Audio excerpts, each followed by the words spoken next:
Chapter 1. The Summoning of the Renowned Elbu. In the sanctum of my mind, wisdom accumulates with each passing day. Dear fathers, there is no need for concealment. Speak freely. Let us revel in this moment. In the sole martial continent, within the Red Maple Empire, the Leaf family. The entire Lee household is draped in white silk, an atmosphere heavy with sorrow. Woe is me, Qing. How could you leave us so? How shall I live on? Woe is me. A woman, tears streaming down her face, gazes at the lifeless young man laid out in the morning hall, her eyes swollen and darkened. Her trembling hands shake him fervently. Beside her stands a middle-aged man, his fists clenched tightly, his countenance cold and grim, deep-seated hatred and grief flickering in his eyes. This man is Li Xiantian, the head of the Li family. In the face of his son's demise, he opens his mouth, but no words come forth. Ultimately, he comforts the woman, his voice hoarse, "My lady, let Qinger depart in peace." You coward! How could I have married a coward like you? A dignified soul Douluo who cannot even protect his own son. Get out! The woman rises, screaming at Li Xiantian, resembling a mad woman. Li Xuantian's expression darkens further, his heart aching with indescribable pain. Creak! A faint sound emerges, and both turn their gazes to the young man lying still, while the woman rushes to his side. Qinga, woe is me, you frightened your mother. Li Changqing's eyes flutter, his mind a muddled haze. He mumbles incoherently, what's happening? Tears well in Li Xuantian's eyes as he raises his hand, only to withdraw it before contact. You brat, what do you mean? Get up this instant. Foolish old man, hurry and clear this mess away, or better yet, set ablaze. It's bad luck. An elderly man scurries in, declaring the young master has awakened, while swiftly tidying up the items before him. Li Changqing, filled with confusion, is led into a lavishly adorned, antique chamber by the middle-aged couple. Look at what you've done, tormenting your mother who hasn't slept in days, Li Xiantian remarks, tears streaming down his face as he embraces the woman, weeping bitterly. The Li family's fate must not be extinguished. No, Li Changqing, observing the woman who claims to be his mother and the man who asserts he is his father, feels as if he has stumbled into a momentous event. Indeed, in the next instant, memories flood his mind. Seoul, Martial Continent, Red Maple Empire. And this man is his father, a formidable soul Douluo of level 89. The woman, his mother, is a soul sage of level 72. Li Changqing steadies himself, being astonished by his transmigration is unworthy of a true traveler. Strong individuals never bemoan their circumstances. Since I have come, I shall make the best of it. The immediate priority is to organize my thoughts. There is no spirit hall here, nor is there Qianren Xue, and certainly no Tang San. However, the Hao Ian clan and the Divine Temple do exist, and numerous beautiful soul masters abound. Perhaps the reason for my presence here, or rather, the reason I inhabit this body. I was rejected by the third princess of the Red Maple Empire, and my predecessor did not bring shame upon himself, being a man of stature and resolve. Time will turn. Do not underestimate the youth in his struggles. The brazen annulment of the engagement left the realm in shock. Little did I know, the royal entourage accompanying the third princess was incensed and sought my life, leaving behind scornful words. A toad wishing to eat swan meat. Ding. System binding successful. Li Changqing chuckled, unsure of how to critique his predecessor. The esteemed Shao Emperor had Yao Lao. What did he possess? A fervent spirit? And yet, it nearly cost him his life. This system offers two functions. First, the host can summon legendary generals of the Huaxia and bestow upon them corresponding levels, spirit power, spirit bones, and spirit rings. The host is excluded. The system guarantees a minimum of 10 Thessanier spirit rings, providing a comprehensive service. Summoning occurs once a month. Second, the host can gain slaughter points by eliminating foes. Killing soul beasts does not count, unless you trigger a bug, which can be used to enhance the host's spirit power, spirit rings, and spirit bone longevity. However, system, your functions seem rather underwhelming. It's quite lackluster, isn't it? Yet, I do appreciate this setup. Host, you are oblivious to the darkness of night. During the day, every profession faces challenges now. Moreover, this system's comprehensive service is already quite impressive. Just say whether it's effective or not. Qing, are you all right? What are you mumbling about?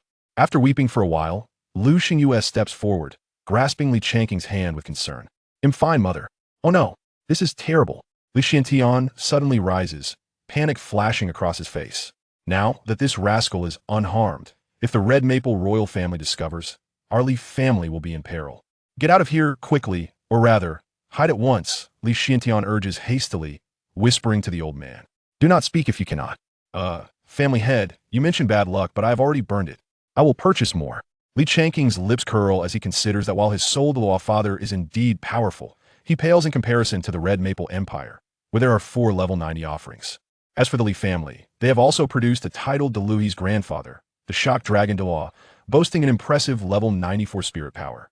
Regrettably, he perished in a battle 5 years prior, and the royal family, seeking to make amends, coupled with his father nearing level 90, led to the marriage. Little did they anticipate that the other party would quickly sever ties, and he would escape death. Out of respect for the royal family's dignity and the reputation of that wretched woman, they would undoubtedly obliterate the Li family. Fear not, Linger, this time, with your mother here, I will ensure you suffer no harm, unless I perish, Lu Xingyue declared fiercely. However, Li Xiantian frowned deeply, reprimanding. Can you not exercise some reason? Your arms cannot surpass the thigh. You, a soul sage, are hardly a match for the royal family. Lu Xingyue understood this clearly, pacing back and forth, her expression anxious. What if we leave the Red Maple Empire? As Qing said, fortunes shift once we both cultivate to level 90. We can return for vengeance. Li Changqing silently mused. System, unleash your power. Let me see what transpires. System summoning in progress. Congratulations to the host for summoning Elbu.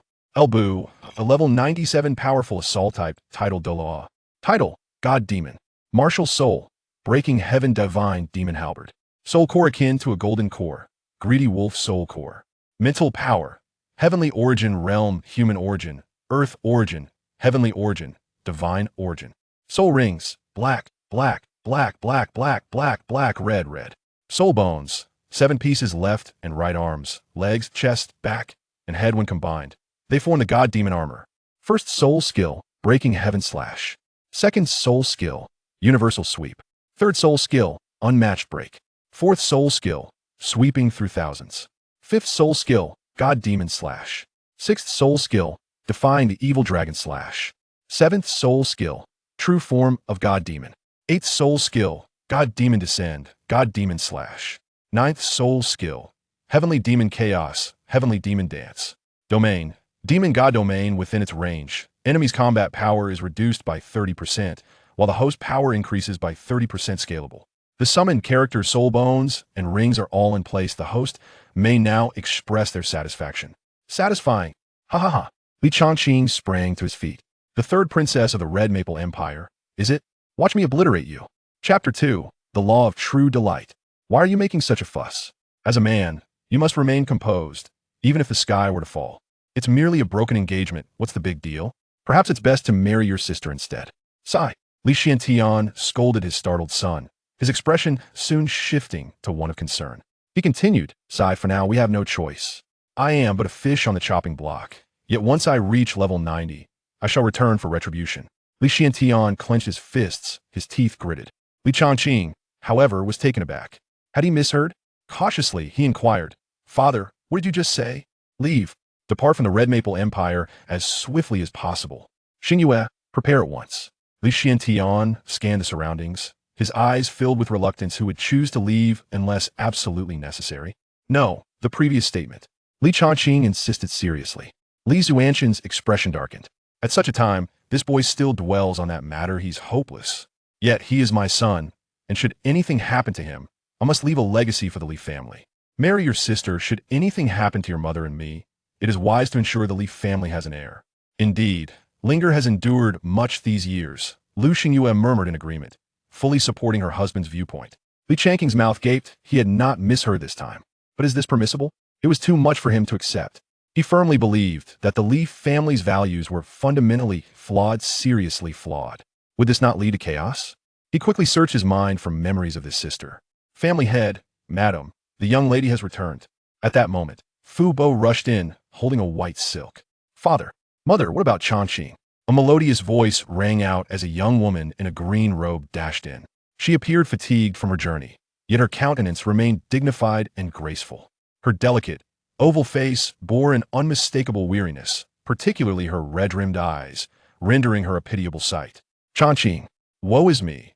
The young woman swiftly closed the distance, taking 2 steps to envelop Li Changqing in her embrace, tightening her hold as if fearing she might never have the chance to hold him again. Li Changqing, completely bewildered, found his mind buzzing with confusion. As he felt the softness against his chest, he gasped, "Sister, I can hardly breathe." Upon hearing this, the woman finally released him, her eyes darting curiously as she appraised Li Chongqing from head to toe. I heard, oh no." It was then that Li Chongqing recalled the identity of the person before him. Li Linger, who had awakened the supreme Fire Phoenix martial soul, was specially recruited by the temple's alchemist. Most importantly, she was taken in by the old man, not by blood, yet they had grown up together, sharing a bond akin to childhood sweethearts. However, before the royal marriage decree from the Red Maple Empire, the Li family found themselves utterly powerless to refute it, compelled to kneel in gratitude. "Father, mother, I will heed your arrangements," Li Chongqing declared, clearing his thoughts and realizing that as a son, it was only right to follow his parents' wishes. This must be feasible. He chuckled inwardly. "Ah, esteemed host, your thoughts were quite different moments ago. Ah, how delightful. Linger, what brings you back?" "The situation of our Li family is rather dire," Lu Xingyue interjected. "Mother," Linger is already aware. "I initially intended to surprise you both with my return, but instead, I stumbled upon news regarding Chongqing." As she spoke, Li Linger's face darkened with anger, though her eyes briefly glimmered with surprise. She continued, "Fear not, father and mother, for I have successfully passed the temple alchemist examination and am now a level 1 alchemist. Surely the Red Maple royalty would not dare to provoke our Li family." "What? A level 1 alchemist?" The couple was momentarily taken aback, for alchemists were far rarer and more precious than soul masters. A true gem among thousands. There were two critical factors. First, one had to awaken a fire-type martial soul, which alone eliminated a significant portion of soul masters. Even if one did awaken a fire-type martial soul, it did not guarantee the path to becoming an alchemist.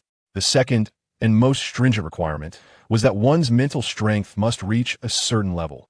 If it were insufficient to wield the martial soul, it would only yield inferior potions. This was merely the essence of talent. Thus, the profession of an alchemist was held in high regard. The influence of an alchemist of the same rank far surpassed that of a soul master, however. Ascending to higher levels as an alchemist was exponentially more challenging, with the element of inheritance being of utmost importance. "Linger, you do not comprehend. You are still too young. While I take pride in your achievement as a level 1 alchemist, this matter concerning Qing is a disgrace to the royal family, as evidenced by the actions of that temple elder. Unless you reach the status of a level 4 or 5 alchemist, or gain the favor of someone significant within the temple, they will not hesitate to act against us." Li Xiantian patted Li Linger on the shoulder, his demeanor akin to that of someone preparing to impart final instructions. "In any case, as long as Qing remains unharmed, I shall not find peace. Your mother and I are both advanced soul masters, especially I, at rank 89 soul de law. The Red Maple royalty will not allow any threat to their power to go unchecked, so you must leave at once, while the news is yet to spread, and escape the Red Maple Empire." "Xiantian, is it truly that serious?" Lu Xingyue exclaimed, rising abruptly, unable to fathom that the Red Maple royalty would resort to such extremities. Not to mention, the Li family had made significant contributions to the Red Maple Empire. Li Linger's status as a level 1 alchemist alone should warrant some respect. To this, Li Xiantian shook his head slightly. If that vile woman were merely entangled with anyone else, it would not be so dire. However, she is now associated with a disciple of the Haotian sect. That fact speaks volumes. Do you now understand why I dared not intervene at that moment? However, having yielded once, I shall never do so again, for he is my son." Li Xiantian seemed resolute in his decision. Li Chongqing felt a stirring within, before calmly sipping his tea. "Father, you need not worry. Our Li family shall endure." That night, a cool breeze rustled through the Li family courtyard, creating a soft, whispering sound.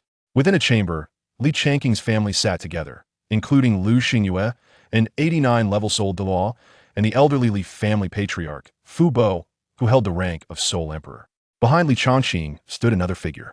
The man, around 30, possessed a ruggedly handsome face, chiseled and resolute, with deep, profound eyes that exuded an overwhelming aura of dominance. He was none other than the 97-level titled Douluo World. When Li Xiantian and his wife first laid eyes on Elbu, they immediately sensed his extraordinary nature, certain he too was a title de law. His subsequent actions further astonished them, as he treated their son with utmost respect. Yet, despite their efforts, they could not fathom when such a figure had emerged in the Red Maple Empire. "Young master, they are approaching." Elbu broke the tranquil atmosphere, continuing, 389-level soul Douluos. "See, I told you the Red Maple Empire would not spare our Li family. They intend to silence us. and they truly regard us highly, Li Xiantian murmured. Though he too was of 89 level, he could not contend with 3 opponents, clearly indicating their intent to annihilate the Li family. Indeed, remember to keep quiet. Is it acceptable to leave no survivors? Li Changqing inquired. Rest assured, young master, none shall leave alive, Elbu replied with a calm smile, then bowed and positioned himself in the center of the courtyard. Chapter 3. Kind words fail to persuade the wretched spirit. Inside, Li Xiantian and the others fixated intently on the courtyard, their mental energies locked in, fearing to miss any detail. Young man, is this esteemed individual reliable? While he is formidable, the adversaries are also 389 level soul Douluos. Li Xiantian expressed his concern, believing Elbu was merely a novice titled to law. Indeed, Qing, this seems a touch reckless. Lu Xingyue echoed her apprehension. Fear not. You two merely need to observe closely. They are here, Li Changqing reassured them, just as 3 figures surged into view above the courtyard. The trio emanated a formidable aura, cloaked in black robes, their cold gazes resembling serpents in the night. The blood-killing tower. I never anticipated it would be assassins from the blood-killing tower. This is dire. Their combat experience and methods far surpass those of their peers. The Red Maple royalty truly is malevolent. The couple was astounded, as the blood-killing tower was an organization of assassins, capable of eliminating titled Douluos with adequate compensation. Elbu stood with his hands clasped behind his back, as if he had awaited this moment for some time, watching the 3 with keen interest. Who are you? One of the figures questioned, a glint of suspicion in his cold eyes. What advantages has the Li family afforded you? They were not foolish. The presence of an unfamiliar powerful figure at such a critical juncture indicated that he was a hired savior of the Li family. Engage them. There is no need for the dead to know so much. Bu stood proudly, then added, by the way, unleash your utmost strength, otherwise there will be no opportunity left. Ha ha ha, arrogant. You are the first to show such audacity among the 3 great empires. Very well, let us fulfill your wish. Second brother, third brother, summon your martial souls. As 3 figures gradually descended into the courtyard, their 8 soul rings pulsated rhythmically above them, 2 yellow, 3 purple, and 3 black, behind each of them. Their martial spirits manifested, the bloodthirsty demon wolf, the black flame lion, and the spectral python. Upon unleashing their martial spirits, a chilling and frenzied aura swept across the area. The 8 soul rings instilling them with ample confidence. Shine, rings. Upon hearing this, Elbu merely shrugged his shoulders. He had already instructed them to unleash their strongest strike, granting them ample opportunity. Yet, the trio remained haughty and obstinate, annoying him with their arrogance. It was often said that good advice is wasted on the foolish. Suddenly, a terrifying surge of soul power erupted, enveloping the 3 with an invisible mental force. Their expressions shifted dramatically. They understood the strength of this individual. Yet they had not anticipated such overwhelming prowess. Merely the pressure was formidable. Martial spirit, true form. In a moment of shock, Elbu, like a specter, kicked one of them to the ground with such force that the sound of shattering bones echoed, followed by a spurt of blood. In an instant, although the physical prowess of an 89th level soul master was formidable, it depended on the opponent faced. A smirk of derision curled at Elbu's lips. You squandered the chance I afforded you. 6th soul skill, shadow entanglement. 7th soul skill, martial spirit, true form. Meanwhile, the remaining 2 regained their composure, summoning a blazing lion and a dark spectral python. Petty tricks. Elbu merely scoffed, his figure flashing once more as he executed a swift kick downward. The speed was so extraordinary that evasion was impossible. One of them crashed to the ground with a resounding thud. Impossible. How can you be this strong? Under the crown of Douluo, I am the silver-ranked assassin of the Blood Slaughter Tower. With a powerful punch, Elbu shattered the last adversary's martial spirit true form, his iron grip closing around the neck of the defeated, silencing any further words. In your next life, spare me your incessant prattle. With a swift twist, he audibly snapped the neck of the 89th level soul Douluo. Thus, the 3 lay neatly in the courtyard while Elbu remained unscathed, his robes untouched by dust. This entire encounter, though it seemed prolonged, transpired within mere breaths, with Elbu having never even unleashed his martial spirit. Congratulations, host. Elbu has slain 3 soul Douluos, earning 27 killing points. Inside the chamber, Li Xiantian and his companions were left in stunned disbelief, their pupils trembling as their bodies shivered uncontrollably. Particularly, Linger. Her eyes wide and mouth agape, as if she could fit a banana inside. What? Is this a joke, system? These are soul Douluos, not mere strays. Each one yields 9 killing points. Surely you jest? Li Changqing, too, was taken aback by Elbu's prowess, though he had anticipated it. However, the fact that 3 soul Douluos only amounted to 27 killing points was beyond his expectations. Host, dealing in hundreds or thousands is cumbersome. If your subordinates were to slay deities in the future, wouldn't he that yield billions? Let us keep it simple and straightforward. Why set such exaggerated parameters? Li Chachi was too indifferent to comment. Young master, the enemy has been slain by my subordinates. Upon hearing this, Li Xiantian and the others finally regained their senses. Casting wary glances at Elbu, their eyes reflecting a deep admiration. Such a formidable figure surely rivaled their own patriarch, did he not? Well done. Li Chachi thought to himself, father, mother, can you now rest assured? With Elbu by my side, no one can threaten the house of Li. Now, as the night deepens, I shall retire. With that, Li Chachi hurried to his room, eager to discover the potential of the 27 slaughter points he had amassed. Watching his son's retreating figure, Li Xiantian felt as though he were in a dream. Still unable to believe that a being of such caliber as the Soul Fighter lay within their courtyard. Cha-Ching, wait for me. Li Lingo, however, was not preoccupied with such thoughts. The safety of her brother outweighed all else. She promptly chased after him, but upon reaching the door of Li Changqing's room, she heard a loud thud as it was locked from within. A voice called out, Sister, I wish to bathe and rest. We shall speak of matters tomorrow. Li Lingo stamped her foot, pouting in dissatisfaction. It's not like I haven't seen it before. After pausing for a moment, she hurriedly made her way towards Li Xiantian and the others. In the room, Li Chaqing eagerly revealed his martial spirit. Buzzing sounds filled the air as 3 radiant orbs of light flickered to life, 2 yellow and 1 purple, emerging from his body. The 3 soul rings encircled a long sword shimmering with electric light, its blade gleaming with a dazzling silver hue, reminiscent of a lightning bolt streaking across the sky. The sword measured over 3 feet in length, adorned with enigmatic thunder patterns etched upon its surface. The Li family's inherited martial soul, the Thunder Sword. However, it appears that Li Chaqing's Thunder Sword differs somewhat from that of Li Xiantian. System, I am currently at level 37. If I allocate all my slaughter points to enhance my soul power, to what level can I ascend? 53. But does the host truly wish to proceed in this manner? This system recommends that the host advance to level 40 instead, reserving the remaining points for the enhancement of soul ring longevity. In the early stages, greater physical strength will facilitate the absorption of higher-level soul rings in the later phases. Can these 3 inferior soul rings be upgraded to 10,000 years?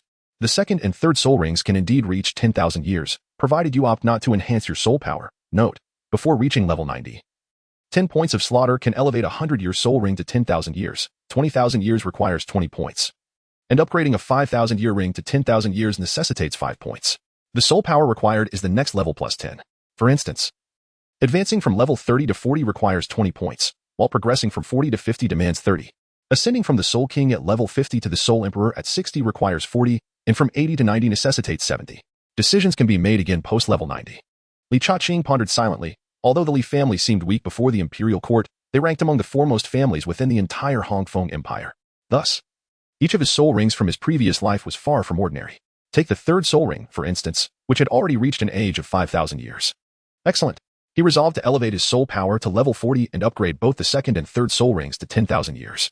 With a firm determination, Li Chaqing decided to venture into the Soul Beast Mountain range the following morning to acquire his 4th soul ring. Chapter 4. The Turmoil in the Pavilion the next day. As dawn broke, Li Chaqing completed his meditative breathing and slowly opened his eyes, revealing a mix of joy and regret within them. What brought him joy? Today, he would obtain his 4th soul ring. At the age of 17, possessing level 40 soul power marked him as a prodigy within the Hongfeng Empire, second only to the imperial family itself. And what of the regret? It stemmed from the lingering unfulfilled aspirations of his previous existence, where he wielded the sword of the 7 kills, cleaving the heavens with a single strike, undeterred even in the face of ruin. The essence of the sword is not merely in wielding it, it lies deeply rooted in the heart. How splendid! As Li Chaqing's soul power surged, 2 black and 1 yellow soul ring gradually emerged around him. As flowers wish to fall, yet still they cling, drifting and dancing, unable to relinquish their hold. The formless silk, the emotional bloom, I come to unravel your unfulfilled desires. With a sigh, he burst forth from the door. Father, I must step out for a while. After finishing breakfast, Li Chaqing strode into the hall of the Li family, where several senior members and a few young disciples were engaged in discussion. Greetings, young master. Upon seeing him, everyone bowed respectfully, holding deep admiration for this young man who dared to confront the imperial family. Those who did not share this admiration had long since departed from the Li family, leaving only the loyal behind. What? You're being unreasonable. Li Xiantian, seated in the main position, instinctively retracted his words. 3 soul masters of level 89 had been swiftly eliminated, as long as one did not court disaster. There should be no issues. However, he couldn't help but inquire, where are you headed? Are you not aware that you are like a beacon in the night? Many eyes are currently on the Li family, particularly after last night's events at the Blood Slaughter Tower. Father, rest assured. The Blood Slaughter Tower is a formidable force renowned across the 3 great empires. They should be reasonable. He continued, as the saying goes, grievances have their origins, and debts have their masters. Whoever hired them should be the one to answer. If they truly seek me out, I shall have a word with them. Li Chaqing waved dismissively, interrupting the astonished expressions of those present. If the Blood Slaughter Tower doesn't come, then that's fortunate. Otherwise, I shall welcome them and then shut the door to unleash my dogs. Lubu, I'm not a dog. Today, I shall venture to the Soul Beast mountain range to obtain my 4th soul ring. Farewell. With that, Li Chaqing turned and left, leaving the hall filled with bewildered expressions. While Li Ling hastily followed suit. Linger, you rascal. Master, should I accompany him? Inquired Fu Bo, the old steward of the Li family. No need. With that esteemed presence here, the young rascal should face no danger. Let us return to our previous discussion. Li Xiantian waved his hand, though a troubled expression crossed his face. The current state of the Li family was indeed challenging, as their family business faced suppression, with shops deserted and neglected. It was evident that these circumstances were intended to curry favor with the imperial court, or perhaps a manifestation of the invisible blades wielded by the royal family. Qizhou City. This city stretched for miles, its undulating terrain resembling a great dragon winding through the landscape.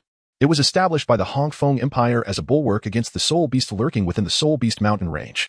Soldiers of the Hongfeng Empire and guards from the city lord's mansion vigilantly patrolled the walls, creating a formidable fortress.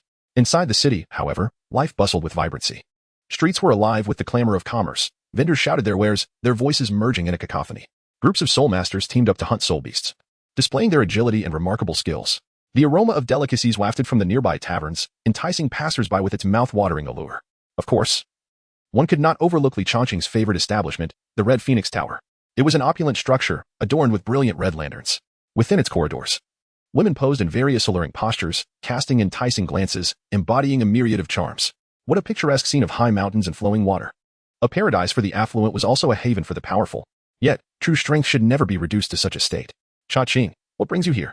Didn't you say you were going to the Soul Beast mountain range? Li Ling tugged at his arm, pouting as she glared at the enchanting women around.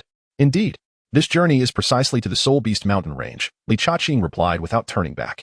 But the gate to the Soul Beast mountain range is over there. Li Ling pointed to the side. Li Chaqing, unfazed by the inquiry, replied, Sister, where are we? This is the Red Phoenix Tower. It is the most reliable source of information, brimming with gossip. My purpose for this journey is to ascertain the attitude of the Maple Empire towards our Li family. In order to make thorough preparations, Li Chaqing, with righteous indignation, had heard the rumors concerning himself along the way. Yet he uttered not a single word regarding the royal family. He then stepped into the Red Phoenix Pavilion. Oh, is that not the young master of the Li family? What brings you to such a place of debauchery? As soon as he set foot in the Red Phoenix Pavilion, a voice, dripping with sarcasm and condescension, echoed down from the upper floor, imbued with both arrogance and a hint of astonishment. Li Chaqing glanced up, recognizing the individual before him as the scion of the Zhang family, whose prowess was vastly inferior to that of the Li clan. However, the Li family was adept at navigating social intricacies. During his period of being jilted, the Zhang family had reveled in their triumph, ruthlessly suppressing the Li family. Presently, the lord of Qizhou City was indeed from the Zhang family, and their influence was rapidly ascending. Ah, how could I almost forget that you have been cast aside by the third princess? You are no longer a royal relative or the imperial son-in-law, but merely a figure of mockery, a source of shame for the entire Hongfeng Empire. I presume you have come here to vent your frustrations? Aha, Zhang Hong. You speak nonsense. It is Yifeng Wu who is unworthy of Chaqing. Li Lingo's face flushed crimson, her delicate hands clenched into fists, her chest heaving, clearly incensed. Li Chaqing thought to himself, how brilliant this was. His elder sister's words carried significant weight. The notion that an imperial princess was unworthy of him would infuriate anyone who heard it, stirring up a spectacle. More importantly, this would irreparably sever ties. As the royal family, which had initially been reluctant to act due to concerns for their own dignity, was now presented with a perfect pretext to annihilate the Li family. Li Chaqing, upon hearing this, felt not a flicker of anxiety but rather a burgeoning anticipation. How audacious! How could the Li family dare to suggest that His Highness the Prince was unworthy? This young gentleman sees that the Li family has lost their senses. Brazenly insulting the royal family, may they meet their demise. Zhang Hong's countenance was dark and furious, yet internally, he was reveling in delight. Although the royal family had maintained silence. Ever since his father began suppressing the Li family, it felt as though divine favor had been bestowed upon them. His spirit power surged, followed by an official appointment in Qizhou, leading the Zhang family's influence to flourish. If he were to eliminate this young man at this moment, the advantages could be manifold. Lu Bu stepped forward slowly. While exterminating a mere insect brought no sense of achievement, should this insect continue to leap about and insult the young master, he would not hesitate to crush it with a single strike. Feng Xian, hold your hand. Zhang Hong, undeterred by the unfolding scene, thought to himself, where are they? This is Qizhou City, the territory of the Zhang family. Here, he could boldly declare, my father is Zhang Er. With a grand flourish of his hand, several figures appeared within the loft, their soul rings, ranging from 6 to 7, pulsating rhythmically around them.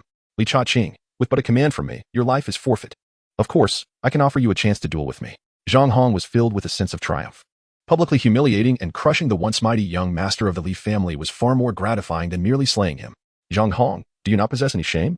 You, a soul master of level 40, are clearly bullying Cha Qing. I shall duel with you.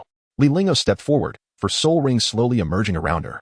Although she had heard that Cha Qing had broken through to level 40, he still lacked soul rings. The disparity of a single ring was no trivial matter. Bullying him? Ha! Zhang Hong laughed heartily, then his expression twisted into a snarl. Indeed, I shall bully him. What can you do about it? Arrogant, domineering, and utterly unrestrained. If he had known that Lu Bu was a titled Douluo, one could only imagine his reaction.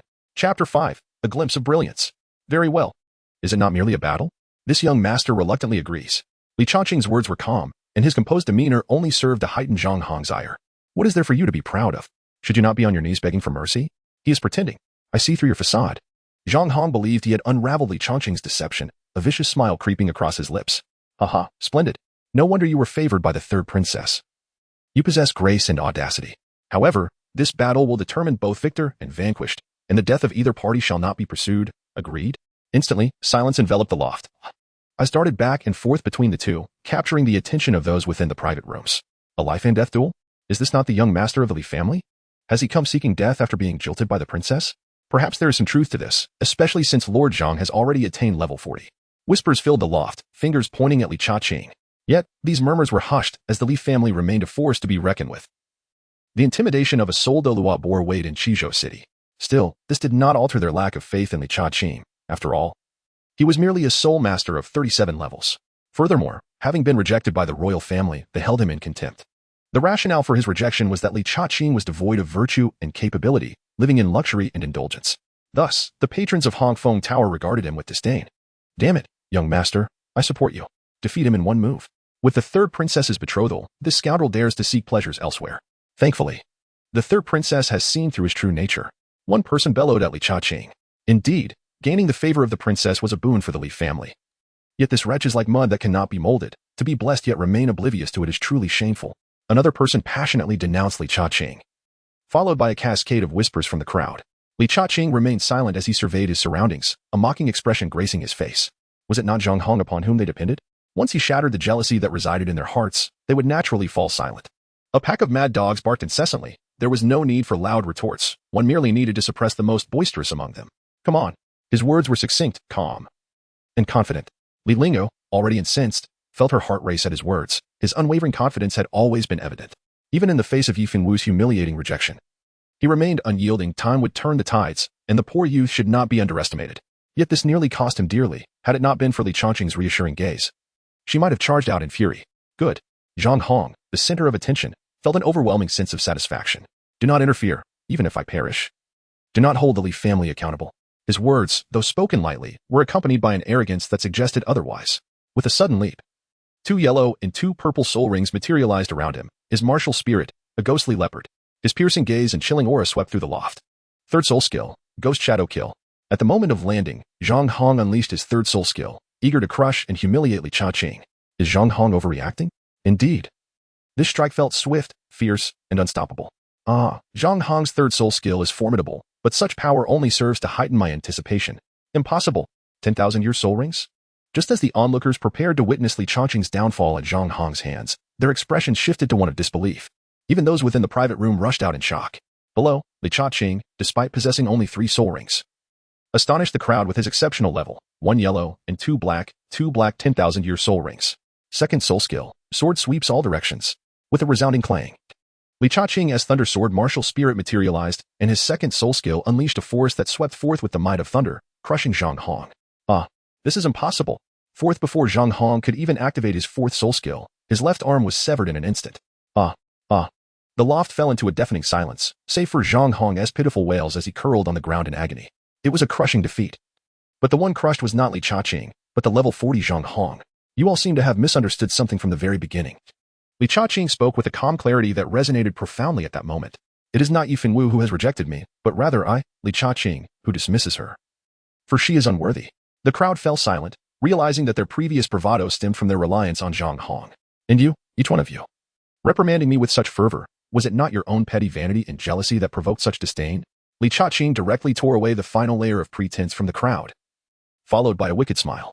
If one were to provide a reason, it would simply be that this young master has grown weary of the charade. Since they choose to be envious, let them stew in their jealousy until their demise. How audacious. Charge. Why are you still standing there? Dispose of this brat. Zhang Hong bellowed furiously at the guards. Yes, young lord. Immediately, 3 soul emperors and 1 soul saint advanced with murderous intent. Such brazen arrogance.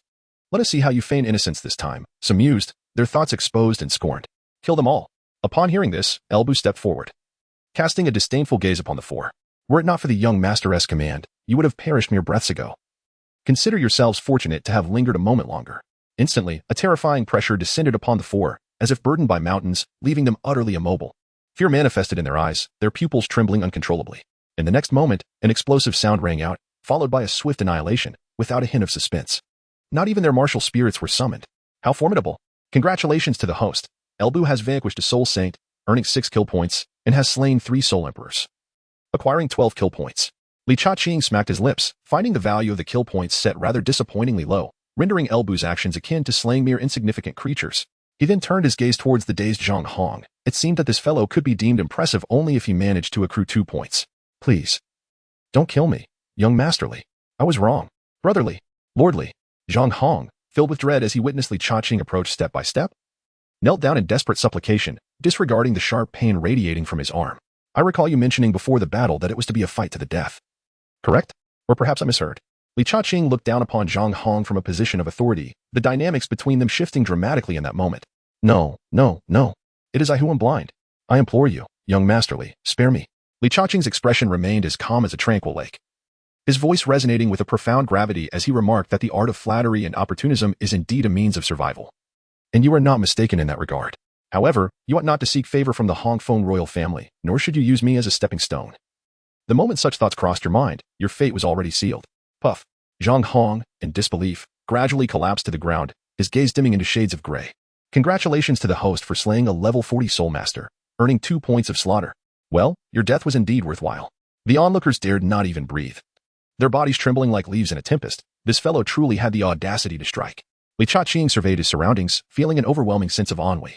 As for those who slandered him, he chose to disregard them. He understood profoundly that when one becomes overly concerned with certain matters, they can become shackles and burdens. From another perspective, such individuals were not worthy of his attention. Sister, let us depart. Chapter 6. The Crisis of the Li Family. In the opulent capital of the Red Maple Empire, a grand hall exuded luxury, wherein stood a man and a woman. The man, adorned with a royal crown, emanated a presence as vast as the ocean, commanding respect without uttering a word.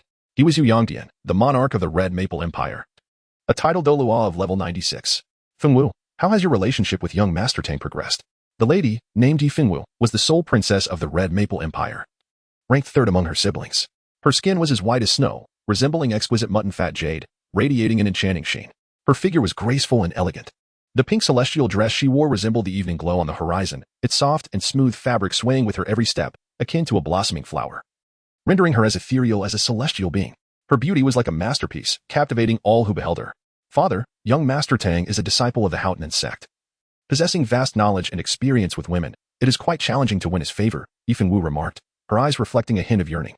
The Haotian sect was one of the top 10 sects of the Soul Master continent, boasting 100-level divine elders and formidable divine kings safeguarding its fortunes.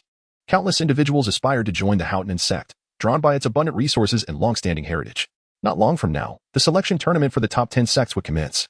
Indeed, and young Master Tang is the son of an elder from the Haotian sect. With such connections, our Red Maple Empire could easily dominate the neighboring 2 nations. By the way, news has arrived from the Blood Slaughter Tower. 3 Soul Douluo have met their demise at the hands of the Li family. How utterly pathetic. Upon hearing this, Yi Fengwu's eyes narrowed. This was a blemish upon her reputation. If it displeased young Master Tang, all her efforts would be in vain. Moreover, her father had heard that Li Cha-Ching had not perished. What? Yi Fengwu's complexion paled. This individual had clearly been struck down by the 4 offerings, yet he still lived. Your Majesty, new information has emerged from the Li family in Qizhou. At this moment, a shadowy figure appeared in the hall, kneeling respectfully. Speak, what news do you bring? Yi Yongdian commanded. Li Cha-Ching has openly insulted our royal family. He claims that it was not Princess Fengwu who called off the engagement, but rather he who has dismissed her, and he has made further outrageous statements. Li Cha-Ching, how audacious. His temperament remains as foul as ever, truly incorrigible. What else did he say? Yi Fengwu's body trembled as she glared at the figure. He also asserted that he has grown weary of the situation. Boom. A fierce aura erupted, and Yu Yongdian's countenance darkened to an extreme, causing the figure to be pushed back by the overwhelming pressure. As for Yi Fengwu, her eyes gleamed with a chilling intent. Weary of the situation? When had she ever been played with? Oh no, prior to this. She had not even shared physical contact with him. How could such a notion arise? Father, I demand the head of this reckless individual. At once. Immediately. The Soul Beast mountain range. Li Cha-ching and his sister, along with Elbu, appeared to wander aimlessly. Yet each destination they reached was accompanied by the presence of soul beasts or rare medicinal herbs. This phenomenon was attributed to Elbu's formidable mental prowess at the Tian Yuan realm. The perilous Soul Beast mountain range was teeming with 10,000-year soul beasts. While the presence of 100,000-year soul beasts, though less prevalent, was still significant. The entire Soul Beast mountain range occupied 2/3 of the Soul Martial continent. Serving as a sanctuary for countless soul beasts, the deeper one ventured, the stronger the beasts encountered. Additionally, the northern abyss was home to the formidable sea soul beasts. 100,000-year soul beasts were either hunted for their soul rings or, if they managed to survive, emerged as exceptional beings among the strongest. The purple spirit flower. Li Lingo exclaimed in astonishment, promptly collecting the purple herb that lay ahead. Li Lingo was filled with immense joy. Having gathered a considerable amount of medicinal herbs along their journey, and upon returning, she would be able to aspire to become a level 2 alchemist. Conversely, Li Cha-ching felt somewhat dejected. He had encountered 3 ancient soul beasts, none of which were suitable for him. The only fitting one, a thunder soul beast, was merely 1,000 years old, which left him quite troubled. Damn it, must I return to capture that soul beast? Young master, there is no need for frustration. The Soul Beast mountain range is vast, and we can take our time to search, Elbu consoled him. In comparison, he was in a much better position, as the system had directly arranged everything for him. Very nice. All right, let us search for a few more days. With that, the trio gradually moved further away from sight. Li family. Li Xiantian emerged from his study, his brow furrowed in deep concern. Master, are you worried about the young master's safety? Fu Bo inquired. As for him, I am not particularly anxious about his well-being. With that esteemed figure by his side, what could possibly befall him? Moreover, he seems to harbor a significant secret. Yet whenever I attempt to inquire, he remains tight-lipped. Li Xiantian lifted his gaze to the heavens and continued, however, my eyelid has been twitching incessantly. See, it twitched again. Such a condition must be due to overexertion. You want to take more rest. Fu Bo could only offer this consolation. Since the incident involving the young master, the Li family had encountered a series of misfortunes, and as the head of the family, Li Xiantian was also enduring immense torment. Suddenly, a thunderous roar echoed from the horizon.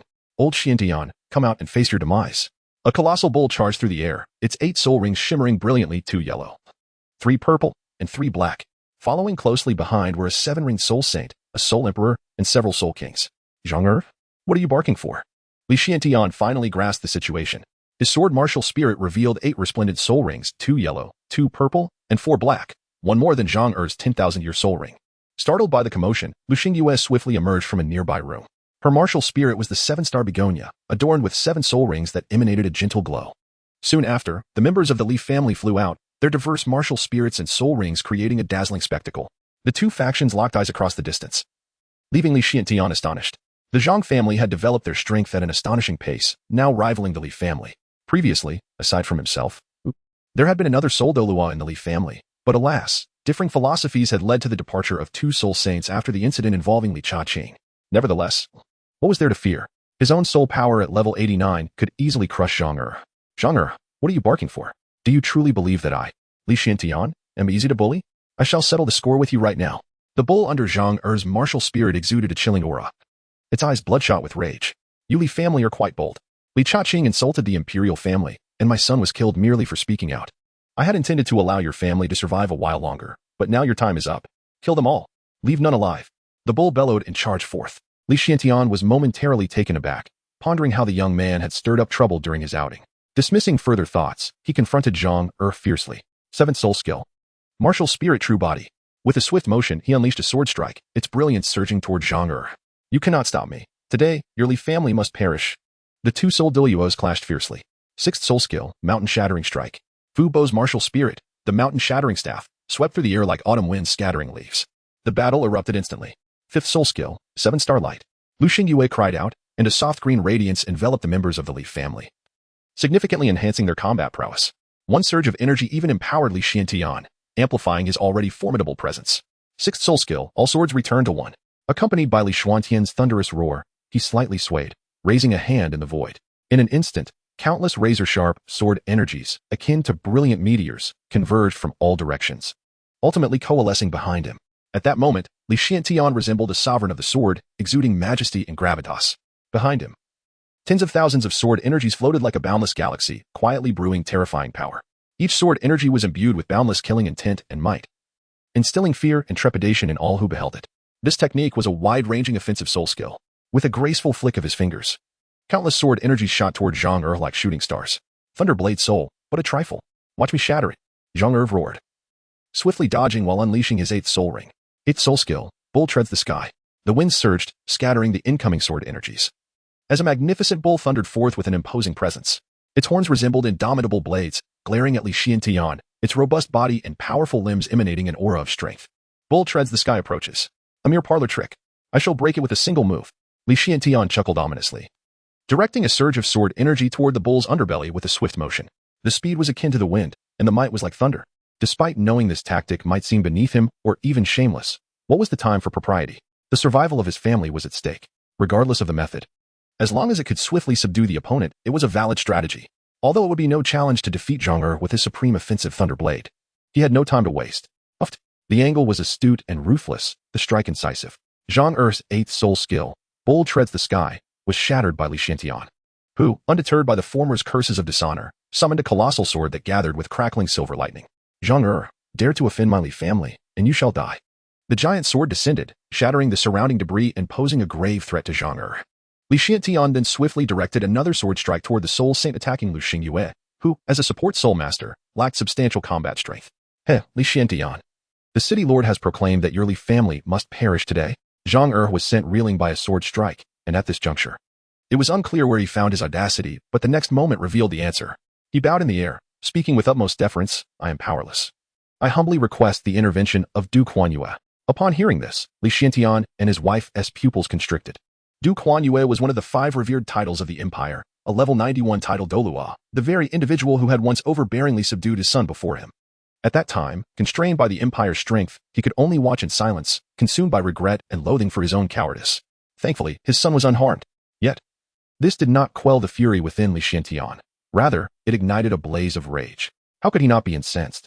Considering the Li family's diligent service to the empire, only to receive cold abandonment and extermination? As he reflected on the Li family's sacrifices, the indignation within Li Xiantian could no longer be contained. The 8 soul rings erupted with boundless radiance. Xingyue, you must flee. If anything happens to me, take good care of Qinger. Your man is not a coward. Today, I shall no longer retreat. Li Xiantian left a striking silhouette for the members of the Li family. His aura sharp and formidable. He gazed upward at the approaching Jiao Huanyue Douluo, his eyes reflecting a fierce determination. The heavenly thunder sword soul was held aloft with unwavering resolve. Though he remained silent, his stance spoke volumes. What need was there for concern over mere 8 soul rings?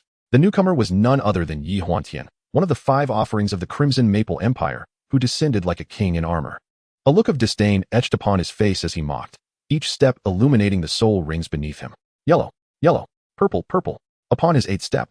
For black soul rings shone with astonishing brilliance, but this was not the end. I initially thought the Li family had made significant contributions. Yet your foolish offspring have proven to be insufferable, even daring to insult Her Highness the Princess and the royal family. Today, the Li family shall meet its demise.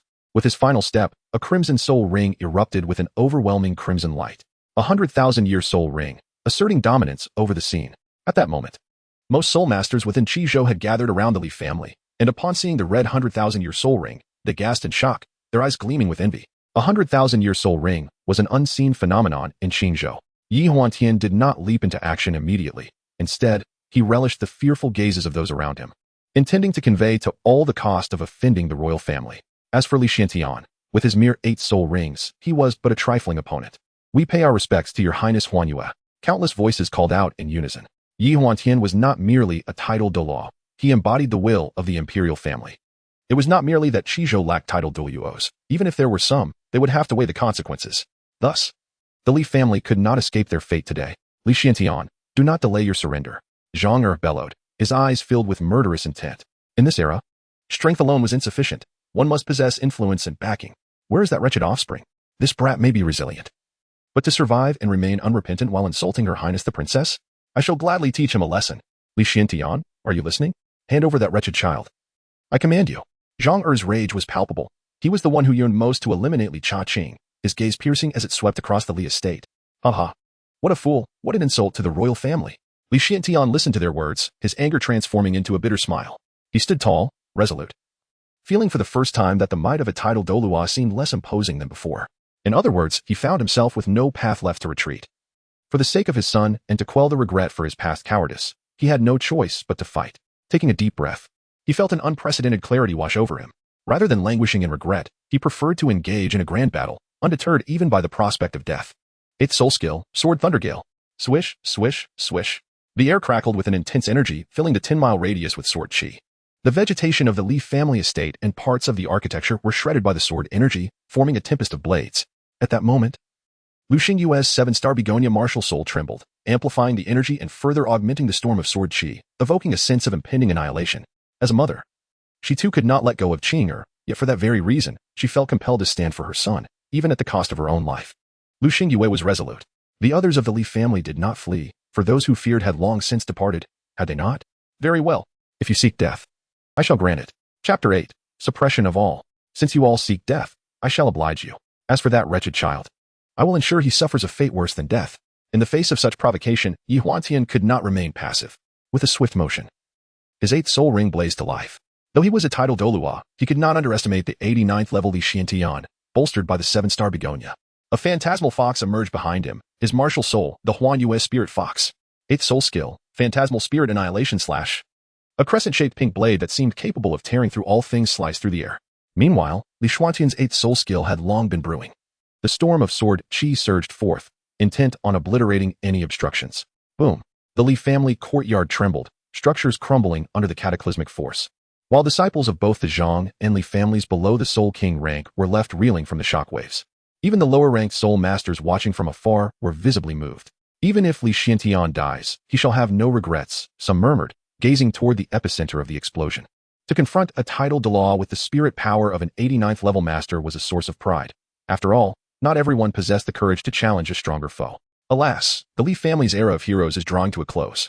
Voices of lamentation filled the air, tinged with regret and melancholy.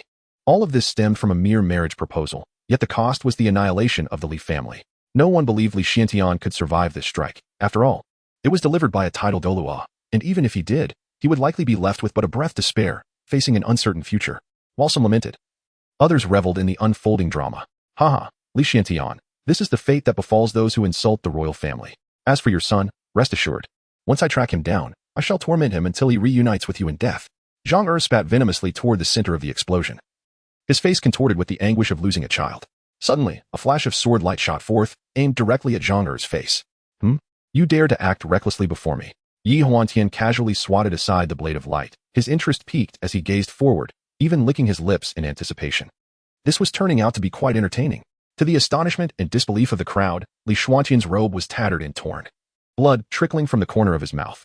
Yet this was not the crux of the matter. The essence of Li Xuantian's gaze shone with renewed vigor, his aura seemingly breaking free from shackles, growing exponentially stronger. It seemed he had reached another level. 90 level. Hiss. This man. The crowd gasped, then erupted in commotion. Li Xiantian had actually broken through the 90-level barrier at this moment. A quasi-titled Douluo. Why quasi? Because he had yet to obtain his 9th soul ring. Ye old dog, come fight. Li Xiantian, having just restored his expended spirit power, now felt even more formidable. If he could unleash his 8th soul skill twice at the 89th level, then now he could do so 3, even 4 times. Yi Huantian flickered into view before Li Xiantian, striking with a powerful punch. Boom. Do you think that reaching 90 levels means you can contend with me? A laughable notion. Allow me to illustrate the disparity. Yi Huantian, emboldened by his advantage, surged forward with relentless attacks, forcing Li Xiantian into a desperate retreat, leaving him no opportunity to unleash his soul skills. This was precisely the outcome Yi Huantian desired. A single strike to kill was too mundane. Although he had not anticipated the opponent's breakthrough to 90 levels, he believed he had everything under control. Li Xiantian, believing he had glimpsed a sliver of hope, struggled with all his might, unaware that such desperate actions only served to excite Yi Huantian further.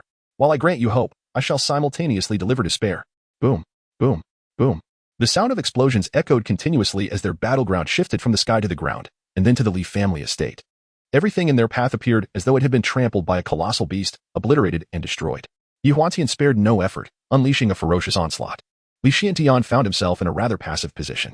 Even the support from Lu Xingyue paled in comparison to the rapid consumption he was experiencing at that moment. She, along with the members of the Li family, had become a burden, rendering Li Xiantian constrained and helpless. Master of the house, Xiantian. The Li family could only scream in anguish. Suddenly, with a thunderous roar, a figure was propelled high into the air. A spray of blood shimmering vividly under the glow of the evening sky. Beneath the ethereal moonlit crown, the empire stood majestic. In response to the Zhang family's flattery, Yi Huantian had grown weary, his expression darkening. A glaring sword wound marred his left arm, and a glimmer of murderous intent flickered in his eyes. Having sustained an injury even before acquiring the ninth soul ring, he feared that given more time, he might not escape the fate of becoming the next dragon Douluo. Thus, he resolutely decided that this man must not be spared. Li Xiantian, prepare to face judgment. Ninth soul skill, Moonlit Slash. A blinding crimson light erupted. The power of a 10,000-year soul skill overwhelming the arena. Li Xiantian descended slowly, his soul power nearly depleted, his body battered and bruised. Faced with this strike, he found himself utterly powerless to resist. With a reluctant gaze cast upon the members of the Li family, his lips moved as if to convey that he was not a coward. No. The family head. Lu Xingyue cried out in anguish, desperately rushing forward. The hearts of the Li family members plummeted, feeling as though they had plunged into an abyss of despair. Who dares to be so audacious? In a moment of peril, a thunderous shout resonated from the heavens, a voice imbued with an unfathomable power that instantly froze all present. Even halting Yi Huantian's moonlight/mid-air. Father, mother. A youthful yet fiercely indignant voice echoed from above, leaving the crowd unable to turn back. The overwhelming pressure immobilizing them entirely. After 3 breaths, a graceful figure swiftly descended beside Lu Xingyue. Your Highness, are you unharmed?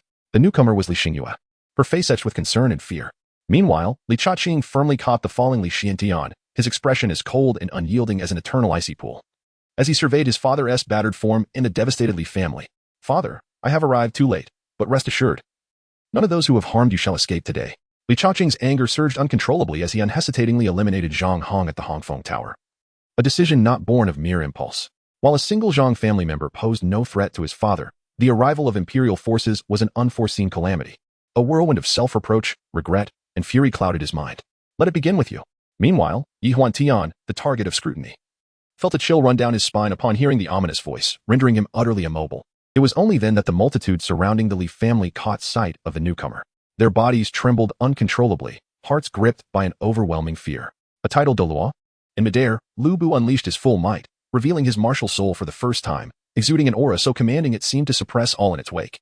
The sight of 9 high-tier soul rings left many in sheer terror, their colors a harrowing black and red. The paralyzing force emanated from Lu Bu's demonic domain. A dark shroud combined with his 97th level of soul power and the mental prowess of the Tianyuan realm, establishing dominance upon his arrival. Chapter 9, Yi Huantian Falls. Zhang Erg falls. Sweat streamed down Yi Huantian's forehead as he faced the approaching figure, acutely aware of the essence of fear. Trembling, he stammered, "Esteemed sir, I am of the imperial family." Boom. The ground resonated with a thunderous crash as Lu Bu forced Yi Huantian's head to the earth. The cracks in the ground spiderwebbing outward. With a powerful strike, Lu Bu created a deep pit, causing Zhang Er and the others to feel as if their hearts would leap from their chests. The title Douluo was ruthlessly pressed into the ground, completely defenseless.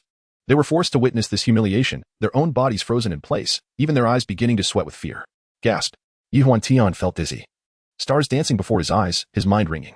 Before he could catch his breath, Lu Bu seized his head and slammed it down once more. Boom. The force was deafening. Again and again, the blows rained down. Weren't you quite capable just now? Lu Bu mocked as he continued the onslaught. Yi Huantian, consumed by terror and humiliation, attempted to resist in vain, catching a glimpse of the man's smirking lips. This person, with overwhelming power, was subjecting him to such degradation. When had the proud imperial moon Douluo found himself in such a pitiful state? Enough. There must be limits to your arrogance. In an unexpected surge of strength, Yi Huantian broke free from Lu Bu's grasp, his hair disheveled, blood staining his once resplendent robes, his visage twisted in fury. He was enraged. Lu Xingyue and the members of the Li family watched, their faces flushed, fists clenched in exhilaration. Yi Huantian's previous arrogance was now met with abject misery. Clearly, Lu Bu was avenging them. The onlookers, particularly those from the Zhang family, regarded Lu Bu with profound trepidation. Furious, Yi Huantian retreated, his ninth soul ring illuminating as he unleashed his ninth soul skill, Moonlight Slash. It must be said that the physical prowess of a title Douluo was remarkable. Even after being battered by Lu Bu, he still retained some strength. In response, Lu Bu's demeanor was akin to a cat playing with a mouse. His pitch-black martial soul, the heavenly demon halberd, manifested, the first soul ring shimmering ominously as he activated his first soul skill, Heavenly Slash of Evil. Boom. As Lu Bu's attack sliced through the air, it effortlessly obliterated Yi Huantian's ninth soul skill, unrelenting in its pursuit. Right arm soul bone skill, Moonlight Spirit Shield. Yi Huantian exclaimed in alarm, the skill activated almost instantaneously. Yet, against Lu Bu's overwhelming might, even his first soul skill could not provide a semblance of defense. Boom. Cough, cough. I'm done playing. Lu Bu's foot stomped down, and he vanished from sight. The anguished cries of Yi Huantian echoed throughout the Li family estate. Ah, ack, thud. What transpired was but a fleeting moment. The once exalted moon Douluo Yihuan Tian now wailed in despair, plummeting from the sky only to crash violently and soar once more, trapped in an unending cycle of torment. Throughout it all, he had no capacity for resistance. So brutal.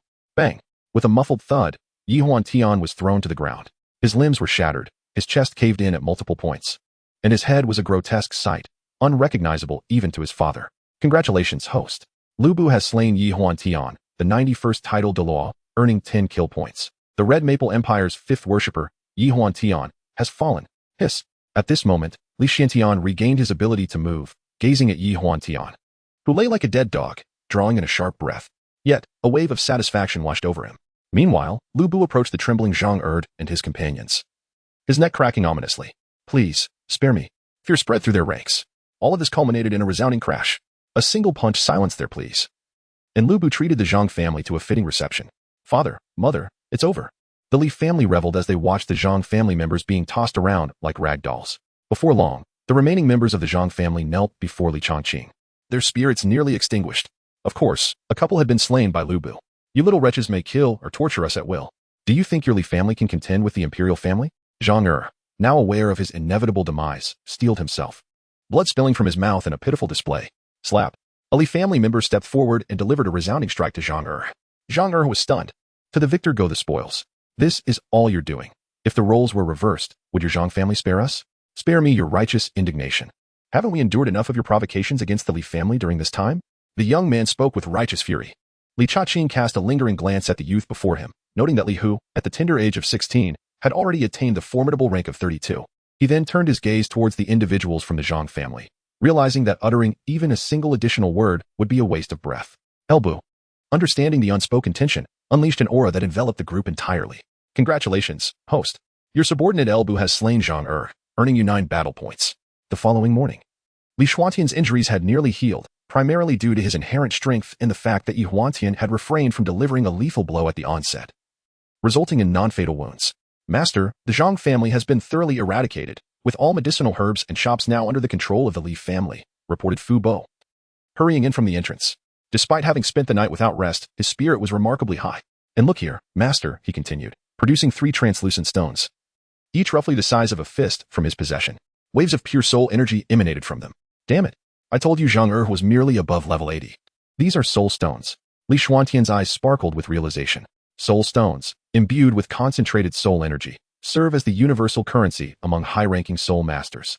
They can be directly absorbed to facilitate rapid breakthroughs in levels, a method far swifter than conventional training. These 3 soul stones possess the potential to elevate a soul Douluo of around level 85 directly to level 89, and for those of exceptional talent, even a leap to level 90 is within the realm of possibility. Do not underestimate the value of these 3 soul stones. The Li family currently possesses only a meager handful, as they are finite resources. Each one utilized diminishes the total. The discovery of a soulstone vein would be required to replenish their stock. However, such veins are tightly controlled by major sects, making them exceedingly difficult to access. Not even the Hongfeng Empire boasts its own soulstone vein, underscoring their rarity. Should a vein be unearthed, it would undoubtedly provoke a tempest of bloodshed and chaos. Li Xiantian took the words and cast a glance at the assembled members of the Li family. Esteemed guests, today our Li family owes much to Lord Elbu. These 3 soul stones rightfully belong to him. Do any of you object? I have an objection. At that moment, Uncle Fu stepped forward to voice his concerns. Chapter 10. Are nobility and power not born of one's own merit? The crowd was left bewildered. 3 soul stones, or even 30, were worth this price. The expressions of the onlookers turned somewhat unfriendly towards Uncle Fu, for they harbored a deep-seated disdain for traitors. Patriarch, is 3 stones not a trifle too few? Lord Elbu has saved the lives of 100 souls in our Li family. Indeed. Uncle Fu, next time, please articulate your thoughts more clearly. The current Grand Elder of the Li family, whose cultivation level stood at 61, chimed in. Absolutely. Indeed. The crowd echoed, expressing their sentiment that the reward was insufficient. Calm down, everyone. Li Chaqing finally regained his composure amidst the discussion. Just yesterday, including last night, Uncle Fu led the charge against the Zhang family, earning us a total of 51 kill points, a modest yet fruitful harvest. Let us not raise our voices. As for the soul stones, I shall leave the decision to my father. As for Elbu, 3 stones are inconsequential to him. Moreover, he is not a stranger. In the future, we shall undoubtedly welcome a steady stream of formidable talents to our Li family. Li Chaqing took 3 soul stones from Fu Bo and handed them to Li Xiantian, declaring that the Li family would only grow stronger. He added that his father's soul power level must also be elevated. By that time, not only would Qingzhou be within reach, but even the dragon throne might be a possibility for his father. Li Shuatian's eyes widened in astonishment as he stumbled backward, clearly taken aback by the statement. My son? Can I truly? In that fleeting moment of shock, he incredulously posed the question. A thought that would have never crossed his mind in the past. Yet, after the events of the recent times, he had grown disillusioned with the empire. Of course you can. Nobles and ministers, do they not possess the same spirit? He continued. Once Lu Bu returns, my child, we shall journey together to the 10,000 Beasts mountain range. In an instant, the hall erupted into a cacophony of voices. Indeed, the young master speaks wisely. Since the empire has shown no compassion, we shall not be bound by righteousness. One declared. I have long sought to confront them. Ever since they trampled upon the dignity of the Li family by canceling the young master's engagement. Another added. Precisely. They have rebelled against us. As the young master stated. Fortunes shift over the years. Do not underestimate the youth. The emotions of the Li family seem to ignite, their voices echoing in the air. It is worth noting that during the time when grandfather Li Chaqing was alive, the Li family was a prestigious noble clan within the empire. And the title of a 94th ranked Douluo was no trivial matter. However, the old man perished in a foreign land while bravely fighting for the empire a few years ago. And rather than receiving any royal support, the Li family was left to decline. Since then, their status plummeted, with only the 89th ranked Li Xiantian struggling to hold on. At last, today heralded a new dawn. Within the resplendent palace of the Red Maple Empire, Yi Yongdian sat with a grim expression upon the golden dragon throne, flanked by two individuals. The seat to his left was conspicuously empty, representing the empire's top combat strength, 5 revered Douluos. Yet now, only 4 remained.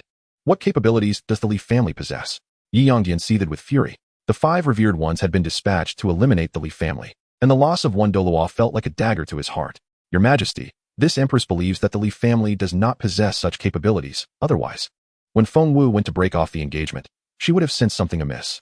Could it be that the 5 revered ones encountered others? Spoke the empress of the Red Maple Empire, Su Ruoji. Around 40 years of age, yet appearing no older than 30, her skin was taut and elastic, free of wrinkles. Her meticulously groomed brows framed large, bright eyes, and her lips bore a delicate shade of lipstick, exuding elegance and nobility. The resplendent phoenix robe she wore, intricately embroidered and woven with gold and silver threads, shimmered with dazzling brilliance, reflecting her status and wealth while accentuating her graceful demeanor. Before Su Ruoji, the 4 revered ones did not dare to show any signs of negligence. The empress was not only a figure of authority but also a 93rd ranked Douluo, with a martial soul fusion technique that could contend with the top Douluos of approximately 98th rank. Your Majesty, what you say is indeed correct. Just a single Li family. At this point, one of the revered ones seemed to have a realization. Yi Yongdian then inquired, are you suggesting that if only 5 revered ones were lost, it would be acceptable? Let us not forget the 3 silver-ranked assassins from the Blood Slaughter Tower. Do not tell me this is mere coincidence. The Li family harbors secrets. Great secrets. Oh, is there such a matter? Su Ruoji appeared unaware of this, her expression turning contemplative. Suddenly, Yi Yongdian and the 6 revered Douluos raised their heads in unison, their gazes piercing through the palace. Colorful soul rings emerged beneath their feet, with the largest among them a vivid red. An ominous presence approached. Yet, to dare disrupt the royal palace, even a revered Douluo would spill blood. In swift unison, the 6 flew forth from the palace. Moments later, they beheld the newcomer, their expressions shifting upon witnessing the impressive soul rings and the pitch-black, weaponized martial soul. Black, black, black, black, black, black, black, red, red. 2 10,000-year soul rings. The grand revered murmured, and the 6 instantly became vigilant. This individual was a formidable opponent. At the very least, they had never encountered anyone like him before. Who might you be? Why do you recklessly release your aura within my royal palace? Is there some misunderstanding between us? Yi Yongdian attempted to maintain a calm demeanor, for although the newcomer was strong, he was but one person, while they numbered 6. With the lowest among them being a 92nd ranked revered. Meanwhile, he stood at a formidable 96th rank. Misunderstanding? None at all. I simply find you displeasing and wish to engage in a friendly spar, the newcomer coolly replied. It could only be elbow. The saying goes that a gentleman avenges 10 years without haste, yet Li Chaqing could not wait a decade. Sending Elbu to the palace to collect interest after dealing with the Zhang family. A spar?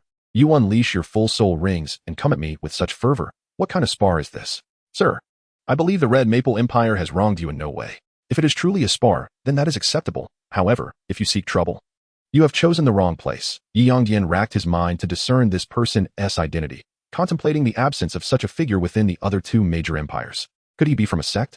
The configuration and level of his soul rings clearly indicated a significant background.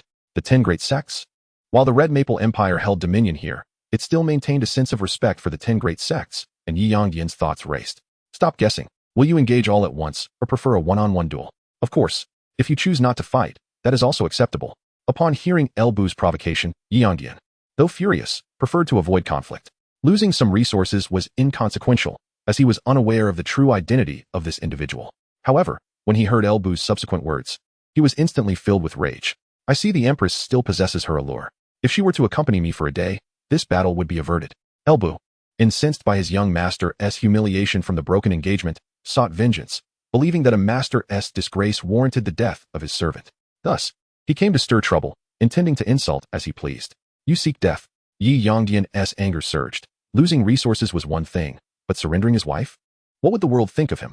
Boom, boom, boom. 6 terrifying auras swept through the surroundings. Chapter 11. The Form of Elbu. Wretched scoundrel. Prepare to meet your demise. The 6th soul skill, wind, flower, snow, moon. This was the first time Su Ruoji had heard such foul language, elevated above others. When had she ever endured such lewdness? Her martial soul, a lotus flower, unleashed a torrential rain of petals towards Elbu, as if intending to pierce him through. The others did not remain idle, as Elbu's presence exerted immense pressure on them. The 7th soul skill, martial soul true form. The 7th soul skill, ghost vine true form. Yi Yongdian, in a fit of rage, summoned forth a magnificent white tiger, his 7th soul skill, white tiger true form. Roar. The 6 charged at Elbu, determined to teach him why flowers bloom so vividly. Good, good, good. This is splendid. Elbu grinned ominously, then released his aura. Wielding the pitch-black, breaking heaven demon halberd, he stood as an invincible war god. The 7th soul skill, demon god true form. A terrifying and fierce aura radiated from him, engulfing the entire space, instilling an indescribable sense of pressure and fear. With a swing of the breaking heaven demon halberd, a powerful force erupted, creating a blinding light that seemed poised to tear the very fabric of the void. He began to unleash the halberd with grandiose movements, each swing imbued with boundless might. His assault relentless and overwhelming, akin to a tempest that could not be resisted. Can one man withstand this? Is this all the strength you possess? Elbu moved like a specter, his Tianyuan realm mental energy allowing him to predict his opponent's moves. As he sidestepped, the breaking heaven demon halberd lunged forward like a fierce dragon emerging from the sea, while his other hand formed a fist and struck out in one seamless motion. Boom. The 92nd ranked 4th revered was sent flying with a single punch. Old 4. Do not worry, I want to die. Cough, cough. The 4th revered wiped the blood from his mouth, and countless ghost vines shot forth, entangling Elbu. The 6th soul skill, ghost vine entanglement. Elbu stomped his foot, using the air to propel himself to the other side. Too slow, far too slow. With a mocking laugh, the figure suddenly tilted his neck without warning, as a claw swiped through empty air. Such terrifying mental prowess. Yi Yongdian, under the guise of a white tiger, felt a surge of alarm. He had calculated the timing of his strike meticulously, yet it had been evaded with seemingly perilous precision. The Red Maple Emperor, is it? A chilling voice echoed. And Yi Yongdian knew he was in trouble, for his tiger claw had been firmly grasped by Elbu, who then yanked it fiercely. He had rushed in with great speed, and due to inertia, he was unable to respond, meeting instead the force of a fist that came crashing down like a sandbag.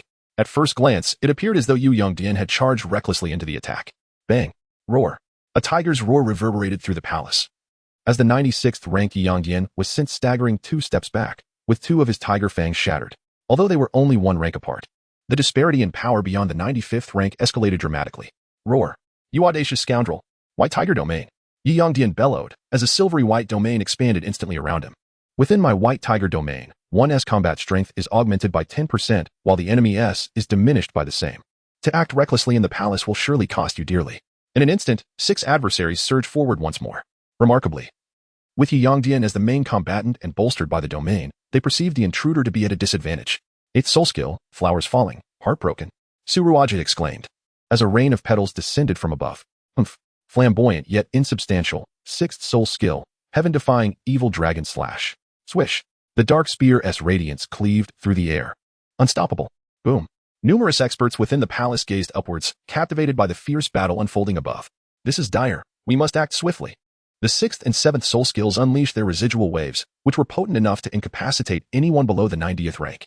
My good sir, do you truly seek a fight to the death? Yi Yongdian said, his patience wearing thin, after battling for so long. He saw no sign of his opponent faltering and realized that without employing genuine tactics, he could not overcome Elbu. A fight to the death? What nonsense. I still see the queen possesses her charm. You court death. Yi Yongdian seethed with rage. 9th soul skill, white tiger heavenly annihilation. Roar. He was furious. He was desperate. Elbu momentarily froze, taken aback by the fact that this opponent had resorted to a 10,000-year soul skill. Given the short distance and Yi Yongdian's swift attack, Elbu had no time to utilize his soul skill. Die. Elbu's expression turned cold. Do you think I will indulge you? Demon God armor. Clang, clang, clang. In an instant, Elbu's aura transformed dramatically. His body was enveloped in a suit of pitch-black armor, exuding an endless dark energy, as if it sought to devour everything around it. With the emergence of the armor, Elbu's stature grew even more imposing, resembling an unyielding mountain. Grasping the breaking heaven demon spear, its shaft shimmered with a chilling hue. Hiss. 7 soul bones? Soul bone armor. The 6 onlookers were left speechless. They possessed soul bones too, but only 3 or 4 at most. Soul bones were exceedingly rare. The probability of encountering a 1,000-year spirit beast was minuscule, while 10,000-year ones were exceptionally rare. Only 100,000-year soul beasts assuredly yielded soul bones. However, even then, duplication was possible, making it incredibly difficult to amass 7 pieces, even if one were to slay 9 10,000-year soul beasts. Yet, the individual before them had evidently achieved this, leaving them astounded. This meant he had yet to utilize his soul bone skills beyond his soul techniques. And they could only imagine the formidable power that a combination of soul armor would yield. In short, it was terrifying. Ruajia quickly employed the martial soul fusion technique. Yi Yongdian urged anxiously. All right. Su Ruajia replied. Stop him. The 4 guardians acted in unison, their 9th soul rings glowing brightly. However, they were too slow. Elbu's soul power level was already overwhelming, and with the demon god armor augmenting his speed and other attributes, he appeared before them in an instant, sending the 4 guardians reeling with a punch and a kick. Boom. Boom. My heavens. What am I witnessing? Ignoring the astonishment of the soul masters below, Elbu positioned himself between Yi Yongdian and Su Ruajie. Martial soul fusion technique? Fusion. My foot. Break for me. With a roar, Elbu ruthlessly interrupted their martial soul fusion technique. He had no idea how powerful his attack would be, but it was certain to pose a threat to himself, compounded by the 4 guardians watching closely. Thus he had no need to take unnecessary risks. Phew. Yi Yongdian and Su Ruajie's martial soul fusion technique was violently disrupted, resulting in a backlash that left them spitting blood. Before they could make a move, a torrential barrage of attacks followed in rapid succession. At this moment, with the demon god armor enveloping him, Elbu seemed to be in a frenzy. His fists moved like phantoms, leaving the 6 no opportunity to unleash their soul skills. His speed was too swift, and each punch carried immense force. They were being crushed. Utterly defeated, mercilessly pummeled. Boom, boom, boom. Chapter 12. Spending money to seek punishment? The palace above erupted in continuous explosions, as Elbu, like a ferocious tiger among sheep, unleashed his moves with wild abandon. The opposition attempted to employ their soul skills, but the instant the words left their lips, they were met with Elbu's swift onslaught. Although Elbu had not utilized any soul skills, the augmentation from the demon god armor had dramatically enhanced his speed, strength, and agility. Each punch and kick held unfathomable power. Humiliation, frustration, powerlessness. This encapsulated the feelings of the 6. Meanwhile, the palace below bore the brunt of the chaos. One punch shattered a corner of the palace, impervious to even the strongest soul masters present. Your Majesty, General, should we provide assistance? One of the 89th ranked soul Douluo inquired of a man in armor. Provide assistance? If you have the capability, then go ahead. Do not involve me. The armored man replied coldly. Boom. At that moment, Elbu's might was unparalleled. With a fierce glare, he executed a full 360-degree spin, his legs striking like divine whips towards the bewildered Su Ruajie. Whirlwind kick. Not good. Queen, dodge. The High Guardian shouted urgently, but it was too late. Boom. The air shattered as Elbu's foot connected with Su Ruajie's chest, sending her crashing through a pavilion, with splintering in all directions. Not a bad kick. Elbu remarked nonchalantly. Mother, the queen. At this moment, 3 men and 1 woman hurried over. 2 of the young men rushed to support the coughing Su Ruajie, while the other exuded an extraordinary demeanor. Dressed in a blue robe, he bore a small hammer insignia on his sleeve and chest, while beside him, Yifumu merely glanced at Su Ruajie before diverting his gaze. My good sir, would you consider ceasing your actions for my sake? If there are any grievances, let us resolve them amicably. The young man clasped his fists towards Elbu, wearing a radiant smile. Meanwhile, Yi Yongdian and his 5 companions withdrew from battle, nodding slightly in respect to the young man, even Yi Yongdian himself, indicating that this individual held a remarkable status. After enduring humiliation for so long, Lu Bu found himself somewhat wearied. The primary objective of this endeavor was to disgrace the Hong Feng royal family and reclaim some interest, which he had evidently achieved. From his elevated vantage point, he cast a glance at the youth, pausing momentarily at the hammer insignias emblazoned on his chest and sleeves. The disciples of Haotian sect. Lu Bu had acquired a fair understanding of the power dynamics within the Soul Martial continent, and Haotian sect was one of the top 10 sects, if not the foremost among them. The Soul Hammer of Strangulation, the towering Haotian sect. Reputation? He had little regard for reputation. Even a level 59 Soul King incited his wrath, and no hidden figures lurking in the shadows could impede his resolve. Yet, such actions would undoubtedly invite trouble. And the current strength of the young lord was insufficient for such endeavors. I have shown due respect to the Haotian sect. However, my efforts have been considerable, and my spiritual energy has waned. My hands still tremble slightly. A mere 100 soulstones would soothe my wounded spirit. You shameless scoundrel! Yi Yongdian bellowed, his fury palpable. He had never encountered someone so brazen. Unfortunately, due to Lu Bu's earlier blow that had shattered his front teeth, his words escaped with a whistle. The other 5 shared similar sentiments, glaring at Lu Bu with murderous intent. Had their gazes been lethal, Lu Bu would have been torn to shreds. Shameless? You are the one without teeth. Your entire family is toothless. What now? Do you wish to fight? Lu Bu retorted sharply. He then addressed the youth. You see? It is not that I lack respect. Rather, they have shown you none. As Yi Yongdian attempted to interject, the youth gestured for silence. Naturally. By the way, do you possess any influence?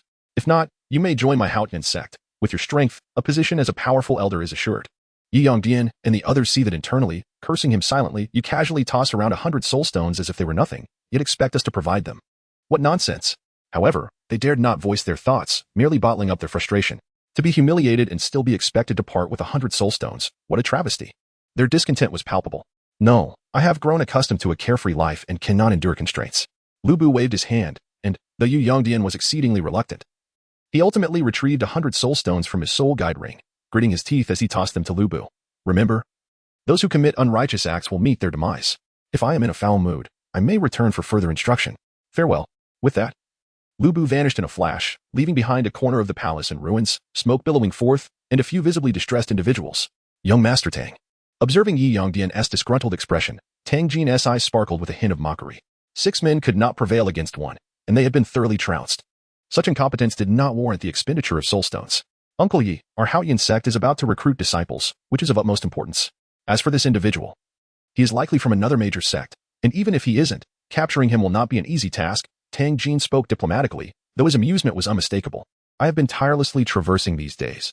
I shall take my leave now, he added nonchalantly, striding toward the palace with a demeanor that exuded strength rather than fatigue. Yi Yongdian clenched his fists, wishing he could strike Tang Jin dead, yet he was still obliged to marry off his daughter. He was indifferent to Yi Fengwu's fate. After all, marrying anyone was still marrying. Previously, due to the elder of the Li family, he had no choice but to betroth Yi Fengwu to Li Chaqing to foster ties with the royal family.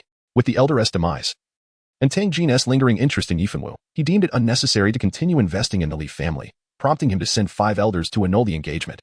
Fengwu, I have seen you, he said, casting aside his thoughts to speak gently to his daughter. Yi Fengwu replied softly, hastening to catch up with Tang Jin. Young Master Tang, wait for me. Tianer, Songer, when the time comes for the recruitment of disciples, you must perform admirably.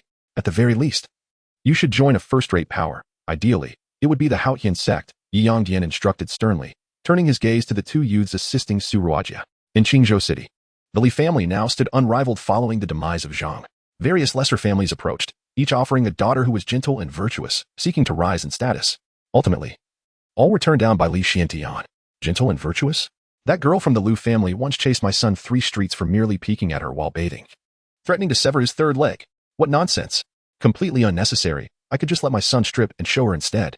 Graceful and alluring? The Zhao family's daughter walks with a sway so pronounced that her arms are as thick as my son's thighs, and her posterior is shockingly large. One glance is enough to terrify. How could this not threaten my son's life? Hence, he had rejected them all. How could any of them compare to his beloved Linger? She was the epitome of gentleness and grace, and most importantly, they had grown up together, as close as kin. Father, how is your injury healing? Should we not go and obtain your 9th ring tomorrow? Li Chaqing entered with a cheerful demeanor, followed closely by Lu Bu. Excellent. I have been eagerly awaiting this. Please. Lord Lu Bu, take a seat. Too kind, head of the family. Lu Bu nodded politely and settled into a chair offered by Fu Bo. Chapter 13. Everything follows mother's arrangement. Ah, my son, as the saying goes, joy brings vigor. Since your matter has been resolved, I feel our Li family is flourishing. Li Xiantian chuckled heartily. My long-standing bottleneck has been shattered, and now our Li family dominates Qizhou. Even lesser families are nearly trampling our doorstep. Moreover, he had yet to mention the presence of Lu Bu by his son's side, who, according to him, had ventured into the royal palace. What could one possibly do in the palace? Surely not just to behold the queen's beauty? Even if that were the case, his ability to emerge unscathed spoke volumes. If one lacked strength, how would they fare? Just witness how the old dog you would treat you. Truly, heaven blesses our Li family. Heaven blesses the Li family. Heaven blesses the Li family. Li Hu shouted from outside, appearing somewhat dim-witted. Father, what do you make of this? Look, Lord Lu Bu has brought good fortune. Li Chaqing smiled widely, producing 10 soul stones. Hiss, soul stones. Heaven blesses our Li family. Father, did you see that? Our Li family is on the rise. You can rest easy below. Li Xiantian wept tears of joy, gazing up at the sky. The upper echelons of the Li family were engulfed in excitement. Li Chaqing smiled silently, pondering the situation. What is this? A lack of worldly experience? Although he himself had not encountered much, it hardly hindered him. All right, father, remain composed. You can discuss everything with the elders. I shall visit mother first. With a courteous bow, he stepped out. Young master.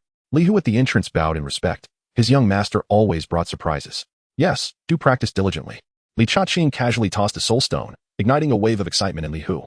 This single soul stone could elevate his soul power by several levels. And the unexpected fortune left him momentarily dumbstruck. Only when Li Chaqing had departed did he regain his senses, repeatedly expressing his gratitude. Meanwhile, Lu Xingyue and her daughter Li Linger were engaged in a hushed conversation. Mother, are you feeling better? Gazing at the girl who had been by her side for over a decade, Lu Xingyue's eyes sparkled with warmth. It was a night filled with falling snow. And she remembered sitting under the eaves with her husband, Li Xiantian, her pregnant belly prominent, as they watched the snowflakes dance in the air. The ethereal beauty of the scene was unforgettable, as the snow fell like delicate flowers. Suddenly, the old master had soared in, cradling a newborn in his arms. Years had passed, and that infant had blossomed into a captivating beauty, yet the old master had since departed from this world. My dear, mother is fine, Lu Xingyue said, holding Li Linger's hand tenderly. With a gentle demeanor, she continued, I wish to ask you something. Yes, mother, Li Linger replied. What do you think of your brother? He's quite nice. Li Linger's hand trembled slightly before she spoke earnestly. Is that so? There are no outsiders here. Surely, I can discern your little thoughts. I have traversed more paths than you have consumed meals. As the saying goes, the fertile waters do not flow into the fields of others. Although you were found by the old master, your father and I genuinely care for you. Your brother may be lacking, but with me around, he would never dare to bully you.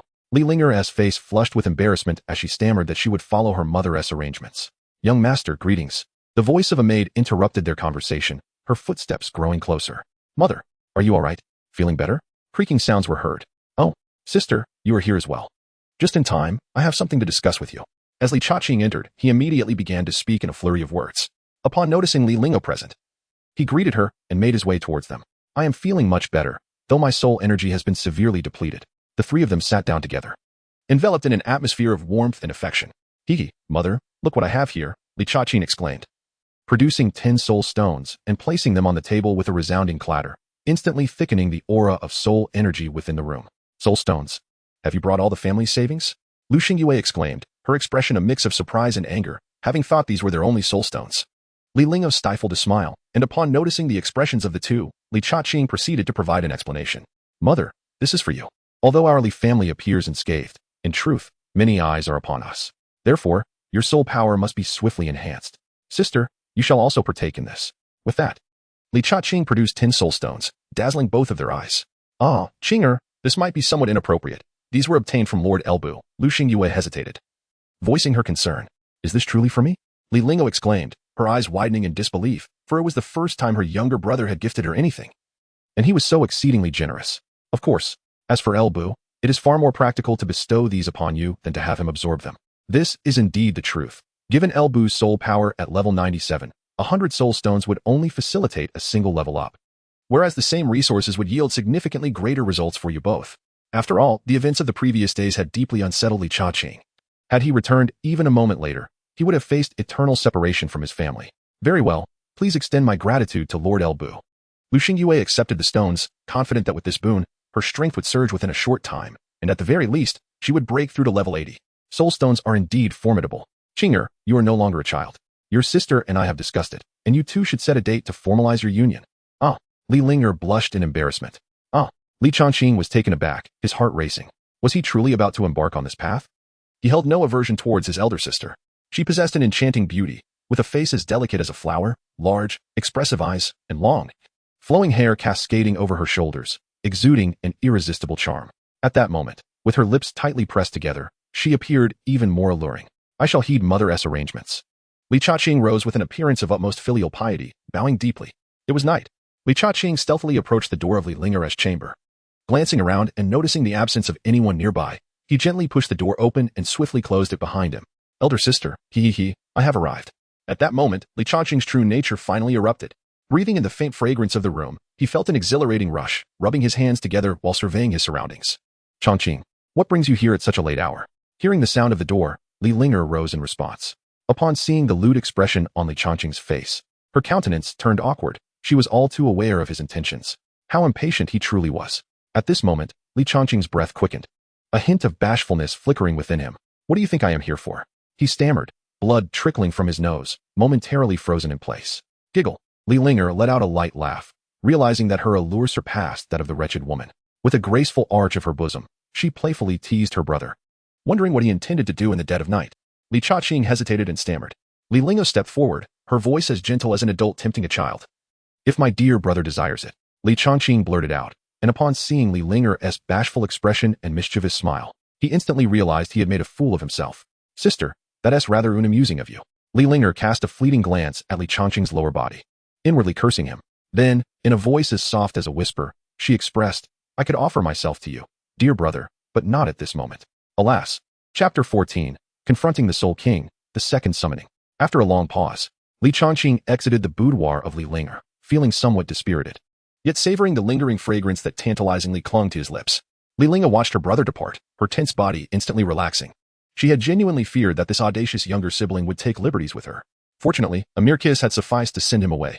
Otherwise, who could predict what unforeseen events might have transpired had he lingered longer? Scoundrel of a brother, possessing the heart of a thief, yet lacking the courage. With a mutter, Li Linger closed the door and succumbed to slumber. Unbeknownst to her, two individuals concealed behind a fake mountain had witnessed the entire scene. Quite the clever lad. I must say, Li Xiantian murmured. This young man has quite the knack for manipulation. It appears our concerns were unfounded. Indeed, Xingyue, we seem to have been overly anxious. He continued. How shameless of us. With that, the couple vanished into the embrace of the night. Back in his chamber, Li Changqing inhaled several deep breaths of cool air, managing to suppress the turmoil within. Yet, he knew all too well that such a state of affairs could not persist indefinitely. Otherwise, dire consequences would surely ensue. System. Open my attribute panel. Host. Li Changqing Soul Power. Level 40 Martial Soul. Heavenly Thunder Sword. Immutation. Soul Rings. 4. Yellow. Black. Black. Black. Second Martial Soul. Azure Dragon. No soul rings available. Killing points. 51 Summon Character. Divine Demon Elbu. 1 day until the next summoning. What? Li Changqing's malevolent energy abruptly vanished, replaced by astonishment and shock as he rubbed his eyes in disbelief. System. Do I possess a second martial soul? How could he have been unaware of such a matter? Returning to the host, the previous incarnation did not possess one, but as a distinguished individual of Huaxia, how could you be without a top-tier martial soul? Excellent. Marvelous. Li Changqing exclaimed, slapping his thigh in exhilaration. The Azure Dragon martial soul is truly formidable. He envisioned himself wielding heavenly thunder in his left hand and the Azure Dragon in his right, with 18 resplendent red soul rings dazzling in the limelight. Astonishing the realm of soul masters. No, what are red rings? With sufficient killing points, I could obtain a million-year soul ring. System. Propel me to the Soul King. A deduction of 30 killing points followed the system's announcement, as Li Changqing's soul power surged until it stabilized at the 50th level of Soul King. If a 17-year-old soul ancestor could be deemed a genius within the Red Maple Empire, then a 17-year-old Soul King was nothing short of a prodigy. Indeed, even when considering the three major empires, he would be regarded as a marvel, a paragon of excellence. Even the top 10 sects would extend their olive branches. The 30 killing points equated to the price of 3 primary title Douluos. Goodness, the requirement for killing points escalates with advancement. Observing the remaining 21 killing points in the yellow subpar soul ring on the Thunder Sword, he commanded, System, elevate this mediocre soul ring to the 10,000-year level. Understood, host. In an instant, propelled by 9 killing points, the century-old soul ring on the Thunder Sword visibly transformed to purple, then deep purple, and finally black, halting at that hue. Such a uniform black is far more pleasing to the eye. As for the remaining 11 killing points, he decided to conserve them.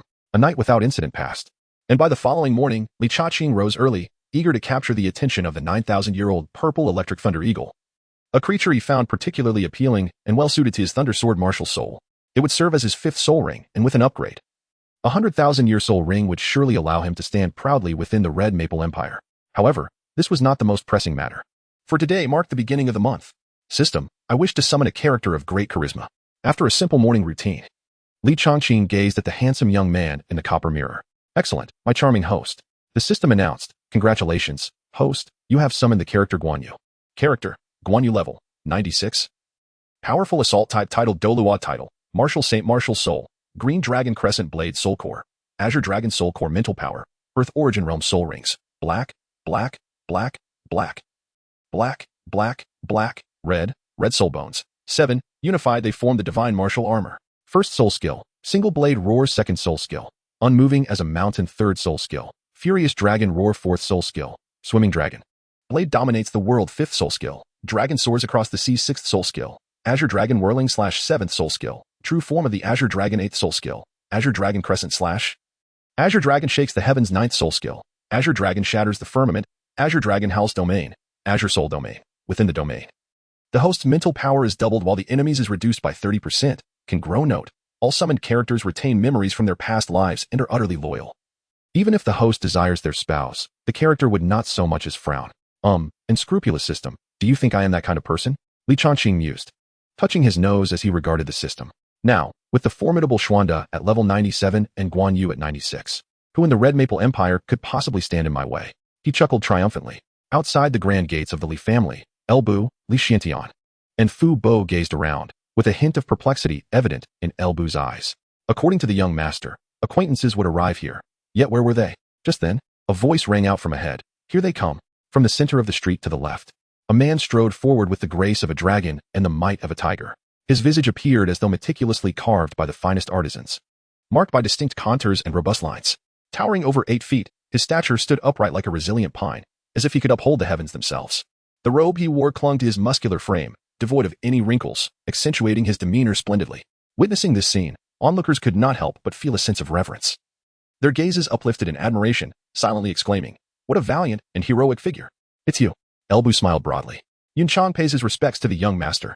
The man approached Li Changqing, clasping his fists and bowing, and even in this posture, he matched Li Changqing in height. "Very well, Yun Chang, no need for such formalities. Your assistance is like wings to a tiger." Li Changqing continued, "This is my father, Li Xiantian, our steward Fu Bo, and El Bu." As Guan Yu rose, his gaze locked with El Bu's. A heavy tension filled the air as an almost palpable pressure began to emanate from the two men, causing Fu Bo to break into a cold sweat. Surely, they were not about to clash? With a resounding thud, akin to a mountain colliding, Guan Yu and El Bu embraced each other, vigorously patting one another on the back. "You rascal, care for a spar sometime? No problem. You can run 29 meters while I wield my 30-meter green dragon crescent blade." They laughed heartily, causing passers-by to cast bewildered glances. Noting the imposing figures of the two men, who now appeared somewhat fearsome and hastily scurried away. "Enough, enough. We wouldn't want to be misunderstood," Li Changqing interjected, rubbing his forehead. "For now, Yun Chang will accompany me, and as for Feng Xian, I trust you to look after things at home. I fear someone might stir trouble again." Li Changqing was cautious, recalling the misfortunes of the past. Their previous encounter had been a stroke of luck, and he worried that an ambush might befall the Li family once more. Thus, it was prudent to leave one behind. Rest assured, should any misfortune befall the Li family, I shall present my head. El Bu vowed. "What need have I for your head? Enough of this, let us go." Li Changqing replied tersely, nudging his father, who had been momentarily dazed by the earlier encounter. "Oh, right. Let us proceed." In the Soul Beast mountain range, a fearsome silver moon wolf, aged 100,000 years, rose majestically, its lustrous black fur shedding in tufts. It then leaped onto a rocky outcrop 5 miles away, baring its fangs and revealing blood-red eyes. "Human, you are no match for me. I advise you to depart swiftly, lest you face dire consequences." Li Xuantian's 8 soul rings pulsated rhythmically as he wielded the Thunderblade soul, while the surrounding trees were mercilessly shattered by his fierce sword aura. Li Xiantian spat out a mouthful of congealed blood, which landed upon a leaf. "You wish to make me look good? How do you intend to achieve that? You too are nearing your limits, are you not?" Step by step, Li Xiantian advanced towards the Silver Moon Song Wolf. "So what? Do not forget that we are in the Soul Beast Mountains. A single roar from me will summon many. Oh no, an abundance of soul beasts. At that moment, escape will be impossible for you." The Silver Moon Song Wolf retreated gradually, threatening with a facade of ferocity. 8th soul skill, Sword Thunder and Howl. In an instant, a terrifying assault surged forth. "Roar, human, you force my hand." Extreme Wind Domain. The Silver Moon Song Wolf howled, its claws stirring the air, its body accelerating to more than twice its speed, resembling fleeting shadows as it lunged towards Li Xiantian. With a series of sounds, countless phantoms were instantly shredded by the sword energy, yet none were the true form of the Silver Moon Song Wolf. This is bad," Li Xiantian shouted, sensing a chilling dread behind him. "Die." The Silver Moon Song Wolf roared, its eyes flashing with urgency. This accursed human had compelled it to unleash a domain it had only recently comprehended, which could pose significant danger to itself. "Beast, dare you act so recklessly?" With a thunderous crash, a figure plummeted from the sky, stirring up a cloud of dust. The Silver Moon Song Wolf felt a sudden surge in its mind, momentarily dazed. Puff! Crimson blood gushed forth as a sword, radiating with the essence of thunder, pierced its throat. "Thank you, Lord Guan Yu." Li Xiantian expressed his gratitude with a cupped fist. No need for such formality, we are family. Let us focus on absorbing the soul ring, came the response. From the corpse of the silver moonsong wolf, a massive soul ring emerged, its blinding red light filling Li Xiantian with immense joy. Upon absorption, he would ascend to the rank of title Douluo, and moreover, he would possess a soul ring of 100,000 years. Simultaneously, a soul bone emanating a crimson glow floated above the body. The right arm soul bone. It must pertain to the extreme wind. Muttering to himself, Li Xiantian began the absorption process, while Li Chongqing and Guan Yu stood guard beside him. Once father absorbs the ninth ring, we shall seek that thunder eagle, Li Chongqing murmured. Previously, he had absorbed a 30,000-year soul beast, and this time he intended to claim the 90,000-year thunder eagle as his fifth ring. With a resonant hum, the 9 soul rings surrounding Li Xiantian began to pulsate in unison. 2 yellow, 2 purple, for black, and the outermost red soul ring shone brilliantly. Thus, Li Xiantian finally attained the status of title Douluo. Li Xiantian slowly opened his eyes, a flicker of joy illuminating his gaze. Ah, my son, this 9th soul skill of mine is rather formidable. The thunderstorm slash strikes with ferocity, a blade of wind and thunder sweeping across the heavens. Furthermore, this swift soul bone bestows upon me 2 abilities, the Song Wolf Claw and the Gale Domain. In other words, I have suddenly gained 3 skills. The soul rings of a 100,000-year soul beast come with 2 skills, as do the soul bones. Moreover, a 100,000-year soul beast is guaranteed to produce a soul bone. Thus, it is indeed true that I possess 3 more skills than a title Douluo without a 100,000-year soul ring. And the soul power consumed by the soul bone skills is negligible. Congratulations to you, father, Li Chongqing exclaimed. What is this? My son is destined to have a complete set of 100,000-year soul rings. At that time, you won't be able to withstand the impact. Aha, good lad. All of this is thanks to you. I never even had the courage to hunt a 100,000-year soul beast before. This was indeed the case. While the soul rings of a 100,000-year soul beast are treasures, it is typically challenging for a newly ascended 90-level soul Douluo to slay one. They would usually target soul beasts aged 80 or 90,000 years instead. Well then, let us be on our way, Li Chongqing declared. Yes, it is time to return. Li Xiantian agreed. Wait, father, are you leaving just like that? My soul ring has yet to manifest. Li Xiantian's spiritual energy swept across, and he was taken aback. 50 levels? How astonishing. How many soul stones have you absorbed? Moreover, the speed of absorption and refinement is exceedingly rapid. Li Xiantian was astonished. Even the absorption of soul stones must have its limits, and such swiftness is implausible. Just last night, when he emerged from the girl's chamber, he was certainly at level 40. How could he have surged to level 50 in just one night? He initially believed his son was merely accompanying him to broaden his horizons, but unexpectedly, father, your son possesses extraordinary talent and remarkable potential. A breakthrough of 10 levels in a single night is merely child's play. Li Xiantian's lips twitched as he secretly compared himself to his son. He recalled how, in the past, he had felt immense pride after advancing 3 levels in a month, yet in comparison to his son, he felt utterly inadequate. Gazing at his son, Li Xiantian deemed it necessary to impart a lesson. He feigned solemnity and said, My dear child, possessing a spirit of pride is commendable. Yet one must never succumb to arrogance. Throughout history, countless extraordinary talents have emerged, yet how many have truly reached the pinnacle of Douluo? The number of those who attain the 100th level and ascend to divinity is even more scarce. Take your father, for instance. My talent cannot be deemed exceptional, merely average at best. Nevertheless, I persevered and became a title Douluo. Many who were once more gifted than I have long since faded away. Often due to their haughty demeanor, looking down upon others and ultimately offending those they should not have. Li Xiantian spoke earnestly, deeply fearing that his son might stray onto a perilous path and meet a tragic end. Listening to Li Xiantian's incessant nagging, Li Chongqing merely smiled in silence. To borrow from Cao Cao's words, it is better for me to betray the world than for the world to betray me. In essence, it was a declaration of self-interest. It was all about me, and not about you. With that, the trio traversed the damp, shadowy expanse of the Soul Beast mountain range, occasionally hearing the low growls and murmurs of the soul beasts. My lord, it seems there is a commotion up ahead, a battle perhaps 1,000 miles away. Guan Yu remarked, his brow furrowing slightly. The 3 of them hastened towards the source of the sound. In a hollow of the mountains, a man and a woman were sent flying, ultimately crashing heavily against the gnarled roots of a sturdy tree. Young Master Tang. The age of this thunderhawk is likely nearing 100,000 years, and it possesses a distinct advantage in the air. It will be quite challenging for the 2 of us to bring it down, Yi Fengwu said, her delicate frame trembling slightly as she leaned against the tree root. Her soul rings, a yellow, 2 purple, and 1 black, indicating her status as a 4-ringed soul master, a talent in her own right, yet dimmed in the presence of Tang Jin.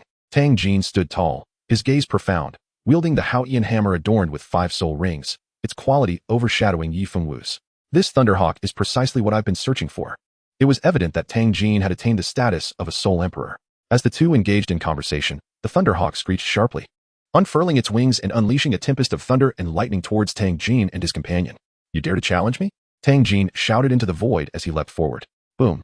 The air erupted with a thunderous sound as a crimson Haotian hammer plummeted from above. Its speed akin to the wind, its power reminiscent of thunder, crashing down upon the Thunderhawk's head. The Thunderhawk emitted a shrill cry, swiftly evading the strike, transforming into a streak of lightning. Elder Lu, act quickly, lest the night grow long with dreams. Tang Jin called urgently to the figure suspended in the air above. As the son of an elder of the Haotian sect, his status was exalted, naturally drawing powerful protectors to his side. The one known as Elder Lu was no ordinary individual. His crimson Haotian hammer bore 9 soul rings, 1 purple, 7 black, and 1 red. Very well, young master. I shall slay it at once. With a resounding declaration, a colossal phantom emerged in the sky, wielding a fiery red Haotian hammer, aiming directly at the Thunderhawk. However, the Thunderhawk's eyes gleamed with disdain, aware of the strength of the Haotian sect, particularly the Haotian hammer, which was rarely matched at its level. Yet, even the mightiest attack must strike true to reveal its power, and unfortunately for them, the Thunderhawk held an undeniable advantage in speed. Crackling sounds of lightning erupted as the Thunderhawk darted through the air, evading the attacks with remarkable agility, maintaining a safe distance from Elder Lu, who chased it in vain. Within 100 miles, its speed was unmatched, rendering it virtually invincible. Tang Jin's expression darkened upon witnessing this spectacle. The soul beast had toyed with him, clearly aware of Lu's concealed presence. It had evidently developed intelligence, nearing the threshold of 100,000 years. Cunning beast. Today, I shall not relent. Tang Jin seethed, invoking his 5th soul skill, Haotian Dual Shock. Elder Lu, recognizing the Thunderhawk's unparalleled speed, realized that closing the gap was an insurmountable challenge. Yet, he would not allow it to escape his grasp. With a powerful shout, 2 Haotian hammers manifested in the air, converging upon the Thunderhawk in a flanking maneuver. With a swift motion, Elder Lu commanded both hammers to strike, aiming to obliterate the creature. The Thunderhawk, akin to a speck of light, zipped through the gap between the hammers, its eyes glinting with mockery. Did you think it would be so simple? Elder Lu declared. And the sound of the hammers colliding resonated like thunder across the skies. Boom. The shockwave from the collision dispersed the clouds above. The Thunderhawk, startled, felt its speed falter, its body momentarily stiffening. While enemies could afford multiple mistakes, it could only afford one. It was not known for its defense. A single strike from the Haotian hammer would spell its doom. 6th soul skill, Ghost Vine Entwining. Suddenly, countless vines surged from the dense forest, each as thick as an arm and tipped with barbed spikes. It was the long-awaited intervention of the Ghost Vine Douluo, sent to protect Yifengwu. She could not perish before reaching the Haotian sect, nor could Tang Jin die here, lest it bring trouble to the Empire. In an instant, the Thunderhawk found itself ensnared, its speed rendered ineffective against the Ghost Vines. Yet, the timing of the attack was impeccably executed. Boom. A hammer met the Thunderhawk with great force, sending it crashing to the ground, shattering a small hillock beneath it. With a terrible screech, one of its wings was left mangled and bloodied, signaling its impending demise. Try to fly again. I dare you. Tang Jin exclaimed, stamping down on the shattered wing with a cold expression. Suddenly, applause erupted, startling the 4 as they turned towards the source of the sound. Elder Lu and the Ghost Vine Douluo felt an alarm ringing in their heads. They had failed to notice the presence of others nearby. Tang Jin turned his head and saw 3 figures emerging from a thicket, one of whom was a young man clapping enthusiastically. Is it you? Li Xiantian. Both the Ghost Vine Douluo and Yifengwu exclaimed simultaneously, recognizing the father and son duo. A flicker of panic crossed Yifengwu's eyes. With young Master Tang by her side, would Li Chaqing's revelation of their betrothal provoke his disdain, nullifying all her efforts? Oh, you know him? Tang Jin replied nonchalantly, brandishing his status as a member of the Haotian sect with pride. In this territory, a disciple of the Haotian sect could stride confidently, while others could choose to walk as they wished. In response to the young master, this man has plotted against me for a long time, resorting to all means to possess my body. However, my father has shown mercy, considering the contributions of the Li family to the empire. Yet, why, Li Changqing, will you not let me be? I have told you I do not harbor feelings for you. Yifengwu took the initiative, painting Li Chaqing as a desperate suitor, a shameless man lusting after her. As she spoke, her eyes reddened, and she began to sob quietly. Li Xiantian was rendered speechless. Li Chaqing felt a chill run down his spine. Tang Jin wore a mocking expression, realizing from Yifengwu's tone that this pretty boy was merely a sycophant. Such a waste of those good looks. How pitiful and lamentable. Then, an inexplicable sense of pride welled up within him. The object of one's flattery and servility was reduced to such a state in front of him. A disciple of the Haotian sect. You should leave, he scoffed. Since she doesn't fancy you, why persist so stubbornly? Today, I am in a good mood and shall not hold you accountable. With a dismissive wave of his hand, Tang Jin shifted his focus back to absorbing the soul ring of the Thunderhawk, which was of utmost importance. Beside him, Yifengwu quietly sobbed, a flicker of pity flashing in her eyes before it vanished. She despised the feeling of being bound by destiny, a fate that had been predetermined since her birth. Lacking control over her own life, she felt that clinging to Tang Jin was her only means of escape. Integrity? Principles? If life dictated that something must be lost, then perhaps it was better to relinquish it altogether. How splendid! How had she not realized before how adept he was at spinning tales? Li Cha-ching let out a cold laugh. Not only had he never been a flatterer, but in his previous life, he had been a tyrant who dismissed wise. Though his life had been lost, his pride remained intact. He then turned to Tang Jin, his words striking with unexpected force. What are you? Holding me accountable? Li Cha-ching's voice resonated with confidence. To be frank, this Thunderhawk is under my purview. You killed it without a second thought, yet I have not sought retribution against you. How absurd. His words were resolute, as if they were indeed the truth. Humph? You seek death. Tang Jin, already simmering with anger, found his rage rekindled by Li Cha-ching's words. Yifeng glanced at Li Cha-ching several times before stepping forward and admonishing him. Li Cha-ching, do not be ungrateful. Quickly apologize to young Master Tang, or else what? You are eager to placate him so soon? Li Cha-ching interjected, and by the way, silence. Fearing that Li Cha-ching might expose their secret, Yifeng unleashed her martial spirit. A four-tailed red charm fox materialized, its 4 soul rings pulsating rhythmically. First soul skill, enchantment. As she activated her skill, Yifeng leaped forward, her seemingly delicate hand radiating formidable strength. For her future, Li Cha-ching had to perish. Son, Li Xiantian cried out anxiously. Alarmed by his son's wavering resolve, he stepped forward, intending to intervene, but before he could fully advance, his foot froze mid-air. A sharp slap echoed, and Li Cha-ching, with a smirk that blended mockery and disdain, replied, You dare strike me? Yifeng disbelief was palpable as her cheek visibly swelled from the blow. What is stopping me? Do you think you are the celestial maiden? Li Cha-ching retorted, delivering another swift slap. You insolent brat. Ghost Vine Douluo seethed with rage, revealing 9 soul rings. Old dog. Your opponent is me. Li Xiantian retorted defiantly, his thunder sword spirit materializing alongside his 9 soul rings. Initially, Ghost Vine Douluo was puzzled by Li Xuantian's confidence. However, upon seeing the 9 soul rings, he realized the truth, including one from a 100,000-year-old spirit. Yet, it was merely a recent breakthrough. The disparity in soul power would be insurmountable. Subsequently, the battle erupted between Ghost Vine Douluo and Li Xiantian. Young Master Tang, Yifeng appeared like a wrong little wife. Her eyes pleading. You truly tempt fate, don't you? The Thunderhawk still breathes, and I shall deal with this arrogant brat first. Gripping the Haotian hammer. With 5 soul rings shimmering ominously, Tang Jin approached with a sinister grin. Though he held no particular affection for Yifeng, he could not refuse what was nearly within his grasp. Moreover, her beauty and skills were undeniable. Most importantly, this brat dared to defy him. While everyone in the 3 great empires had shown him nothing but respect, casting a glance at the towering figure, he called out, Lu, can you handle this person? Lu, a senior member of the sect, wore a grave expression, yet as a member of one of the 10 great sects, he could not admit weakness. With his 95-level soul power combined with the Haotian hammer and sect's ultimate techniques, how could he falter against a wild Douluo?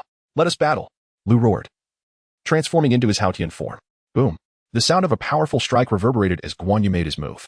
At this moment, only Li Cha-ching remained, facing Tang Jin's mocking demeanor and Yifeng's icy gaze. According to the rules of the martial world, we shall duel, Li Cha-ching declared slowly, his slender figure seemingly becoming the prey of the two.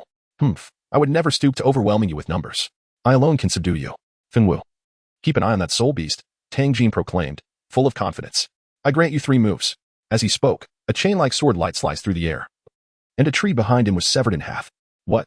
Li Cha-ching's sword spirit emerged behind him, displaying only 4 soul rings, yet all were black. How is this possible? Yifeng complexion drained. She recalled that this fellow was supposed to possess only a 5,000-year soul ring and had just broken through to level 40. Yet, what did that matter? Against young Master Tang, he had no chance of victory. Soul power dominance.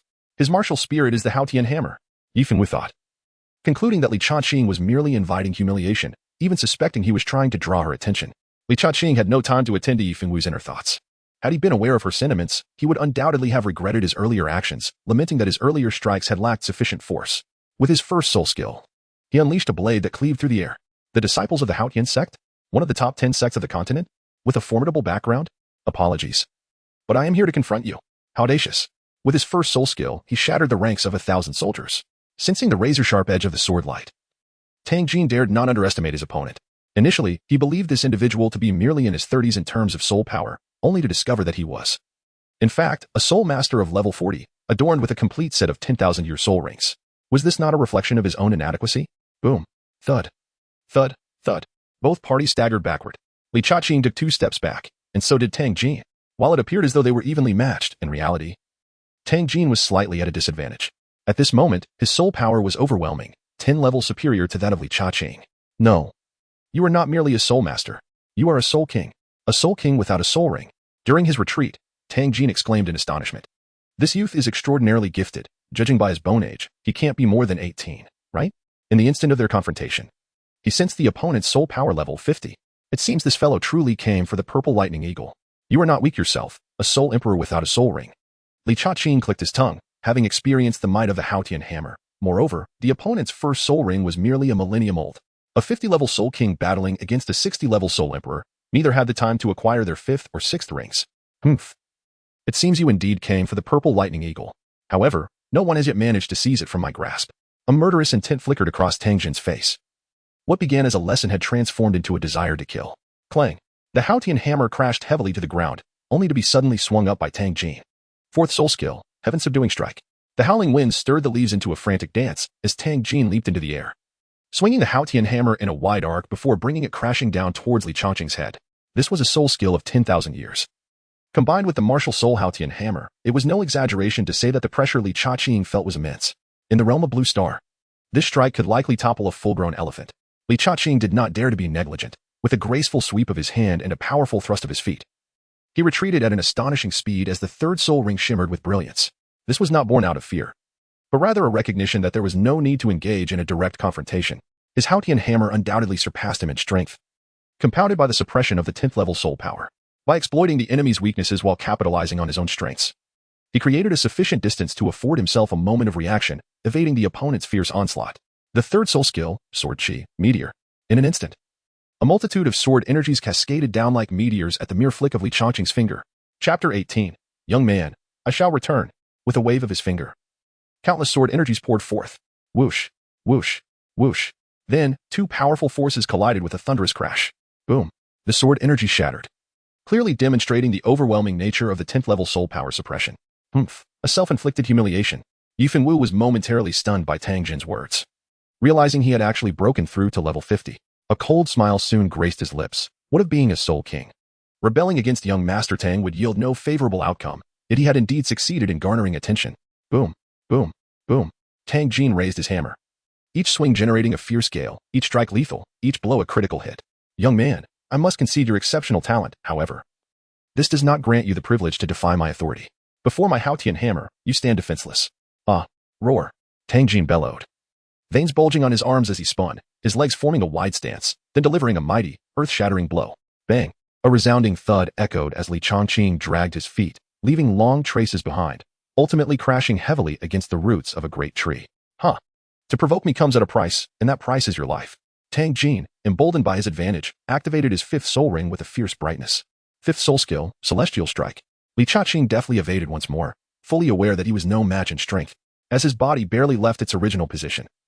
The massive root of a tree came crashing down. Damn it, are you testing my patience? 4th soul skill, Endless Edge. With a resounding clash, the sword radiance shimmered, unleashing a torrent of fierce sword energy that crisscrossed through the air. This strike was a single-target assault. In terms of sheer power, Li Cha-Ching could not rival Tang Jin. Yet, when it came to sharpness, the sword-type martial soul reigned supreme, especially considering it was a 10,000-year soul skill aimed at a single target. In simpler terms, it concentrated its attack to a pinpoint. Tang Gongzi, be careful. Yifan Wu's complexion paled, sensing the grave threat posed by this attack. Haotian Shield. In a moment of urgency, Tang Jin hastily invoked his Haotian Shield, with his martial soul, the Haotian hammer, swirling around him to form a protective barrier. Boom. As a shard of sword light sliced through the air, Tang Jin's expression shifted dramatically. He realized he could not intercept it. Indeed, a flash of lightning flickered, sending a jolt of paralysis through Tang Jin's body. Consequently, one segment of the Haotian shield shattered with a thunderous crash. However, he was far from being a mere name. Without hesitation, he shifted his body to the side. Uft. The sound of flesh being pierced resounded as he gazed at the small wound on his arm, silently lamenting how perilously close he had come to having his heart pierced had he not reacted swiftly. You little brat, you've provoked my ire. As a proud disciple of the Haotian sect and the son of an elder, being wounded by a soul king within the empire was a blow to his dignity that he could not afford.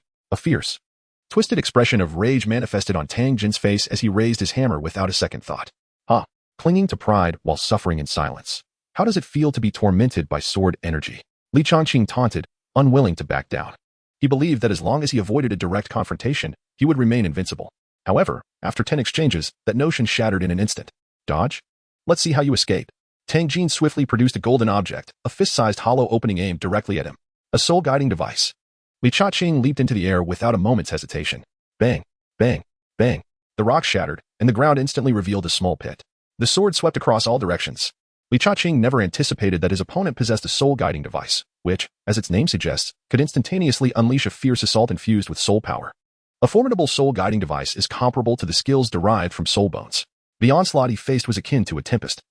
With Tang Jin wielding the densely packed Haotian hammer while simultaneously needing to guard against the soul-guiding device in his grasp, Li Cha-ching found himself retreating step by step, already displaying signs of defeat.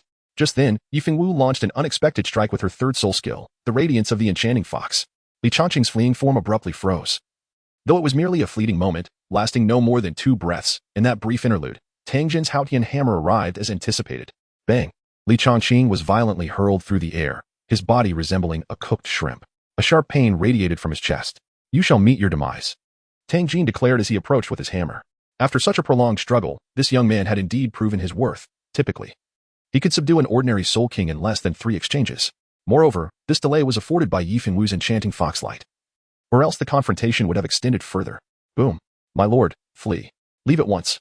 In an instant, Lu Ji, engaged in battle with Guan Yu, plummeted to the ground. His body battered and bruised. Lu Ji? Tang Jin furrowed his brow, astonished that the esteemed level 95 Lu Ji was unable to contend with that individual. My lord. Retreat. This opponent has yet to unleash his full power, and possesses superior soul force. Kakaka. Li Cha-ching slowly rose, spitting out a mouthful of fresh blood. Did you truly believe you had me at your mercy? I merely wished to experience the might of the Haotian hammer. You think I am the prey. Yet the true quarry is you. Bang. The ground trembled as Lu Ji crashed heavily to the earth. He then executed a swift maneuver, launching a hammer strike towards Li Cha-ching. My lord, hurry. Otherwise, escape will be impossible. This strike was essential for salvation. Should Guan Yu remain indifferent, Lu Ji would perish. Yet Li Cha-ching would also face death, for he was incapable of withstanding a casual blow from a titled Douluo. Impudent. Guan Yu swiftly altered his trajectory. He too could deliver a casual strike, but as previously stated, the residual force from a titled Douluo's attack was sufficient to gravely injure Li Cha-ching. Ultimately, Guan Yu landed firmly before Li Cha-ching, delivering a punch that cleared everything in its path. The rapidity of these events left Tang Jin no time for contemplation as he was swept up by Lu Ji. Lu Ji, take her. Boom. The battle on Li Xuantian's side has concluded, ending in a stalemate. If one were to delve deeper, it would be evident that Ghost Vine Douluo has lost. Their soul ring configurations are quite comparable, yet he stands at the formidable level of 93, while Li Xuantian has only just reached the esteemed rank of 90. Li Xuantian, await your fate. I shall relay all that has transpired here to His Majesty. Prepare for the imminent downfall of the Li family. After uttering these ominous words, Ghost Vine Douluo ensnared Yifeng Wu with his tendrils, with several branches also coiling around the nearly lifeless purple lightning eagle. The intention was unmistakable, to take it away. How greedy can one be, like a snake attempting to swallow an elephant? Yunchang, do not let that soul beast escape, Li Cha-ching exclaimed in exasperation. For this was his 5th ring, and he could not bear to see it taken away so easily. In truth, Guan Yu had already made his move. With the blue dragon crescent blade in hand, the first soul ring blazed to life. First soul skill, single blade roar. With a piercing sound, a brilliant azure blade of light sliced through the air, severing the tendrils that bound the purple lightning eagle in an instant. Its momentum unabated as it surged toward Ghost Vine Douluo. Chapter 19, the first 100,000-year soul ring. The tendrils of Ghost Vine Douluo were instantly cleaved apart, unable to withstand even a moment's delay. As he beheld the oncoming blade light, his expression shifted dramatically. This adversary was not merely 3 times stronger than Li Xuantian. 5th soul skill, Ghost Vine Prison. In an instant, countless ghostly vines densely intertwined to form a cage, enveloping everything in layers. Originally a control-type soul skill, he now employed it to buy precious time for his escape. Clearly, he succeeded. By the time the Ghost Vine prison was cut open, he had vanished without a trace, leaving only Li Cha-ching and the purple lightning eagle in the hollow of the mountain. Consider yourself fortunate to have fled swiftly. Otherwise, I would have made you regret it. Li Cha-ching growled, striding toward the purple lightning eagle. At this moment, the creature had succumbed to death. A glaring red soul ring and a fragment of its left leg bone slowly emerging from its body. Haha, such effortless acquisition. It truly is 100,000 years. Li Cha-ching rejoiced, for this would provide him with a bounty of killing points. Haha, my son, quickly absorb it. But can your body withstand such power? Li Xuantian approached, his aura subdued. Absorbing a 100,000-year soul ring was no trivial endeavor. One must consider whether the body could endure it, and thus it must be approached step by step. Otherwise, wouldn't it be more advantageous to absorb 10,000 units at once? Father, rest assured. Li Cha-ching smiled and began to absorb the energy. Guan Yu and Li Xuantian stood silently, their gazes sweeping across the surroundings. Should any soul beast or soul master emerge at this moment, they would undoubtedly be swiftly vanquished by Guan Yu. Li Cha-ching let out a muffled groan, his complexion gradually turning a deep crimson that spread to his neck. The pressure of the 100,000-year soul ring was indeed extraordinarily overwhelming, as if it were about to tear his body apart. Akin to the furious roar of a purple lightning eagle. What was the point of making a spectacle when one was already deceased? Li Chaqing bellowed fiercely. His expression twisted and grotesque. He had underestimated the peril. Attempting to absorb a 100,000-year soul ring with only level 50 soul power was exceedingly hazardous. In the realm of Shenluo, there were countless soul masters who had perished from the reckless endeavor of absorbing soul rings. Suddenly, a resounding dragon's roar echoed in Li Chaqing's mind, and the soul ring, which had been fiercely resisting moments before, fell silent, as if subdued. Resembling a docile kitten stripped of all will to resist. Azure Dragon Martial Spirit? Li Chaqing was taken aback. It was a well-established fact that martial souls possessed no consciousness or thoughts of their own, even when their master found themselves in dire straits. The martial soul would act according to its inherent nature, never interfering with its master. Without the master's command, it would remain utterly unresponsive. This was common knowledge. Yet, the recent occurrence had entirely upended this understanding. Li Chaqing had no intention of invoking the Qinglong martial soul. Did it possess its own consciousness? Or was it endowed with a guardian function? Either possibility was utterly unheard of in the realm of soul martial continent. Little Qinglong, can you hear me? Li Chaqing called out in his heart, but all he received in return was silence. Li Chaqing called out several times in succession, yet there was no response. As if the previous dragon's roar had merely been an illusion, shaking his head to cast aside such thoughts. He pondered how peculiar it was to traverse into the divine Luo realm. Even if someone were to tell him, "Son, I am your father," he would find it unremarkable. He then began to absorb the soul rings. Moments later, a fifth soul ring suddenly appeared on his Thunder Sword soul. Black, black, black, black, red. The glaring red of the 100,000-year soul ring, being the outermost, appeared the largest. At the center lay his Thunder Sword soul, and Li Chaqing swiftly examined his attribute panel. Post, Li Chaqing Martial Soul, Thunder King Sword, 5th ring, 2nd Martial Soul, Azure Dragon Martial Soul, no soul rings yet, soul power, level 51 soul bone, left leg soul bone, 1/7, skills, Thunder Half Moon Slash. Blink, within a radius of 5 meters. Increasing with the host soul power, 1st soul skill, 1 sword breaking the void 2nd soul skill, sword sweeping the 8 directions 3rd soul skill, sword chi. Meteor 4th soul skill, endless edge converging into 1.5th soul skill, extreme thunder slash, 10,000 swords returning to the sect killing points, 11 summoned characters, Elbu. Guan Yu, time until next summon, 28 days. Li Chaqing was instantly filled with joy. Firstly, his Thunderblade soul had transformed into the Thunder King Sword. Secondly, the benefits brought by the Purple Lightning Eagle were immense. With 2 soul ring abilities, 2 soul bone skills, and an additional level of soul power, it was truly delightful. If he were to face Tang Jin now, a 10,000-year soul skill would undoubtedly overwhelm him. And if that weren't enough, he could also unleash the soul bone skill. Thunder Half Moon Slash. Ah, my son, what a magnificent martial soul you possess. Li Xiantian remarked, gesturing towards the martial soul behind his eldest son. It was no longer the Thunder Blade. It exuded even greater might. Measuring 3 feet in length, the tendrils of lightning coiling around it radiated an ethereal charm, accompanied by an aura of destruction that was palpable. Father, my martial soul has undergone a transformation. It is now the Thunder King Sword, which can be considered of the highest caliber. Originally, the Thunderblade martial soul was of good quality, but now it could be deemed as top tier. Inferior, average, superior, top tier. Legendary. Excellent, excellent, excellent. Li Xiantian felt an overwhelming sense of gratitude, proclaiming the blessings bestowed upon his family. Congratulations, young master. Guan Yu offered with a respectful clasp of his hands. Oh, what does it matter? Let us proceed. Meanwhile, in another room, Tang Jin wore a grim expression, emitting frustrated sounds as he watched the elusive purple lightning hawk escape his grasp. His face flushed with anger as he cursed, Li Chaqing, I will make you pay. A minute later, the battle concluded, and Yi Fengwu's eyes glinted with disdain. Is that it?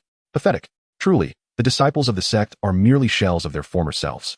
However, she dared not reveal her thoughts, as she hoped to join the Houghton sect through Tang Jin's influence. Gently massaging his back, she spoke sweetly, do not be angry. Young Master Tang, excessive anger is harmful to one's health. After all, he is merely a member of a family.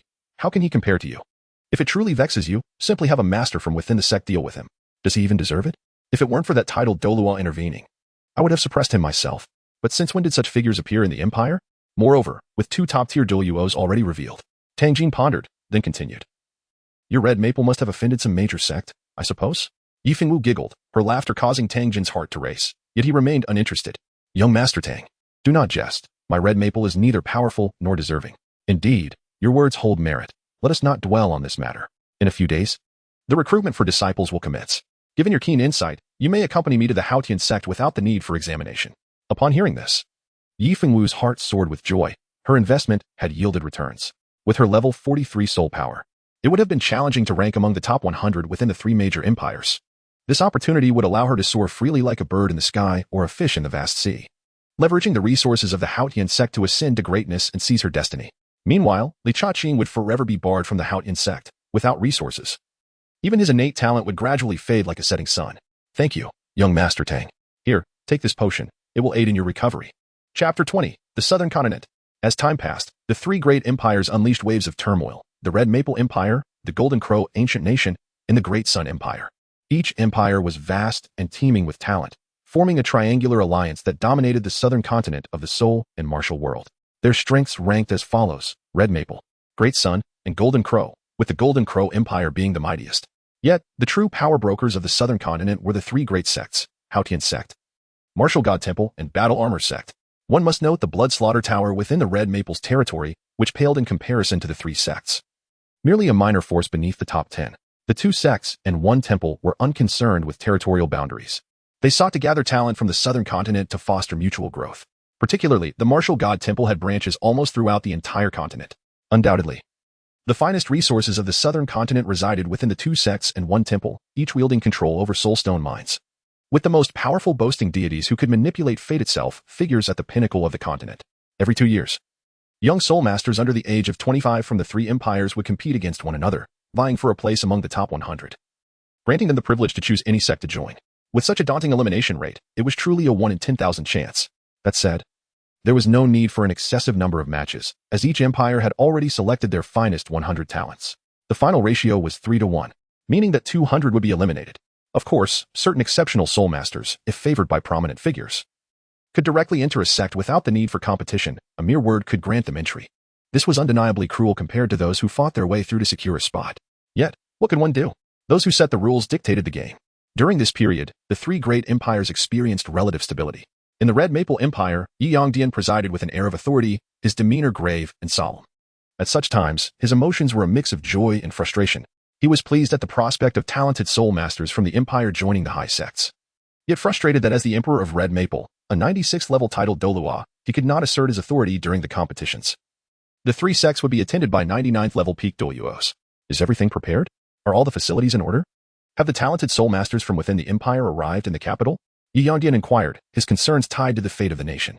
Thankfully, this year, the royal family had a guaranteed candidate to join a high sect, Yi Fenwu, who was attentively serving Tang Jin.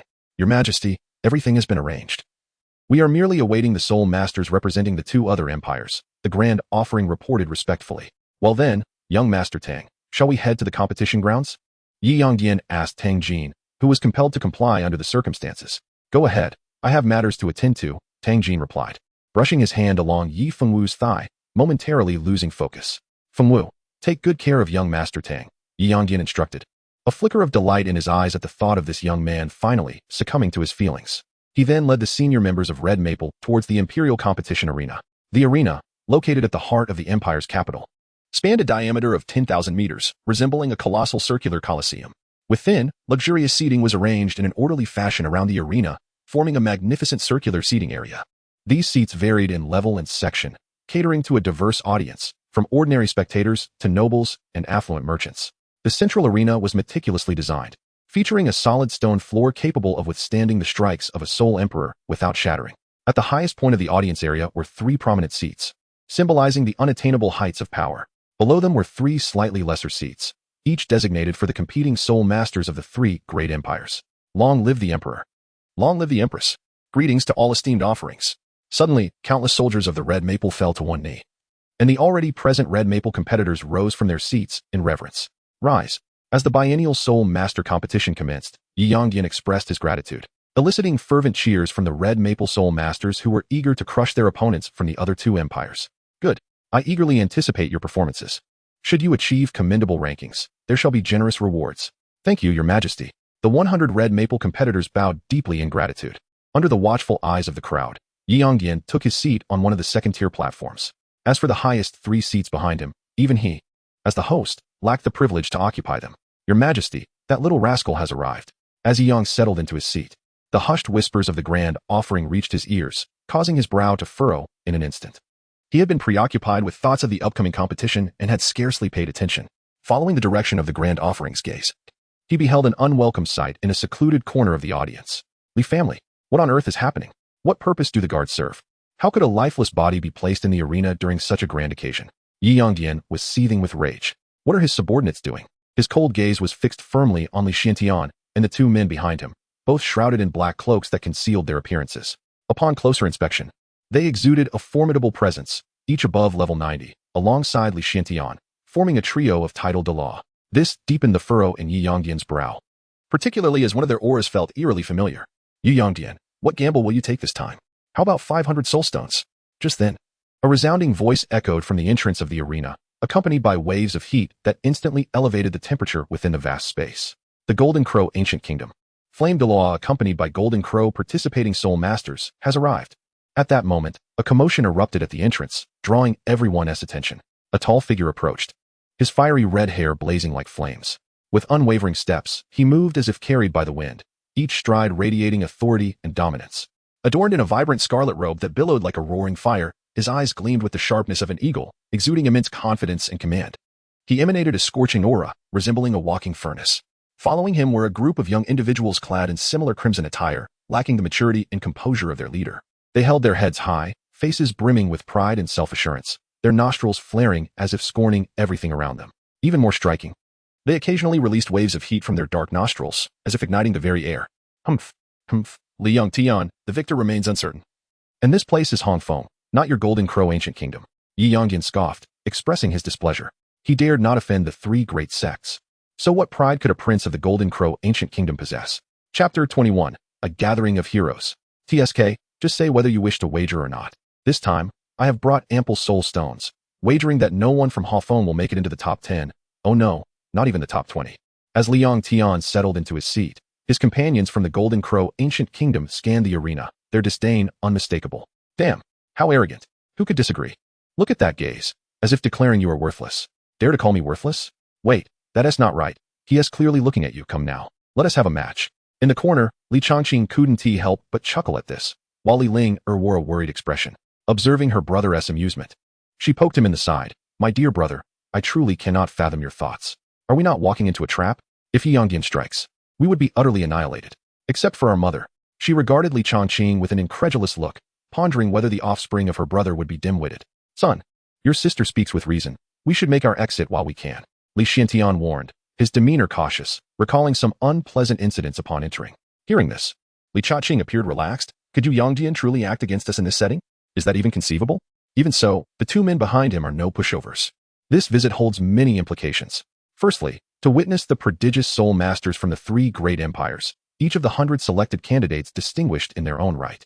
Secondly, to observe the formidable figures of the three sects. Tang Jin hardly counts. What significance does he hold?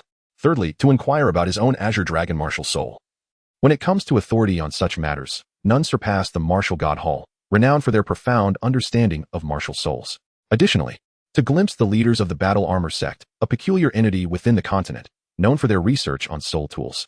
They may lack martial souls, yet they manufacture armors rivaling the Pique de Loire, a testament to their prowess. This is akin to Soul Master's soul armors, yet how many can truly gather 7 soul bones? Even his father, Li Xiantian, possesses but one. The sheer influence of the Battle Armor sect among the continent's top 10 sects speaks volumes of their might. Huh, host, do you now comprehend my excellence? What do you mean? Are you a cow? Sister, father, worry not. I assure you there will be no trouble this time. To this, the two paid little heed. What certainty do you possess? Your head, perhaps? The Daylight Empire has arrived. Another voice swept across the arena. The crowd erupted in a stir, particularly among those from the Hongfeng Empire, given the heated tensions between the two nations. Li Xiantian, who had been wearing a worried expression, suddenly revealed a murderous intent, his body trembling. Father, what troubles you? Li Changqing inquired with curiosity. Your grandfather met his end at their hands. Li Changqing immediately turned his gaze towards the entrance upon hearing the words. The newcomer was diminutive, with squinty eyes and a pair of mustaches that curled conspicuously. He exuded an aura of lewdness and coldness. Who is this little fellow? Li Changqing inquired. The one behind him is Song Haisong from the Great Sun Empire, at level 95. Do you see that young man? He is the crown prince of the Great Sun Empire, rumored to possess the top-tier martial soul, the Great Sun Illuminating Light, Li Xiantian elucidated. Oh, the Great Sun Illuminating Light. What a lackluster name. It sounds like it conflicts with me. I must confront him. Upon hearing this, Li Xiantian staggered, realizing that he had intended to advise his son to avoid conflict with such a formidable opponent, yet the opposite had occurred. His son was eager to engage. My dear son, do not act impulsively. This individual possesses nearly level 60 soul power and wields a top-tier martial soul, Li Xiantian cautioned. Gentlemen, I apologize for the delay caused by the long journey. Let us proceed, Song Haisong said with a smile as he approached his seat, though his smile lacked warmth. Oh, brother Yi, what has happened to your teeth? Song Haisong casually inquired upon noticing Yi Yongdian's missing front teeth, while his gaze began to assess the competing soul masters with a quiet comparison. Humph. Yi Yongdian snorted coldly, dismissing the inquiry with a wave of his sleeve. Woo. A languid voice resonated from behind, capturing numerous gazes. Upon seeing the hammer insignia on the newcomer's chest, many understood immediately. Young Master Tang, watch your step. Please take care, young Master Tang. Yi Fengwu assisted Tang Jin, her face flushed with excitement. At that moment, she felt like the center of attention. Even the powerful figures from the other two empires bowed to her. A seed of pride began to sprout within her heart. We pay our respects to young Master Tang. We have met young Master Tang. Yi Yongdian, Lai Yat Tian, and Song Haisong echoed in unison. Others bowed deeply in reverence. This arrogant brat truly is.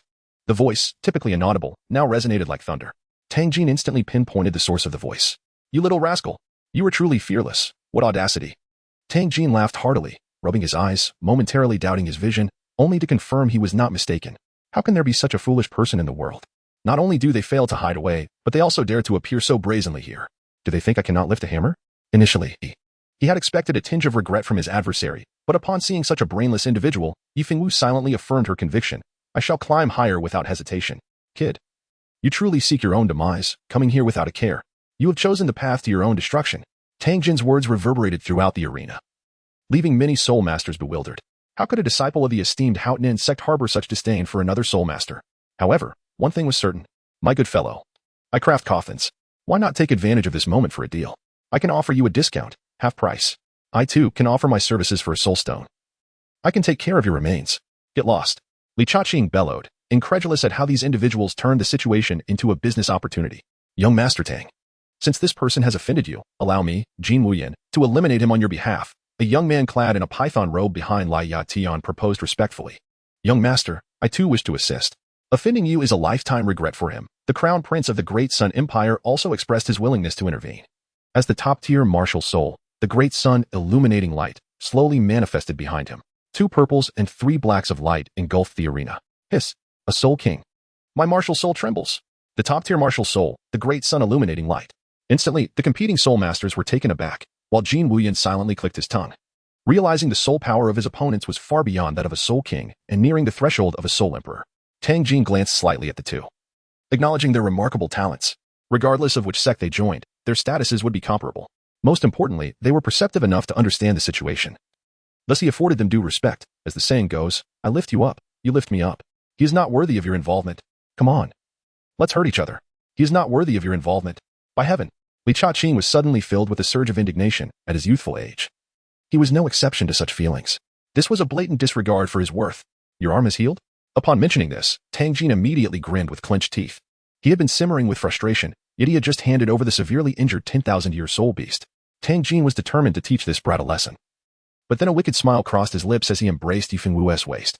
To have a dignified man suffer the shame of a broken engagement. What? Ha ha ha. What? Oh. So it turns out it was the Li family.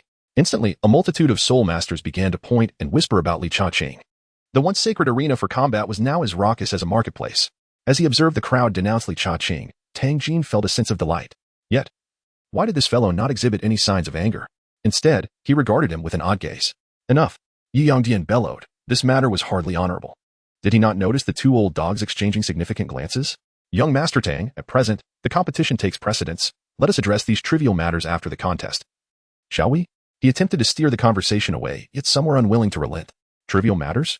Yi Yongdian, is young Master Tang's reputation inconsequential? I believe this issue warrants a thorough clarification, so that both our nations may understand the context of how this young man offended young Master Tang. Song Haisong was the first to leap forward, suggesting that since young Master Tang sought to humiliate this brat, why not do a kindness and witness the plight of Hong Feng, achieving dual purposes? Indeed, Tang Jin cast him a knowing glance. Very well. The 3 esteemed elders have yet to arrive. There is still ample time. Brother Yi, are you so anxious because you harbor some unmentionable secret? Jinyugu Kingdom's Li Yongtian smiled, reveling in the unfolding drama. Let me reveal the secret to you. Li Chaqing's voice thundered, resonating throughout the arena. A profound silence enveloped the vast space. The sound of a pin dropping could be heard. Yi Fengwu was taken aback, her face turning pale with fear. Yi Yongdian's expression darkened instantly. Meanwhile, others struggled to contain their laughter, unable to release any sound, feeling quite uncomfortable. For this act was a slap in the face to young Master Tang, while simultaneously trampling the dignity of the Hongfeng royal family. This child seeks death. Yi Yongdian seethed with fury. Young Master Tang, please allow me to explain. I have nothing to do with this. Yi Fengwu, afraid that Tang Jin would abandon her, hurriedly clarified. I have always been pure and untouched. You are aware of this.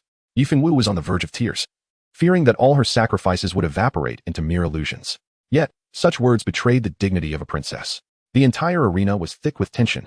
The representatives from the other two nations observed with keen interest, genuinely entertained by the unfolding spectacle. Oh my, how delightful. Li Chaqing stood calmly, gazing directly at Tang Jin with a mocking expression. Is this your attempt to humiliate me? Come then, let us inflict mutual harm and see who can bear the shame. His laughter echoed, a blend of derision and bravado. Suddenly, Tang Jin erupted into boisterous laughter, his mirth so uncontrollable that he doubled over.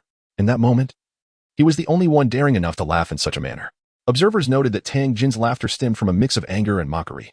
The intensity of his current amusement only foreshadowed the tempest of rage that would follow. Yi Fengwu collapsed onto the ground, her heart sinking to an icy abyss. It was over. Countless heads bowed in trepidation, afraid to meet Tang Jin's gaze, fearing he might misconstrue their expressions as amusement at his expense. Even the onlookers from the Jinwu ancient kingdom and the Dai Empire shared this sentiment. Within the arena, only the resounding laughter of Tang Jin reverberated, persistent and unyielding. At last, Tang Jin's smile faded. A collective tension gripped the crowd. Was the fury of Tang Jin about to be unleashed? Li Chaqing, is it? Irrespective of who retreats or who stands firm, one undeniable truth remains. You are utterly defeated. A man whose wife has abandoned him has no standing to engage with me. Do you see? Fengwu weeps beside me, her tears resembling blooming pear blossoms. If you had truly been abandoned, you should be drowning in regret and sorrow, wailing uncontrollably. Yet the reality is starkly opposite, which underscores your failure. And of course, the most significant point is that I find pleasure in this situation, which is all that matters. His laughter was unrestrained and audacious, a display of dominance and singularity. Li Chaqing was utterly bewildered. He longed to shout "Die, traitor Chao," but hesitated, for he had indeed dismissed Yi Fengwu. Moreover, Tang Jin's words left him speechless. He had openly admitted his preference for such matters, leaving Li with no recourse. He had suffered a complete defeat, utterly and irrevocably. Countless onlookers were rendered speechless, yet dared not voice their thoughts. Indeed, young Master Tang was a true man. Yi Fengwu, suddenly beaming with joy, wondered if there was a glimmer of hope. Could it be that a single blow had not extinguished her spirit, but instead revealed young Master Tang's true sentiments? Turning towards the corner where Li Chaqing stood, she scolded, Li Chaqing, cease your self-indulgence. I have never harbored any feelings for you. This was merely a mistake. Furthermore, do not repeatedly appear before me to humiliate me. What is the purpose of your theatrics? Yi Fengwu chided him thrice, having been quite frightened moments before. Li Chaqing was rendered speechless, utterly at a loss for words in the presence of these two individuals. Yi Fengwu, I have never encountered such shamelessness. She takes pride in being discarded by my brother, unabashedly boasting here. You are nothing but a wretched woman. Li Linger finally erupted, having never harbored any fondness for Yi Fengwu. How can this be? To speak of betrothal and then to speak of dissolution without a thought for one's own feelings? What of Changqing's feelings? Just as the two women prepared to engage in a fierce confrontation, a wave of oppressive force swept through the arena. Why has the contest not yet commenced? What is the cause of such uproar? Within the entire arena, the Soul Masters found themselves subdued by the arrival of a formidable presence, too intimidated to even breathe. As if an overwhelming celestial might have descended, the newcomer was clad in pitch-black armor, which shimmered with an enigmatic glow, imparting an impression of weightiness and resilience. The surface of the armor was adorned with intricate and elaborate runes, densely interwoven to form a distinctive pattern. Each rune flickered softly, interconnected as if constituting a grand array. The craftsmanship of the armor was exquisite. It not only offered formidable protection but also harbored some arcane power. The runes emitted a gentle radiance and began to flow, their patterns appearing almost alive, coursing along the armor's surface as if perpetually adjusting to the wearer's movements. The helmet of the armor completely enveloped the newcomer's head, leaving only a pair of vast, luminous eyes exposed. These eyes were profound and bright, exuding an aura of boundless wisdom and unwavering resolve. Through these eyes, one could sense the strength and determination that resonated deep within the newcomer. Salutations to the esteemed master of the upper sect. Salutations to the esteemed master of the upper sect. Li Chaqing's eyes burned with fervor. Was this truly the battle armor sect? It resembled something akin to armored warriors. Chapter 23. Young one, dare you face me in battle? Buzz. Buzz. Following that, two formidable presences emerged, plunging the arena into a profound silence, which was soon shattered by fervent cries of reverence. We pay our respects to the three esteemed leaders of the sect. The trio emanated a robust aura, instantly materializing at their designated seats. Their placements formed a straight line, not due to equal strength among the three sects, but rather because the host, Yi Yongdian, did not dare to presume an order of ranking. He could only position the three in the highest regard as a token of respect. Li Chaqing gazed from left to right at the three individuals before him. The first on the left was a member of the battle armor sect. In the center stood an elderly figure from the Haotian sect, adorned in a splendid robe, embodying the poise of a dignitary in every gesture. Lastly, there was the representative from the martial god hall, whose ethereal demeanor was accentuated by a flowing red silk gown that perfectly highlighted her alluring figure. Now that the esteemed representatives of the three sects have arrived, I hereby declare the commencement of this year's grand competition among the three nations, Yi Yang proclaimed with a commanding voice. The authority of his position as a sovereign seeming diminutive in this moment. The three limit Douluo seated at the forefront remained silent, their piercing gazes sweeping the arena in search of extraordinary talents. Boom. Young man, dare you step forth for a duel? The competition was divided into individual battles and team fights, with 10 arenas operating simultaneously. Among them, 3 were designated for personal contests, allowing participants to select their opponents. After all, the time of the esteemed sect leaders was limited. Their presence here was a great privilege, and there was no time to squander. On the first personal battle arena, Flame Sword as Jin Wuyan, the prince of the Golden Crow Ancient Kingdom, eagerly unleashed his supreme martial soul. Blazing Firebird. He possessed a trace of Golden Crow bloodline. 5 soul rings shimmered with light, 2 purple and 3 black. His gaze was fixed on Li Chaqing in the corner. Instantly, this attracted a chorus of schadenfreude, even causing the 3 eminent figures to slightly turn their heads. Ah, this is the prince of the Golden Crow Ancient Kingdom, indeed impressive. His top-tier martial soul possesses a hint of the ancient Golden Crow bloodline. A future divine king is promising. The elder from the Haotian sect affirmed. Exceptional aptitude and commendable soul ring configuration. He is a promising talent, remarked the representative from the battle armor sect. The 3 then shifted their attention from the team battle arena to Li Chaqing in the corner. To be challenged by Jin Wuyan surely indicated that he was no ordinary contender, as one would need at least level 50 soul power. Given that Jin Wuyan was already at level 58. Lingo? Come here to your master. The woman from the martial god hall exhaled gracefully, gently waving her hand to summon Li Lingo to her side. Disciple pays respects to master. Li Lingo replied respectfully, aware that her presence here was fraught with danger. After all, had she not come, her foolish younger brother might have faced dire consequences at the hands of Hong Feng. Oh? The 2 individuals beside her glanced over. Lingering on Elbu and Guan Yu for a few moments, their hearts momentarily shocked to discover that 2 high-ranking Douluo were present. They then turned their attention back to Li Linger, Fengling Shuang, a level 99 limit Douluo and the formidable lady of the martial god hall. Was also an 8th grade alchemist. When had she taken on a disciple? What extraordinary talent did this young girl possess? Ah, there is no need for surprise, my 2 friends. Linger and I share a special bond. I recently accepted her as my disciple and have yet to announce it, she explained. The 2 scrutinized her for a moment. With a soul power cultivation of only level 41, she could only be deemed a budding genius, far from being classified as monstrous. What had drawn Feng Ling Shuang's discerning eye to her? Li Linger slightly raised her chin, resembling an imperious canary, her gaze fixed upon Yi Fengwu, as if to convey the sentiment that a mere princess held no significance. She then turned her attention to her younger brother and Li Xiantian, an expression of delight illuminating her features, as if presenting them with a delightful surprise. With her presence as their sister today, no one could inflict even the slightest harm upon her brother. Otherwise, she would beseech her master to intervene. Ah, this girl. Li Xiantian gasped in astonishment. Who exactly was Feng Ling Shuang? She could be regarded as the helm of the martial god hall, the foremost individual beneath the divine rank. As for those formidable beings above the 100th level, they were wholly devoted to their cultivation, leaving no time for trivial matters. In this light, Li Lingo had truly transformed from a sparrow into a phoenix. With such a connection now established for the Li family, Li Xuantian's mind began to race with possibilities. Young man, do you dare to step forward for a duel? Jin Wuyan spoke again, and sensed that this youth had the audacity to disregard him. Such insolence was utterly unforgivable. Li Chaqing could not help but swallow hard. His sister's master was indeed a captivating enchantress, and merely a few glances had ensnared him in a web of unwholesome thoughts. Such a transgression was deserving of the gravest punishment. Yet, he had come merely to observe the spectacle. With that, Li Chaqing plopped down onto the ground. What?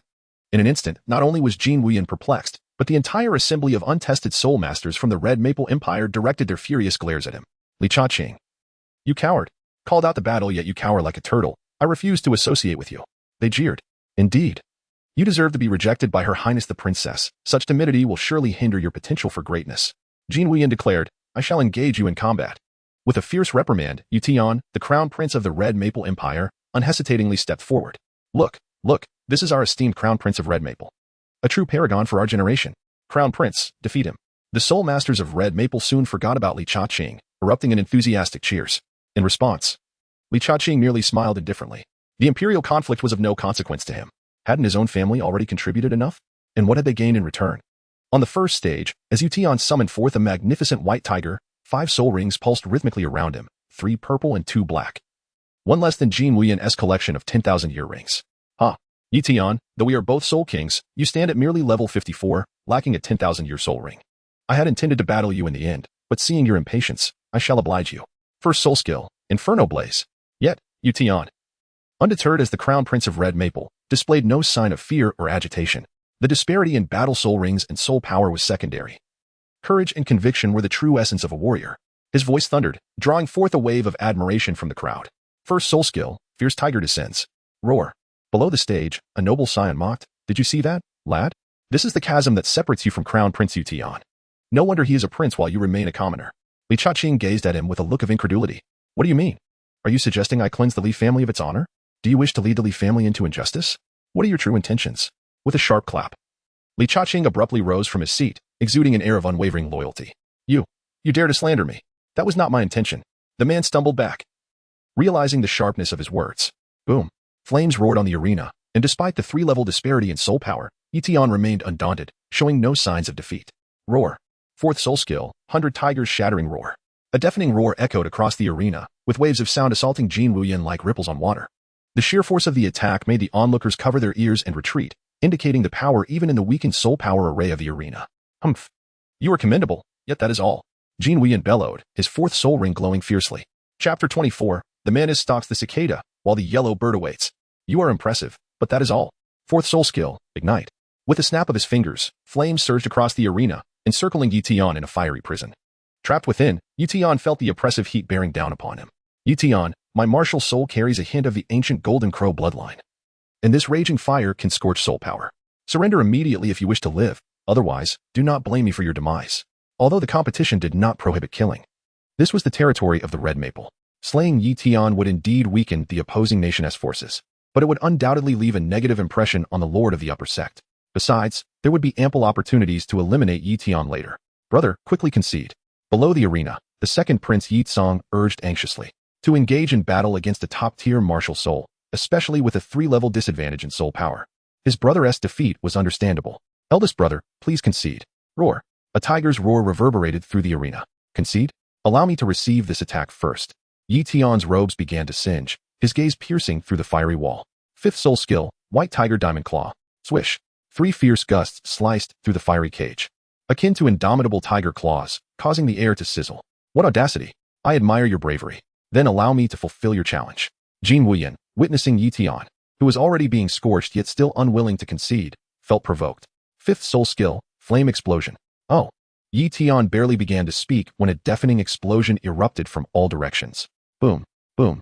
The fiery prison erupted violently, spewing forth torrents of magma. Jin Wuyan's form flickered as he appeared beside Yi Tian, unleashing a powerful kick that sent him tumbling off the arena. Bang! Yi Tian had succumbed to unconsciousness, his clothing and face charred black, resembling a wretched lump of coal.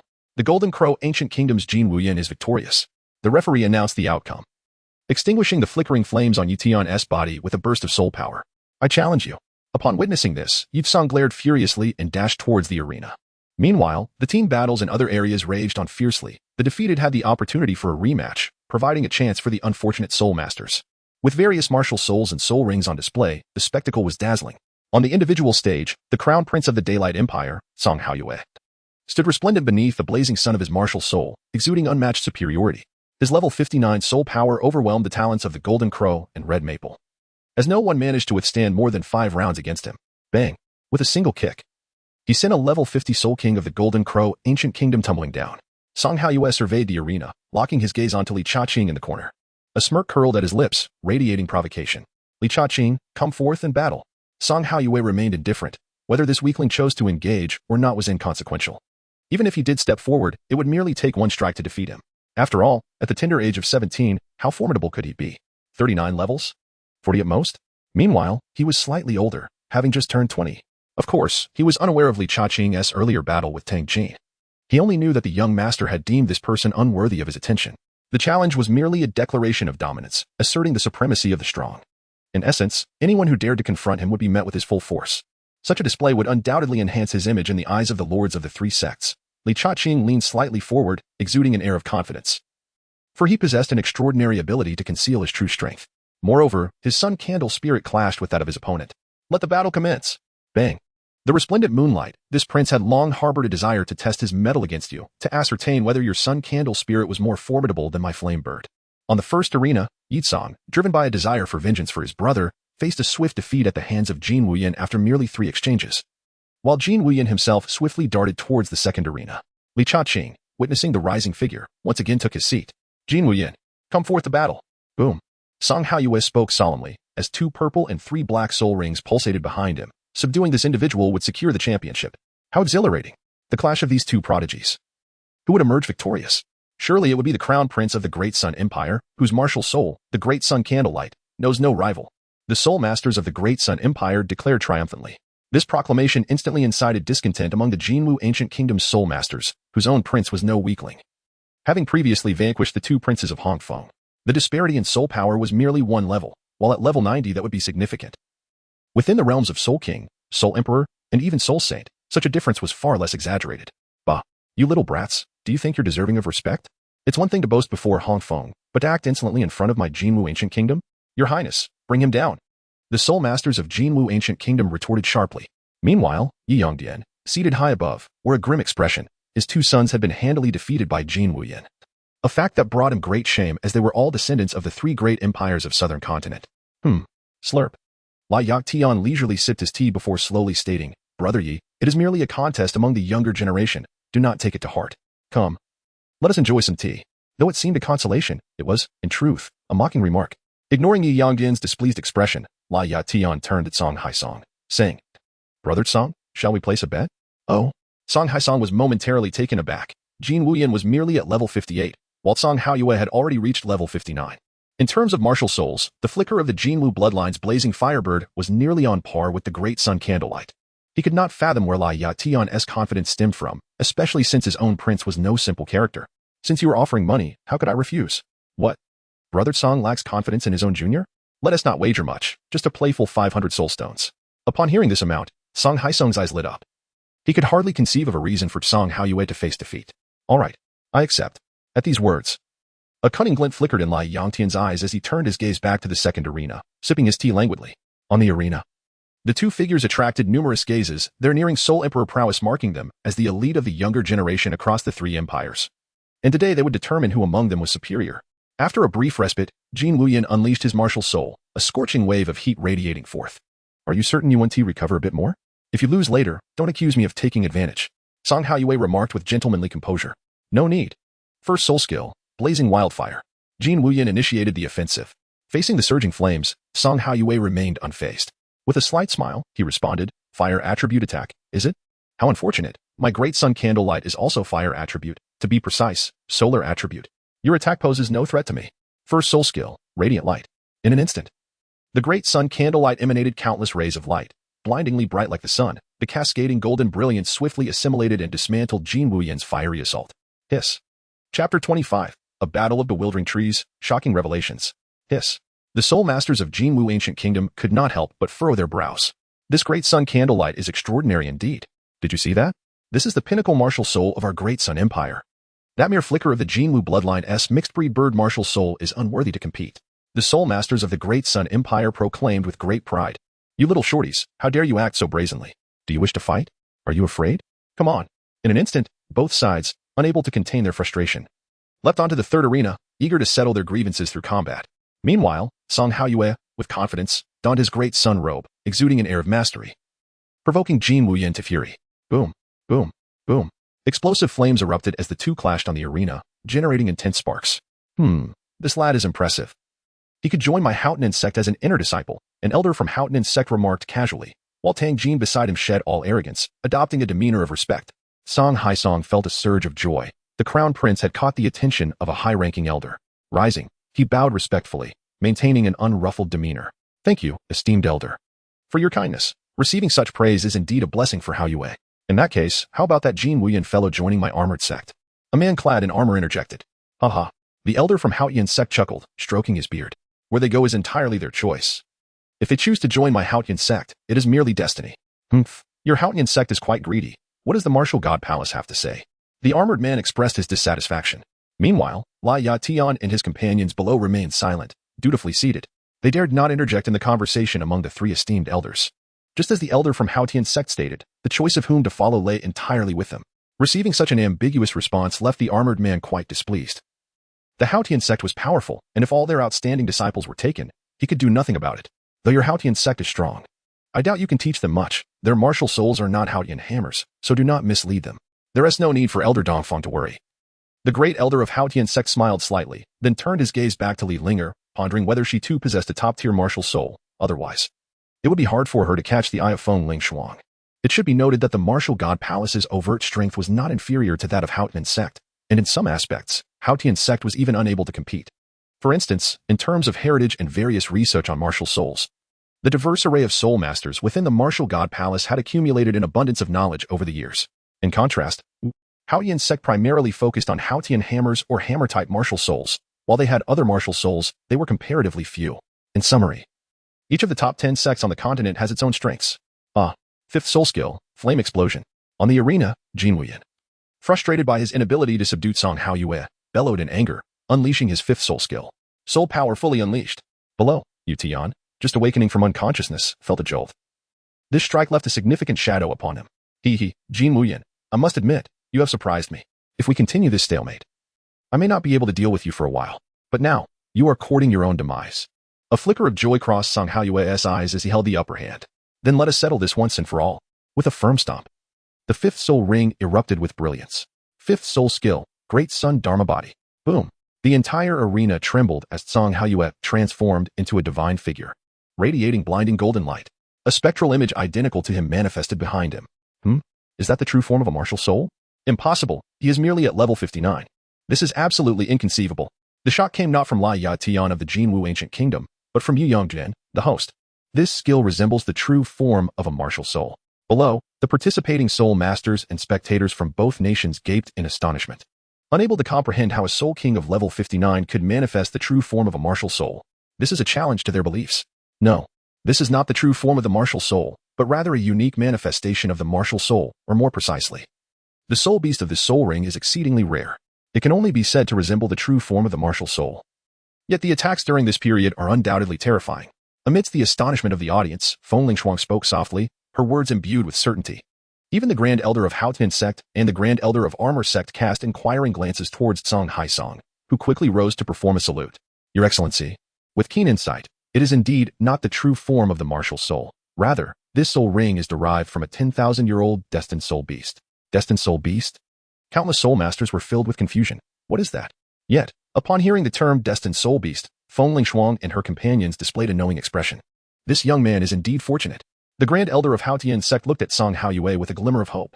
Song Haisong's lips curled into a smile. 500 soul stones were easily within reach. However, upon observing the calm demeanor of Liang Tian, an inexplicable tension gripped his heart. The other party was far too composed. This is not normal. Brother Song, prepare the soul stones. Although I am unaware of what a destined soul beast entails, and even less so of its extraordinary capabilities, the victory ultimately belongs to my Jinwu ancient nation. Is there still a chance?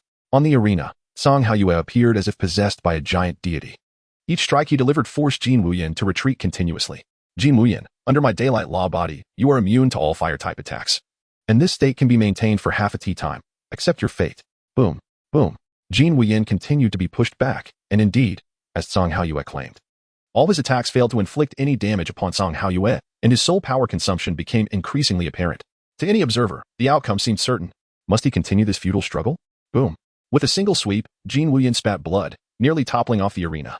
Song Haoyue approached step by step, a savage expression on his face. The more you resist, the more exhilarated I become. It's over. The Crown Prince is about to lose. The hearts of those from Jinwu Ancient Nation turned cold. Jinwu Ancient Nation? Merely trivial. While some lamented, others rejoiced.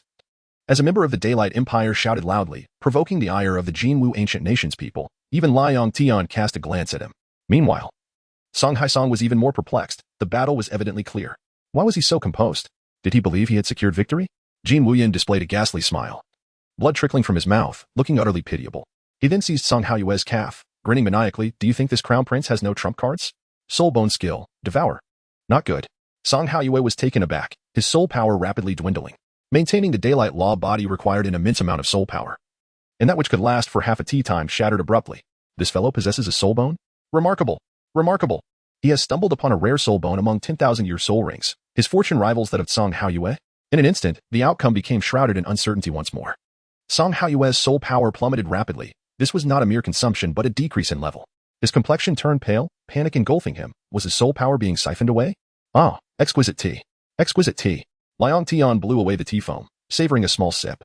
You wish to take my soul stones? I am a professional gambler with 20 years of experience. Chapter 26. Who else? Haha. I never expected this tournament to be so thrilling. Especially with two outstanding prodigies clashing against each other. Simply marvelous. The elder from Haotian sect slowly rose, his eyes ablaze with golden light. He had made a decision. He wanted these two. Feng Lingshuang furrowed her brows slightly. The talents of these two, along with their respective opportunities and fortunes, were immensely formidable. One possessed a destined soul ring, while the other wielded a soul bone skill capable of devouring other soul masters, revealing their astonishing fortunes. She, too, did not wish to miss out on such exceptional prodigies. The armored man from Armor Sect bore a glimmering armor, subtly shifting his stance, his gaze fixated upon the two. Bang! On the arena, Song Haoyue unleashed a flurry of punches and kicks upon Jin Wuyan, relentlessly assaulting him. Let go. I command you to let go. With a resounding crash, Jin Wuyan, who had been at a disadvantage from the outset, might have endured had he employed his soul bone skill earlier. Yet as time passed, he could no longer hold on, and he collapsed straight off the arena. A faint smile lingered at the corner of his mouth. My soul power? My soul power. Song Haoyue, in a frenzy, felt his level of 59 plunge to 58. He had been so close to becoming a 60th level soul emperor. And now, with this two-level disparity, he wondered how much time he would have to sacrifice. I will slay you. Golden light surged. And Song Haoyue's murderous intent was palpable. Stop. The voice belonged to none other than Liang Tian. Why did this fellow not drag Song Haoyue down with him? At the very least, he wouldn't have to part with 500 soul stones. He had miscalculated. He did not anticipate that Jin Wuyan had already reached a state of exhaustion, but when he awoke, he would surely be at level 59. Here. 500 soul stones to buy a level of soul power. Consider it a bargain for you. He was quite generous, promptly producing 500 soul stones. Are you insulting me? A level of soul power cannot be so cheap, especially when I, the crown prince of the daylight, am a prodigy among prodigies. A genius among geniuses. A moment's delay equates to 1,000 steps slower. Do you comprehend the impact this has on prodigies? Three lords. I demand severe punishment for this Jin Wuyan. Song Haisong disregarded the sparkling soul stones, his face etched with indignation. He even suspected that Liang Tian had plotted this from the start. What a gamble this was. It was clearly a scheme aimed at undermining his own crown prince's soul power. A blatant act of self-interest. Do you truly believe calling me Dao brother grants you any favor? Where were you when Song Haoyue pummeled Jin Wuyan earlier? If you cannot bear to lose, then do not play. Liang Tian stood his ground. Who cannot bear to lose? The two were at loggerheads, just as the host, Yongdian, finally grasped the situation. Slurp. Exquisite tea. Puff. Nonchalantly blowing away the tea foam. He found indulging in gossip to be one of life's greatest pleasures. Enough. You are all individuals of stature. Such boisterousness is unbecoming. You should take a leaf out of Yongdian's book. The Grand Elder of Haotian sect frowned, admonishing the two. Then produced 2 droplets of emerald green liquid that floated in his palm. This is high-quality soul liquid, worth many times more than soul stones. It can instantly restore both of your injuries. As for the lost soul power, he paused, exuding an aura of authority before continuing, as prodigies. Facing trials and tribulations is entirely normal. Since you were prodigies, what does a minor setback amount to? Would you not agree, Song Haoyue? Song Haoyue's mind buzzed. He had undoubtedly garnered the attention of the esteemed elder. Great things awaited in the future. Indeed, Your Excellency. However, it is merely a trivial first-level soul power. Since I have managed to cultivate it once, what difficulty could there possibly be in doing so again? Song Haoyue's complexion flushed with vigor. His spirit unyielding and full of ambition. Indeed, this is a true prodigy. I shall generously reward you with this drop of soul liquid from my own pocket. Thank you. My lord. Thank you, my lord. After consuming the soul liquid, Song Haoyue's injuries healed, and his soul power stabilized at level 58. Below, Jin Wuyan suddenly rose. Surveying his own body, he had merely fainted but remained aware of the events occurring around him. Thank you for your generous gift, my lord. Jin Wuyan was overjoyed. Having consumed the soul liquid and absorbed Song Haoyue's first-level soul power, he felt that within a few days, he would surely break through the 60th level. At that point, what would Song Haoyue be? If he dares to defy me, I shall suppress him with a mere slap. Humph. Song Haisong let out a cold snort. Pocketing the 500 soul stones before him. Gentlemen, my Haotian sect shall claim these 2. The rest of you may choose freely, even in the next round. My Haotian sect will not intervene. This is my greatest concession and reflects our stance. The Grand Elder of the Haotian sect, akin to a dormant dragon, emanated an aura of terrifying power, instilling a sense of overwhelming dominance. You shameless scoundrel. The armored man from the battle armor sect clanked with indignation. The runes on his armor swirling rapidly. Feng Lingshuang, you must take a stand. These 2 are genuine prodigies, and you would simply relinquish them? Feeling unable to contend with the elder, the man sought to ally with the martial god temple. Feng Lingshuang's expression remained inscrutable. Did she not desire Song Haoyue and the other? Yet if Tang Batian was resolute in claiming them, she could not impede him. As long as she had Linger, that was sufficient, especially since this girl had audaciously claimed that those two were insignificant in the presence of her brother. Thus, she relinquished Jin Wuyin and his companion. For she had secured a prodigy in Linger, whose supreme fire phoenix martial soul was no less formidable than the two, and she was also an alchemist. By all accounts, Fengling Shuang emerged as the ultimate victor. We of the martial god temple shall not intervene in this matter. The armored man turned pale upon hearing this, snorting coldly as his chair shattered beneath him. Meanwhile, the team battles continued, yet on the personal combat platform, only Song Haoyue stood alone, true to his name. He shone like a bright moon. Even the prince of the Jinwu ancient kingdom, Jin Wuyin, had been cast down from the arena by him. With one hand behind his back, he gazed down upon the other soul masters of the Jinwu ancient kingdom, and as for Hong Feng, apologies. But even at his current level of 58, he could easily sweep aside any challenger. Who else dares? He bellowed imperiously, demanding a fight throughout the arena. Yi Yongdian's expression darkened. There was a reason why Hong Feng languished at the bottom among the three great empires, though his two sons were not weak. They paled in comparison to Song Haoyue, who possessed the blazing sun martial soul and had defeated Jin Wuyin. The arena was silent. No one dared to step forward. No matter how displeased they were with Song Haoyue, they were powerless to act, while Jin Wuyin was in meditation, preferring the prospect of breaking through to the Soul Emperor realm over engaging in another battle. Song Haoyue appeared lonely as a master. Just as he was about to leave the platform to prepare for the team battle when an utterly inappropriate voice rang out from a corner. What are you barking at? This young master has come to challenge you.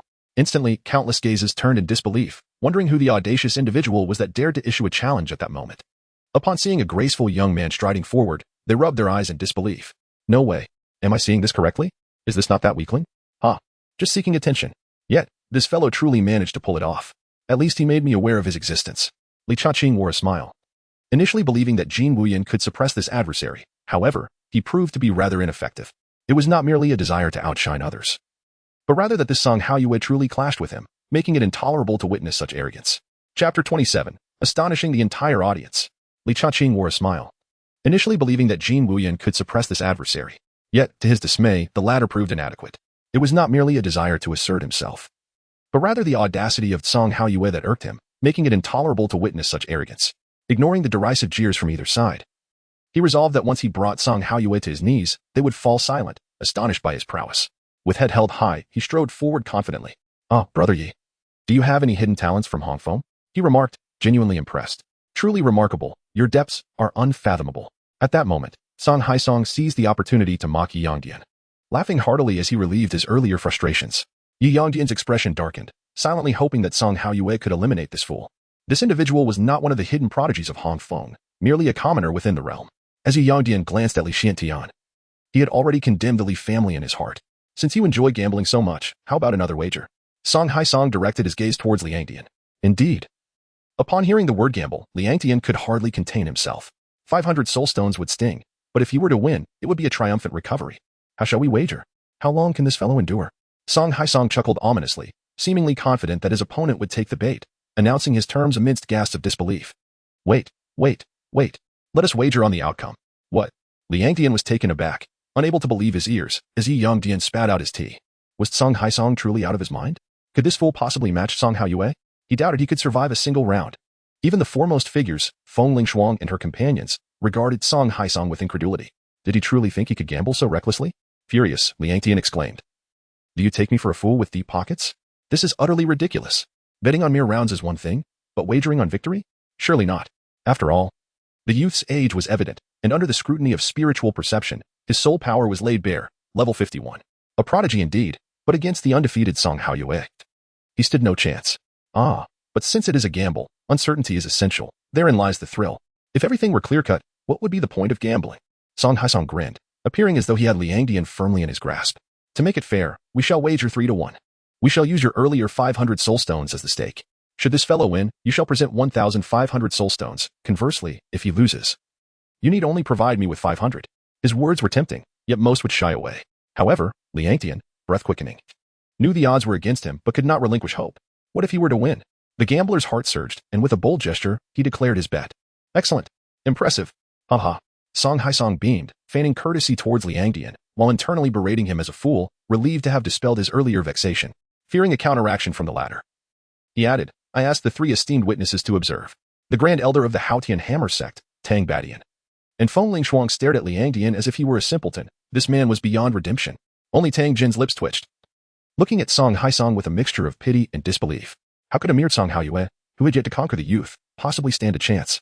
It was an insult to oneself, especially since that youth now possessed a decade-long soul ring and additional skills. Tang Jin understood the outcome of this battle all too well. But he would never voice such thoughts, as admitting them would be a disgrace. Aha, young man, you are quite audacious. Song Haiyue taunted as he observed Li Cha-Ching stepping onto the stage. You surely seek fame through this spectacle? If so, you have succeeded, for all eyes are upon you. Alas, your cleverness is misplaced. Li Cha-Ching paused, bemused by the audacity of this individual, whose overactive imagination was equally perplexing. The posture he assumed, reminiscent of a solitary master, was truly infuriating. He mused, you are partially correct. Perhaps trampling your proud demeanor beneath my feet would be more fitting. Song Haiyue's expression darkened instantaneously, resolving to deliver a thorough beating before eliminating him. Martial spirit, great sun candlelight.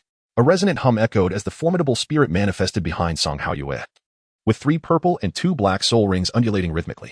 Your Highness, let us dispatch this weakling with a single strike. In response, Li Cha-Ching smirked, pondering who would truly prevail in this contest. With a flourish, 5 soul rings emerged around him. Black, black, black, black, red, hiss. The audience erupted into a stunned silence, eyes wide in disbelief. They momentarily forgot to breathe, fingers trembling as they pointed at Li Cha-Ching on the stage, gasping in astonishment. Boom. The atmosphere thickened with an overwhelming presence, causing Song Haiyue, Song Haisong, and the bewildered host Yang Dian to shudder, sensing an imminent threat to their lives. Sweat dripped incessantly, soaking their clothes. Turning painstakingly, they beheld the 3 esteemed elders rising from their shattered opulent seats, their gazes piercing and profound, akin to an unfathomable ocean. What a remarkable young man. Finally, Tang Batian managed to utter, recognizing that this lad possessed a soul power of 51, though the configuration of his soul rings remained obscured. This revelation left them astounded. A soul king at just over 17 years of age was not uncommon among the 3 great sects. But the presence of 4 10,000-year soul rings alongside 100,000-year soul ring was indeed a rarity. Beside them, Linger, observing her master's reaction, felt a surge of pride as her lips curled upward, chin slightly raised. This was her brother. She pondered when his soul ring configuration had become so impressive. Though filled with curiosity, her predominant emotions were pride and satisfaction. On the other side, Tang Jin ground his teeth in frustration. That infernal brat had claimed the 100,000-year soul ring that should have belonged to him. The audacity of this young man flaunting his prowess was utterly infuriating. This is impossible. Song Haiyue exclaimed in shock, his martial spirit trembling, reflecting the tempest within his heart. First soul skill, a sword that rends the void. Li Cha-Ching paid no heed to the surrounding chaos and struck decisively. In an instant, a fierce and formidable sword aura surged forth, filling the arena with a cacophony of sounds. Humph! The brilliance of flowing light. Song Haiyue quickly reacted, unleashing a blinding golden radiance that cascaded upon the stage like the sun's glorious rays. In that moment, the once mighty flowing light appeared as fragile as gossamer before Jin Wuyan's defenses. Immunity to fire? Apologies, but that is of no consequence to my Thunder King sword. Li Cha-Ching scoffed, leaving no opportunity for his opponent. Like a merciless tempest, he struck down the defenseless, unleashing his blows with the ferocity of thunder. With his 3rd soul skill, Sword Chi, Meteor, the air above the arena shimmered with countless swirling sword energies, dazzling like a multitude of stars. Each sword tip was aimed directly at the pale moon. Go. The sword energies surged forth, 1,000 blades unleashed. Chapter 28. The Miserable Pale Moon. As the sword energy surged, the newly freed pale moon felt a paralysis of dread wash over him, his expression darkening. This youth was showing no mercy. Very well. Let us see who shall prevail. Give it to me, Zinyi. With his 5th soul skill, the Great Sun Avatar. Boom. The Great Sun Avatar manifested, effortlessly swatting away the incoming sword energies as if he were an invincible war deity. Boom. Boom. The entire arena began to tremble slightly as Pale Moon unleashed his full might. He could not afford to show any leniency toward this youth. A swift resolution was imperative, or else the 10,000-year soul skill would leave him with no chance for survival. Youth. Under my Great Sun Avatar, all aspects are amplified, akin to a lesser martial spirit in its true form. Bow down to me, Prince. Pale Moon roared, his assault growing increasingly ferocious. No matter where Li Cha-Ching fled, his colossal avatar relentlessly pursued him, delivering terrifying strikes. Excellent. The prince is magnificent. On the high platform, Song Haisong's complexion turned ashen, a foreboding sense of dread rising within him. Hurry. Finish him off. As if he could hear Song Haisong's inner plea, Pale Moon's attacks descended like relentless raindrops. With a single strike, the arena shook, leaving a clear imprint of a massive palm. With a punch, the defensive array of the arena began to tremble. To the casual observer, it seemed he was merely chasing Li Cha-Ching, yet internally, anxiety and panic swelled within him. Your turtle shell indeed possesses some skill. But this is where it ends. Upon hearing this, Pale Moon's pupils constricted. It seemed he was about to unleash his 10,000-year soul skill. Gritting his teeth, he disregarded everything and slammed his palm down toward Li Cha-Ching with the Great Sun Avatar. Fourth soul skill, endless sharpness. Swish. An intensely penetrating strike. A singular attack. With a splatter, Pale Moon coughed up blood, his great sun avatar nearly shattering. He staggered backward, and with a resounding crash, a fourth-tier defensive soul tool shattered. Despite this, a searing pain radiated from his chest. However, his eyes ignited with a golden brilliance. Even though that palm had pierced through, the inertia of the attack remained terrifying. This was a strike he had executed with all his might, meticulously planned. Injuries for injuries. I possess a fourth-tier defensive soul tool. And surely that youth will be sent flying. Youth, you are still too inexperienced to contend with me. Pale Moon cackled, eager to witness that youth being flattened from 3 meters away. Is that so? A calm voice echoed, instilling a sense of foreboding in Pale Moon. Indeed, the next moment, as his palm descended, Li Cha-ching vanished from sight. Boom. The entire arena trembled thrice, dust and smoke enveloping the air. Immediately, nearby spectators began to cough. Yet they dared not blink, fearful of missing any detail. Prince, beware behind you. A soul master from the Great Sun Empire pointed in horror at what lay behind Pale Moon. Before he could react, a fist struck the back of his head, and stars exploded in his vision. Who am I? Where am I? What am I supposed to do? Li Cha-ching, intoxicated by his newfound power, callously discarded his martial soul.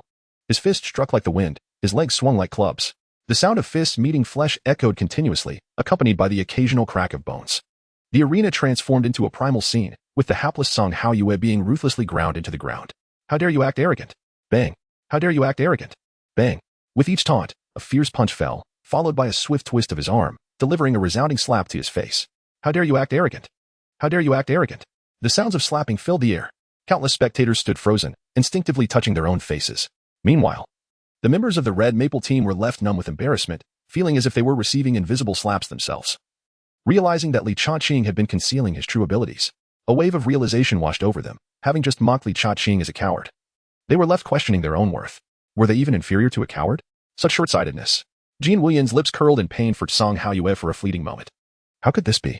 The crown prince of the Red Maple Empire, Yi Tian, was witnessing his once-defeated opponent, Song Haoyue, being mercilessly slapped by someone he had previously looked down upon, Li Cha-ching, the imperial son-in-law.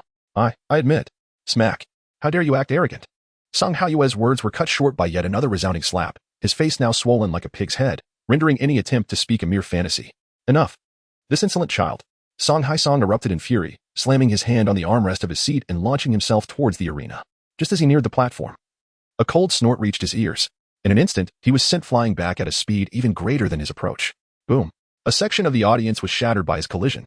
The crowd gasped once more. This match had truly taken an unexpected turn. Many gazes were drawn to two figures in black cloaks, devoid of visible soul rings yet capable of sending the level 95 Song Haisong flying with a single punch. Tang Batian and his companions had noticed these two from the very beginning. One wielded a soul power of 96 and the other 97. Enough. Stand down. You have already triumphed. Tang Batian spoke authoritatively, realizing that Song Haoyue had been predetermined to win by his Haotian sect. And now this young man could also vie for a position. He felt a twinge of regret for his earlier words. However, it was of little consequence. Though he had stated earlier that only Jean Wuyan and another were needed by the Haotian sect, if this young man desired to join, it was beyond his power to stop him. As for refusal, Tang Batian had never contemplated such an option. He merely sought to acquire more resources. For the Haotian sect had never been stingy with prodigies. Next time, I shall shatter your arrogance. Bang. Crack. Song Haoyue was kicked off the stage like a lifeless dog, his ribs shattered, making recovery an impossible feat for several months. My lord. Song Haisong's face darkened as he attempted to speak, only to be interrupted by Tang Batian's raised hand, leaving him to grind his teeth in silence. With a wave of his hand, he began to treat the unconscious Song Haoyue, his narrow eyes fixed intently on the man who had just struck. Li Cha-ching, is it? I am Tang Batian, the Grand Elder of the Haotian sect, the pinnacle of 99 level limit Douluo. Are you willing to become my disciple and join the Haotian sect? Grand Elder Tang, you have gone too far. A man from the battle armor sect thundered, questioning the audacity of his actions. Just moments ago, had he not proclaimed that they could select at will? Indeed, I too support Elder Dongfang. Grand Elder Tang, a figure of such esteemed reputation, surely would not go back on his word? Feng Lingshuang, who had remained mostly silent, finally spoke up. Li Cha-ching could join any sect, but he must not join the Haotian sect, as it was already formidable enough. Ahem. This old man is merely eager for talent. Tang Batian laughed heartily, realizing that while his earlier domineering demeanor was acceptable, continuing such arrogance now would not bode well, as the battle armor sect and the martial god temple were no pushovers. Moreover, he had already made his statements, rendering him a fool if he contradicted himself. Haha, young man, do you see this magnificent armor of mine? Should you join my battle armor sect, this set shall be yours in 10 years. It is a 9th level armor, comparable to the 99 level. By the way, I am the Grand Elder of the Battle Armor Sect, Dongfang Bai. Chapter 29. May I borrow it first? The Grand Elder of the Battle Armor Sect, Dongfang Bai, tempted him like an adult enticing a child. Li Chaqing appeared almost like a mere child in her presence. Li Chaqing, the true embodiment of the martial god temple. Feng Lingshuang possessed extensive knowledge and a broad perspective. Even your sword-type martial soul has been subject to her profound study. Should you choose to join my martial god temple, I would gladly accept you as my esteemed disciple. Li Lingo is also my cherished disciple, and she holds the distinction of being the first. Feng Lingshuang, not one to fall behind, gracefully moved and appeared before Li Chaqing. A fragrant breeze swept by, causing Li Chaqing to feel an exhilarating rush in his veins. Upon raising his gaze, he was met with the breathtaking sight of towering mountains and flowing waters, igniting a wild desire to draw near. Ahem. Li Chaqing let out a cough, returning to the main topic, deeply conflicted, observing Feng Lingshuang's vast knowledge. He pondered whether she might possess insights regarding his Azure Dragon martial soul. This was, after all, the decision that had initially led him to join the Martial God Hall. Yet, the allure of Dongfang Bai's battle armor was equally compelling, particularly for him. Donning it would transform him into a true armored warrior. What a dilemma. He yearned to join both factions. As for the Haotian sect, apologies, but he held no interest. His inner turmoil, coupled with his anxious demeanor, drove countless onlookers to frustration. What are you hesitating for? If you can't decide, just make a choice already. You're merely occupying a space without contributing. The representatives from the three major sects had extended their olive branches, yet he lingered in indecision. Even a random selection would suffice. Elder Dongfang, might I borrow your battle armor for a moment? Li Chaqing finally asked earnestly. What? Dongfang Bai was momentarily taken aback, then burst into hearty laughter. Haha, you wouldn't be able to handle my current set of armor. However, this 6th grade armor can be yours as a token of our meeting. With a flourish of his hand, a set of pitch black armor materialized before them. Indeed, it was a display of wealth. 6th grade armor could manifest the strength of a soul emperor. Not merely a single strike, but rather an inherent power upon wearing it. Moreover, the armors crafted by their military were of exceptional quality, capable of withstanding considerable attacks without sustaining damage. Hiss. If I'm not mistaken, this armor is equipped with 2 soul-guiding thunder cannons, right? I recall a single soul-guiding cannon fetching the price of 2,000 soulstones. Hiss. An admirer of battle armor gasped in awe, his face reflecting envy. Li Chaqing took it in his hands. It felt slightly heavy, estimating its weight to be around 30 to 40 pounds. Then, amidst the astonished gazes of the crowd, he swiftly donned it. Clang, clang, clang. Indeed, it fit perfectly. Li Chaqing was overjoyed, noticing the 2 dark cannon ports at each shoulder, which he presumed to be the soul guidance thunder cannons. Thank you, senior. I choose to join the Martial God Hall. Li Chaqing expressed his heartfelt gratitude. Ah, is that so? Dongfang Bai's smile stiffened, becoming rather unnatural. What did this lad just say? Joining the Martial God Hall? Not the armor sect? Li Chaqing, have you thought this through? My Haotian sect is not to be underestimated, and I could take you as my closed-door disciple, allowing you to walk with ease within the Haotian sect. Tang Badian, taken aback by the boy's disregard for him, noted that even a request would have sufficed. In response, Li Chaqing flashed a devilish smile. The Martial God Hall was his primary choice, with the armor sect following second. As for the Haotian sect, he preferred to be where it was cooler. Stay away from him. I choose to join the Martial God Hall. His words were resolute and thunderous. It was certainly not due to Feng Lingshuang's looks. Absolutely not. Humph. Tang Batian scoffed heavily. Did I give you face? Do you think I would beg you? Talent? Sorry. The Soul Martial continent is not lacking in talent. After giving the latter a deep look, he took Tang Jin and left in a huff. If I stay here any longer, it would be embarrassing.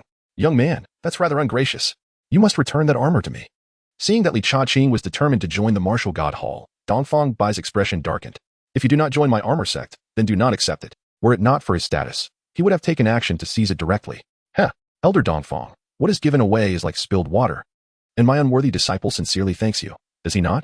How could you be so bold to speak that way? Moreover, Chaqing will remember your kindness, won't you, Chaqing? Feng Lingshuang was immensely pleased at this moment, though she masked her excitement well, her emotions hidden from view. She cast a deep glance at Tang Badian, as if having made a significant decision. Should you genuinely wish to take him as your disciple, it is not out of the question. Our 2 families can nurture him together. As for his safety, that responsibility will fall to your armor sect. How does that sound? Dongfang Bai's lips twitched. This woman was calculating indeed, implying that their armor sect would bear the brunt of any disaster, unwilling to suffer any loss. He understood that accepting such a disciple would bring a plethora of troubles from other major sections. Indeed, Master is right. I truly wish to join the armor sect. I do. However, I cannot help but worry for my sister alone. When it comes to my future versus the safety of my loved ones, I would rather choose the latter. What use is it to be invincible if I cannot protect those I care for? Therefore, I choose the Martial God Hall. Li Chaqing stated earnestly, then added weakly, but if I could join both, that would be even more perfect. Goodness. Dongfang Bai admired Li Chaqing for a moment. What is the use of being invincible in the world? A man of such iron will and emotional depth. However, his subsequent remark made him curse under his breath. You could have just said that. Other soul masters scoffed as well, having been momentarily impressed only to find the lad shameless. Simultaneously, they felt a mixture of envy, particularly the soul masters from the Hongfeng Empire, who were filled with complex emotions. One day, a dragon will find water, riding the winds to soar through the skies. In a daze, the phrase 30 years on the east bank of the river, 30 years on the west bank lingered in Yiyangdian and Yifengwu's minds. No, I'm not wrong. Everyone has their pursuits. Is it not a choice to grasp one's own destiny? Yifengwu silently reassured herself before disappearing from the spot. This matter was too significant. She needed to report back to her sect. Dongfang Bai spoke solemnly. If Li Chaqing were to join the armor sect, they would certainly protect him with all their might. However, the issue lay in his desire to have the best of both worlds, which required careful consideration. If I were a wandering hermit, it would be fine to accept you, but I represent not only myself but also the armor sect behind me. Without it, there would be no me today. Do you understand my meaning? Gazing into Dongfang Bai's sincere eyes, Li Chaqing felt a stirring within. Senior, such a high being, I ought to bow in respect. He then bent at a 90-degree angle. Though clad in armor, it seemed he could not fully bow. However, he truly hesitated to part with this armor. Goodness, Li Chaqing's earlier reverence has completely dissipated. Chapter 30, The Bleeding Songhai Pine. Li Chaqing's earlier reverence had completely evaporated. What esteemed seniors? Nonsense. There is no reason to return what has come into my possession. Absolutely not. Dongfang Bai's face twitched in agitation. He had been careless. He then surveyed the entire arena, noting that the other two sects also had prodigies among them. It would be prudent to select 2 or 3 talented individuals to bring back to the sect, even if it meant acquiring those whom others deemed unworthy. Very well. Let this trial proceed. He then swiftly returned to his seat. Li Chaqing gazed intently at Feng Lingshuang, feeling the need to express something. What are you looking at me for? Let us continue the competition. Feng Lingshuang declared with authority. This young man's desire to please both sides is certainly not a commendable habit. Witnessing his earlier heartfelt display, it was evident that he spoke with sincerity. What if he were to receive some treasured gift, only to then pledge his allegiance to Heoshinzong? Such a character warrants further scrutiny. Li Chaqing blinked in surprise, taken aback by such audacity.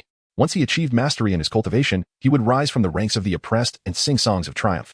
Thus, the grand competition resumed, yet the subsequent matches lacked the same brilliance, settling into a more conventional rhythm.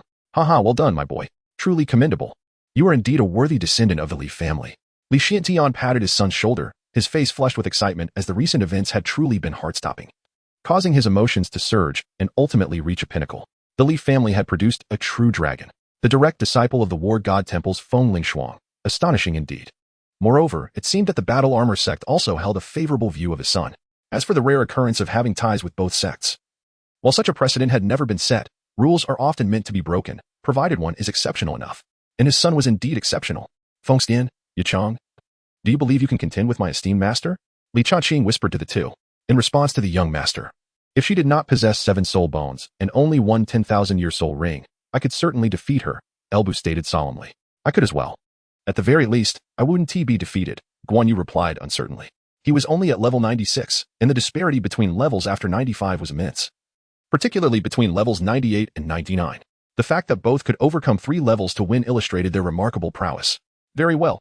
It seems this esteemed master of mine has no regard for the welfare of her disciples. I must remain vigilant. Li Chaqing murmured before turning his attention to studying the battle armor. Meanwhile, Feng Lingshuang had lost interest in the ongoing match and casually inquired of Li Linger beside her. Linger, what is the background of those 2 companions of your brother? They are not from other major sects, are they? Li Linger, not overthinking, relayed the details candidly. Reporting to my master, the 2 uncles do not seem very formidable. One is named Elbu, and the other Guan Yu. I encountered Uncle Elbu when I returned. Feng Lingshuang furrowed her brow, finding the response lacking in substance. Not very strong? She internally scoffed, but perhaps due to that young man's influence. They had displayed such gentleness that Li Lingo could not sense their terrifying presence. Just moments ago, when Elbu had sent Song Haisong flying with a single punch, the formidable aura had not escaped his notice, level 97. Yet, this individual felt far from simple. He had even revealed a hint of battle intent earlier. Interesting, quite interesting. Feng Lingshuang mused, realizing that even if Tang Badian was at level 99, under the current circumstances, with her and those 2, he would stand no chance. However, this did not imply that Li Chaqing was safe. She was acutely aware of this, recognizing the prodigious talent and the secrets he harbored.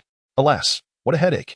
Meanwhile, Liang Tian had just bid farewell to Jin Wuyin and approached Song Haisong, a wide grin on his face. Brother Song, thank you for your generous support. Haha. 1,500 soulstones. Quickly, hand them over. His large hand spread wide, a searing aura beginning to emanate. This was his first encounter with the essence of gambling. Thrilling, exhilarating, the rush of blood quickening as he oscillated between life and death. It was too exhilarating, utterly delightful. Ah. Brother Liang, do you think? No. Hand them over quickly. Move it. Otherwise, I will take action. Song Haisong's words were abruptly interrupted, his expression dark and grim. Setting aside the initial 500 soul stones he had won, he still needed to put up another 1,000. Most importantly, he had proposed this wager himself. Liang Tian had not even wanted to gamble, and it was he who had encouraged the 3-to-1 ratio. Who would have thought that their prince would end up utterly defeated? What a calamity. Brother Song, you wouldn't be afraid to play, would you? Liang Tian's voice rose sharply, drawing the attention of countless gazes in the arena. While the current situation of Yi Tian was far from his mind, the Li family suddenly slipped beyond his grasp. To be precise, it was never within his control from the outset. He was entirely unaware of what he was confronting. I can afford to lose, Song Haisong, he bellowed. The last 3 words punctuated by clenched teeth, as he presented 1,500 soul stones with both hands. Hee. Song, my brother. Do you wish to win them back? Shall we wager once more? The gambler in Li Tian stirred, his appetite for risk ignited. Bet? Damn it. Song Haisong roared. His face contorted in fury. Their prince's soul power had diminished a level on this journey, but fortunately, the soul liquid from Tang Batian had aided in his recovery. He had even managed to win 500 soul stones. Yet the slap in the face had come too abruptly, as their prince was struck again. This time, while his soul power remained intact, the injuries persisted, and he had lost 1,000 soul stones. The very mention of gambling now incited his wrath. And he glared at Li Tian in fury. Gambling? Damn it. Li Tian furrowed his brow but soon relaxed, addressing his soul master. You hasten to exhume the late queen's remains. The soul master stood astonished, as did Song Haisong, while the elder Dongfang Bai observed with a sense of dread. Do not provoke me. Song Haisong seethed, distancing himself from Li Tian. Your Highness, shall we not proceed with the excavation of the late queen's remains? Inquired a soul master from the Jinwu ancient kingdom. Excavate? What are you, blind? Can't you see Song is trembling? The dialogue diverged, turning to Tang Batian, who wore a grim expression in a stifling atmosphere, with Steward Liu standing respectfully behind him. Tang Jin, Yi Fengwu, Jin Wuyan, and the prone Song Haoyue lowered their heads, refraining from meeting Tang Batian's gaze. Elder, since that boy dared to defy you, why not eliminate him? Tang Jin whispered, outwardly confident. He felt like a mere subordinate in the presence of this figure, the leader of Haotian's sect. Eliminate him? It sounds simple.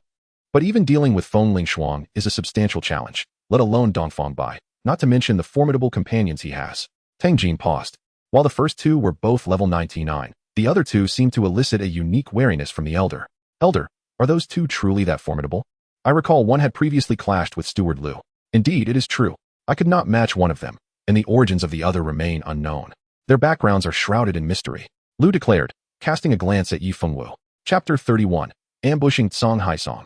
Before the attentive eyes of several, Yi Fengwu bowed deeply, elucidating the sequence of events. After a while, a thoughtful expression crossed their faces. It seemed the Li family harbored significant secrets. Enough of this for now. Upon our return to the sect, let us initiate an investigation. Liu Yu, go out and see if anyone else wishes to join our Haotian sect.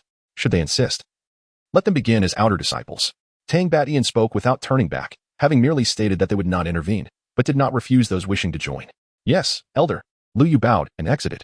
Tang Jin, cease your frivolities. Now that you have reached level 60, you should devote yourself to cultivation instead of wasting time. You must exercise restraint.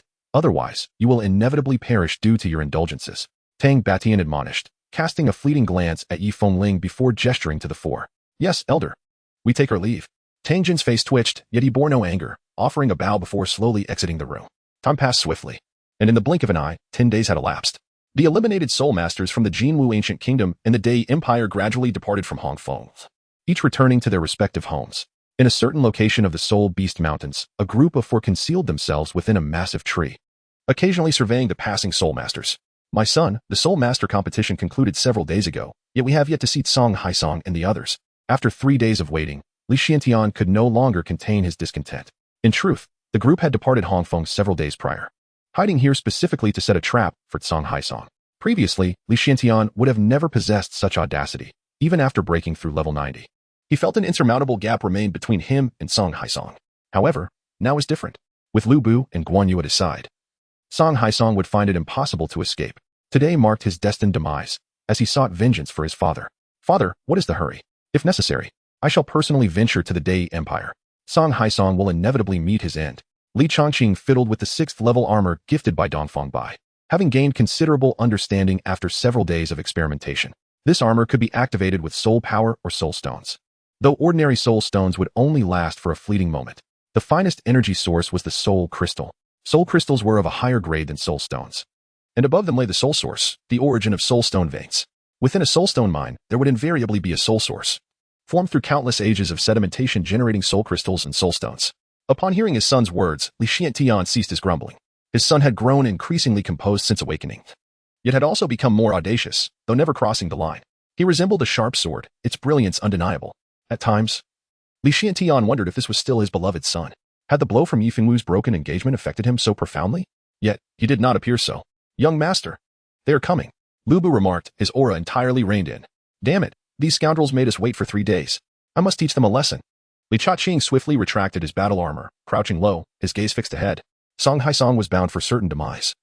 And the soul masters of the Great Sun Empire accompanying him were destined to meet the same fate. As for Song Haoyue, what value would his life hold now? It was wiser to nurture him, allowing him to grow stronger before striking. At the end of the mountain range, luxurious carriages rolled in, the sound of their wheels echoing. At first glance, there appeared to be more than 10 of them, each carriage occupied by groups of 3 or 4 soul masters from the Great Sun Empire.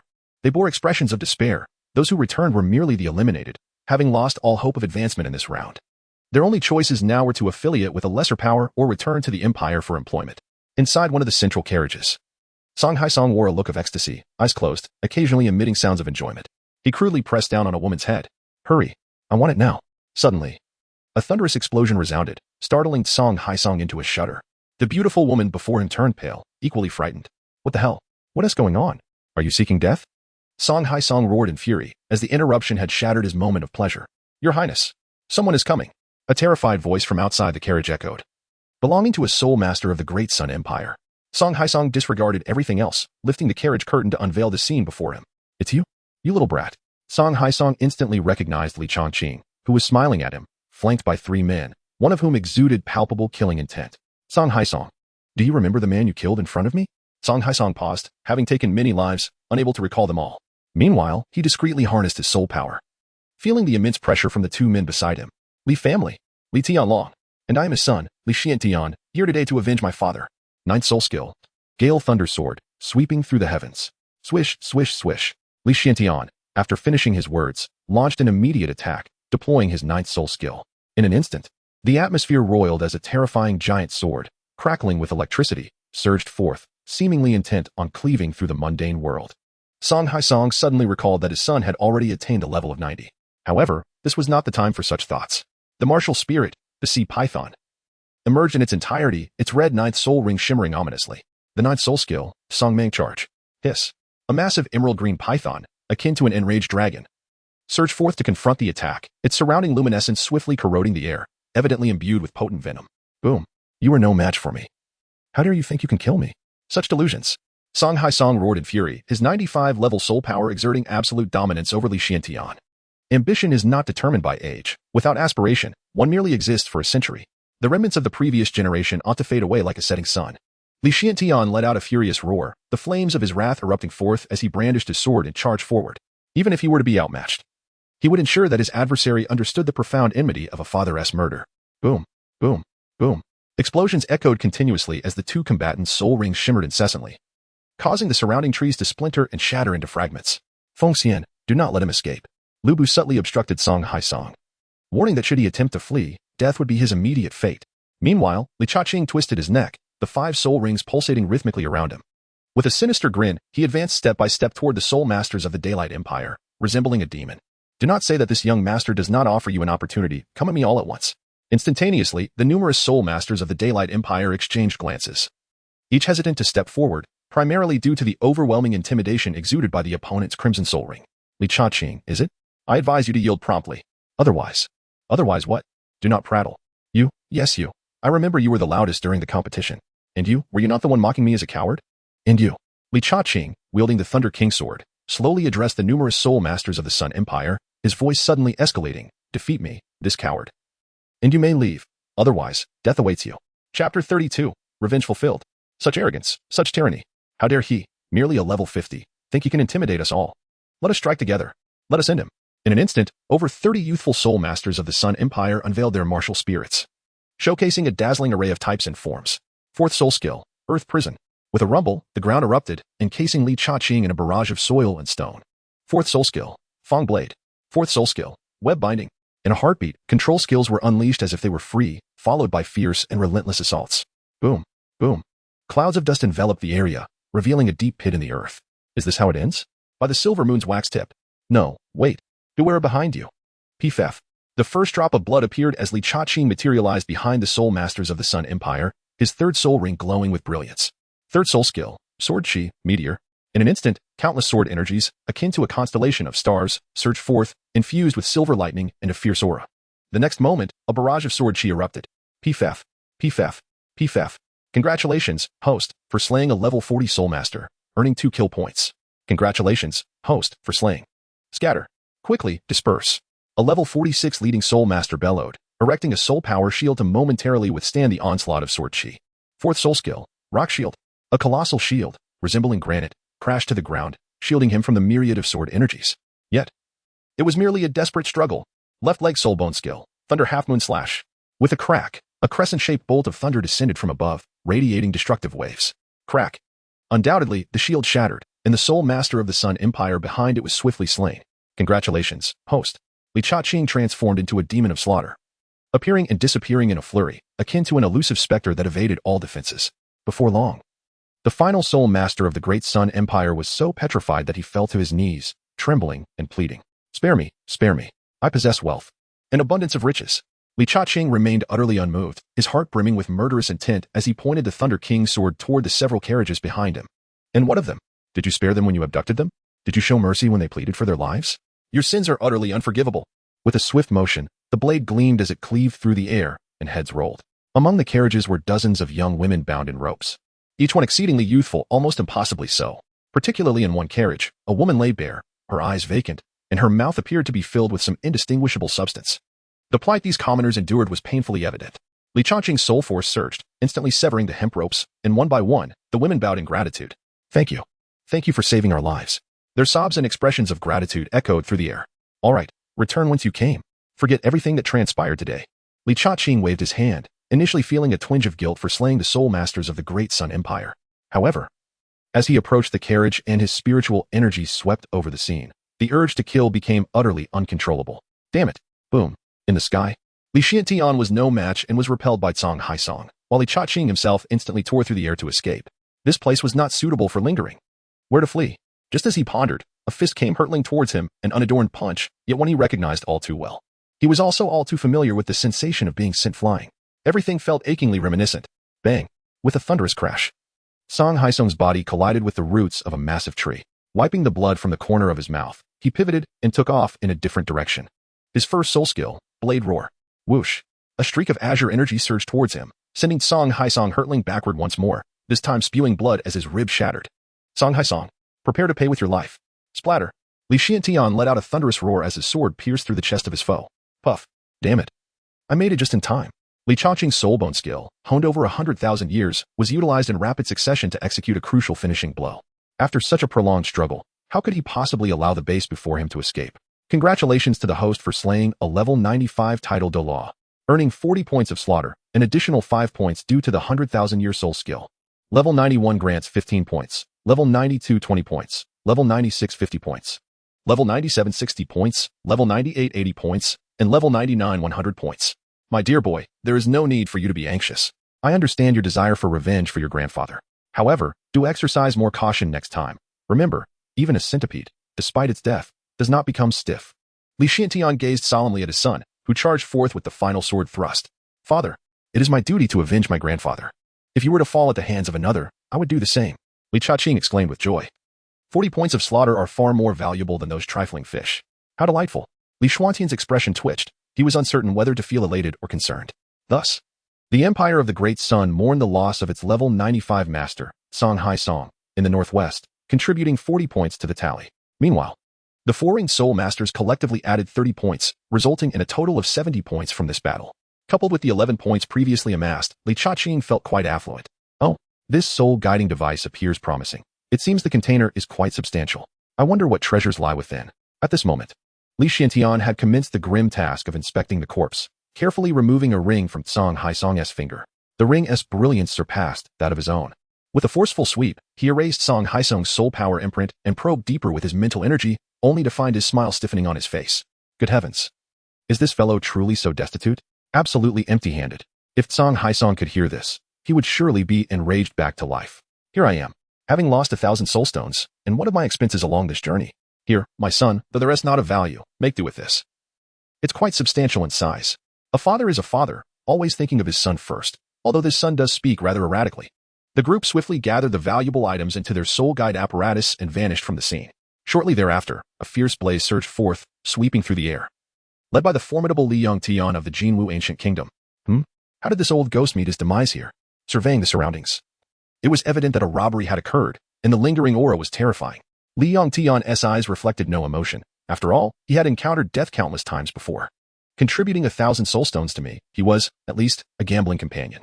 Immediately, a towering inferno erupted into the sky. Chapter 33. Arrogance of the Nightwolf. In Qizhou, at the Li family estate, the esteemed figure of Feng Lingshuang sat upright in the main hall, exuding an air of authority that made Lu Xingyue, Fu Bo, and others in the hall feel a palpable pressure. Tap, tap, tap. Madam, Master, and Young Master, they have returned, reportedly Hu. Hastening his steps while casting a furtive glance at the dignified Feng Lingshuang. Is this truly the renowned leader of the martial god temple, my lady yes master? Indeed. She is astonishingly formidable. As Li Hu finished speaking, Li Xiantian and his companions entered the grand hall. Li Xiantian had met the temple master before. His foolish son stood there dazed, prompting Li Xiantian to give him a discreet signal, feeling a twinge of regret for joining the martial god temple. What benefits have I gained? This is merely a figure of authority. In contrast, Dongfang Bai is far more agreeable. Aware of his father's signal, the son reluctantly uttered. Disciple pays respects to the master. No need for formalities. Feng Lingshuang chuckled lightly. I am quite aware of your thoughts. However, your character remains to be evaluated. I am here to take Linger back to the martial god temple to grant her the title of saintess. As for you, master, may I bring my brother along? Li Linger pouted sweetly, yet Feng Lingshuang remained unmoved. Master, could I possibly stay behind? I wish to care for my elderly parents. You know I am quite filial. Li Xiantian and his wife gazed at their son with peculiar expressions, feeling a mixture of emotion while urging him to remain silent. What are your thoughts? He exclaimed. I, your father, am in my prime, possessing a soul power of level 90, which assures me a lifespan of a century. Do you truly believe I require your care? As for Feng Lingshuang, she merely rolled her eyes, retorting, what do I know? And the reason? Spare me your nonsense. I have grown accustomed to the comforts of home and cannot venture far. However, should my sister be wronged, I shall not hesitate to confront her adversaries with resolute force. Li Chongqing spoke earnestly, emphasizing that matters regarding the Azure Dragon martial spirit could not be rushed. As for the resources of the martial god hall, what nonsense. Furthermore, how could he possibly go about killing? Would he really take Elbu and the others to rampage within the martial god hall? Would he simply eliminate anyone who displeased him? It was likely that before he could vanquish anyone, he would be suppressed himself, for a divine king resided there. Wasn't this merely courting trouble for himself? If the Linger were to be wronged, that would be an entirely different matter. The martial hall was replete with countless resources and comprehensive facilities, attracting numerous prodigies from across the continent, alongside exceptional talents that truly stood out. Such collisions would only better facilitate their cultivation. To speak frankly, prodigies akin to you certainly existed within the hall. Moreover, their soul power levels were nearly at 70. Do you still consider yourself special? Do you believe yourself remarkable? Feng Lingshuang coldly remarked. Is this what you call pride? It is indeed deserving of a reprimand. Her words echoed throughout the grand hall, leaving Li Lingo cautious of speaking further. The authority in her words left no room for rebuttal. Her presence was overwhelmingly commanding. A mere 70 levels were hardly noteworthy. If the disciple's soul power level were too low and embarrassed the master, she could reluctantly provide a soul crystal worth around 10,000. The disciple would surely astonish everyone, soaring to great heights. You, Feng Lingshuang, exasperated, could hardly believe his audacity. 10,000 for a soul crystal? Ridiculous. Why not ask for a soul source while you're at it? If the master still harbored doubts, a soul source could also be arranged, and the disciple would undoubtedly dominate like a great sun. Silence. How dare you speak so boldly? There isn't even enough to sell the hall.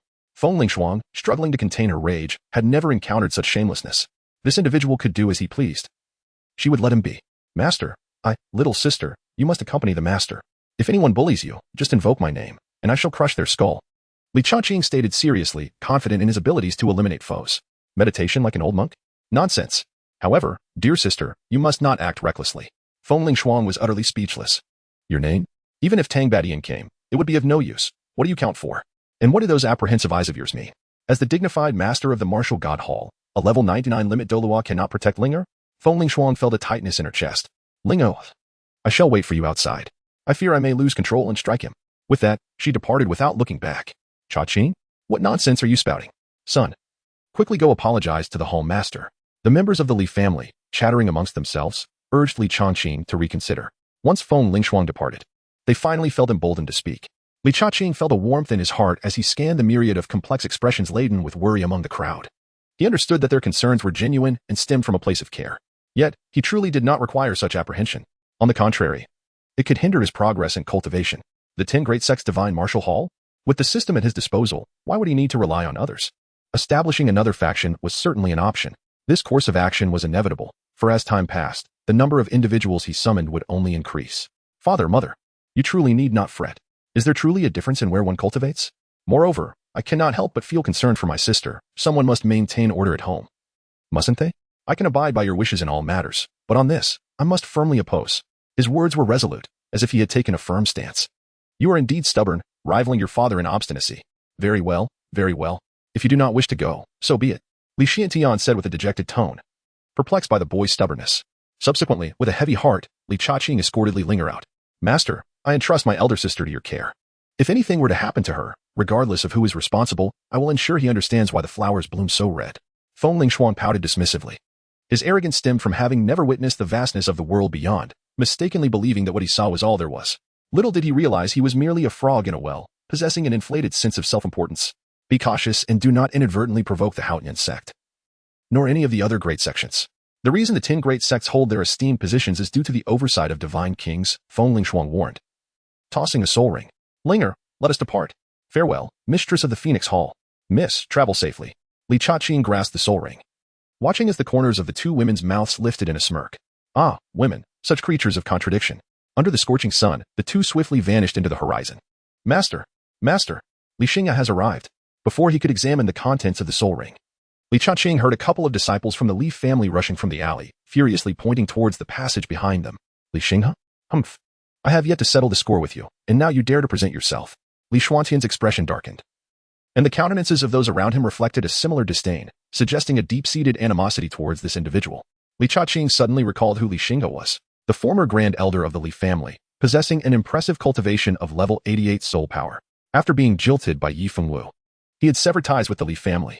This despicable scoundrel, I shall see what schemes he intends to unfold. Li Xiantian stood firmly, his confidence unwavering after breaking through to the 90th level. Even without this achievement, he could still easily handle Li Xingha. Haha, master, it feels like an eternity since we last met. A deep, playful, and hearty laughter echoed from the end of the alley. Following this, a burly middle-aged man with a mane of black hair standing on end appeared, accompanied by 5 or 6 others. The most striking among them was a young man adorned in yellow and 3 purple soul rings that gleamed brilliantly as he strode forth with great pride and vigor. Such an imposing presence. What do you mean by this? Li Xingha, Li Tong, Li Dong. Li Xiantian called out the names of these individuals, who were descendants of the old patriarch. However, during the family's time of peril, they had shamelessly distanced themselves from the clan. Li Xiantian had come to see their true colors. What do you mean? It's quite simple. We are taking control of the Li family. Ha ha. Li Xingha laughed heartily, his mocking gaze fixed on the others, eventually landing on Li Chaqing. He grinned widely. Is the young master still alive? I heard he was crushed to death by the imperial tribute. How could a dignified member of the Li family still have the audacity to live after being rejected by a woman? Li Chaqing's gaze was devoid of emotion, fixated on his third uncle with a lifeless stare. What? Are you angry? Do you think you have the right? What audacity do you possess to act so brazenly before me? If I were you, I would take my own life on the spot, you disgraceful blemish on the family. Li Xingha scoffed derisively. My son is not one to be judged by the likes of you. I had already chosen to forget about you wretched remnants of our clan. But now that you have chosen to reveal yourselves, none of you shall leave. Li Xiantian suddenly stepped forward, his soul rings manifesting one by one. Go and confess your sins before the old master. With a thunderous roar, 9 soul rings emerged in unison, the last crimson ring leaving an overwhelming impact. Li Xingha and the others narrowed their eyes slightly, while the young man appeared momentarily dazed before breaking into a cold smirk. Oh, a title Douluo? How frightening. Li Xingha spoke with trepidation, but then his expression hardened, contorting into a grimace. Is reaching level 90 truly remarkable? That old fool has always favored you. In what way am I inferior to you? In what way am I inferior? Boom. Li Xingha unleashed a powerful aura, and a series of soul rings began to materialize. 1, 2, 8. Yet this was not the end, as the 9th soul ring suddenly emerged. 2 yellow, 2 purple, 5 black. Though he possessed no 100,000-year soul ring, he showed no fear whatsoever. Behind him, the 5 companions also let out sinister laughs, and one by one, their soul rings appeared. In no time, 7 soul rings shimmered, each one belonging to individuals of at least the rank of soul sage at level 70. What about you? Li Xiantian was taken aback. They had not possessed such formidable strength when they departed. Take Li Xinghe, for instance, who had ascended 2 levels from level 88. Astounding. ISNT it? My cousin? Li Xiantian, it is time for us to settle our scores. With a pointed gesture of the heavenly thunder sword, Li Xinghe exuded an aura of lethal intent. The former's expression darkened. Though he felt no fear, he glanced at his beloved son. Father, do not worry. Just grant me a breath of life, and I shall personally vanquish these traitors. Li Xiantian was perplexed by the immense rage exhibited by his son. However, upon contemplation, he found a measure of understanding. Very well, he declared, and with that, he soared into the air. Li Xinghe, prepare for battle. Even before I reach the 90th level, I can subdue you, and after surpassing it, I shall remain equally formidable. The remaining 5 soul saints exchanged sardonic smiles, for they faced only Lu Xingyue on the opposing side. As for old Fu, age had rendered him incapable of further advancement. His potential had been exhausted. Lu Bu, which of you two will take action? Are there still experts present? Why have they gone unnoticed? Upon hearing these words, the 5 were filled with confusion. After surveying their surroundings, they finally spotted 2 drowsy men in a corner. Are they the gatekeepers? At Li Changqing's remark, Guan Yu and the other exchanged knowing glances. I'll go. They chorused, clearly unable to contain themselves any longer. Let's play rock, paper, scissors. The winner goes. Lu Bu proposed. All right. Guan Yu replied. Rock, paper, scissors. Rock, paper, scissors. Damn it. The 5 exchanged glances, blinking at one another, and then erupted in rage. Stop guessing. Let us all attack at once. Do you think we fear you just because you have a big head? The 2 were still engaged in their game. You lost. Guan Yu chuckled. You pathetic fools. Come. My 30-meter-long blade is already thirsting for action. In an instant, Guan Yu stood before the 5, looking down at them from a height. What astonishing speed. With his 7th soul ring activated, blood erupted from one of them, who collapsed to the ground, motionless. My apologies. I couldn't hold back. Guan Yu shook his fist, speaking with utmost seriousness. Retreat. This fellow is playing the part of a pig to eat the tiger. The force swiftly withdrew, their 7th soul rings beginning to shimmer. If we are to fight, why the need for such theatrics? Will you compensate for any damage to the buildings? Guan Yu remarked casually, then made a sweeping gesture toward the void. Azure Soul Domain. A vibrant blue light enveloped the space around the 4. Is this a domain? This is bad. My mental power is being suppressed. Die. Guan Yu, akin to a soaring dragon, instantaneously appeared within the luminous barrier and unleashed a series of unadorned, powerful punches. Bang, bang, bang, bang. The 4 stood in stupor, their expressions vacant, fear etched deep within their eyes. What level of cultivation does this man possess? No visible soul rings, nor any sign of a martial soul? Yet, no one could provide them with answers. They could hear nothing. In that last punch, their hearts had already shattered. A swift and decisive kill. He is killed. The young man screamed in utter terror, his feet seemingly rooted to the ground as he trembled uncontrollably. Suddenly, a stream of yellow liquid gushed forth from him, leaving a putrid stench wafting through the air.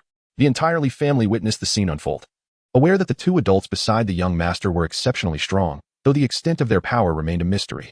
Now, having witnessed 5 soul saints being obliterated without any resistance, they were left in awe. Gulp. So strong. Too strong. I too wish to become a powerful figure like Uncle Guan. Li Hu and the other young disciples felt a newfound aspiration stirring within them. As Guan Yu effortlessly dispatched the soul saints, his stature in their hearts soared to unprecedented heights. Hey, you over there. Come here. Li Changqing addressed the young man with a nonchalant tone. I shall not approach. You will kill me. Upon hearing this, Li Changqing let out a cold laugh. Do you truly believe that your refusal to come forward will spare your life? What a foolish notion. Just a moment ago, you were quite arrogant, boasting of your 4 soul rings. How frightful. With that, 5 soul rings emerged around Li Changqing, pulsating rhythmically. Black, black, black, still black, red. Thud. The young man's knees buckled, and he fell to the ground, unable to rise again, utterly motionless. Congratulations, host. You have frightened the soul sect to death, earning 2 points of slaughter. Huh? Li Changqing was taken aback. Young master, it seems he has indeed breathed his last. It is not merely an impression. He has truly passed away. Look. Thud. The young man collapsed, lifeless in a pool of his own blood, or rather, a pool of urine. Chapter 35. The Establishment of the Slaughtering God Temple. Li Changqing was utterly speechless, having merely attempted to feign a little grandeur, only to find that his pretense had led to unforeseen consequences. Young master, how formidable, they exclaimed. To conquer without a battle, how truly impressive. One youthful voice nearly left the crowd in astonishment. Following the sound, they beheld a girl, barely half their height, with twin ponytails, standing boldly atop a stone pedestal at the entrance. Upon noticing the gazes directed her way, her cheeks flushed, but she stood tall, embodying the spirit her father had instilled in her, to embrace one's actions with accountability. Haha. Li Wanner, while divine providence bestows bread. You prance about with mere bean sprouts. Do refrain from posturing. It serves no purpose. Perhaps in a few years, you may blossom, Li Hu mocked loudly. His father, Li Tian, was taken aback, realizing that the lady was still present. He swiftly approached to deliver a sharp rebuke. You impudent child. If you cannot speak wisely, then do not speak at all. What folly escapes your lips? Go back at once. Cease this disgraceful behavior. He bellowed. Young master, save me. Madam, rescue me. Li Hu shouted in desperation. Lu Xingyue's expression hardened. Where had this insolent boy acquired such improper conduct? Should she discover the source, she would not hesitate to discipline him severely. He was learning all the wrong lessons, and she cast a cold glance at Li Tian. Eldest elder, the younger generation of our clan embodies our future hope. If they do not flourish, it matters little, but should they thrive, their every word and action reflects upon the Li family. How can one aspire to govern the world if they cannot even maintain order within their own home? You must be more vigilant. Li Tian wiped the sweat from his brow and assured, Yes, madam. Rest assured, I will impose strict punishment on this little rascal. Li Hu's posterior was abruptly smacked, followed by Li Tian grasping him by the collar and leading him away. The echoes of scolding and slapping faintly resonated.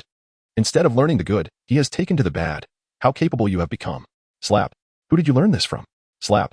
As he was being dragged, Li Hu cast a desperate glance at Li Changqing. Young master, my heart is heavy with sorrow. Li Changqing was taken aback. Elder, strike me fiercely, as you wish. Young master. With a resounding slap, the scene elicited hearty laughter from the others. Youth is truly wonderful, sighed Uncle Fu as he slowly stepped into the courtyard. Suddenly, a loud crash resounded as Li Xinghe was sent flying downwards. Without breaking through to the 90th level, he was no match for Li Xiantian. Even if he did manage to surpass the 90th level, lacking a Millennium Soul Ring meant he was deprived of 3 additional skills, each of a different caliber. How could he possibly prevail? What on earth are you doing? Quickly eliminate them. Why are you still not moving? Li Xinghe's hands seemed to be lodged in his throat, rendering him utterly speechless. They lay rigidly on the ground, and in such sweltering heat, it was evident that they were not merely in slumber. They must surely be lifeless. Li Xinghe's mental energy swept across the surroundings, his expression one of sheer horror. Indeed, he was not merely asleep. How could one possibly rest when their heart felt as though it might explode? Without a moment's hesitation, he unleashed a strike towards Li Changqing and the others, then took to the skies with a gust of wind beneath his feet. Unbridled, Guan Yu's thunderous shout shattered the brilliance of the sword light in an instant. Meanwhile, in midair, Li Xiantian had already prepared his lethal move. The 9th soul skill, Thunderstorm Slash. With a resounding crack, it was as forceful as thunder and as swift as the wind. The might of the thunderstorm enveloped and struck Li Xinghe squarely in the back. Li Xinghe was immediately on the brink of death. Had it not been for his son's instructions, his head would have already been severed. Li Xinghe, do you have any final words? Li Xinghe's back bore a wound so deep that bone, veins, and even his heart were laid bare, all irreparably damaged. Death was already beckoning him. Coughing, he declared. Li Xiantian, do not revel in your triumph. Your joy shall be short-lived, for we have already become members of the Blood Slaughter Tower. Li Xiantian furrowed his brow momentarily before relaxing it. He gazed at his cousin with an expression of profound sympathy. Allow me to enlighten you, he began. The Blood Slaughter Tower is not an adversary we, the Li family, have not vanquished before. Your gravest mistake in this lifetime has been your insatiable desire for immediate success. The position of Grand Elder was promised to you, as I had initially conveyed to our esteemed patriarch. I have never contended with you for it. As for the title of family head, it holds little significance for me. Li Xinghe's eyes trembled, and then he let out a piercing scream. Cease your pretentious act. Whether to kill or to maim, do as you wish. Puff. This shall fulfill your desires. Li Changqing replied coldly. Third uncle, may you journey well. You. Li Xinghe's hand trembled, his head tilted, and he succumbed to slumber. Congratulations to the host for slaying the level 90 Li Xinghe, earning 10 points of slaughter. Elder. Ensure he is buried properly. It would not be in vain for one of our kin. The elder? It was then that Li Xiantian realized Li Tian had disappeared without a trace. Father, the elder has gone to discipline Li Hu. Second elder. I entrust this matter to you. Please find a suitable place for their eternal rest. Li Changqing addressed the second elder, Li Yuan, before stepping into the courtyard. Understood. Young master. Come, you few, lend a hand. The Blood Slaughter Tower. He had nearly forgotten about it. He recalled how those 3 had once been a formidable presence. Likely now reduced to mere nourishment for the flora of the back mountain. One must acquire slaughter points while also amassing sufficient soul stones to aid the family. Li Changqing began to ponder and plan. What should he do? Overthrow the royal family? No, that would be folly. The previous author had utterly botched the imperial arc. He had no desire for an early demise. Moments later, a spark of inspiration ignited in Li Changqing's eyes. What about becoming an assassin? As long as the payment was sufficient, he could eliminate anyone. Indeed, with the right funds, even divine realms could be shattered. He would reap the rewards of slaughter while simultaneously acquiring resources, a perfect dual benefit. As the name suggests, the Temple of Divine Slaughter? Elbu, Guaneri. Come forth for a discussion. Outside, the two were engaged in light banter. Your earlier display was rather unimpressive. Had I unleashed my martial spirit, I could have terrified them into submission. Elbu tapped his fingers, seemingly dissatisfied with not having had the opportunity to act. Enough, enough. The young master has summoned us. Creak. The door swung open. Young master. Young master. The two knelt, their loyalty to Li Cha-ching unwavering. Gentlemen, I have an idea. As they listened to Li Cha-ching, their eyes brightened with anticipation. This would grant them ample opportunity to take action, sparing them from the childishness of games. Excellent, young master. Indeed. Splendid. The temple of divine slaughter it shall be. With adequate funding, even the gods shall fall before us. Li Cha-ching decisively proclaimed, very well, it is settled. Tonight, we shall execute our first strike, ensuring that all within the three great empires are made aware of our formidable presence. Li Cha-ching seemed to envision countless points of slaughter, as well as resources such as soul stones, soul crystals, soul sources, and other treasures. Oh, has the young master found a target? The royal family? Elbu is eager to take action, he mused. No, let's not engage him just yet. Do you remember the three individuals you first eliminated? As the sky darkened, Li Cha-ching arrived at Li Xuantian's study, only to find Li Hu battered and bruised. Nearby, the grand elder Li Tian and the second elder Li Yuan appeared to be deliberating family matters. Wu-wu, young master, enough of that. Who told you to speak so recklessly? Li Cha-ching swiftly approached, casting a warning glance at Li Hu. The latter immediately straightened up, baring his teeth and shaking his head vigorously. I didn't say anything, young master. Young master, young master. Son, what is it? Li Xiantian inquired. Father, I truly appreciate the elder's concerns for the family. It is indeed taxing, Li Cha-ching expressed sincerely. Haha. Young master, you are too kind. It is our duty after all. Yes, yes, it is nothing. It is expected. Brat, learn properly from the young master. Li Tian glared at Li Hu.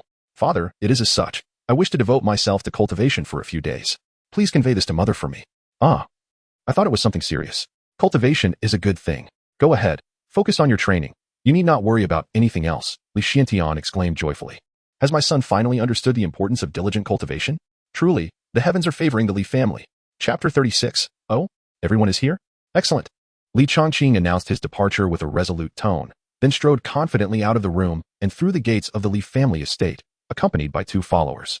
The onlookers were perplexed. Had this young man not claimed he was going to cultivate? His demeanor hardly suggested any intent of training. Bloodshed Tower, renowned throughout the three great empires for its assassination contracts, is situated within the borders of the Crimson Maple Empire. They would eliminate any target for the right price, including members of the imperial family. However, their reputation does not extend to challenging powers such as the Houghton sect or the Martial God Palace, as that would be courting disaster. In a dimly lit loft, several shadowy assassins stood ominously, having recently accepted a new assignment. This task was particularly enticing as it involved a previous failure, yet the staggering reward made it hard to resist. It seems the Li family of Crimson Maple is not so easy to deal with, remarked an elder seated at the head of the table, stroking a gleaming blade in his hands. It appears I may need to take matters into my own hands. Tower Master, Li Xiantian has already reached level 90. I've heard that his children have both joined the Martial God Palace. While Bloodshed Tower is formidable, killing him might lead to complications, one of the assassins interjected, revealing knowledge he had gathered over the past few days. Moreover, there are rumors that he is always accompanied by two formidable experts, likely not below level 90 themselves. Another added. This prompted a scornful laugh from a killer adorned with a gold medallion. Come now, you two, are you losing your edge? What if he is level 90? We've taken down such foes before. This time, we stand to gain 2,000 soulstones. Plus, the employer has promised additional rewards upon completion. In our line of work, danger is a constant companion. We've grown accustomed to it. Besides, has someone already been sent to test the Li family's defenses? Perhaps Li Xinghe is currently in command. The elder nodded slightly, declaring that as long as the target was not from one of the top 10 sects, he would proceed with the kill. Bloodshed Tower has long commanded respect across the three empires, having undertaken countless missions without a single failure. 2 months ago, we suffered losses against the Li family, losing 3 soul Douluos in vain. Now, we shall settle the old scores along with the new. Prepare yourselves. If we receive no word from Li Xinghe suddenly, the door to the loft shattered, and a Bloodshed Tower disciple was unceremoniously thrown inside. Tower Master, we are under attack. He gasped before collapsing, lifeless. Footsteps echoed sharply on the wooden floor as 3 figures emerged from the shadows. Who dares to intrude? Are you seeking death? The 6 assassins turned in unison, startled by the sudden intrusion. They had initially feared a formidable opponent or a rival faction, but upon seeing only 3 individuals, they collectively exhaled in relief, drawing their blades with a heavy clatter. Ah, you're all here. What were you discussing? Care to enlighten us about your employer? Li Cha-ching inquired, having overheard their conversation. His previous experience with the royal family of Crimson Maple made him wary. Could it be that they were once again dealing with Yu Yongdian, who had not given up? Do you think this is your playground? You'll regret your insolence. One assassin shouted, leaping high to bring his blade crashing down, the air around him vibrating with lethal intent. The blade sliced through the air with a sickening thud. Severing a head from its body, the expression frozen in a grotesque grin, oblivious to the impending doom. Next time you strike, do it like this. Swift and precise. Lu Bu's calm voice echoed in the loft. A level 90 soul Douluo had been dispatched in an instant. Silence enveloped the room for a brief moment before the elder's eyes blazed with fury. Rising slowly, a series of soul rings began to manifest beneath him. Ah. We were just discussing how to find you. Li Xinghe truly is a fool for not eliminating you. And here you are, walking right into our midst. The elder recognized that Li Changqing was the target they had been ordered to eliminate. What? You are Li Changqing? How audacious. Truly, a calf unafraid of the tiger. The other assassins revealed their own soul rings, a total of 9, each a testament to their prowess, ranging from levels 91 to 93, lacking any 100,000-year rings. The elder, however, was a terrifying sight, a level 96 soul Douluo, boasting a 100,000-year ring. In total, they comprised 5 lower-ranked soul Douluos and 1 high-ranked. A testament to Bloodshed Tower's might.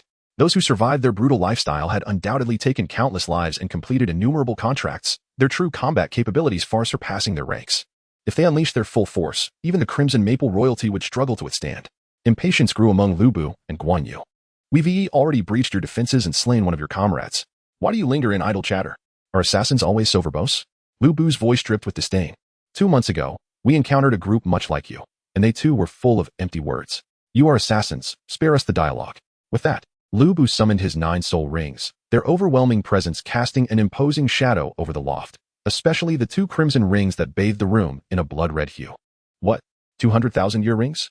The elder's laughter faltered, and the other 5 assassins stood in stunned silence.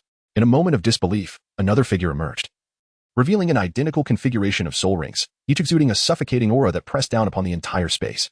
An assassin should be devoid of emotions. Lu Bu's chilling words sliced through the air. Second soul skill, 10 direction sweep. The divine weapon swept forth, launching 3 assassins into disarray, leaving the others in shock.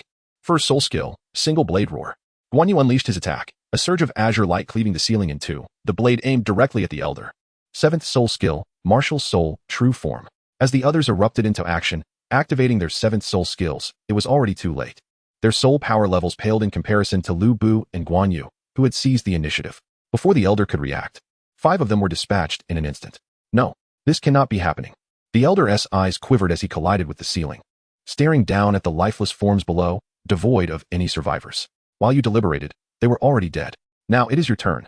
With a mere gesture of his divine demon halberd, Elbu indicated that the old man was the main event. Of course, it merely served to allow him to stretch his limbs, and nothing more. I shall fight you all, the old man exclaimed, his eyes wide with rage. As his aura erupted forth, in an instant, the 9th crimson soul ring began to shimmer. Elbu stood proudly, the halberd in his grasp exuding a dark radiance. Its significance not to be underestimated, for it represented a soul skill of 100,000 years. After all, even a cornered rabbit can bite back. Meanwhile, Guan Yu positioned himself protectively in front of Li Changqing, wielding the green dragon crescent blade, determined to prevent even the slightest attack from breaching their defenses. Chapter 37. I shall fight you all. The old man's murderous intent was palpable as he shouted fiercely. His eyes filled with a fierce determination that evoked a sense of desperation. 9th soul skill, absolute cloud escape. The 100,000-year soul ring flickered, and in the next moment, he vanished from sight, only to reappear 100 miles away. What? Elbu's eyes widened in disbelief, quickly replaced by fury. How could he, the illustrious Elfengstian, be outsmarted? Despite his readiness to confront the old man head-on, the result was far from what he had anticipated. Just a moment ago, that old fool had been filled with righteous indignation, and now he had fled in an instant. Guan Yu and Li Changqing were also left stunned, having wished to witness Elbu's might as he decisively subdued the old man. Instead, they found themselves witnessing a display of bravado followed by cowardice. No one escapes under my watch, Elbu bellowed, lifting his left leg as a flash of red light surged forth. With a thunderous roar, he propelled himself from the ground like a cannonball. Oh, this soulbone skill is impressive, a spring-loaded launch? Li Changqing mused. The clouds exploded above, and a resounding boom echoed for miles. The crimson glow of the soul ring illuminated the horizon, impossible to overlook. After 10 breaths had passed, whoosh, bang, a disheveled figure crashed heavily before Li Changqing, creating a deep crater in the ground. Young master, this man has surrendered. The one who hired him is none other than Song Haisong. Li Changqing suddenly realized why they had waited for so long. No wonder there wasn't a single soul in the soul guide space of Song Haisong. It seemed all their resources had been devoted to hiring assassins for their demise. Well then, let us send him on his way, Li Changqing said nonchalantly. Who? Congratulations to the host. Under his command, Elbu has slain a level 96 title Douluo, earning 50 points of slaughter. In the dark of night, Li Chaqing could hardly contain his joy. Ha ha ha ha. His laughter was indeed far from complimentary. It echoed through the night like a fiendish howl, causing the birds in the distance to take flight in response. With bloodshed and flames, who can match my rapid cultivation?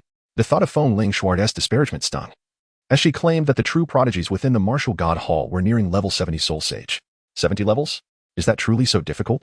Since the assassination of Song Haisong, it had been Li Xinghe and others delivering heads, and with the addition of tonight's members from the Blood Slaughter Tower, Song Haisong and the elderly man alone had contributed over 100. At this moment, his slaughter points had surpassed the 200 mark, 232 points. He was currently at level 51 soul power, requiring 40 points to reach Soul Emperor, 50 for Soul Sage, 60 for Soul Douluo, and 70 for a level 90 title Douluo, totaling 220 slaughter points. This meant that if he so desired, he could ascend to level 90 title Douluo tonight. A 16-year-old title Douluo? TSK, that seems rather terrifying.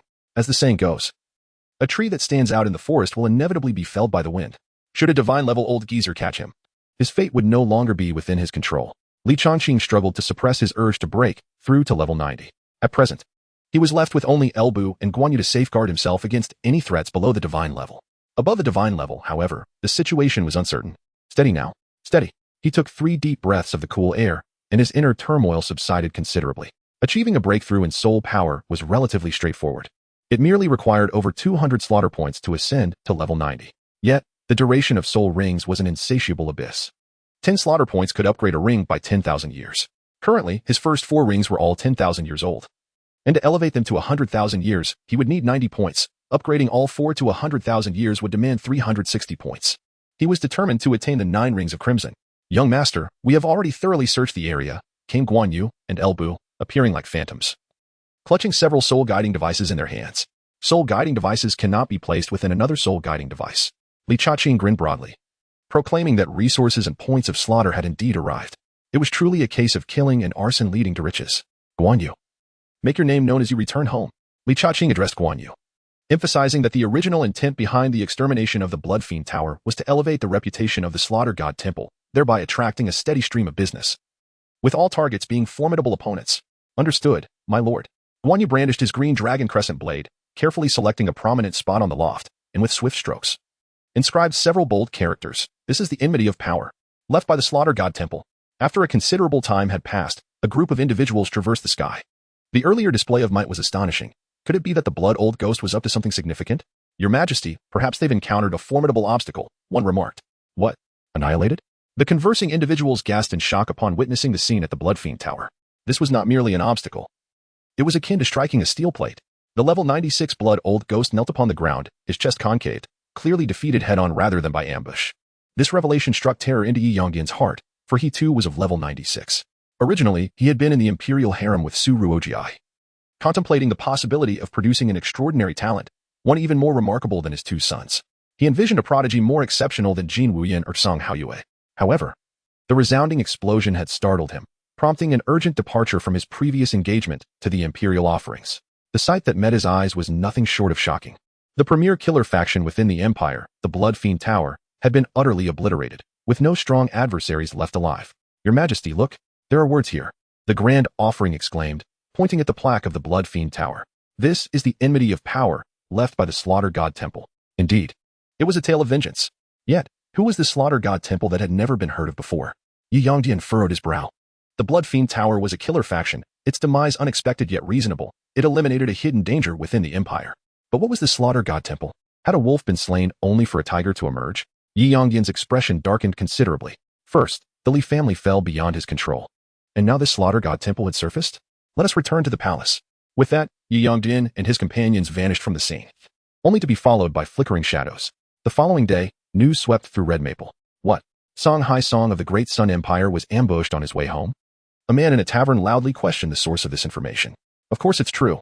None escaped, apart from those like Song Haoyue who entered the upper sect. Came the reply. Ha ha, serves him right. What a fitting end. Damn it, during the imperial competition, the dwarfs of the Great Sun Empire were so arrogant, claiming that Red Maple was nothing. Now they've met their retribution. The burly man exclaimed, his eyes wide with glee, as he drank heartily. This warrior is indeed a true hero. Seeing you so destitute yet concerned for the empire, allow me to toast you.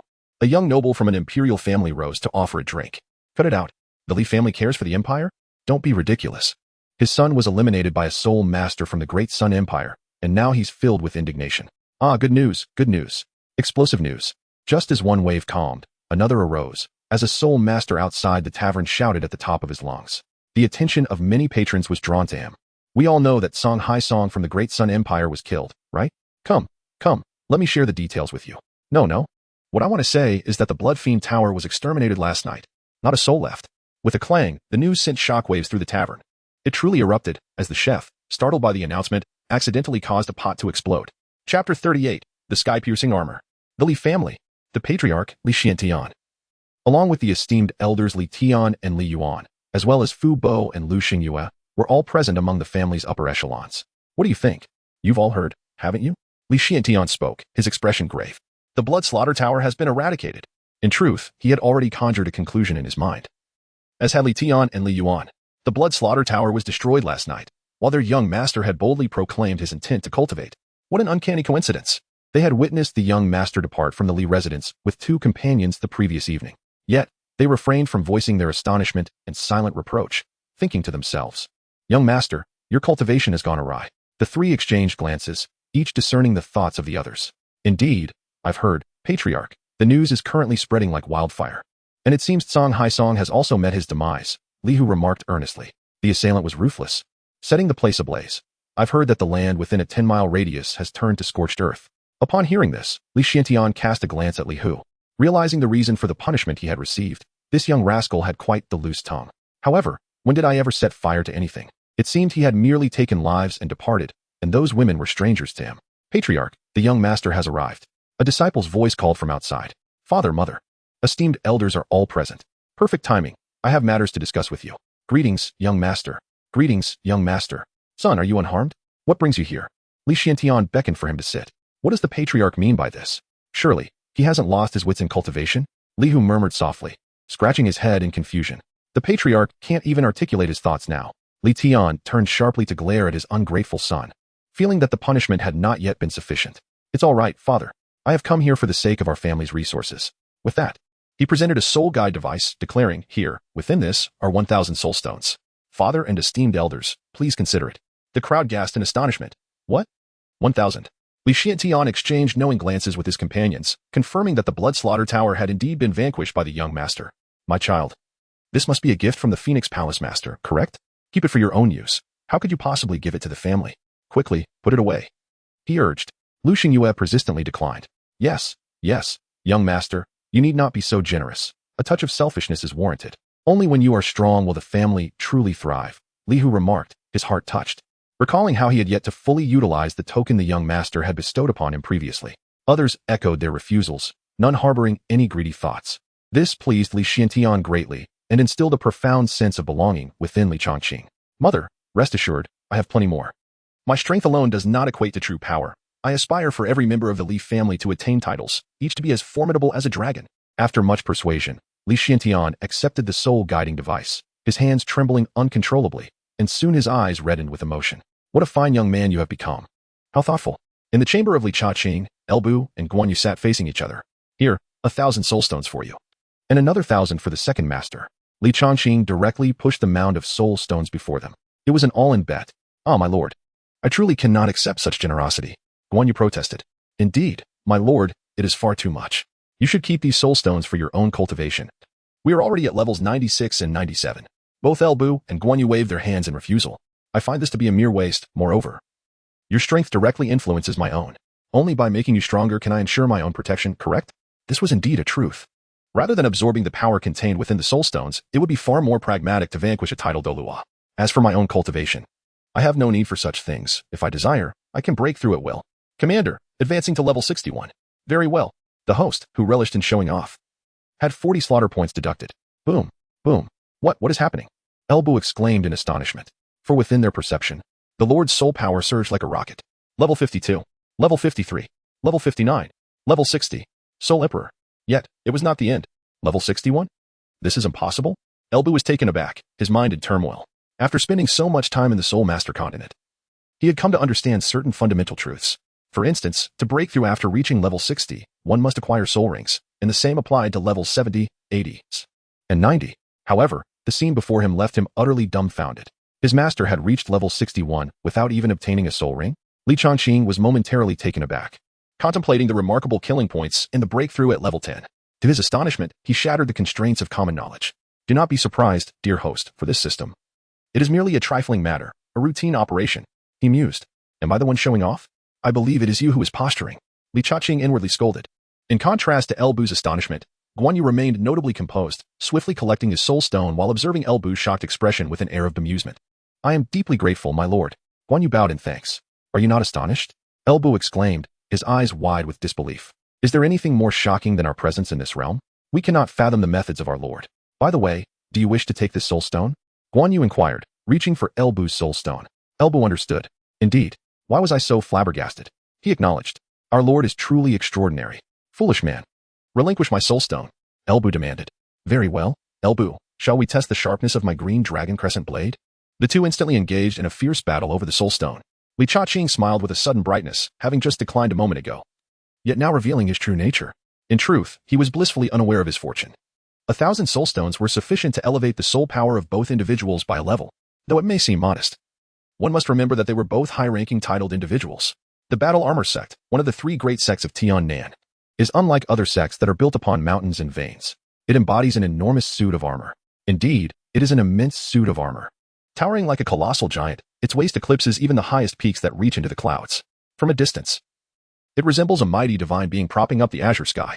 This grandeur is precisely why the Battle Armor sect stands among the top 10 sections. For the entire sect is built upon this divine suit of armor, a deity-level armor. At this moment, Dongfang Bai descended from atop the colossal armor, gesturing as he appeared within its interior. Inside, it was a realm of its own, complete with all the necessary facilities of a sect. I pay my respects to the Grand Elder.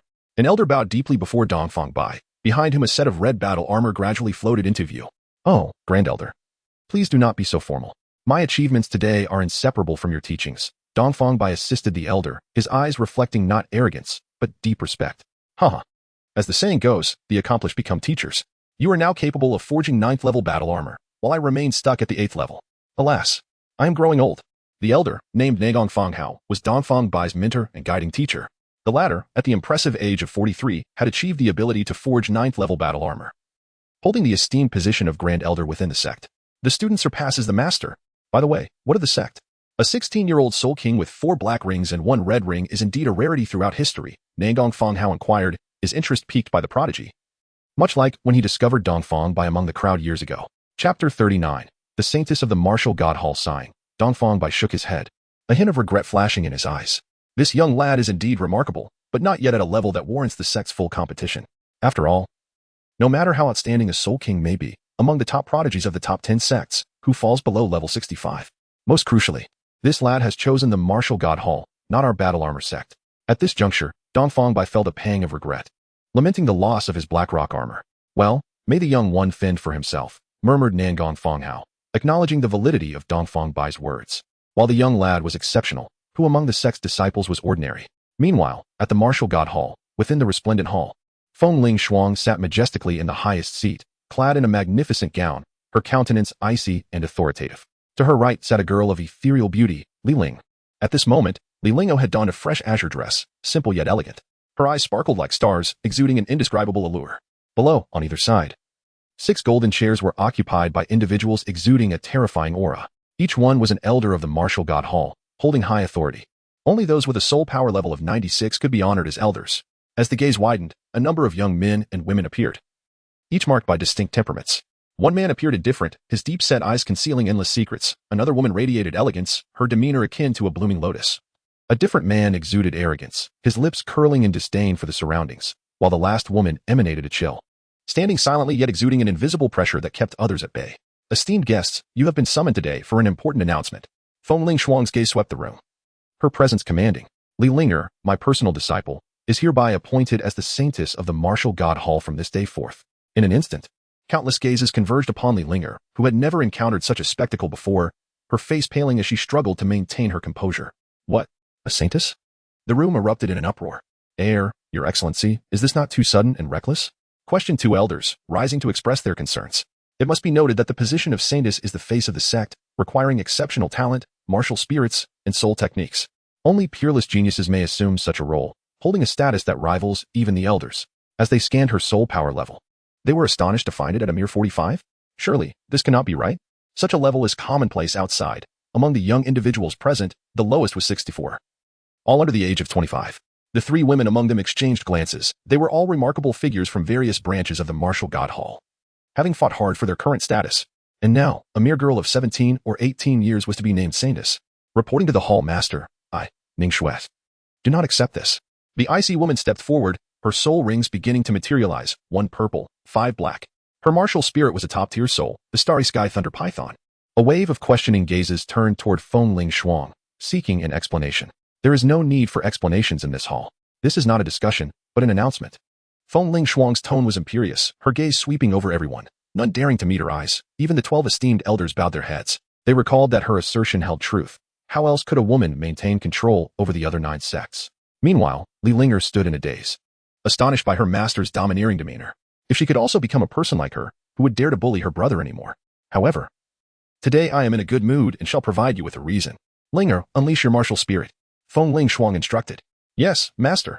Li Lingo bowed respectfully, her thoughts resonating as soul rings began to materialize one after another. For in total, a perfectly standard configuration of soul rings, 2 yellow and 2 purple. However, that was not the crux of the matter. The focal point lay in the martial spirit behind her. A wave of searing heat surged towards the faces of the crowd as a fiery bird, exuding flames, majesty, nobility, and an ancient aura, appeared before them. Hiss. The supreme martial spirit, the blazing fire phoenix? The 12 seated elders abruptly rose, their eyes fixed intently on Li Linger's martial spirit. No, this is not an ordinary blazing fire phoenix. Its level is likely approaching that of a legendary spirit. The grand elder gasped in astonishment. I can sense its noble bloodline. Could it be legendary? The crowd was utterly astonished. Although the distinction between a supreme martial spirit and a legendary one is but a single tier, that tier is akin to a chasm. Take the hall master, Feng Ling Shuang, for instance. Her martial spirit is the 9 nether phoenix, which is already legendary. Feng Ling Shuang herself felt a fleeting tremor in her heart. Initially, she had been intrigued when word spread of a soul master possessing a supreme fire phoenix martial spirit, which led to a series of subsequent events. This is no mere supreme martial spirit. Linger's martial spirit is legendary, the undying fire phoenix. One must ask, does such a martial spirit not merit the title of saintess of my martial god hall?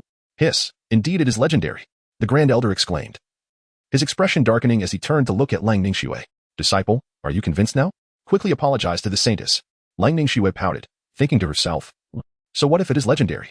The path of cultivation is not solely about martial spirits. Throughout history, how many prodigies with legendary martial spirits have truly risen to greatness? While it brings her immense honor, it also poses a risk. For other major sects may harbor jealousy, and such jealousy. Of course, these thoughts remained unspoken in her heart.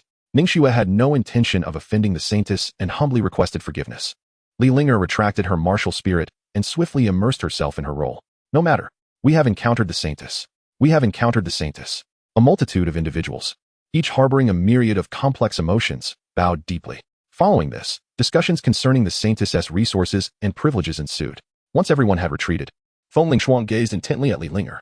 The martial spirit is passed down through lineage, or both parents must possess an exceptional variant of the same martial spirit for it to endure. However, upon arriving at the Li family, she discovered that Li Xiantian and Lu Xingyue's martial spirits were entirely unrelated to Li Lingo's. They were worlds apart. How could they possibly be biological relatives? Feng Ling Shuang was resolute in her conviction regarding this matter. Linger, there is something I am uncertain whether I should disclose. After a moment's hesitation, Feng Ling Shuang finally spoke. Realizing that her disciple had the right to be informed about certain truths, the myriad benefits conferred by the saintess's status left Li Linger utterly astonished. Returning to her senses upon hearing this, she replied, Master, please speak. I am open to all that you wish to share. Do you know your biological parents? I must candidly inform you that Li Xiantian's family has no connection to you whatsoever. Li Lingo blinked her eyes, fully aware of her origins. She had been rescued by the old man, and since she could remember, Lu Xingyue had never concealed this fact. Master, I am well aware, she stated earnestly. To me, they are my parents. Upon hearing her words, Feng Ling Xiao realized that she had known all along. There was no hint of deception in her demeanor. Nevertheless, she remained cautious in her heart, for a legendary martial soul must possess an extraordinary origin. Very well, focus on your cultivation. Although you are a saintess, you must understand that status and strength are intrinsically linked. Without the corresponding strength, one cannot maintain their position within the martial god temple. No one dares to act against you, yet certain challenges are inevitable. Take the recent encounter with Lang Ningxue, for instance. Do you truly believe she has submitted to you? I am aware that this places you in a precarious situation, yet you also enjoy the privileges befitting a saintess, do you not? There is no need for you to worry excessively. With me here, those with ulterior motives can only harbor their thoughts. Arrogance, dominance, and authority. Li Ling acknowledged this. Fully understanding her master's words, she realized that as long as she grew stronger, no one would dare to bully her younger brother. Now, regarding the Haotian sect. The Soul Hammer, the mighty Haotian sect. Its gates were crafted from impenetrable obsidian, making it nearly impossible for a Soul Emperor's strike to leave a mark. At the entrance, a grand hammer was intricately carved, accompanied by powerful characters proclaiming Haotian sect. Standing beneath it, one could not help but feel an overwhelming sense of weight and insignificance. Inside a chamber, Jin Wuyan's aura surged, and his eyes snapped open. Level 60. A Soul Emperor at level 60. I, Jin Wuyan, am indeed a dragon among men. Once I acquire my soul ring, I eagerly anticipate a confrontation with you, Li Cha-Ching. Coincidentally, another individual shared his sentiments, Song Haoyue, who had been thoroughly defeated by Li Cha-Ching during the Tri-Nation tournament. Li Cha-Ching, just wait for me. At that moment, his soul power also reached level 60. The two were accepted as disciples by the esteemed Elder Tang Badian of the Haotian sect, enjoying lavish treatment, 20 soul stones per month, with the potential for further increase. It is worth noting that external disciples receive only 5 stones, while internal disciples receive between 15 and 20. This is not due to their lack of wealth, but rather the overwhelming number of disciples.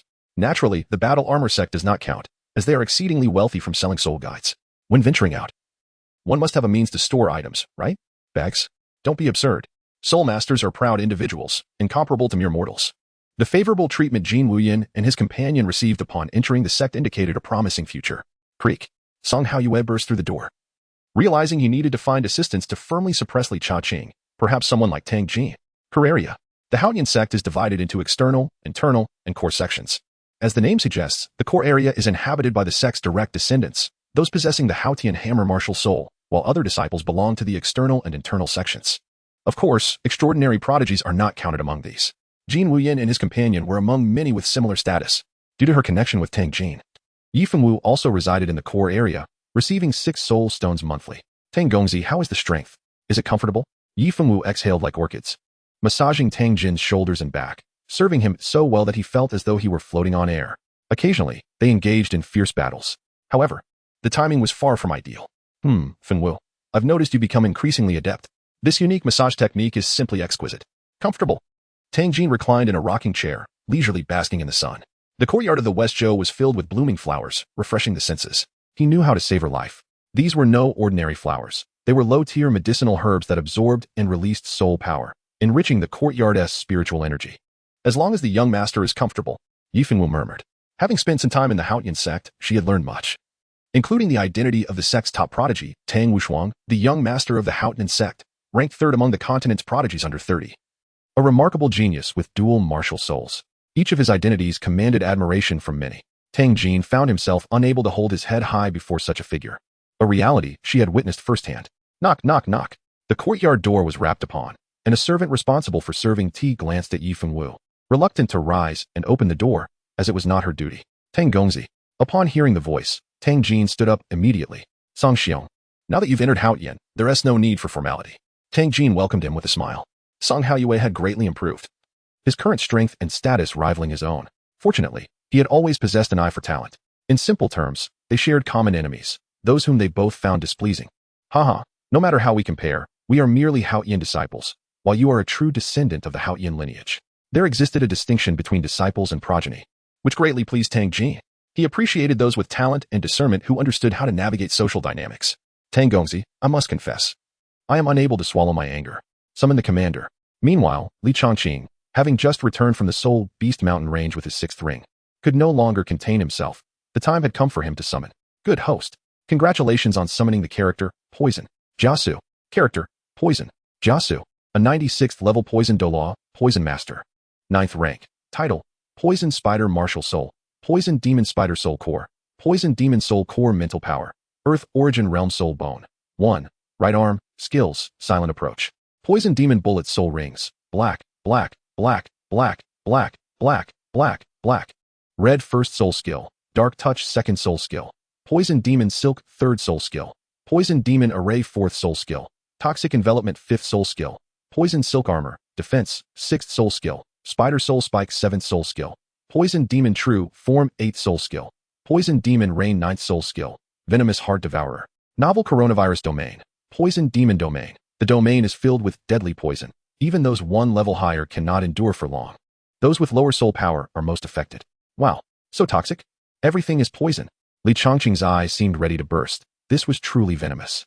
His entire being was infused with poison, and this 9th soul skill, the new coronavirus, was terrifying beyond belief. What an insidious entity.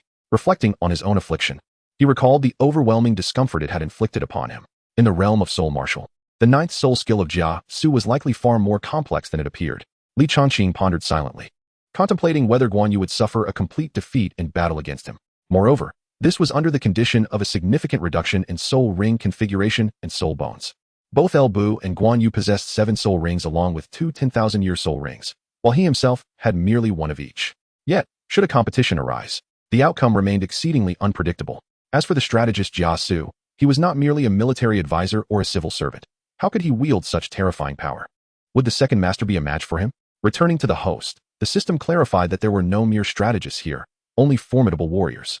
Even if summoned, the system could enhance your attributes to an astonishing degree, akin to him. As for whether Guan Yu could be considered his adversary, to label him as strong would mean that even when Jia Su unleashed his 5th soul skill, the poisonous armor, he would likely be slain in a single blow by Guan Yu, or at the very least suffer severe injuries. Conversely, to deem him weak would be a grave error. For should he strike first, the second master would likely flee with his blade, and once poisoned, the affliction would only worsen. Listening to the system's elucidation, Li Changqing grasped the situation. If Jia Su were to take the initiative, his stealthy tactics could render his opponent in dire straits, even leading to fatal outcomes. Such was the tyranny of the poisonous devil spider. It could only be said that each possessed their unique strengths, incomparable to one another. Thankfully, they were not foes. The very thought of such a venomous adversary sent shivers down his spine. However, as for enemies, ha ha ha. Chapter 41. The Valley of Soul Burial. In his chamber, Li Changqing rested his forehead in contemplation. Now that he had summoned the formidable poison master Jia Su, it was time to fortify his own slaughter hall. Following previous developments, the 3 great empire's soul masters were now actively searching for the slaughter hall, yet to no avail. Every soul master was aware of this force, a name synonymous with mystery and power. Its strength lay in the fact that not just any faction could annihilate the Bloodfiend Tower. Its mystery stemmed from the complete lack of information. It was no surprise that one could not find it without stepping outside. Undoubtedly, this endeavor had met with considerable success. The name of the slaughter hall had been resounding throughout. With the path now laid before him, it was time to engage in serious business. To attract clientele, gather resources, and accrue slaughter points. Engaging in overt actions was evidently unrealistic at this juncture, as he currently had only 3 individuals at his disposal, with Guan Yu and El Bu already well known. Thus, for the time being, only Jia Su was available for recruitment. However, he could entice him, subdue him if necessary, and unleash a barrage of beatings. Various forms of punishment awaited. If all else failed, he could resort to the lychee. I refuse to believe anyone could withstand it. If all else fails, they could be eliminated. After all, slaughter points were to be collected. Ah, truly, I am as wise as I am cunning. Ha ha ha. System. Display the attribute panel. Host, Li Changqing Soul Power. Level 61 Soul Emperor Martial Soul. Thunder King Sword. 6 soul rings. Black, black, red, red, red, red. Second Martial Soul. Azure Dragon Martial Soul. No soul rings yet. Slaughter points. 12 points. Originally 232 points. Elevated due to your ascension to Soul Emperor and the upgrading of the 3rd and 4th soul rings. Soul bones. Left leg soul bone derived from the purple lightning eagle. Skill. Thunder Half Moon Slash. Blink. Radius of 6 meters. Increases with host soul power. Left arm soul bone derived from the mighty Mad Ape. Gravity control. Mad Ape Strike 1st soul skill. One sword breaks the void 2nd soul skill. Sword sweeps the 8 directions 3rd soul skill. Sword Chi. Meteor. Note. The 10,000-year soul ring acquired through upgrades will not generate a 2nd soul skill, but will enhance the original soul skills. 4th soul skill. Endless Sharpness converges into 1.5th soul skill. Extreme Thunder Slash. 10,000 swords return to their origin 6th soul skill. Heavenly Thunder Sword Array. Swords weighing 10,000 June summon characters. El Bu, Guan Yu, Jia Su. With 30 days until the next summoning. Ah, splendid. I am filled with an overwhelming desire to embark on a grand venture. Having acquired the 6th soul ring from the 10,000-year mighty Mad Ape yesterday, I now feel somewhat inflated with confidence. I wonder how the Jinwu ancient nation and the Dei Empire have suddenly clashed. Why do they not turn their sights towards the red maple? Li Changqing murmured to himself. As news swept through Hongfeng once again, it was reported that the neighboring nations, the kingdom of Jinwu and the empire of Deri, had engaged in conflict. The night was cool, and the Li household lay in tranquil silence, with everyone immersed in slumber. However, Within Li Chongqing's chamber, aside from Lu and Guan, there was an additional presence. This individual had a stature that was unremarkable, yet his neatly arranged black hair lent him an air of scholarly dignity. His silhouette resembled that of a venerable sage. Yet, upon glimpsing his visage, one could not help but shudder involuntarily. His eyes were sharp as a hawk's, with sunken sockets and sharply arched brows, while his gaunt face emanated an intimidating aura that compelled one to retreat. Who else could it be but the Poison Master? Jiasu? Greetings, young master. It is a pleasure to see you both well, he expressed with utmost courtesy. Despite the politeness, Li Chongqing felt a shiver run down his spine. Even Guan Yu and Elbu sensed a slight unease, a chill creeping into their hearts. Wenha. There is no need for such formality. Your assistance is akin to wings bestowed upon a tiger, Li Chongqing replied. Though he couldn't shake the feeling of wanting to deliver a punch to this man, Guan Yu sensed a looming threat. Indeed, I, too, feel a bit uncomfortable. Elbu concurred. This illustrated the formidable nature of the poisonous demon spider martial soul, which even caused Elbu and Guan Yu to harbor a hint of trepidation. In their previous lives, this man was renowned for his cunning intellect, yet his martial prowess left much to be desired. Now, however, they felt an undeniable sense of danger emanating from him. Second master, let us not dwell on past grievances. We are all family now and must stand united against external foes, Li Chongqing interjected at an opportune moment, for he had important tasks to assign to Jiasu. Rest assured, young master, the past is but a distant memory, and the present is what matters, Elbu and Guan Yu promptly affirmed. Wenha, I have an arduous task for you. It involves finding a location to expand the temple of slaughtering deities, followed by commencing business operations. Li Chongqing pondered for a moment before continuing. We shall not concern ourselves with those below level 90. Capturing and tormenting them will suffice. If suitable individuals are found, they must be recruited into the temple of slaughtering deities. Guan Yu and Elbu's eyes brightened at the prospect of conflict. Engaging in combat. How delightful, they both expressed. Immediately intrigued. If they remain obstinate and refuse to join, we shall eliminate them. Jiasu nodded, finding this strategy quite comprehensible. However, he harbored one lingering question. Young master, there's something I do not understand. What does eliminate them entail? Upon hearing this, both Elbu and Guan Yu furrowed their brows. They often heard the young master employ novel terminology. Yet this particular expression was unfamiliar to them. Li Chongqing cast a sinister glance at Jiasu, a sly smile playing on his crimson lips as he remarked. Let us render him incapable of being a man. Hiss. The three understood immediately. This was nothing short of castration. They then squeezed their legs together. Fear not, my lord. We shall ensure it is executed splendidly. Jiasu chuckled darkly. This sent a chill down the spines of the three. Oh my, how fittingly venomous. Jiasu has adapted to his role with remarkable swiftness. My lord, I fear you may falter alone. For your mission, I am willing to accompany him. So am I. Elbu and the other offered their hands in a gesture of loyalty. My hands itch for action. Who can fathom my intentions? This cannot be. If both of you go, what if someone seeks to harm me? Li Chongqing quickly backed down. He felt uneasy about just a single level 90 old man.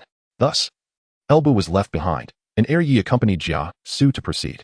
Remember, only skilled individuals. And do not let others know the connection between the Slaughter God Temple and my Li family.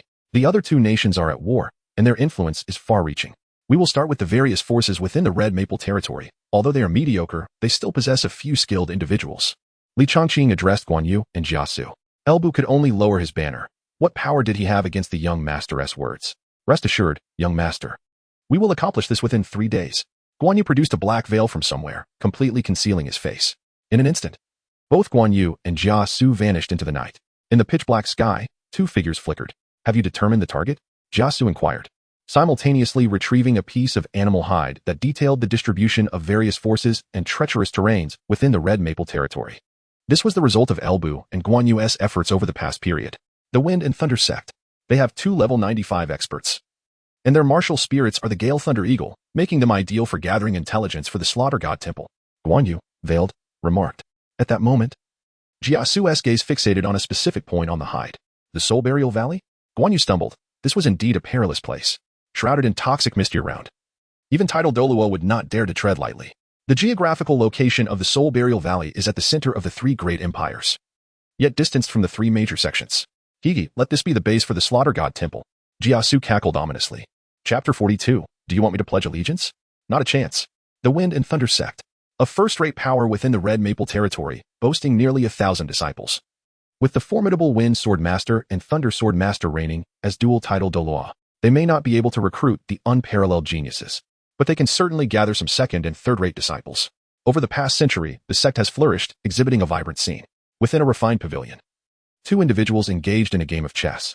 The moonlight shone brightly, and a cool breeze wafted gently as they sat in azure robes, presenting a charming tableau. Senior brother, it is your turn to make a move. One of them spoke. The other, lifting a black piece, was about to place it when a sudden aura flickered. The black piece froze mid-air. Did you feel that? Indeed. It's quite powerful. It seems to be beckoning us. With a swish, the two dashed towards the sect's entrance. Before long, they arrived at the gate of the Wind and Thunder sect, where the guarding disciples lay sprawled on the grass. Before them stood two figures, arms crossed, with mirthful eyes that made the two feel decidedly uncomfortable. One was tall, but concealed his true appearance, while the other exuded a sinister aura, akin to a venomous creature lurking in the shadows. May I ask the purpose of your late-night visit to the Wind and Thunder sect? Thunder Sword Master spoke, his soul power beginning to quietly circulate. Wind Sword Master expanded his spiritual energy to scan the surroundings for any accomplices. Playing chess at such a late hour is a delightful pastime. Since you've inquired, I shall speak plainly. Join us. Otherwise, you shall be subjected to brutal punishment, or perhaps I shall deal with you myself. Guan Yu stated ominously. The Wind and Thunder Sword Masters were taken aback. What is this? You come here and demand that we join you without any preamble? Do you think we, prominent figures of the Wind and Thunder sect, would lose our dignity?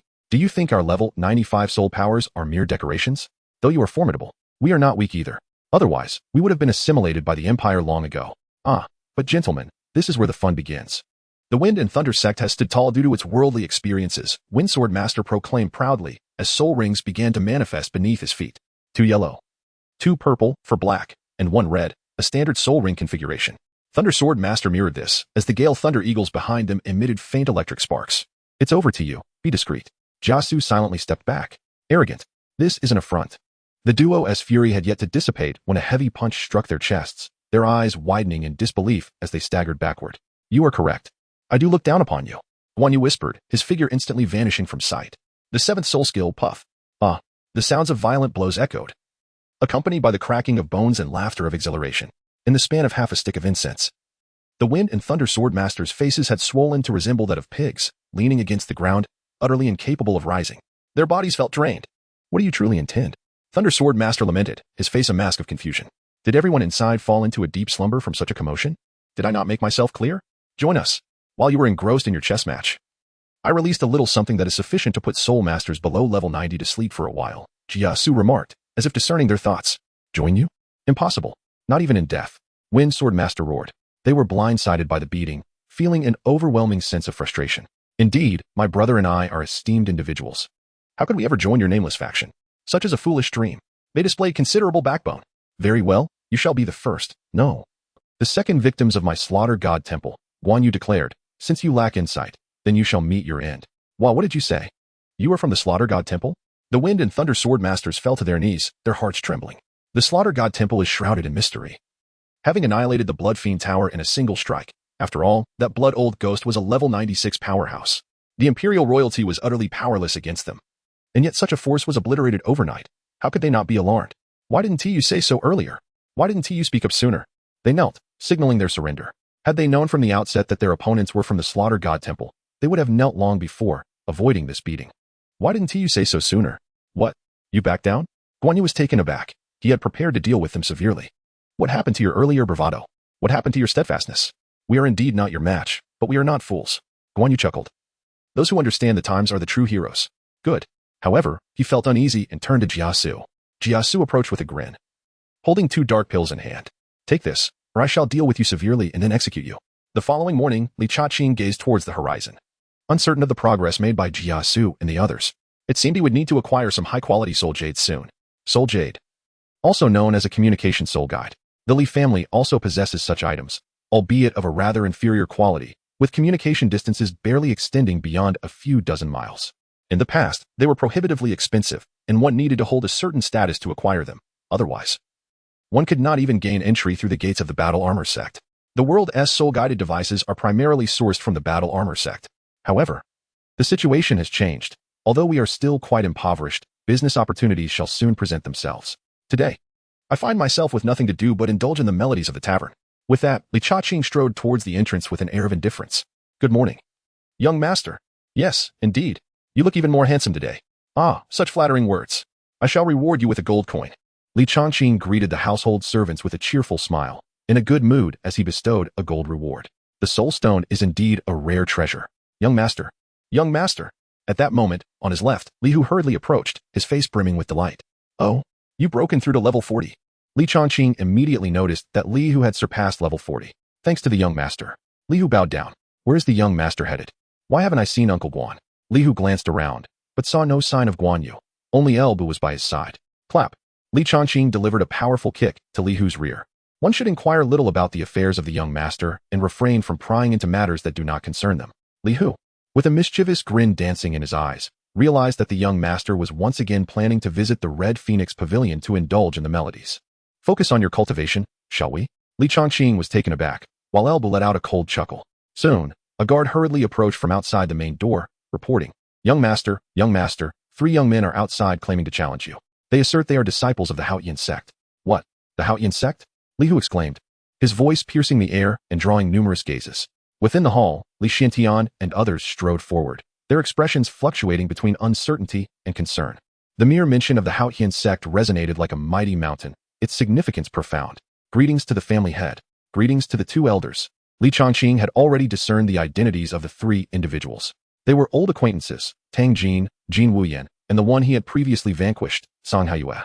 Observing their expressions, it was evident that they had likely surpassed level 60. Elbu, are there any formidable allies accompanying you?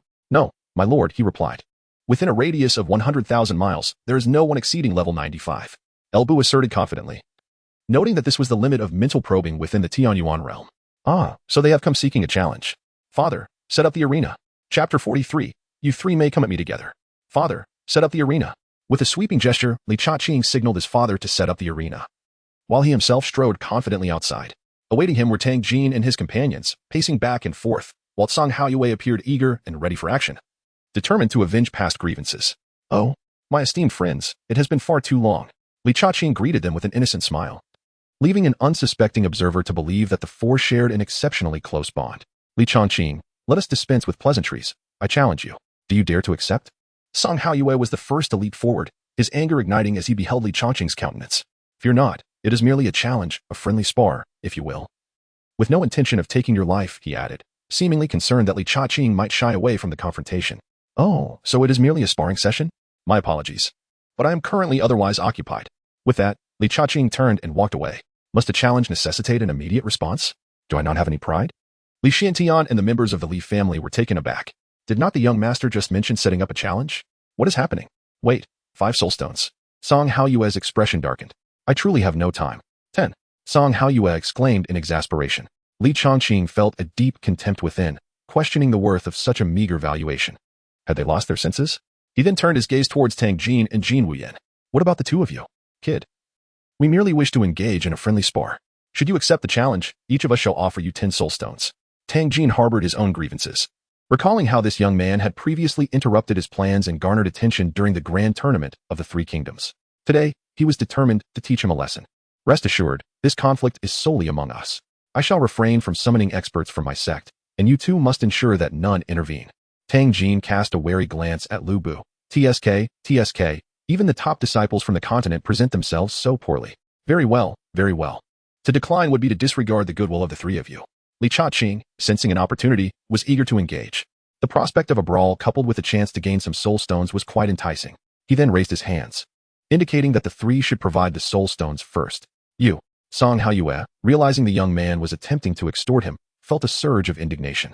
However, the thought of finally avenging previous humiliation spurred him to grit his teeth and promptly offer the soul stones. Li Hu. Please welcome the 3 esteemed disciples of Haotian sect into my abode. Li Chongqing chuckled merrily as he collected the 30 soul stones. Gentlemen, please. Li Hu spoke cautiously. For the 3 individuals before him were disciples of the Haotian sect, a connection he had never envisioned in his lifetime. Soon, the group made their way in a grand procession towards the martial arts arena within the Li family's courtyard. The spectators from the Li family quickly gathered around the periphery of the arena, while Li Xiantian took on the role of the referee from the high platform. Young man, I have already joined the Haotian sect and am a disciple of the Grand Elder, Li Chongqing interjected, interrupting Song Haiyue's words. Enough with your prattle. You sound like a woman. I shall not kill you. While the deaths of other disciples might not pose a significant issue, these 3 were untouchable, especially Tang Jin, who bore the direct bloodline of the Haotian sect.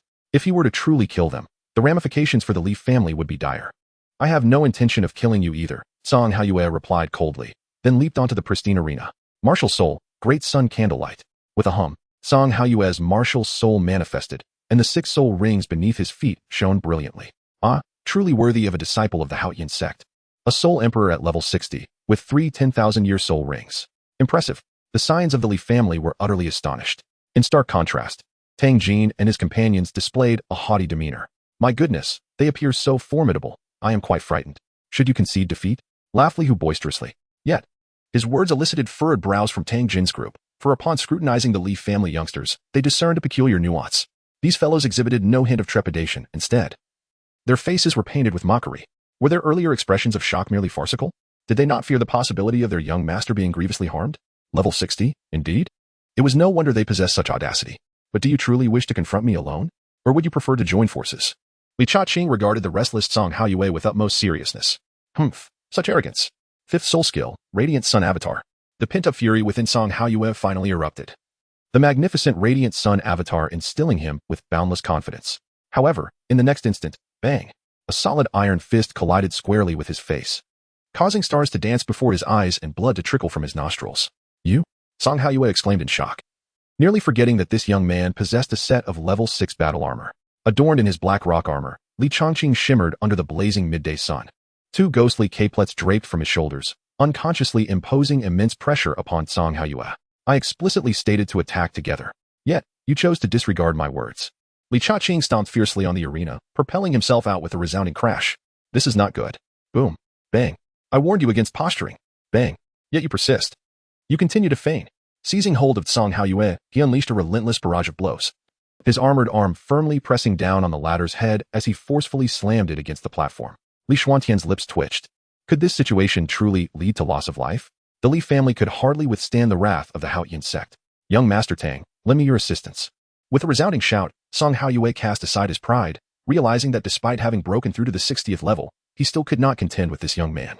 Tang Jin's expression likewise turned grave. With this set of battle armor, Song Haoyue was utterly helpless against him. All right, he exclaimed, and in an instant, he soared towards the arena, the Haotian hammer raised high in his hand. Now, Li Changqing swiftly withdrew, and with a resounding crash, the arena became riddled with countless cracks. Ahem. The disciples of the Li family below coughed incessantly, their eyes widened as they witnessed the overwhelming power of the Haotian hammer for the first time. I wonder if the young master will prevail. Li Hu expressed his concern, his grave expression indicating that this time he was not merely indulging in idle speculation. Li Cha-Ching, since you possess the 6th level battle armor, do not blame us for teaming up against you, Jin Wuyin declared, his entire body radiating flames as he shot towards the arena. The battle armor sect earned its place among the top 10 sects largely due to its exceptional armors, yet none of them could breach this black rock armor alone. Only by combining their strength could they hope to subdue this young man. No, it is not 3 against 1. Rather, it is 1 against 3. Li Cha-Ching felt the pressure as his blood began to boil. This was not due to arrogance, but rather the confidence stemming from his possession of 400,000-year soul rings. Even if this set of armor proved inadequate, his martial soul would serve as a safeguard. Let the battle commence. Tang Jin and his companions sensed the affront, indignantly questioning. Do you take us for fools? If we don't force your very essence out, consider it a clean exit. I shall take the lead in the assault. You too. Provide support. Is it merely your reliance on this tortoiseshell? Let us see how you withstand my Haotian hammer. The Haotian hammer in Tang Jin's grasp emitted a spectral glow, and among the 3, his raw attacking power was undoubtedly supreme. This was not to suggest that Jin Wuyin and Song Haoyue were weak. Each had their own strengths. Very well. No objections. Jin Wuyin and Song Haoyue positioned themselves on either side of Tang Jin.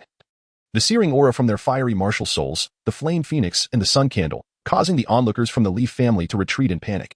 Young man. It's time to settle the score. 4th soul skill, Heaven Strike. Tang Jin initiated a ferocious onslaught, launching the formidable Heaven-esque strike. Chapter 44, The Tyrannical Suppression. Tang Jin swung the Haotian hammer with great force, unleashing a torrent of power. Meanwhile, Jin Wuyin, observing the armored Li Cha-Ching, let out a cold chuckle as his 3rd soul ring shimmered beneath his feet. Let us see how long you can endure. 3rd soul skill, Flame Prison. In an instant, searing flames erupted, encircling the entire arena. He understood that confining this young man would be futile. Thus, he opted to envelop the entire stage. Although his own side would also be affected, the impact on Li Cha-Ching would be far greater. An astute tactic. Let us see whose foundation is stronger. Li Cha-Ching slipped, his body swaying to the side, as Tang Jin's Haotian hammer narrowly grazed his battle armor.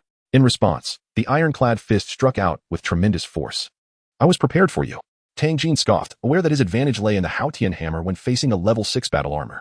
In terms of physical prowess, he could not compete with this opponent. Thus, from the onset of close combat, he remained vigilant, knowing that even a single blow could dislodge last night's meal. As he twisted his body to evade the incoming iron fist, the radiant moon and sun ascended as promised. With a resounding clap, the blow fell. Boom! Li Changqing's body swayed slightly. This battle armor possessed both advantages and disadvantages. It could not unleash skills, yet in close combat, it conferred remarkable superiority and a high margin for error. In other words, one could afford several mistakes, while a single strike from the opponent would be enough to inflict considerable damage. Boy, is your body feeling the heat? It must be quite uncomfortable, isn't it? Jin Wuyan sneered, snapping his fingers as the first soul ring flickered rapidly. First soul skill, Blazing Inferno. Waves of flame surged forth, resembling a fiery dragon. Jin Wuyan's strike was perfectly timed, striking precisely when Li Changqing was at his weakest, caught between the waning of old power and the emergence of new strength. Unsurprisingly, the flames collided with Li Changqing's chest, engulfing him in a momentary blaze. However, the trio did not dare to underestimate the situation. These flames would merely cause him inconvenience, far from being lethal. Let you show off. Song Haiyue finally revealed a hint of a smile, even as a dull ache persisted in his forehead. Attack. Don't give him a chance to breathe. Tang Jin charged forward, wielding the Haotian hammer, furious that anyone would dare to seize his soul beast. This is your fate. Below the stage, the members of the Li family were in a state of anxious desperation. Why hasn't the young master summoned his martial soul? Wouldn't a 10,000-year soul skill sweep away all in its path? Uncle L, is the young master all right? Li Hu wiped the beads of sweat from his forehead, struggling to fathom the scorching heat emanating from the arena, while the young master was still clad in heavy armor. Do not worry, young master is unharmed. Elbu replied coolly. Indeed, Jin Wuyan was sent flying, his face flushed. You're a nuisance. Li Changqing growled, feeling the heat becoming unbearable, his skin beginning to glow faintly. If this continued, his lychee would surely be scorched, and he would regret it for a lifetime. Boy, let me show you my newly acquired 50,000-year soul skill. Song Haiyue, no longer holding back, distanced himself while Jin Tang ensnared him, as the sixth black soul ring radiated light. Sixth soul skill, Sunfire Annihilation Palm. A fiery giant palm descended, exuding an overwhelming force.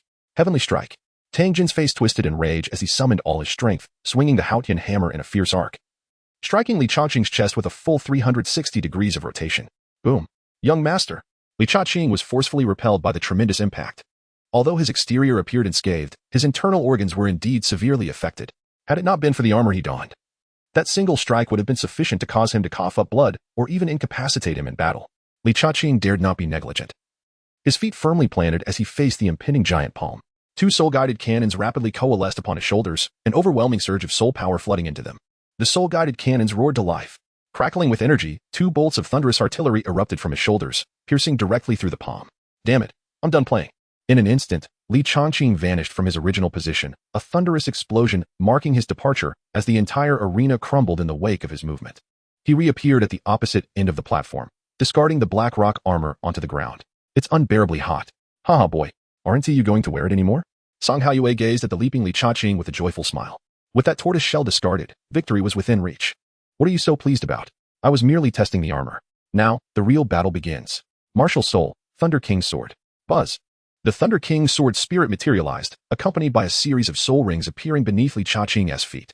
Young master, it's about time. Let us go after him. The scions of the Li family were invigorated, their eyes reflecting dazzling soul rings that filled them with excitement and astonishment. This was the true prowess of their young master. What significance did your few black soul rings hold? However, when they beheld the third soul ring shining in crimson, the shouts from the Li family members fell silent. Wasn't the young master supposed to have only 2 red soul rings upon the arrival of Li Xinghe? Why then was the third one red? Instantly, silence enveloped the crowd, and Li Xiantian suddenly rose, his eyes quivering with fervor. The trio of Tang Jin, prepared to unleash their ultimate moves, were likewise stunned by the sight of the red soul ring. Tang Jin was aware of his 10,000-year soul ring, as were Jin Wuyan and Song Haiyue, having witnessed it during the grand tournament of the 3 nations. Yet, the scene before them was of a different caliber. Black, black, red, red, red, red, for soul rings, each boasting 100,000 years, astonished all present. Gulp. You. Song Haiyue's fingers trembled uncontrollably. By my word. Jin Wuyan's mouth hung agape, wondering if he was experiencing an illusion. You 3, you were quite spirited just now. Now, it is my turn. Li Changqing grinned, deciding to test his new soul skill. The 6th soul skill, Heavenly Thunder Sword Formation. In an instant, the ground was enveloped by countless sword energies, intertwining and converging, ensnaring the entire arena. While Tang Jin and his companions felt an overwhelming sense of impending doom. Hiss.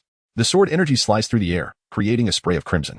Yet, this was far from over. The densely packed Heavenly Thunder sword energies drew closer, and without a doubt, within mere breaths, the 3 would be obliterated. They bore no armor. And even if they did, it might not suffice for protection. Oh. The cries of despair erupted.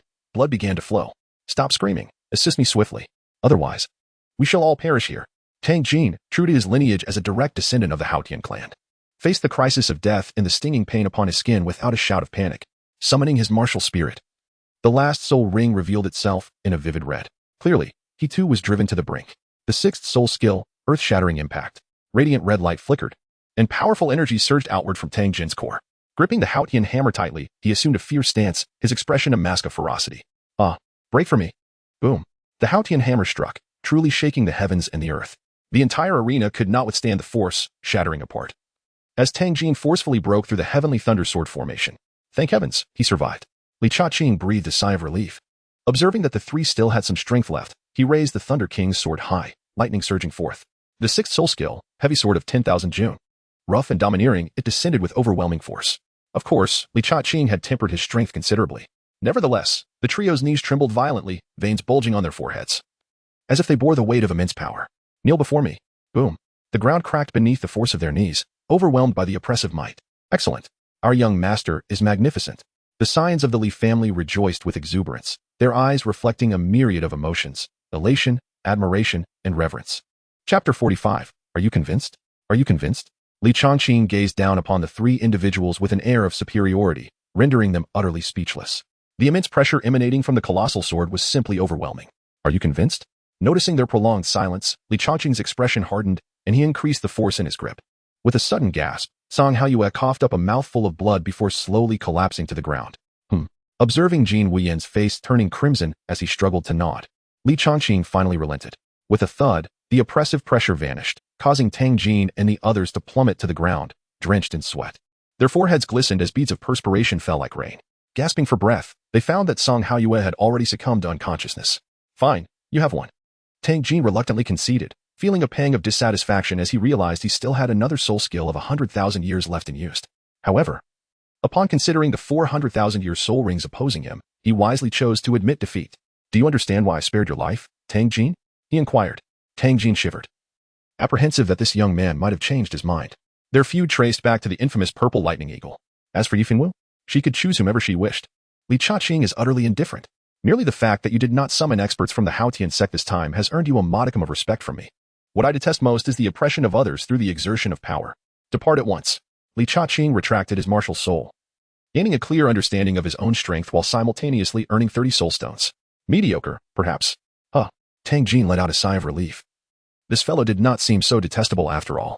Wait, how could I entertain such thoughts? Tang Jin shook his head vigorously. He had initially believed that the three of them were sufficient to suppress the opponent, only to find themselves subdued instead. The journey there had been filled with bravado. Yet the return felt exceedingly humiliating. Oh, right. You destroyed the arena, so you owe me 10 more soul stones. Li Cha-Ching turned his head, his expression earnest. You. Not killing you does not imply I won't strike you. Before I change my mind, make haste, be quick about it. In that moment, Jin Wuyan and his companion exchanged glances, each producing 3 soul stones. After rummaging through the unconscious Song Haoyue, they finally gathered the requisite 10. Well then, take care on your way out, and do come again next time. But do remember to bring sufficient soul stones, Li Cha-Ching declared, stepping away. Meanwhile, Tang Jin and his companion, dejected, escorted Song Haoyue out of the Li residence. Young master, you were truly impressive. You were so magnificent. You are my idol. Liu trailed behind Li Cha-Ching, chattering incessantly, his eyes sparkling with excitement. Get lost. This young master has no interest in such affairs. Li Cha-Ching retorted, quickening his pace. Where are you headed, young master? To the Red Phoenix Pavilion, to enjoy some melodies. Before long, Li Cha-Ching arrived at the base of the Red Phoenix Pavilion, gazing up in admiration. What a splendid landscape. Since time immemorial, heroes have struggled against the allure of beauty. This is no mere saying.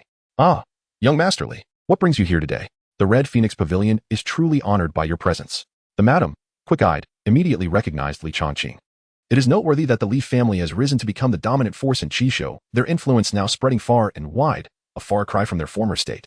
Having secured first place in the individual competition of the 3 kingdoms, he had effortlessly subdued the once mighty Song Haoyue. Notable figures from the 3 major sects had personally extended olive branches to him.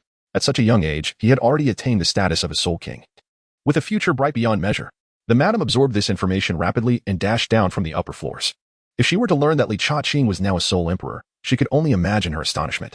Young Master Li, please come in. The madam greeted him with utmost respect. Though she was aware of some discord between the imperial family and the Li family, this was Qishou, where the mountains were high and the emperor distant. Offending the royal family could lead to dire consequences.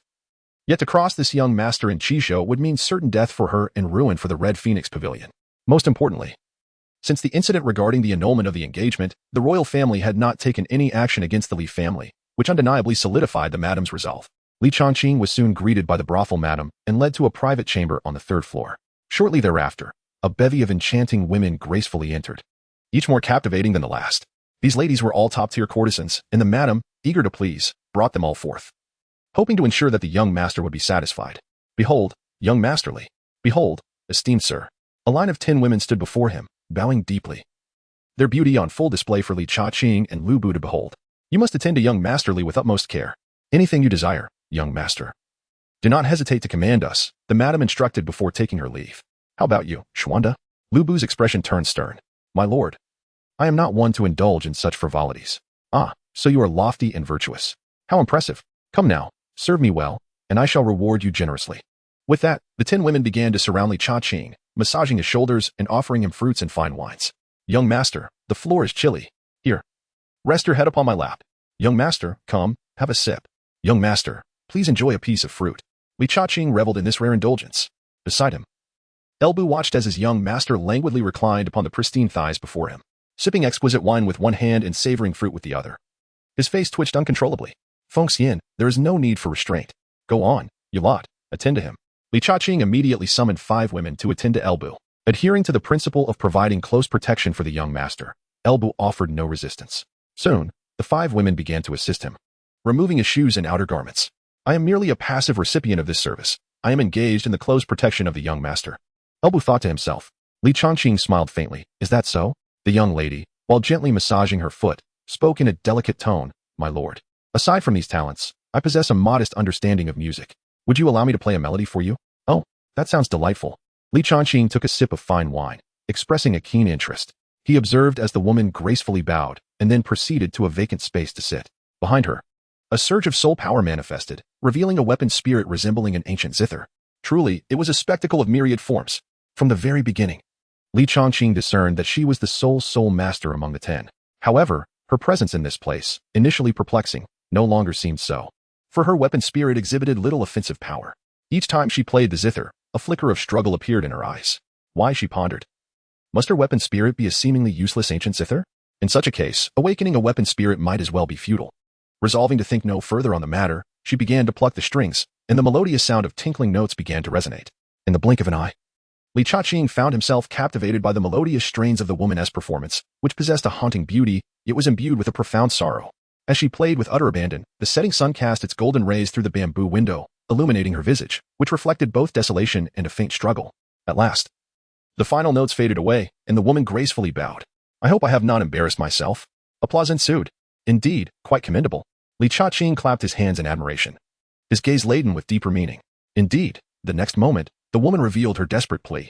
Please, young master, help me. Thud. The woman knelt before him. Oh, what troubles you? Li Changqing turned his head, leaning against a soft surface, finding greater comfort in this position. Please, young master, redeem me. I cannot endure another moment in the Red Phoenix Tower. Those who dwell here are either relegated to the status of imperial courtesans or have committed grave offenses. Escaping from this place is no trivial matter. Why should I assist you? Li Changqing's voice was cold and unyielding. As for provoking the imperial authority, the current state of the Li family held little significance. If his father aspired to the throne, what harm would it do to facilitate that ambition? As for himself, he envisioned a life of wandering through mountains and rivers, indulging in the leisurely existence of a carefree spirit, perhaps enjoying the melodies of taverns, sipping wine, and relishing the splendor and beauty of the mortal realm. Such a life was truly delightful. I, a mere servant, vow to serve you faithfully for a lifetime, the woman declared, though she could not bring herself to utter the words of offering her body. Chapter 46, A Great Blunder. Please, young master, help my sister, Yueji. The other women began to rally in support of the distressed woman. Do you not realize that you are urging the Li family to provoke the imperial authority? Such actions can lead to death. Li Changqing interjected. In an instant, the pleas from the women ceased, and the one named Yueji's eyes dimmed further. Is the young master not a match for the royal family? However, the young master relished in provoking the imperial authority. You, summon that old matron here. Li Changqing spoke with a devilish charm. Creak. Young master, I'm here. The old matron entered, having evidently lingered outside the door. I, on behalf of Yueji. Express my profound gratitude for your benevolence. The old matron bowed deeply. With the young master's word, there was no need for a redemption contract. Here. This coin is her redemption money. Simply report truthfully to the imperial court. I am not redeeming you for your sake, but rather to vex and provoke the royal family. Understand? The others were uncertain whether the young master's words held truth, yet one thing was clear. Yueji could leave this place. Thank you, young master. Thank you. Enough, enough. Let the music and dance continue. With that, Li Chaqing reclined back into the plushness. Ah, by the way, have there been any fresh tidings during this time? He bit into a fruit, speaking nonchalantly. Fresh tidings. The women were momentarily taken aback. Then, as if a floodgate had opened, they began to chatter incessantly. Young master. There are plenty of fresh tidings. For instance, the two great empires have engaged in conflict, as often mentioned by the visiting guests. And did you hear? The Pine clan has been slain. Oh, and you surely do not know. This morning there was a bizarre announcement. The Wind and Thunder sect declared its dissolution. Li Chaqing abruptly rose to his feet. This must surely be the handiwork of Jiasu and his companion. Are there any details to discern? Returning to the young master. I heard from the guests that the two foremost experts of the Wind Thunder sect vanished overnight, leaving behind a decree to disband the sect. As for the reasons, opinions varied widely. Some claimed they had been slain, while others insisted that there were no casualties within the sect whatsoever. In summary, the discourse was rife with speculation. After a brief period of commotion, Li Chaqing felt it was time to return. Fengxian, shall we? Li Chaqing's eyes widened in astonishment. Where is Elbu? My lord, I am here. With a loud crash, Elbu burst through the wall of the adjacent room, revealing several women scantily clad within. By heavens, you are ruthless.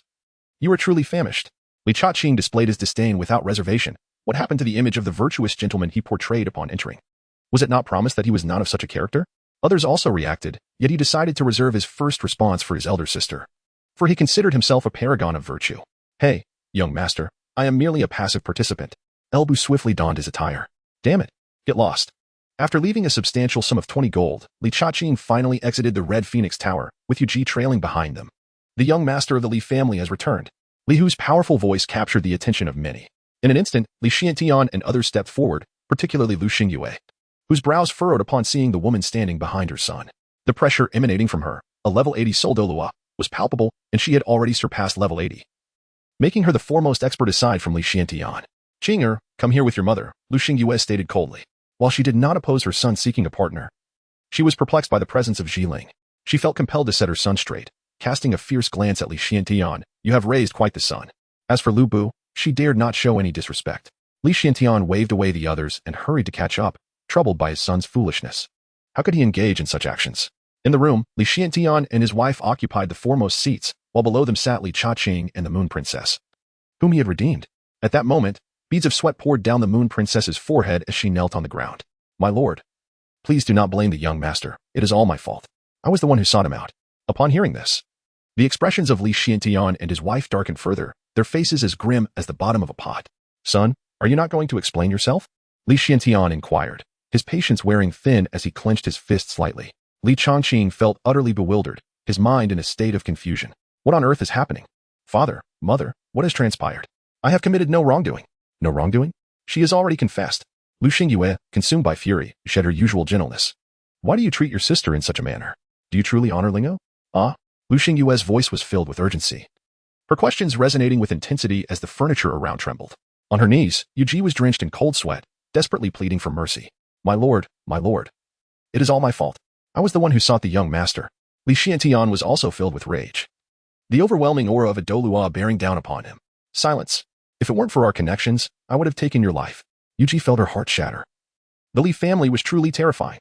Li Chaqing finally comprehended the situation. It seemed he had been misunderstood. Father, mother, you have misjudged me. I remain, to this day, a mere novice. As for her, she is merely a pitiful soul that I redeemed, nothing more than what you envision. Pfft, ha ha ha. Outside. Elbu could not contain his laughter. Now it was the turn of Li Xiantian and his wife to be flabbergasted, their mouths agape momentarily at a loss for words. Their son had never been one to deceive. If something existed, it did, and if it did not, it certainly did not. Just as he had openly expressed his intention to visit the Red Phoenix Pavilion, devoid of any pretense. Indeed, they had truly misjudged their son. Why do you keep insisting that you were the one who sought my son? Li Xuantian's tone softened considerably, replying to your honor.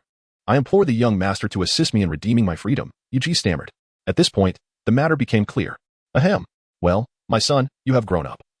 There are certain matters your mother cannot elaborate on, but you must treat Lingo with respect as we have watched her grow up. Do you understand? After speaking, Lu Xingyue hurriedly departed. What an embarrassment this was, though thankfully, there were no outsiders present. Li Xiantian approached and gently patted his son's shoulder. Then turned to Yu Ji and said, "Lift your head." Trembling, Yu Ji raised her gaze. Her beauty was indeed remarkable, yet her status was a lamentable hindrance. "My son, you must live up to Linger." Countless words condensed into this brief phrase. He wished to express an abundance of thoughts, yet he swallowed them back. To honor Linger. What matters most is your happiness. Sobbing softly, she uttered, "Young master, I am truly sorry." Li Chaqing waved his hand to interrupt, saying, "All right. Let's find a room to settle down. Are you capable of handling some of the rough and laborious tasks?" "Absolutely. I'm more than capable," Yu Ji replied earnestly.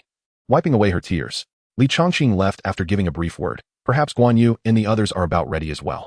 Is the Guqin martial soul truly worthless? Li Chaqing pondered, almost as if in self-interrogation. At the very least, he had never encountered anything like this before. Rarity does not necessarily imply strength. Yet it undoubtedly possesses its own unique capabilities. Chapter 47, The Official Establishment of the God-Slaying Hall. The following morning, as dawn broke, Li Chongqing awoke in a state of confusion.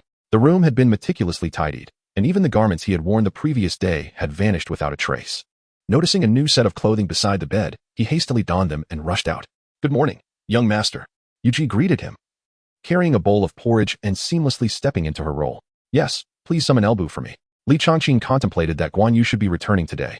After partaking in a modest morning repast, he awaited outside the manor courtyard. As anticipated, scarcely had he emerged when Guan Yu descended from the heavens. "My lord, the mission has been accomplished without dishonor." Li Chongqing felt a surge of joy. He had taken the first step. "How goes it? What have you harvested? Have you found a suitable base?" "Rest assured, everything is in order, and the location of our divine slaughter temple is one that no one would ever suspect." "Oh? Take me to see it?" "The Valley of Buried Souls. It is a unique land at the heart of the Red Maple, Golden Crow, and Great Sunday. The undulating mountains are surrounded by towering peaks that reach into the clouds, resembling a colossal celestial gate standing on either side. Here, miasma pervades the atmosphere, and various toxic gases intertwine, creating a thick layer of poisonous mist that blankets the entire valley. From a distance, this valley appears as a celestial paradise. Shrouded in clouds and mist, a breathtaking sight. At first glance, it seems like a fairyland. In reality, it is a place rife with deadly toxins. Various poisons converge here, interacting to form a potent mixture, even more lethal. Moreover, many poisonous spirit beasts inhabit this area, feeding on toxins and exuding a noxious aura. These beasts are massive and powerful, posing an extreme danger. Additionally, a variety of poisonous herbs and trees flourish here, each brimming with intense toxins. Those who dare to tread here meet their demise, hence the name Valley of Buried Souls. Boom! A resounding roar echoed through the valley, as a flash of sword light sliced through one of the peaks, leveling it. "Continue, bring down the other one as well." Jiasu stood in the void, seemingly planning something. Below, amidst the swirling toxins, individuals were either carving the mountain peaks or flattening massive stones, clearing a spacious area around them. Who would have thought that I, the esteemed leader of the Wind and Thunder sect, would be here carving out wilderness? Alas, my senior brother. The tiger has fallen to the ground, bullied by dogs. Here I am, a 95th level titled Douluo, reduced to this. Feng and Lei Jianzi, two prominent figures of the Wind and Thunder sect, wore expressions of discontent. Boom. A boulder the size of a house suddenly shattered, revealing a bald, muscular man. "You too. Hurry up, stop the chatter. The mountain ruler, did not come here to smash stones for nothing," the giant exclaimed. The last of the group moved slowly, his rebellious face marred with bruises, walking with an unusual awkwardness, as if he had suffered a severe beating. "Stop dawdling and get to work, or I'll thrash you." Upon hearing his words, the giant and the two others shrank back, hastily resuming their tasks. This man is none other than the renowned rogue, Luo Wuji, a wanderer amidst the three kingdoms, possessing an astonishing soul power of 96 levels. Yet even such a figure found himself obliged to toil alongside them in this place. "What are you waiting for? Get moving," came Jiasu's commanding voice from above. "Haha, yes, my lord, I'm urging them on," Luo Wuji replied with feigned deference. Then turned sharply to scold. "Did you not hear the lord's command? Hurry, or I'll cut you down." Such extreme double standards. The three dared not retort. Even though Luo Wuji bore injuries, they wouldn't dream of challenging him. In the air, Jiasu's mask reflected an approving expression. "Rebellious? Not a chance. The young master has arrived?" He then vanished, appearing outside the valley. "I have seen the young master." Li Chaqing waved his hand, utterly astonished that the location of his temple of slaughter had been chosen by Jiasu. The distant, mist-like poisonous gas made him feel quite uneasy, and getting any closer could prove fatal. "Young master, this is a pill specifically designed for alchemical refinement, capable of nullifying the surrounding toxins." Jiasu promptly produced a round, plump pill. After swallowing the pill, Li Chaqing felt considerably better, and beside him, Elbu also took one, his eyes gleaming as he surveyed the entire valley. Surrounded by mountains and shrouded in drifting toxins, the towering peaks on either side resembled colossal gateways. Moreover, numerous venomous creatures lurked in the vicinity. Even the clusters of emerald green grass concealed lethal toxins.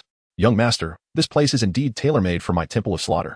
Li Chaqing also understood the situation, his approval evident on his face. Jiasu, splendid work. Your praise is unwarranted, my lord. When time permits, I shall transport all toxins to this location. Thus, even if the position of the temple is revealed, they will be left powerless to act. Furthermore, I have already initiated the preliminary construction of the temple. Please follow me. With that, Guan Yu, Elbu, and Li Chaqing were led into the valley by Jiasu. The pervasive toxic miasma at that moment seemed insignificant. All of you, halt. This is my lord from the Temple of Slaughter. Jiasu called out loudly, causing the 4 individuals working in the fields below to turn their gazes upward. In truth, they had sensed the newcomer's presence the instant they entered the valley. We pay our respects to you, my lord. The 4 bowed in unison, their hearts exclaiming in astonishment. Just the presence of Guan Yu rendered them utterly defenseless, and now there was another formidable man by his side.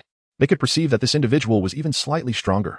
Such a character, and yet he was merely at the level of 61? The 4's minds buzzed with disbelief. To attain such a level of soul power at such a young age was comparable to the most outstanding talents of the great sects. My lord. These 2 are Feng and Lei from the Wind and Thunder sect, possessing soul power at the level of 95, granting them a slight advantage in speed. Jiasu indicated towards Feng and Lei. And that bald man is the leader of the Reliant Mountain sect, also at 95 level soul power, as you can see. He possesses a slight advantage in strength. Li Chaqing nodded slightly, then turned his gaze to the last man, who appeared to have been battered. Young master. I am Liao Wuji, a 96th rank assault type titled Douluo, with the martial soul of the Thunderfire Lion. I reside at. Without waiting for Jiasu to elaborate, Liao Wuji introduced himself, simultaneously unleashing the formidable presence of his Thunderfire Lion martial soul. He provided a detailed account of his life, unabashedly recounting the number of women he had been with. Ah, this fellow is rather unrestrained, Li Chaqing remarked, a twitch of his lips betraying his thoughts. Wasn't this akin to a flower thief? Elbu felt an itch in his hands, finding the man's demeanor exceedingly irksome. Very well, I am now informed. I trust Jiasu has conveyed the rules to you? Indeed, young master, the Lord has thoroughly informed us. The 4 men proclaimed, kneeling to pledge their loyalty. From this moment forth, we vow to serve you faithfully and defend the dignity of the temple with our lives. Well, our slaughtering temple is merely in its infancy. The temple has but one mission, that is to kill. As long as the price is right, we shall eliminate anyone, even those of the 100-level divine realm. Li Chaqing boldly declared, although he could not yet slay the powerful beings of the divine realm, there must always be an air of mystery, mustn't there? In a word, as long as the money is right, even the divine realm could be shattered. Chapter 48, Payment on Delivery. In summary, as long as the funds are secured, the divine realm shall be crushed. The 4 individuals, their bloodlines surging, exuded an arrogance and dominance that seemed to be the backbone of the God-slaying hall. Were there truly other masters lurking beyond these 3? Was this merely the tip of the iceberg for the God-slaying hall? The 4 indulged in wild imaginings. Well then, let us continue with our tasks. Li Chaqing was indifferent to whether these individuals would flee or betray him. Jiasu would take action. Young master. I shall assist as well, Lu Bu said with a bright smile, clasping his hands. Very well, go. Upon receiving the command, Lu Bu smiled slightly and, with a thunderous crash, descended before the 4, introducing himself. I am Lu Bu, known as the God Demon. Level 98. Regardless of who you were or what your identity is. Once you enter the God-slaying hall, it is best to forget everything and harbor no ulterior motives. Otherwise, your demise will be most unpleasant. I assure you, with no warning. Lu Bu unleashed his second soul skill, 10-direction sweep. The God Demon halberd swept forward, instantly obliterating several mountain peaks and boulders dozens of feet away. The earth shook with a resounding roar. Mountains collapsed and boulders shattered, resembling divine prowess. Terrifying indeed. Sweat dripped from the foreheads of the 4 as they swallowed hard. They understood this was a show of strength, a warning to abandon any thoughts of rebellion. Rest assured, my lord, we harbor no divided loyalties. Indeed. We pledge our lives and loyalty to the young master. Me too, I shall never have divided loyalties. Lu Bu waved his hand dismissively, unconcerned, dominant and self-assured. The 4 were profoundly shaken, marveling at the level of confidence required to utter such words. Clearly, the art of subtle intimidation was lethal, and Lu Bu wielded it masterfully. Time passed in the blink of an eye, with the sun rising and setting. On this day, as Li Chaqing inscribed the name of the God-slaying hall upon a granite slab, the hall was officially established. The architectural layout was exceptionally organized, with the majestic main hall towering into the clouds, exuding a grand aura. Flanking the main hall were 2 side halls, creating a harmonious symmetry. In front of the main and side halls stood 10 palatial structures, built into the mountains, encircling the entire complex like stars surrounding the moon. Each edifice was unique. Some majestic and imposing, others exquisitely elegant, and some shrouded in mystery. Each left onlookers awestruck, as if they had stepped into a realm of immortals. Of course, To behold the full grandeur of the God-slaying hall, one must traverse the layers of toxic mist and venomous creatures outside the valley, which would even obstruct one's mental faculties. The Hermit's Hall. Bow before the young master. Within the main hall, Lu Bu, Guan Yu, Jia Su, and the subdued Luo Wuji all bowed deeply. Now that the hall is established, we can commence our tasks. I have heard that the Jinwu and the Dai Empire are at war. They will surely require assistance. Go forth and ensure the name of the God-slaying hall resonates throughout the three great empires. For now, do not provoke the 10 major sects, Li Chaqing instructed. We obey. At the front line of the Jinwu ancient kingdom, Liang Tian was frowning in a tent, visibly agitated. A decree from the Jinwu emperor lay prominently on the table. A ceasefire? What is my elder brother thinking? Liang Tian questioned, recalling how just days ago his brother had urged a fierce assault to annihilate these dwarfs, ideally leading the Jinwu army to swallow the Dai Empire. Yet this swift decree left him baffled. Beside him, several formidable generals wore expressions of confusion as well. Report. Your Highness, there are signs of retreat from the Dai Empire. Report. A message from the palace. This is the intention of the Crown Prince. As the messenger Soul Master arrived, Li Yongtian began to comprehend the situation. General Lu, retreat. After grasping the circumstances, Li Yongtian spoke helplessly. It turned out that his own Crown Prince and the Dai Crown Prince had negotiated, both pledging allegiance to Tang Badian of Houghton's sect. Your Highness, are we truly retreating? One general protested, angered that the Dai Empire had launched an unprovoked attack, resulting in the death of his wife. He vowed not to rest until the Dai was obliterated. Lu He, this is the Crown Prince's will, and the Emperor's decree is in effect. Will you defy the order? Li Yongtian replied coldly, though internally he was equally troubled. It seems you require assistance. A chilling voice echoed, startling everyone in the tent. Who? Jia Su stepped forward, wearing a sincere smile. There is no need to be alarmed. We are not enemies, at least not yet. Jia Su casually found a chair and sat down, as others distanced themselves. Sensing the overwhelming poison emanating from him, the soul rings flickered beneath the feet of the generals, ready to strike at the young master's command. Who are you? What do you mean by not yet enemies? Li Yongtian narrowed his eyes, wary of the intruder, whose soul power matched his own, yet the toxic aura made him extremely apprehensive. This is my stronghold. There are many Jinwu soldiers outside. Moreover, this audacious individual showed no fear. The God-slaying hall exists to serve all sects and factions of the continent. For instance, we could assist you in eliminating the masters of the Dai Empire, or we could aid them in eliminating you. Jia Su proclaimed boldly. Such audacity. Li Yongtian realized the implication. Assassins had come to this domain. A modicum of professional ethics would be appreciated. You must decide swiftly. Should the Dai establish cooperation with the God-slaying hall first? Jia Su trailed off, but the others in the tent understood his implication. You are deluded. Our two nations have reached a consensus and declared a ceasefire. Li Yongtian bellowed, yet internally, alarm bells rang. This was not impossible. For he had been swayed by Jia Su's words, how much more so the Dai Empire? Perhaps they were already negotiating for their lives. A ceasefire merely halted hostilities while both sides wished to annihilate one another. Only a child would place hope in their enemy. Since you have no such intentions, I shall take my leave. Jia Su rose decisively, showing no hesitation, as if he genuinely did not care about collaborating with the Jinwu. Wait. Just as Jia Su was about to exit the tent, Li Yongtian called out, a subtle smile creeping onto his lips. Turning, he assumed a neutral expression, feigning confusion. Is there something else? What is the price? I wish to buy the life of Sangshanitian. He was a level 96 master, accompanied by other powerful allies. Does the God-slaying hall possess such might? Li Yongtian had resolved to eliminate all threats to his safety, regardless of the intentions of the other party. By the time the adversary resorts to hiring an assassin, it shall be too late. Strike first to gain the upper hand. Those who hesitate suffer the consequences. The accountability from above does not entail personal deployment of troops. What concern is it of mine? Can you guarantee the confidentiality of the employer's information? Li Yongtian inquired further. Fret not. The Temple of Slaughter merely accepts assignments. The employer's information will remain strictly confidential. Additionally, you must provide me with details about the target, such as his soul abilities.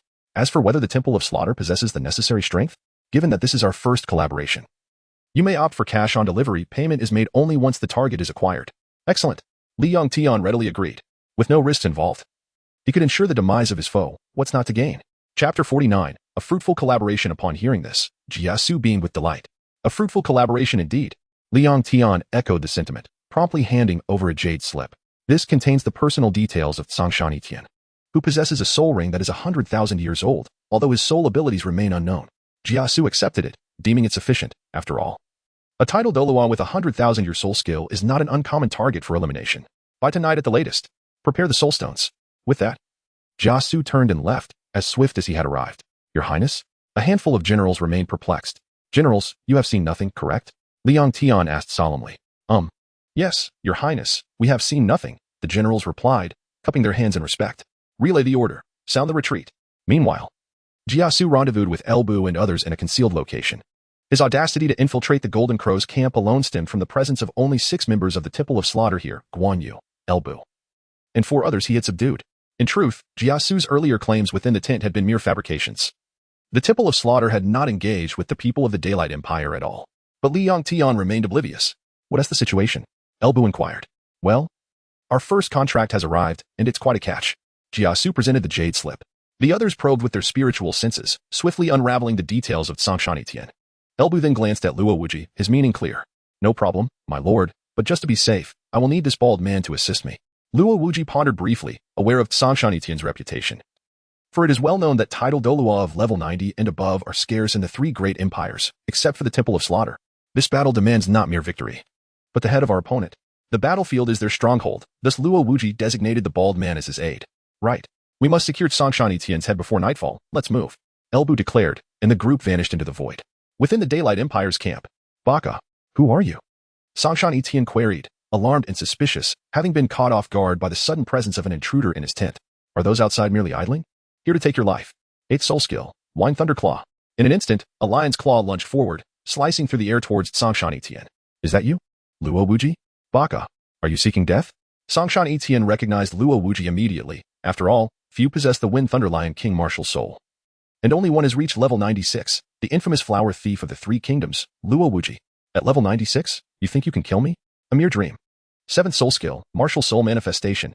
Songshan Etienne roared, his Song Wolf martial soul materializing. Instantly, the tent was ravaged by the clash of 2 formidable auras. And Songshan Etienne then noticed another figure outside.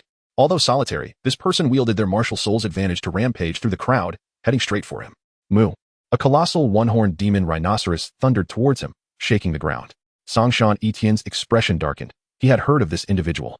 The leader of the Kaishan sect from the Hongfeng realm, with a soul power of 95 and a tough-skinned martial soul that had few rivals of the same level. What do you two intend? Are you not afraid of the wrath of the Daylight Empire? Luo Wuji smirked, sensing several powerful presences approaching from a distance, likely experts of the Daylight Empire. Bald man, make it quick.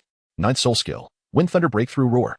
A lion's roar echoed through the skies, causing lower-tier soul masters nearby to clutch their heads in agony, with some even fainting. Songshan Etienne, the target, felt the sonic waves impact more intensely, his mind reeling from the shock, leaving him momentarily dazed. Yet, in a duel of skilled combatants, a fleeting moment can seal one's fate. Bang! The horn of the one-horned demon rhinoceros plunged violently into his chest, the force launching Songshan Etienne backwards. It was only then that he snapped back to reality, but before he could unleash his 9th soul skill, he saw a massive claw rapidly approaching his vision. Splat! Blood sprayed forth as Songshan Etienne glimpsed his own body, blood gushing from his neck like a fountain. He also noticed the stunned expressions of the surrounding soldiers of the Daylight Empire. Ultimately, his consciousness faded into darkness. Let us go. Luo Wuji swiftly seized the bloodied head and soared towards the horizon. The entire battle, though appearing lengthy, transpired in mere breaths. The distant soldiers of the Daylight Empire were only beginning to realize what had occurred. The bald man, however, did not revel in his triumph over a level 96 title Douluo and instead hurried onward as the aura of approaching foes loomed. Where do you think you're going? 8th soul skill. Leaves fall. Heaven's line. Swish. A fierce attack sliced through the sky, trailing a long stream of air due to its incredible speed. The 8th soul ring on the bald man illuminated brightly. 8th soul skill. Tough skin. True to its name, the tough skin skill effectively deflected the fierce strike. And at that moment, Guan Yu seized the momentum to catch up with Luo Wuji, as both vanished into the horizon. Meanwhile, Songshan Etienne's headless corpse slowly collapsed to the ground, surrounded by a few figures who gazed at the lifeless body in disbelief. How long has it been? They had been directing the army's retreat when they heard the commotion and rushed over, yet they arrived too late. Was the Lord truly slain? You explain what transpired. One individual demanded, gripping a trembling soul master. Reporting to the general, I know not. Everything was fine until suddenly, an anomaly erupted in the command tent. And as we approached, a massive rhinoceros charged forth. Oh, and I heard that one of the assailants was Luo Wuji. As the sun set, within the Temple of Slaughter, Li Changqing's mind was suddenly filled with the system's notification. Congratulations, host. A member of the Temple of Slaughter has slain a soul master, earning 2 points of kill points. Congratulations, host. A member of the Temple of Slaughter has slain a level 96 title Douluo, earning 50 points of kill points. Oh, master. I previously believed that only summoning figures to commit murder would yield points for slaughter. I never anticipated that the actions of Luo Wuji and his companions would count as well. Indeed, as long as it is under your command. Any act of killing is deemed valid. Let us dispense with arbitrary constraints and indulge in whatever delights us. Very well. At that moment, Luo Wuji and the bald man returned. Young master, esteemed lords, We have fulfilled our mission, Luo Wuji exclaimed, proudly brandishing a head wrapped in coarse cloth. Could this be considered a token of allegiance? By this act, do I not become a true member of the Slaughter God Temple? The bald man appeared somewhat dispirited, having taken a significant blow despite managing to defend himself in the final strike. Excellent. Jiasu, take them to claim the soul stones. Yes, young master. Chapter 50. In life, one should harbor a grateful heart. Jiasu respectfully acknowledged and promptly led Luo Wuji to the front lines of the Jinwu ancient kingdom. As the sun dipped below the horizon, they arrived at the camp of the fierce sun leaning against a golden chair. The fierce sun suddenly sprang to his feet. So soon? Have you truly killed him? Luo Wuji extended the head, which was received by a guard and presented before the fierce sun unwrap it. Yes, my lord. Following the command, the guard carefully unwrapped the coarse cloth, revealing a grotesque head before the astonished onlookers. Indeed, it is truly the head of Sangshan Tian. Moreover, the blood still pulsed warm, indicating that death had occurred merely a short while ago. The people of the Jinwu ancient kingdom gasped in shock, even estimating the time of death based on the warm blood. Your Highness, your methods are indeed remarkable. The fierce sun praised, though a sense of unease tightened within him. If someone had hired them to assassinate him, would he be able to survive? The deeper he pondered, the more a cold sweat broke out upon him. Haha. It's a fair deal. A level 96 title Douluo offer 1,000 soul stones. This is already a friendly price. Jiasu promptly stated the price, without hesitation. The fierce sun readily paid. 1,000 soul stones for the life of a level 96 title Douluo was indeed reasonable, even cheap. As Jiasu put it, if a flood surges, someone will surely intervene. Only a trickle can flow endlessly. On this point, Li Chaqing wholeheartedly agreed. Lacking sufficient strength to expand one's influence? There are two main reasons. The first is that my primary concern is accumulating slaughter points. Soul stones are secondary. The second reason is that the assassin organization does not solely comprise the Slaughter God Temple. The Skull Society, one of the top 10 sects, engages in this very trade. Moreover, they are the leaders in the assassin world. Indeed, splendid. I eagerly anticipate our next collaboration. Farewell. Jiasu accepted the soul stones and prepared to depart. Wait. May I inquire where your esteemed organization is located? Jiasu furrowed his brow, a chill subtly emanating from him. Do not be alarmed. I merely wish to know where to find you should we desire to collaborate again, the fierce sun clarified. Typically, such commissioned assassinations occur within the black market, where one issues a task while the other executes it, with neither party aware of the other's identity.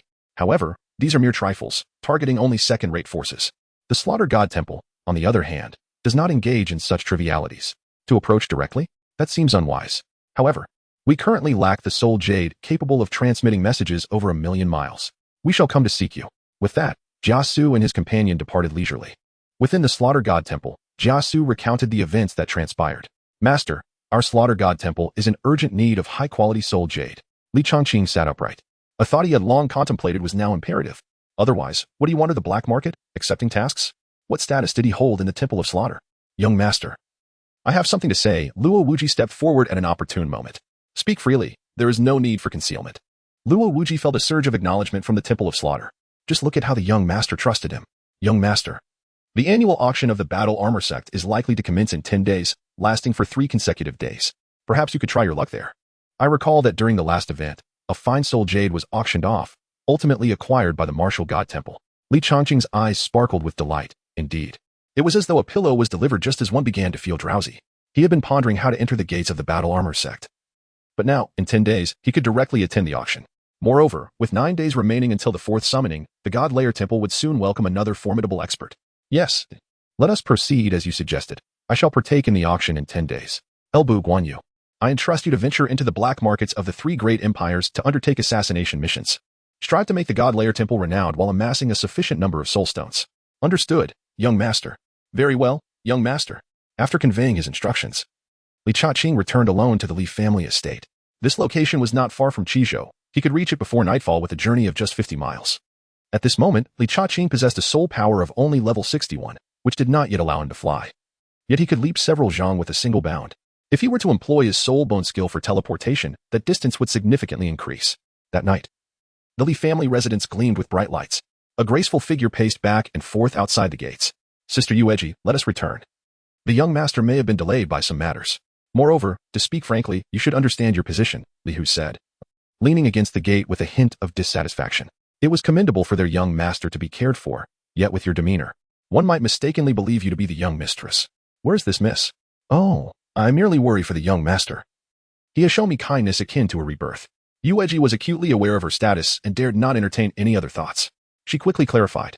Having learned some recent matters concerning the Li family, including the reasons for the lady and lord's previous fury. She understood that she must avoid suspicion. The young master and the miss, whom she had never met, were indeed a pair. The young master had compassionately assisted her in redeeming herself. Yet she must not harbor any other intentions. Yueji comprehended all of this and would never dare to aspire beyond her station. Who was making a ruckus? Are you trying to flirt? Suddenly, a figure flashed from outside the gate, teasingly who? Young master. Sir. No, young master. I have been fully occupied with my training and have no time for such pursuits, Li Hu replied with a cheerful grin. Good to hear.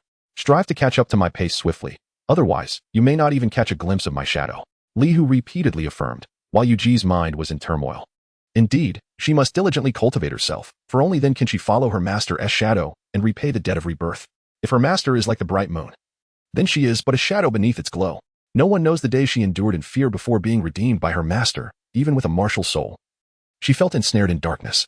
Her future was all too predictable, either to become a plaything for the powerful or to languish in the Red Phoenix Tower until death. Forever trapped in the shadows. It was her master who shattered the darkness, allowing her to glimpse a sliver of dawn. This sentiment is not one of romantic affection, but rather a profound sense of gratitude. Oh, level 36 already? Li Chaqing exclaimed in astonishment, recalling that when Yuji was brought back, her soul power was merely at the 34th level, and now she had consecutively broken through 2 levels. As a soul emperor, he could easily discern her soul power rank. Thanks to the young master, Yuji bowed deeply in gratitude. Here, take this soul stone for your cultivation. With a flick of his hand, a soul stone materialized in his palm. This woman certainly appeared to be a worthy investment. The Guqin martial soul was something he had never encountered before, his knowledge limited. No, I cannot accept this. I would feel unworthy. It was absolutely unacceptable. The young master had already shown her immense kindness by redeeming her from servitude and providing her shelter.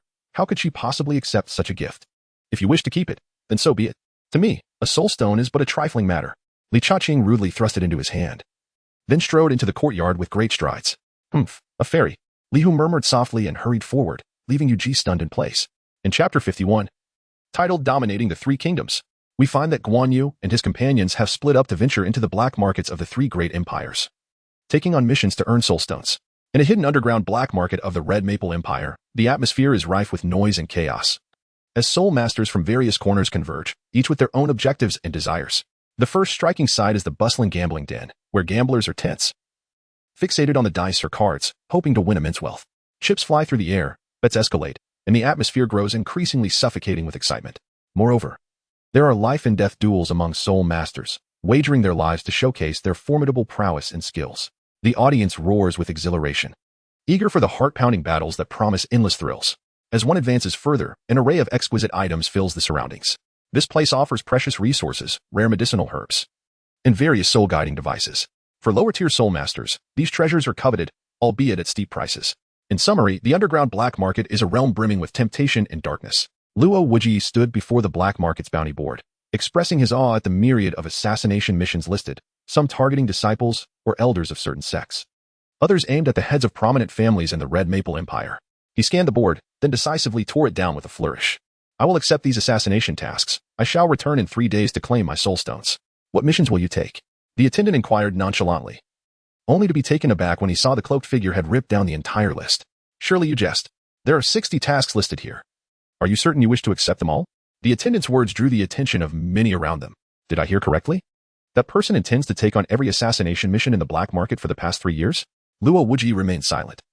As soul rings began to materialize at his feet, 2 yellow, 2 purple, 4 black, and 1 red. A collective gasp arose from the gambling soul masters and those engaged in deadly duels, all captivated by the dazzling display of 9 soul rings. I will return in 3 days for my soul stones. Luo Wuji reiterated, skillfully patting the rear of a female soul master who drew attention in the black market. Oh, and don't even think about skipping out. Escaping from the southern continent won't do you any good. With that, he vanished into the depths of the black market. Who is this person? The black market erupted in speculation, akin to a thunderclap. A tidal Douluo resorting to the black market for tasks? Concurrently, in other locales, Feng and Lei Jinzi had already eliminated their first target, moving on to the next, the Lu family of the Red Maple Empire. Meanwhile, in the black markets of the Jinwu Ancient Kingdom and the Dai Empire, Lu Bu and Guan Yu swept through missions, one man taking them all. The primary targets were not particularly formidable, most being barely at the 90th level, with many just surpassing 70 or 80. In a certain region of the Jinwu Ancient Kingdom, Lu Bu frowned at the final task. The reward was substantial, yet the target was merely a 50-level Soul King.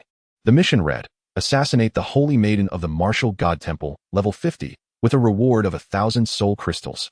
Not soul stones, but soul crystals. Each soul crystal contains soul power equivalent to 10 soul stones, amounting to a staggering 10,000 soul stones in value. Naturally, no one wished to make the exchange, as the soul power within a soul crystal is of a higher caliber, milder, and easier for soul masters to absorb and refine. While it takes a normal person 3 days to absorb a soul stone, a soul crystal can be absorbed in merely 2 days. Lu Bu's envy flared, as this single task equated to all his previous endeavors combined. The martial god temple's holy maiden? Lu Bu frowned, noting the absence of her name. Just her soul power level and some of her daily routines. Forget it. I shall return to see what the young master intends, he mumbled, heading off to claim his soul stones. In the Dai Empire, Guan Yu and Jia Su stared incredulously at the most prominent task on the board: assassinate the son of the Li family of the Red Maple Empire.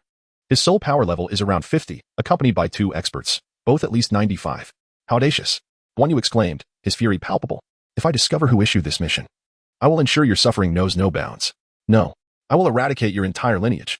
Jia Su's words dripped with malice. What are you two muttering about?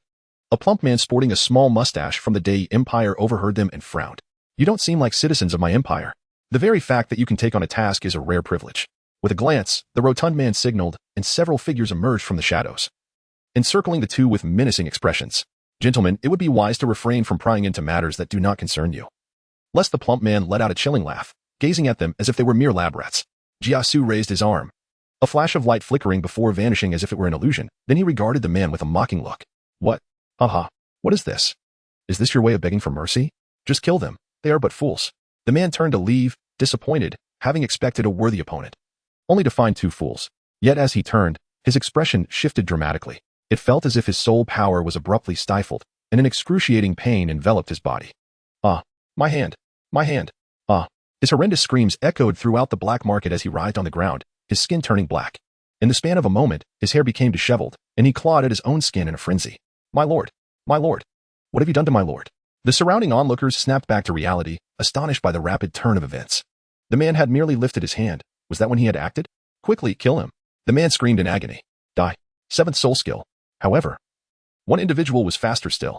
First soul skill, single blade roar. The azure blade flashed through the air, bringing an eerie silence to the black market. The 6 severed heads thudded to the ground. The man, who had been screaming in agony, abruptly ceased his cries, his face a mask of sheer terror, with his eyes reflecting the 9 radiant soul rings that adorned him. The 7 soul rings emitted a ghostly glow, particularly the 2 crimson ones, sending shivers down his spine. Beads of sweat, as large as soybeans, dripped from his forehead, leaving one to wonder whether it was fear or pain that had caused such a reaction. Now can we speak? Jia Su leaned closer, a smile plastered on his face. Ah. The man stumbled back, utterly frightened. I don't know. I truly have no idea. This task was posted several days ago. Oh, but a group did mention wanting to undertake it a few days back. However, they have yet to arrive. Jia Su exchanged a glance with Guan Yu, realizing that the man was utterly clueless. Yet, since this task was within the Great Sun Empire, it could only have been issued by them. Their master had not ventured beyond their abode, and the only one they might have offended was the pale moon. Oh. And the deceased Song Ha Song, could he have been discovered? Regardless, the Great Sun Empire's time is up. Do you know who those seeking this task are? Don't tell me you're still unaware. Jia Su inquired coldly. How dare you plot against my master? Are you tired of living? I don't know, the man whimpered, tears brimming in his eyes. Slap. You know nothing. Slap. Jia Su was infuriated, delivering 2 swift slaps. By the way, they wore unique attire with a skull emblem on their chests. The man suddenly recalled something and hurriedly added, disregarding the stinging pain on his face. Slap. Then why did you just say you didn't know? Jia Su struck again, sending the man flying. Thud. Cough cough. The man spat blood, feeling utterly despondent. Whether he spoke or remained silent, he faced violence either way. He was exhausted. Bang. You, sir, must recognize the limits of your arrogance. This is the Great Sun Empire. Quickly administer the antidote, or neither of you shall leave this place today. A heavy thud echoed as 3 figures arrived, each bearing 9 rings. The foremost was an elderly woman, her aura formidable. Humph, how presumptuous. Guan Yu snorted, unleashing a torrent of soul power at level 97, ready to confront the old woman.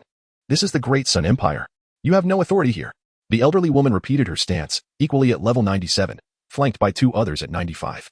3 against 2. Once battle commenced, other experts of the Empire would soon arrive. Humph, numbers do not always equate to strength. Jia Su unleashed the spirit of the poison spider.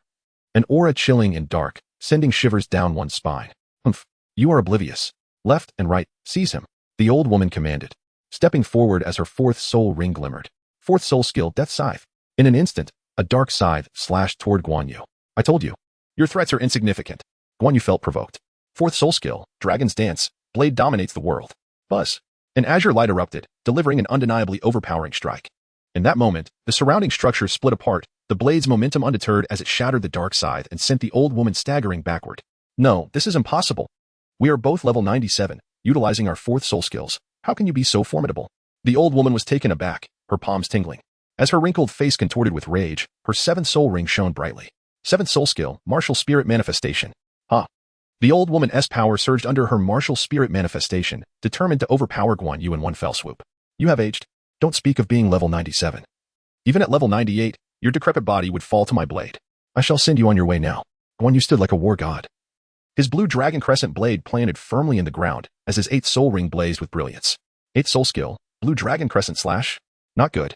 The old woman felt a tidal wave of dread, a deathly crisis looming. Yet, death arrived swifter than she anticipated. Thud. The azure light flashed, severing the old woman's head, while the blade's momentum cleaved through the black market floor beneath. A beam of sunset illuminated the scene. Master, Jiasu, we must leave, Guan Yu urged, paying no heed to the stunned onlookers from the Great Sun Empire. Having completed their objective and slain a titled Douluo, they could not afford to linger. Jiasu understood the urgency of their departure. Remaining any longer would make a swift exit impossible once the Empire's other experts arrived.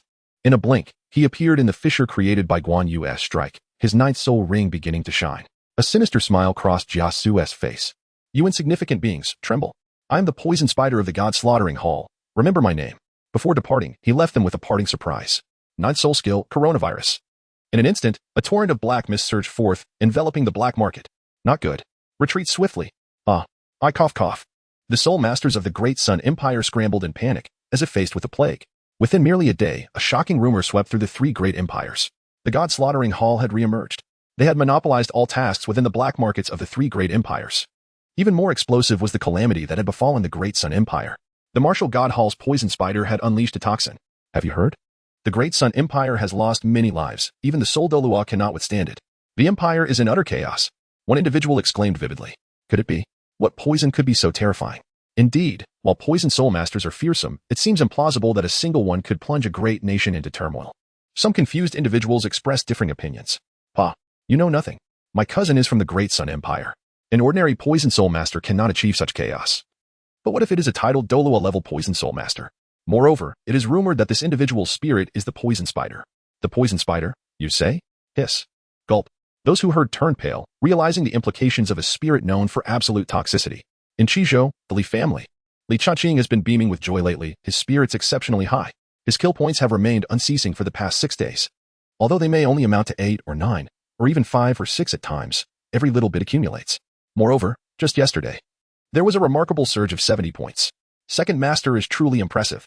Li Chaqing expresses his admiration. The current kill points have soared to 185. With the golden belt of murder and arson, who can cultivate faster than I? Establishing the Temple of Slaughter has indeed proven to be a sagacious decision. There will be an endless stream of kill points to come. Ha ha ha. Li Chaqing laughed heartily. Soul Saint? Is that truly impressive? Come on, unleash your power. Break through 10 levels. Understood, host. 50 points will be deducted for the slaughter. Boom, boom, boom. Li Chaqing's soul power surged dramatically. Level 62, 63, 69, 70, 71. Delightful. The sole drawback is that upgrading soul rings is not as straightforward as enhancing soul power. It took 50 points of slaughter to elevate from Soul Emperor to Soul Saint. A substantial 10 levels of soul power. Conversely, utilizing the same slaughter points for soul ring enhancement only allows for an upgrade of 5,000 years.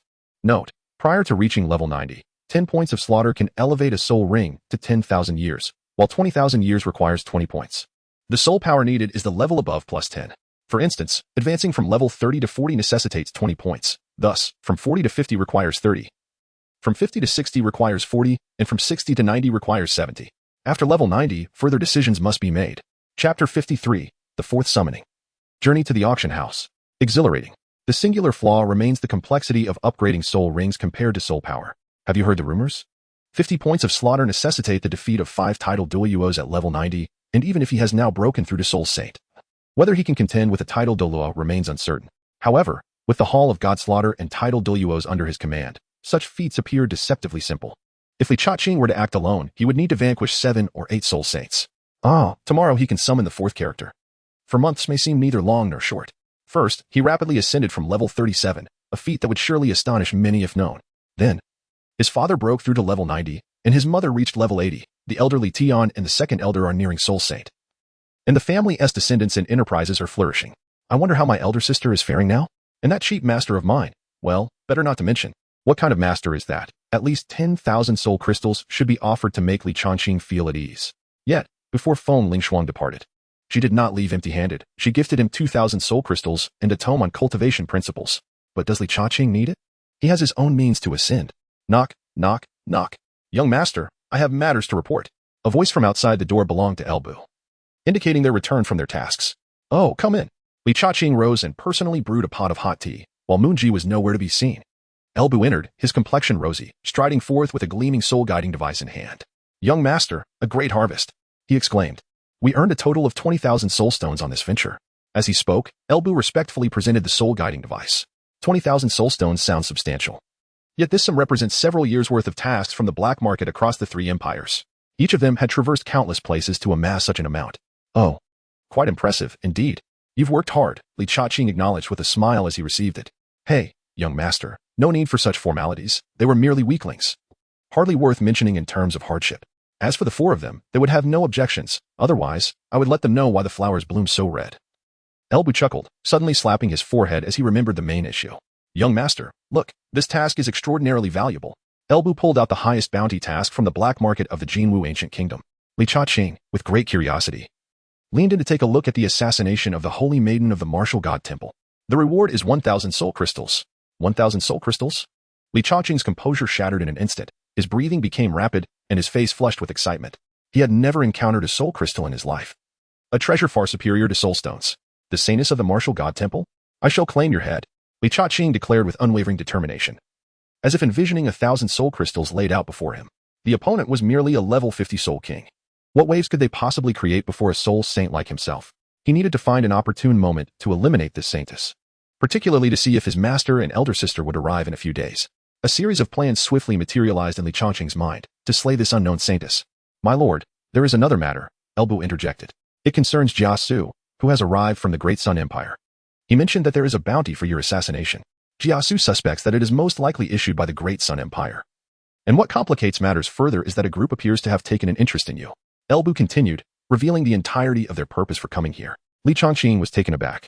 Was he now the target? If someone wished to take his life, shouldn't they first inquire whether the temple of the god of slaughter would permit it? How much was he worth in soul crystals? With a leisurely motion, Li Changqing pushed a cup of tea forward and took a slow sip. Completely unconcerned and without a care. 2,000 soul stones. Lubu remarked as he accepted the teacup. Uft, what is this? Is this all I am worth? Li Changqing splashed tea onto Elbu's face, filled with indignation. At such a young age, he had already attained the rank of soul sage, a remarkable prodigy that could astonish even the entire soul martial continent. Could he possibly deign to concern himself with these insignificant individuals? Elbu, bewildered, struggled to comprehend the young master's erratic thought process. A mere pauper, unable to afford such extravagance, yet he still dared to boast of the Great Sun Empire? This young master looked down upon you. As Elbu departed, Li Changqing remained unsettled, continuing to grumble to himself. The following morning, he appeared rejuvenated, for today marked the occasion of his 4th summons. It was also time to acquire the 7th soul ring and attend the auction. Father, I have heard that the armored sects auction is approaching. I wish to witness the spectacle and broaden my horizons. In the study, he found Li Xiantian, who, with a worried expression, cautioned him, my son, you must exercise caution when venturing outside. The auction of the armored sect is of the highest caliber, attracting the finest talents from across the southern sky continent. And even individuals from other regions may come seeking fame. You must maintain a low profile and avoid causing any trouble. After a series of admonitions from Li Xiantian, he finally allowed his eldest son to depart. Young master, I too wish to go. Outside the grand gate, Li Hu and several members of the Li family exhibited a glimmer of yearning. What purpose do you serve in going? What wealth do you possess? Your current duty is to diligently cultivate. Do not indulge in pointless revelry, reprimanded Li Changqing. By the way, why have I not seen you these past few days? Li Hu's expression fell, as the young master had previously taken him out for leisure, such as to the Red Phoenix Tower. In response to the young master, he mentioned that she had advanced to level 40 the day prior, stating her intention to obtain a soul ring. Upon hearing this, Li Hu was secretly astonished. For Yuji had only recently been brought back by the young master at around level 35. How could it be that only a few days had passed? Oh, Li Changqing was startled. Had he inadvertently stumbled upon a prodigy? Look at this, already level 40. And you lot still want to wander around aimlessly? Get back and train properly. Faced with the young master's scolding, the Li family disciples, led by Li Hu, shrank their necks in submission. Yes, young master. They chorused in unison. Teachable indeed. Li Cha-Ching clasped his hands behind his back and strode away. System, do your thing. Summon me a powerhouse.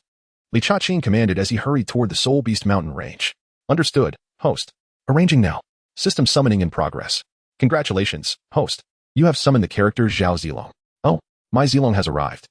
Character, Zhao Yun level, 97, power attack type title Douluo, title, Dragon's Valor Martial Soul, White Dragon Silver Spear Soul Core, White Dragon Soul Core Spiritual Power, Celestial Realm Soul Rings, black, black, black, black, black, black, black, red soul bones, 7 pieces, when combined, form the White Dragon Armor.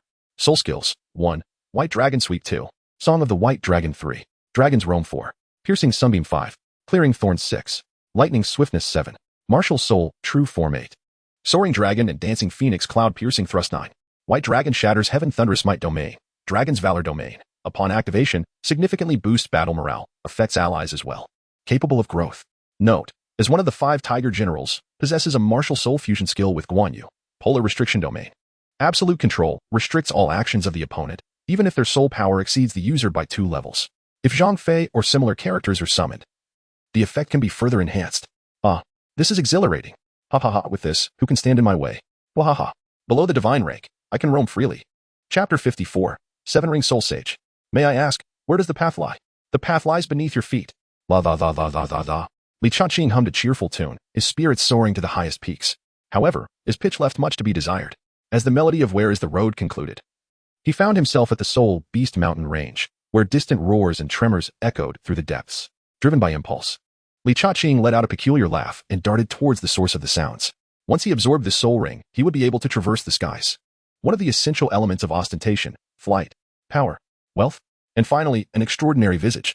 Deep within, an 11,000-year-old dark nether wolf whimpered and growled. Its gaze filled with trepidation as it retreated clumsily. It could not comprehend why these wretched humans had banded together to assault it today. 7 titled Douluos were mercilessly besieging it. Was there no law? No justice? All it desired was to encounter a female soul beast for a discussion on life. Was that a crime? Cease your howling and take your own life. The soul ring that can be bestowed upon the young master is your fortune, otherwise I shall end you. Luo Wujie remarked, stroking his bald head with an air of bravado. Must you always touch my head? The bald man grumbled. Yet he dared not retaliate, silently casting disdain upon this man's unrestrained demeanor. Oh, my apologies. I can't help but touch something so smooth. It's a professional hazard. He chuckled. The Wind and Thunder Sword Masters exchanged glances, relieved that they had no smooth surfaces, for being groped by a burly man would be quite intolerable. Meanwhile, Elbu, Guan Yu, and Jiasu openly displayed their disdain. How dare anyone lay hands upon them? Your hands shall be broken. They warned. Humans, you have gone too far. The dark netherwolf howled. Too far? More like you wolves are being treated unfairly. What, do you dare to challenge us? Luo Wujie stepped forward, prepared to end its life, for he sensed the arrival of the young master. Roar. The dark netherwolf felt the impending doom and, in a panic, attempted to flee. Yet, heavily wounded, it was no match for its pursuers, merely a futile struggle. With a splatter, crimson blood erupted as the dark netherwolf gazed longingly into the depths of the mountain, finally succumbing to the ground in defeat. Consider this mercy, otherwise you would have endured a far worse fate, Luo Wujie said slowly, turning his gaze towards the horizon, where a figure leapt into view. No, not just one. Beside the young master stood a graceful figure clad in white, with eyes like stars and a face chiseled as if by a sculptor. His deep gaze shimmered with a cold light that dared not be met. A high nose and slightly upturned lips bore a subtle smile. Greetings, young master. Greetings, young master. The 7 bowed in unison, while Guan Yu's eyes rested upon the newcomer. I did not expect you to arrive as well. Zilo, Guan Yu exclaimed, a spark of excitement in his voice. Elbu, who had previously taken advantage of his soul power to seize his soul stone, now wondered what was afoot. I didn't foresee this either. Who else but Zhao Zilong could it be? Elbu smirked, a twinge of concern creeping in as he sensed the power of Zhao Yun at 97 levels, equal to his own when he first emerged, though he had since broken through to the next level. The disparity between each level after 95 was significant. He was unperturbed by the notion of 1 against 2, especially with a level advantage. However, these two could not be measured by ordinary standards, or rather, none brought by the young master could be deemed ordinary. Young master, the soul beast has been slain for you. Please, absorb the soul ring swiftly, Luo Wujie said respectfully. Li Cha-Ching cast his gaze upon the lifeless body of the dark and ominous wolf, from which a crimson soul ring emerged slowly, accompanied by a fragment of soul bone. Regrettably, it was a duplicate, a left leg bone. This serves to illustrate the formidable challenge of gathering 7 distinct soul bones. Even if one were to vanquish 9 ancient soul beasts, the resulting soul bones could still yield duplicates, as is evident in this instance. While it is certain that a 10,000-year soul beast will produce a soul bone, the outcome remains a matter of chance. Only a million-year soul beast possesses the ability to materialize the specific soul bone that a soul master lacks. However, the sheer terror of a million-year soul beast renders it an adversary not easily subdued. This indirectly highlights the remarkable prowess of the system, which is capable of arranging bones from legendary figures such as Guan Yu and Elbu, with Jiasu being an exception. Li Chaqing nodded slightly, then proceeded to absorb the seventh soul ring. Drawing upon his prior experiences, he swiftly succeeded in the absorption of the seventh soul ring. Li Chaqing summoned the Lei Wang sword, its blinding soul ring configuration leaving Luo Wuji, the bald man, Feng, and Lei Jinzi utterly astonished. Black, black, red, red, red, red, red. At that moment, Li Chaqing finally ascended to the rank of a seven-ring soul saint. Hiss. Young master, how terrifying this is. Congratulations to the young master for reaching soul saint. A round of congratulations for the young master achieving soul saint. The group of 8 bowed and clasped their hands in respect. It is nothing. The continent is vast, and there are countless formidable individuals. There is no reason to feel prideful. Just listen to how eloquently this fellow speaks. Li Chaqing carefully stowed away the soul bone, recognizing that while he had no use for it, others would undoubtedly covet it. Moreover, should he acquire duplicates, they could be sold at the auction house, a precaution against insufficient soul stones. With that resolved, the group set forth towards the Battle Armor Sect's auction house. Leading the way were 8 individuals, with Li Chaqing at the forefront. Jiasu, have you prepared the poison pills? They must be lethal. Ideally, a type that guarantees death upon contact for anyone below level 90. Li Chaqing inquired mid-flight, aware of Jiasu's dual identity as a poison master. In response, my lord, I possess an ample supply of poison pills here, Jiasu confidently declared, listing an array of names. Ghost Pigeon Grade 1 Red, Pigeon Feather Thousand Nights, Red Sparrow Gull, and Vermilion Sand Tears. He produced several small vials as he spoke. Hiss. Even Guan Yu and the others could not suppress their startled reactions. While the 4 from the Wujis regarded Jiasu with trepidation, their apprehension palpable. Old Poison Master. Just mention the most toxic one, or perhaps the most discreet. Li Chaqing replied, a chill running down his spine. He was relieved that Jiasu was not an enemy. Otherwise, he would have been the first to eliminate him. In that case, my lord, this one will suffice. Ghost Pigeon Grade 1 Red, Death upon Blood Contact. Jiasu reverently offered the smallest vial. Li Chaqing took over, a fierce expression appearing on his face. So, you are the holy maiden of the martial god temple? My apologies, but let us see how you meet your demise. With this, there is no need for me to lift a finger. I can simply rely on the connections of my esteemed master or my elder sister to gain entry into the martial god temple. Then, I shall launch a sudden assault on the so-called holy maiden. How could she possibly survive? Hee. Chapter 55, Gathering of the Strong. The Battle Armor Sect. Beneath the towering battle armor, the atmosphere today is particularly lively. Countless soul masters arrive either on flying swords or aboard aerial soul guiding devices, ultimately vanishing into the black void at the chest of the battle armor. Hiss. What a magnificent sight. I have long heard of the uniqueness of the Battle Armor Sect, a vast sect established upon the foundation of battle armor. Seeing it today, it truly lives up to its reputation. Li Chaqing marveled at the sight. Whether it be caves or buildings, or even like his own god-layer temple built upon a mountainside. Constructing an entire sect upon a set of battle armor is unprecedented, unheard of. Yet, the Battle Armor Sect has achieved it, truly deserving of its illustrious reputation as the premier provider of soul-guiding devices in the realm. Impressive. Hey, you there, don't block the way, you bunch of bumpkins. Move aside. As Li Chaqing was taken aback, he heard a clamorous voice from behind. It turned out that his group had obstructed the passageway. Li Chaqing's expression suddenly turned stern, unable to overlook the formidable entourage behind him. Such audacity. While one might tolerate courteous words, to be met with such vitriol would surely warrant retribution. Turning his gaze, he beheld a dashing young nobleman gesturing towards him and his companions, accompanied by an impressively lavish assembly. 6 ominous figures loomed in the void, exuding an air of terror. Did the bumpkin fail to hear? Make way for me. The young nobleman's voice rang out again, tinged with impatience. Who are you calling a bumpkin? Li Chaqing's countenance darkened. I am referring to you. The nobleman retorted without hesitation.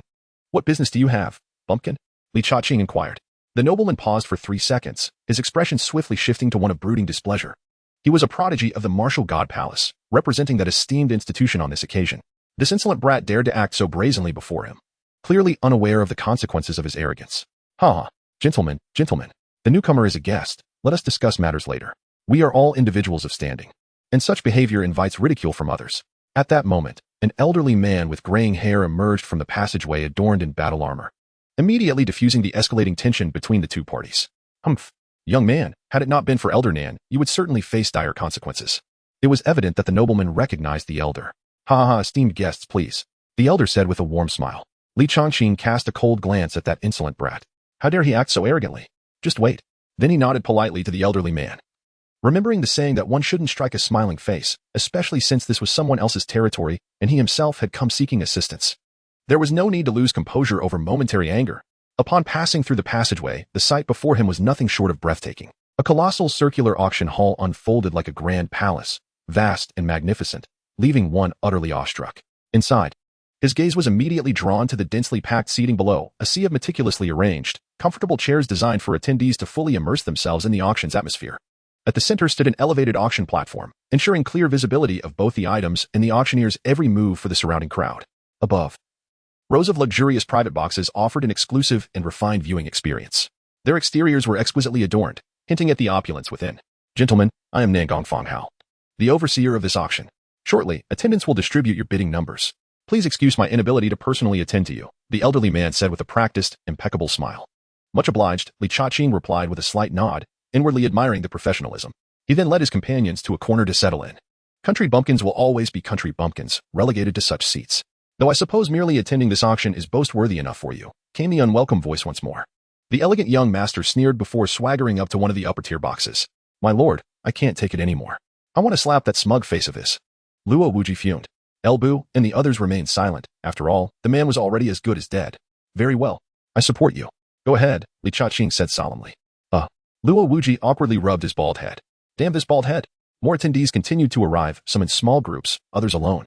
Some, like Li Cha-ching, found seats below, while others ascended to the private boxes above. Phew, just made it in time. Creak. Behind Li Cha-ching, a group of individuals gasped for breath, subsequently collapsing into their chairs with a creak. Brother, you appear remarkably youthful. One of them addressed Li Cha-ching. As Elbu and his companions emanated an aura of lofty grandeur. Which esteemed sect do you hail from, my friend? Li Cha-ching initially had no intention of engaging with this individual. He had hoped to encounter an acquaintance on this journey. Yet, to his dismay, he found none. The Hongfengli family. Li Cha-ching remarked that if anyone inquired about Elbu and the others, he would no longer feign ignorance but would straightforwardly disclose that they were his hired bodyguards. He had long since prepared his words for this occasion. Never heard of them. He retorted. Pray tell, in this day and age, who in the three great empires is unfamiliar with the Hongfengli family? Could it be? Li Cha-ching turned his head and finally noticed the attire of the group. 5 individuals, 3 elderly and 2 young.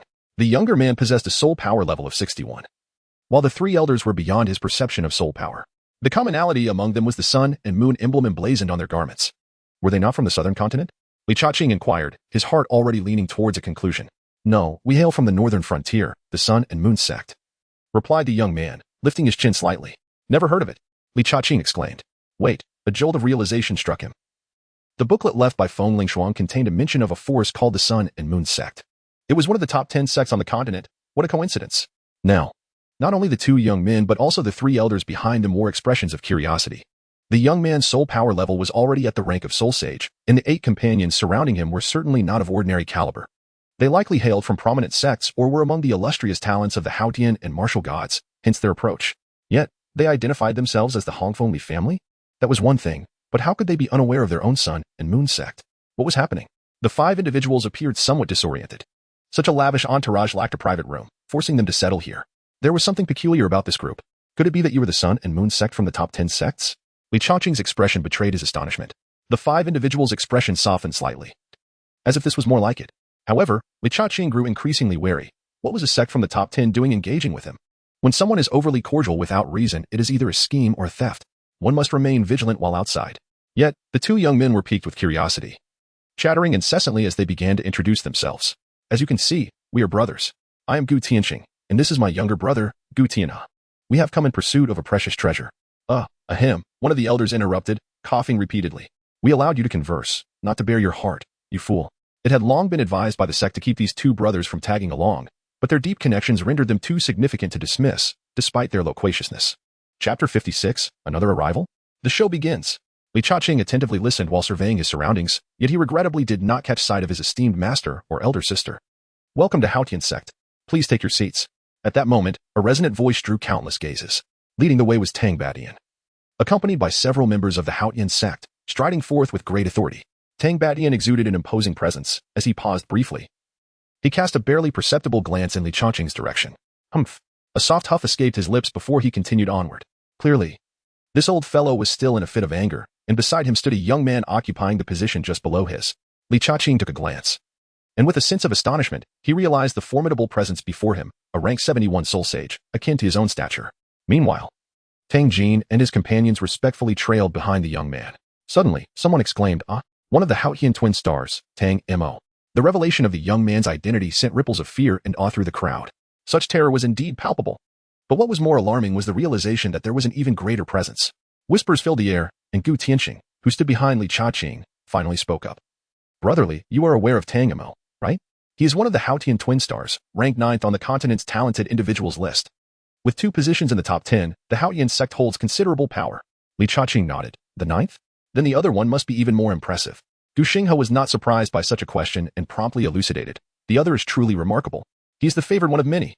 The young master of the Haotian sect, ranked 3rd on the continent's talents list. What is even more astonishing is that this individual possesses twin martial souls. He was 3rd in the previous individual competition of the 10 sects, Tang Wushuang." Gu Tianxing explained with a hint of admiration. "Only 3rd? Li Chaqing was perplexed. "Ah, brotherly, tread carefully." Gu Tianxing stumbled slightly. "Only 3rd? That means he emerged from the geniuses among the 10 great sects, a prodigy among prodigies. This is already extraordinarily terrifying. So what does it say about us, 2 brothers with 60th level soul power, barely ranking outside the top 50? Are we considered trash? Not at all. The talents list of the continent features the elite youth under the age of 30. Even placing 50th means you are among the Sea Army de la Sea Army. You make it sound so effortless, saying only 3rd. Given their close proximity, their voices were low. Otherwise, Li Chaqing's words would have invited considerable censure from others. "Young master, look," Lu Bu suddenly exclaimed. Following Lu Bu's gaze, a group exuded a palpable aura of menace at the entrance. This was not a deliberate display, but rather a natural manifestation. "Ah, these madmen have arrived too? We welcome the Skeleton Society. Please, take your seats." Li Chaqing's eyes narrowed slightly, for El Bu's reminder stemmed from a skull mark above them. This aligned with the intelligence obtained by Jiasu. Could it be that this group had undertaken a mission to assassinate them? The Skull Society, one of the top 10 sects, was indeed the elder brother of the assassin world. "Brotherly," Gu Xinghe remarked, "these individuals are not to be trifled with. I truly wonder what has brought them from the western regions here. Surely a mere auction would not warrant such a journey?" Listening to Gu Xinghe, Li Chaqing understood. The Soul Martial continent was divided into 5 major domains: Southern Heaven, Northern Frontier, Western Regions, Eastern Wilderness, and Penglai. It is difficult to determine superiority among these domains, as their resources are relatively comparable, all under the control of significant sections. Additionally, there lies a vast mountain and an endless sea, the Soul Beast Mountain Range, located at the heart of the continent, expansive and boundless, and finally, the Endless Sea. The members of the Skull Society quickly ascended to the 2nd floor, and the fervent discussions continued unabated. Observant individuals could discern that this auction held by the Battle Armor sect was likely to present extraordinary treasures. After a while, the 1st floor was nearly filled to capacity. The auction was about to commence. In truth, most attendees were merely there for the spectacle, as the Battle Armor sect charged no admission, a fact that received unanimous praise across the continent. Esteemed guests, the camera panned to Negong Fanghao, whose smile was warm and inviting, remaining as composed as ever under the gaze of countless onlookers. A younger individual would surely falter under such pressure. "It is a pleasure to see you all again. Our annual auction has arrived as promised." We shall bypass Negong Fanghao's pre-auction speech. "All right. I hereby declare the auction officially commenced. Let us welcome our first auction item." 2 alluringly attractive women approached from either side, concealing the auction item beneath a large red cloth. Even mental probing was met with resistance, a remarkable feat indeed. The Battle Armor sect had masterfully cultivated an air of mystery. An anticipatory silence enveloped the crowd as they speculated about the first item concealed beneath the red cloth, eagerly awaiting the moment it would be unveiled, wondering if it would be worth the effort to seize it. Li Chaqing suddenly stood up. "Wait a moment. How much is that piece of cloth? How much is that piece of cloth?" The scene was momentarily stunned for 3 seconds. Even the seasoned Negong Fanghao, with his weathered visage, could not help but twitch. "Haha, this esteemed guest is jesting. That piece of cloth is not up for auction." As a professional, Negong Fanghao explained with a smile, unfazed by the youth's unreasonable outburst. "Moreover, there is no need for you to stand. Simply raise your sign in your hand." Countless onlookers gazed at this spectacle in disbelief. From which remote corner did this absurdity emerge? TSK, the Battle Armor sect should impose a fee, at the very least. Such foolishness should not be entertained. It is indeed absurd. It is indeed absurd. I am utterly exasperated. Li Chaqing secretly cursed. What is wrong with this red cloth? It is indeed a fine item. This also showcases the remarkable technology of the Battle Armor sect. Impressive. This journey has not been in vain. The only concern is whether there are enough soulstones. Now, this is the first auction item, the soul-exploding Thunder Pearl. Do not underestimate this little trinket. If it strikes unexpectedly, even a soul emperor could meet their demise. It is exquisitely crafted and exceedingly convenient. It is an essential item for self-defense. Li Chongqing's lips twitched as he observed the seemingly amiable elder Nangong. Could it be that he had once belonged to a band of rogues? Ah. The armored sect never fails to innovate each year. I bid 1,000 soulstones. A voice rang out. Is there anyone willing to outbid? Very well. Our guest number 200 has placed a bid of 1,000 soulstones. Elder Nangong Fonghao declared with a smile, his gaze sweeping across the crowd. Others began to bid as well, but Li Chongqing felt no inclination to raise his hand. For the truly powerful, such items were rather trivial. Indeed. He considered himself among the strong. The patrons in the private boxes above were even less inclined to bid. To them, the treasures being fought over were of little consequence. With a serene disposition, he observed the unfolding spectacle, his heart as tranquil as still water, poised like a maiden. One exquisite item after another was presented by two enchanting women and subsequently claimed by eager bidders. Li Chongqing witnessed much during this time, yet he refrained from participating. The group led by Gu Xinghe mirrored his restraint, seemingly in pursuit of a specific treasure. Steady as a rock, Fonghao announced. Next up for auction is a piece of a 10,000-year-old soul bone. The likelihood of acquiring a soul bone from a 10,000-year-old soul beast is exceedingly rare. This particular head bone was fortuitously obtained by our armored sect. The starting bid is 2,000 soul stones, with a minimum increment of 100. A head bone? Remarkable. The armored sect truly possesses a commendable sense of integrity. 2,005, 3,000, 3,001. The prices soared, with most bidders hailing from the first floor. Yet, as always, the treasures they revered held little value to those who truly understood their worth. Li Chongqing blinked his eyes, and to be on the safe side. The soul bone he had acquired must be auctioned off. He promptly entrusted this task to Jiasu, for I have complete confidence in his abilities. Chapter 57, The Great Fool. Jiasu took the left leg bone, valued at 100,000, and immediately set off to carry out the task. The auction continued. At last, it seemed that Nangong Fonghao had received some news. Ladies and gentlemen, this auction will be temporarily paused. I assure you that I will provide a reasonable explanation. Nangong Fonghao bowed and then vanished from the public's view. A pause? What is going on? While some were troubled, others relished the unfolding drama. Excellent. It seems fortune is on my side. The next act is bound to be thrilling. Quickly, I must return to fetch the soul stone. Li Chongqing found himself enjoying a moment of leisure, while the 5 members of the Sun and Moon cult behind him remained frozen in astonishment. What had they just witnessed? This young man was about to auction a rare soul bone, one that was 100,000 years old. Soul stones were merely soul stones. They were abundant throughout the world. However, soul bones were finite treasures, and the most prudent course of action would be to utilize them within one's own faction. Only in this way could their value be maximized. Yet, this young man dared to put it up for auction? Brotherly. Surely you cannot be unaware of the worth of a soul bone? Li Chongqing rolled his eyes, fully aware of the situation, yet found it to be of no use to himself. A clear objective is one thing, but possessing a soul jade is another. Haha. Ladies and gentlemen, I bring you splendid news. We have added another item to the auction. At that moment, Nangong Fonghao emerged from behind, a radiant red light emanating from his hand. Behold, a piece of soul bone, an astonishing 11,000 years old. The crowd fell into a hushed silence, realizing the significance of the item. 5,000 soul stones. Someone stood up immediately. 6,000. 7,000. Without the need for further explanation from Nangong Fonghao, the atmosphere became electrifying. As for its authenticity, the War Armor sect has maintained its reputation over the years. I, Zhang Ting, require this soul bone. 1,000 soul stones, I claim it.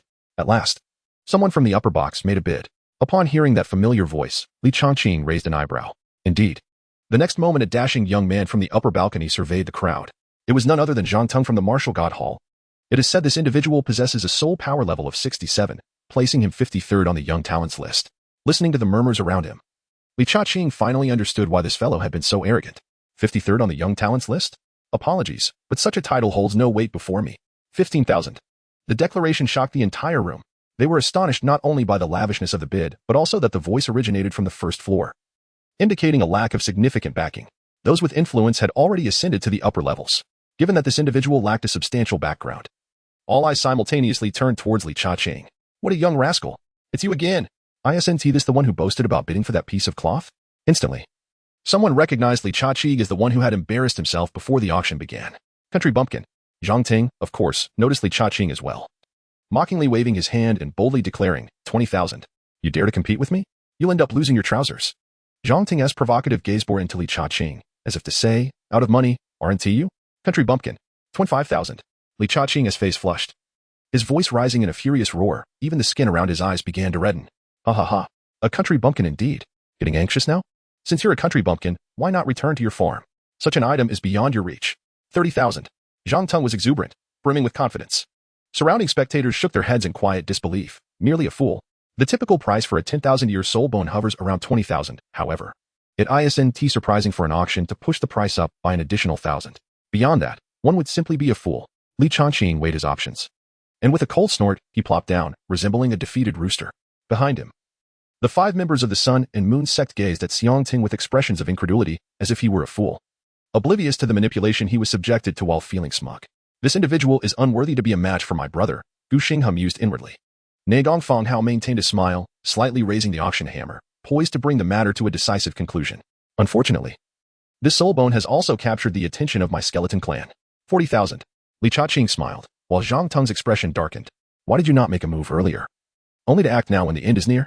If he refrained from participating, it would appear as if the Temple of the Gods feared the Skeleton Society. Such rumors would unjustly diminish their reputation. 41,000. He raised his bid by 1,000 soul stones. The Martial God Temple? What? Do you wish to compete with the Skeleton Society in wealth? If Feng Lingshuang were present, I might afford her some respect. But you? A mere child yet to mature. How can you contend with me? 50,000. His tone was audacious, domineering, laced with disdain. Now it was Zhang Teng's turn to feel exasperated. You can bid as you please, but why resort to personal attacks? Yet, despite his desperation to acquire this soul bone, he dared not voice his frustration any longer. Moreover, he was filled with confusion. Why had the temple master not yet arrived when the auction had commenced? Was there a higher bid to come? Scanning the room and finding no further challengers, with a decisive thud, the deal was sealed. Congratulations to the Skeleton Society for acquiring the 11,000-year-old left leg bone. Ne Gongfanghao smiled broadly, his commission significantly increased. Li Chaqing wore a beaming smile, initially believing that Zhang Teng was the sole fool in this venture, only to discover that others were eagerly vying for the opportunity. After deducting the auction house's commission from the 50,000 soul stones, he would still net over 40,000. Which, when combined with his existing 20,000, brought him close to 60,000. Victory was within reach. Thus, the auction proceeded. At this juncture, Li Chaqing began to feel drowsy, resolutely ignoring the boasts of the old man Nangong, regardless of how impressive they were. Congratulations to Haotian sect for winning the bid. Congratulations to this esteemed guest for securing the item. Congratulations to the Skeleton Society for once again claiming victory. At last, congratulations to this honorable guest for acquiring the final item of today's auction. With that, the auction came to a close, and the announcement was made for a continuation tomorrow. For those who have yet to secure their coveted items, do not fret. Our auction house has prepared private rooms for you. We shall resume our endeavors tomorrow. Boomed Nangongfanghao. Gradually, attendees began to depart, while others remained seated, closing their eyes to engage in meditation. For them, a single night would pass in the blink of an eye. Brotherly, it is a pleasure to make your acquaintance. How about we ascend to the upper floor for a discussion? Gu Xinghe offered courteously. Li Chaqing shook his head and surveyed the auction hall, where the majority of attendees had begun to meditate in place. Truly dedicated, Li Chaqing remarked with admiration, observing their unwillingness to waste a moment. Ah, brotherly. You may not be aware, perhaps they are reluctant to part with 100 soul stones. Gu Xinghe responded with a smile as he ascended the stairs. What does that mean? My lord, it is 46,000 soul stones. Furthermore, if you wish to ascend, Ne Gongfanghao mentioned he could offer us a half-price deal, 50 soul stones for each room. At that moment, Jiasu arrived with the soul stones auctioned alongside the soul bone, dispelling Li Chaqing's confusion. Goodness, so they were indeed waiting for me here. 50 soul stones for a single night, and merely for a private room? This is supposed to be quite reasonable. I assent to it. Business is ruthless. How despicable. I collapsed in tears in the restroom. Chapter 58. 6, indeed. 6. Ultimately, Li Chaqing crossed out 200 soul stones to secure a large private room.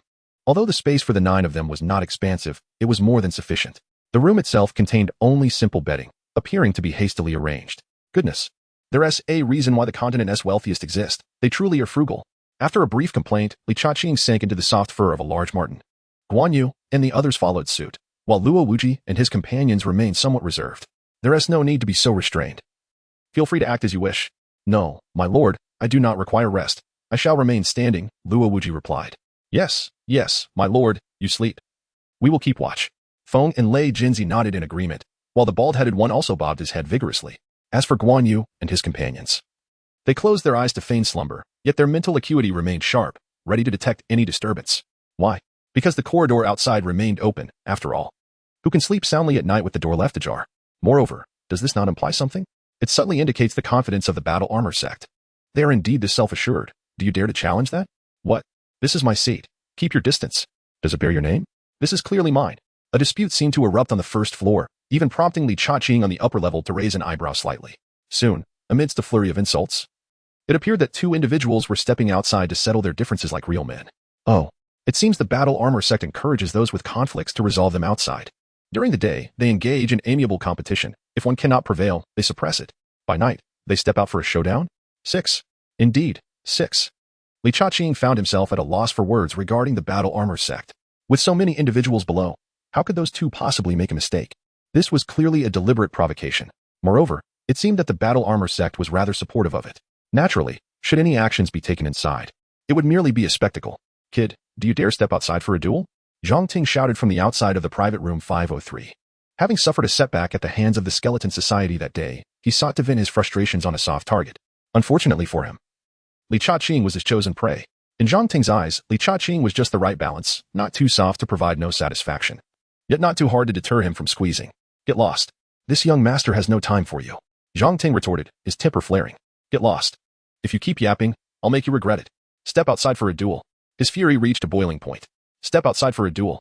Suddenly, a loud slap echoed, and in an instant, the previously boisterous Zhang Tung lay motionless on the ground, knocked unconscious by a single hit. How dare such trash continue to shout? Sparing you is merely this young master's mercy.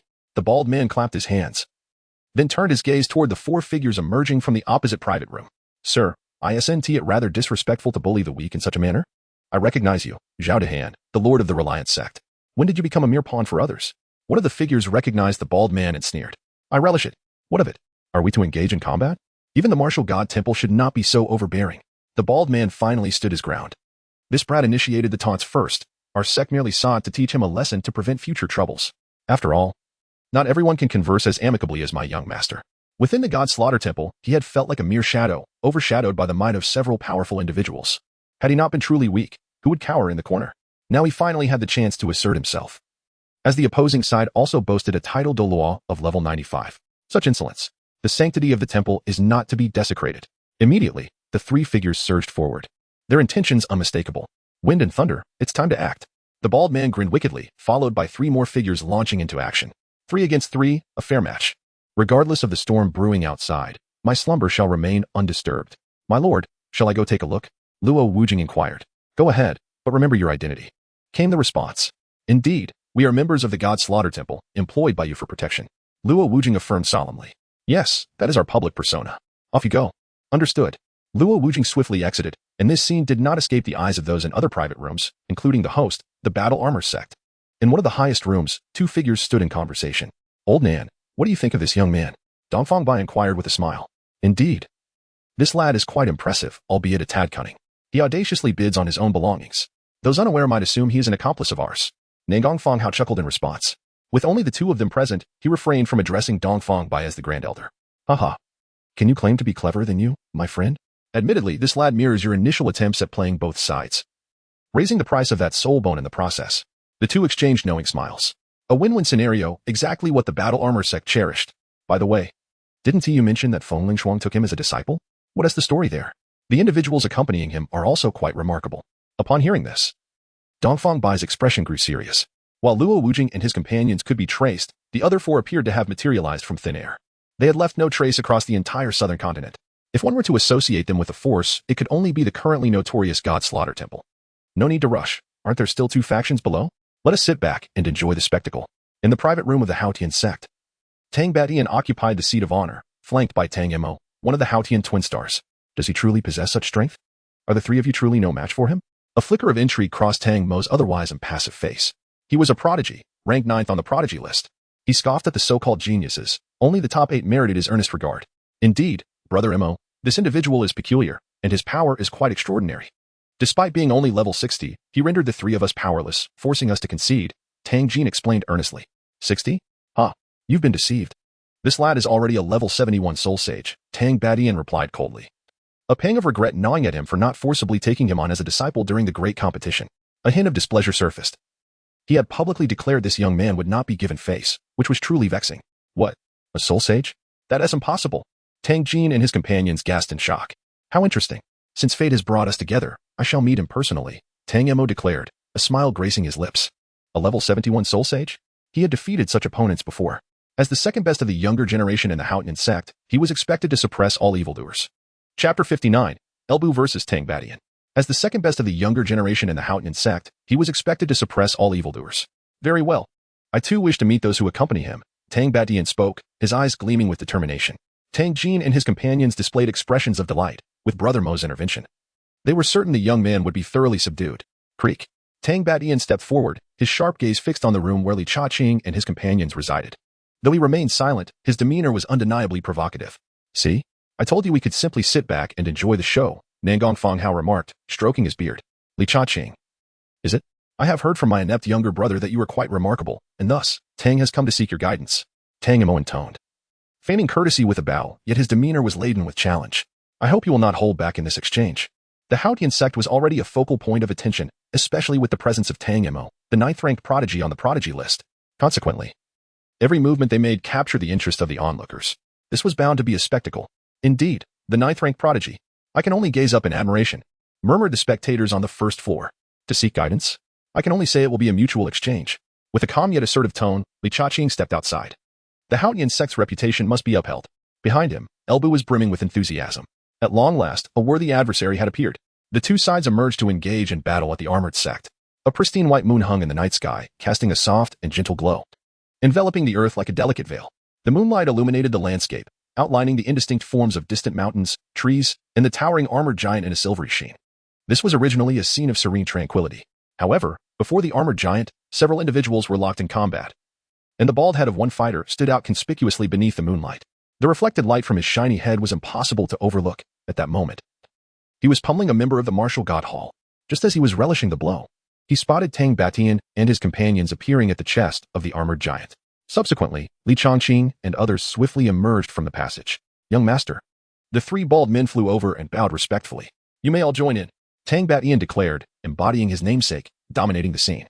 Soon, a series of soul rings began to flicker beneath his feet. Purple, purple, black, black, black, black, black, red, red. 2 soul rings of 100,000 years. The Haotian hammer, imbued with arcs of crimson lightning, manifested alongside him. Its emergence unleashed an overwhelming and tyrannical aura. Grand Elder of the Haotian sect, TSK, TSK. A formidable and terrifying foe, a member of the Skeleton Club remarked from within a chamber inside the armored giant. They could observe everything outside at will, as the armored sect seemed intent on allowing the throng of people emerging from the passage to see all. "Ha ha ha, the armored sect is indeed benevolent. Bring out the finest wine. I wish to enjoy the spectacle." Outside, in the face of Tang Batian's audacity, Guan Yu and his companions felt a strong impulse to confront him and rub his face into the ground. Why not boast in the heavens? Why the need for such elaborate theatrics for just one opponent? I alone am sufficient. Elbu stepped forward, causing the ground to tremble beneath him. And a series of soul rings appeared. Black, black, black, black, black, black, black, red, red. Martial soul, the demon-slaying halberd. Elbu gripped the halberd tightly, emanating an aura of soul power that was as vast as the ocean. In that moment, his might matched Tang Batian's oppressive presence. Hiss. This guy? This fellow? The onlookers were astonished. Members of the Skeleton Club exchanged glances, their pupils flickering with surprise. Nangong Fanghao, Dongfang Bai. And the experts of the armored sect wore solemn expressions. The martial god hall member who had been pummeled looked particularly grim. Even Tang Batian was momentarily taken aback. He could sense that this individual was the highest in soul power among the adversaries, at level 98, just one tier below himself. However, the disparity of that single level had proven to be a barrier for many. Impressive, indeed, yet that single level of difference feels insurmountable. Tang Batian maintained his overwhelming demeanor, swiftly ascending to match the height of the armored giant's head. As an unparalleled Douluo, his mere presence was a force that few could withstand. Is that so? I beg to differ. Remember my name, for it shall become your lifelong dread. Elbu of the God Layer Hall. 7th soul skill, true form of the demon. Boom. A terrifying aura surged forth like a tidal wave, akin to dark clouds looming overhead, making it difficult to breathe. Arrogance. True form of Haotian. Tang Batian roared in fury, astonished that a junior could be so brazen. Did he not know that experience outmatches youth? Under the true form of Haotian, he unleashed a hammer strike that tore through the clouds. Merely a trifling matter. Clang. The pitch-black demon halberd clashed against the fiery Haotian hammer, sending ripples through the void. In that moment, Tang Batian felt a jolt within. He knew he was at level 99, with a soul power that should have overwhelmed his opponent. If his soul power were a river, then Elbu's would be but a small stream, perhaps a slightly larger brook. Yet he found himself unable to gain the upper hand? The God Layer Hall? Elbu? So it was true. Nangong Fanghao and the others thought to themselves. Boom, boom, boom. The clouds erupted as the two combatants swiftly exchanged blows, now 30 miles apart. 6th soul skill, Haotian Shock. Thunderous roars echoed across the sky as Tang Batian's voice resonated, and the crimson Haotian hammer swelled with power, descending from above. He was domineering. But Elbu was even more so. The pitch-black demon halberd radiated an endless dark light, as if seeking to consume all. 6th soul skill. The reversal of the evil dragon. The demon halberd surged forth like autumn winds sweeping through fallen leaves to meet the oncoming strike. All that could be seen was a pitch-black halberd beam colliding violently with the crimson light in the void. This moment offered the audience an extraordinary visual feast. Terrifying. It was truly terrifying. Countless spectators were on edge, their blood racing, unable to predict who would emerge victorious. Yet, regardless of the outcome, both shadowy figures loomed like insurmountable mountains. In their hearts, they leaned towards Elbu, though it felt incredulous. After all, Transmigrated was a renowned and unparalleled Douluo. Yet, had his opponent, Elbu of the God's Lair Hall, ever been known before this? And so, the two combatants clashed once more, even from 30 miles away, exerting immense pressure on countless observers. For those at the level of the Grand Elder, the pace of such battles could be both fast and slow. Now, shall you and I engage in battle? Tangmo withdrew his gaze, knowing that one day he would catch up to and surpass that great mountain, becoming a being that all could only look up to. This pride was ingrained in him since birth, for he was a prodigy of the Haotian sect. Chapter 60, Li Changqing versus Tangmo. The battle between the Grand Elders remained indecisive, so why not have a duel between you and me? Countless eyes turned to watch. Indeed, the level of combat exhibited by Transmigrated was astonishing, too terrifying. Yet, the grace of Tangmo, ranked 9th among the prodigies, should be even more captivating. For he had already become a benchmark for the younger generation, surpassing even some middle-aged individuals. Genius cannot be measured by age or conventional standards, for their existence is meant to define norms. They are prodigies, they are marvels. Very well, as you wish, Li Changqing replied with a smile. Eager to witness the merit of the 9th-ranked prodigy, Haotian martial soul, arise. Buzz. A series of soul rings appeared beneath Tangmo's feet. Purple, purple, black, black, black. Red, red. The final two were undeniably soul rings of 100,000 years. Allow me to clarify that while 100,000-year soul beasts are not exceedingly common, they are certainly present. Haotian 9th, as expected, at such a young age to possess 200,000-year soul rings. Did that not imply his future rings would also begin at that tier? Some gasped in astonishment. What do you know? He is from the Haotian sect, one of the top 10 sects of the continent, and Tangmo is the second among the younger generation of Haotian sect. Is such a soul ring configuration surprising? It is advisable to venture out more frequently and not remain hidden in the corners all day. It is no surprise that some individuals feel this way. I have heard that you possess 4 soul rings, each lasting 100,000 years. Let us see them, shall we? In the face of the crowd's flattery, Tangmo had long since grown accustomed. He merely wished to observe the soul ring configuration of the person before him. This was one of the reasons he had personally initiated the challenge. Impossible. Did young Master Tangmo misspeak? Instantly, the crowd erupted. They had already surged through the passageway. To possess 4 soul rings, each lasting 100,000 years? This is inconceivable. It is akin to a most ludicrous farce. If this were true, I would gladly consume this pile of excrement. The crowd was in an uproar, regardless of where this excrement originated. One thing was certain, no one believed it. Li Changqing cast a fleeting glance at the individual emerging from the shadows, who bore an uncanny resemblance to a member of the Skeleton Society, yet dismissed it without further contemplation. Ranked 9th on the heavenly pride list, he was eager to experience the full extent of their prowess. As he stepped forward, the first black soul ring manifested, causing a slight murmuring among the crowd. Upon the appearance of the second ring, an instantaneous silence enveloped the assembly. The third ring, a vivid red, followed by a cascade of 5 resplendent crimson rings, left the audience in utter astonishment. In truth, he could have summoned them all, yet Li Changqing deemed it unnecessary at that moment. Silence reigned, an eerie stillness where a pin dropping could be distinctly heard. Good heavens! What a remarkable secret! Exclaimed Dongfang Bai, his astonishment surpassing that of anyone present. He recalled the time of the 3 Kingdoms Grand Competition, when this young man was merely a soul king, possessing an outrageous soul ring configuration. Yet it consisted of only one 10,000-year ring. Now, his eyes sparkled with realization. This individual must join our Skeleton Society. Otherwise, a member's eyes flickered with excitement. Brotherly? Such terrifying potential? Gu Xinghe and his sibling stood in a daze. Zhang Teng, just roused from unconsciousness, felt darkness envelop him once more. This young man had stirred a complex array of emotions within Tang Jin, Jin Wuyan, and Song Haoyue. They had believed that with diligent training, they could one day reclaim their pride and suppress him thoroughly. Yet now, could they truly suppress him? Indeed. It was clear that their clan's defeat at his hands was not due to their own inadequacies but rather his unparalleled strength. You, Li Changqing, are a formidable rival. What defines a prodigy? This is it. Witnessing the extraordinary configuration of soul rings displayed by his opponent, Tangmo remained undeterred, his spirit ignited with fervent battle intent. Not too shabby. In truth, I have hardly trained at all. With his acknowledgement, the urge to suppress and humiliate Li diminished significantly. He had always recognized himself as merely a fade, a truth he had long accepted. One may have an impressive fade, but should never look down upon others or dismiss true genius as inconsequential. Setting aside allegiances, it was undeniable that Tangmo was indeed a genius. The notion of defeating such individuals to derive a sense of superiority had never deeply rooted itself within him. The same held true for Tang Jin, Jin Wuyan, and Song Haoyue. Throughout this journey, he had never felt pride in vanquishing them.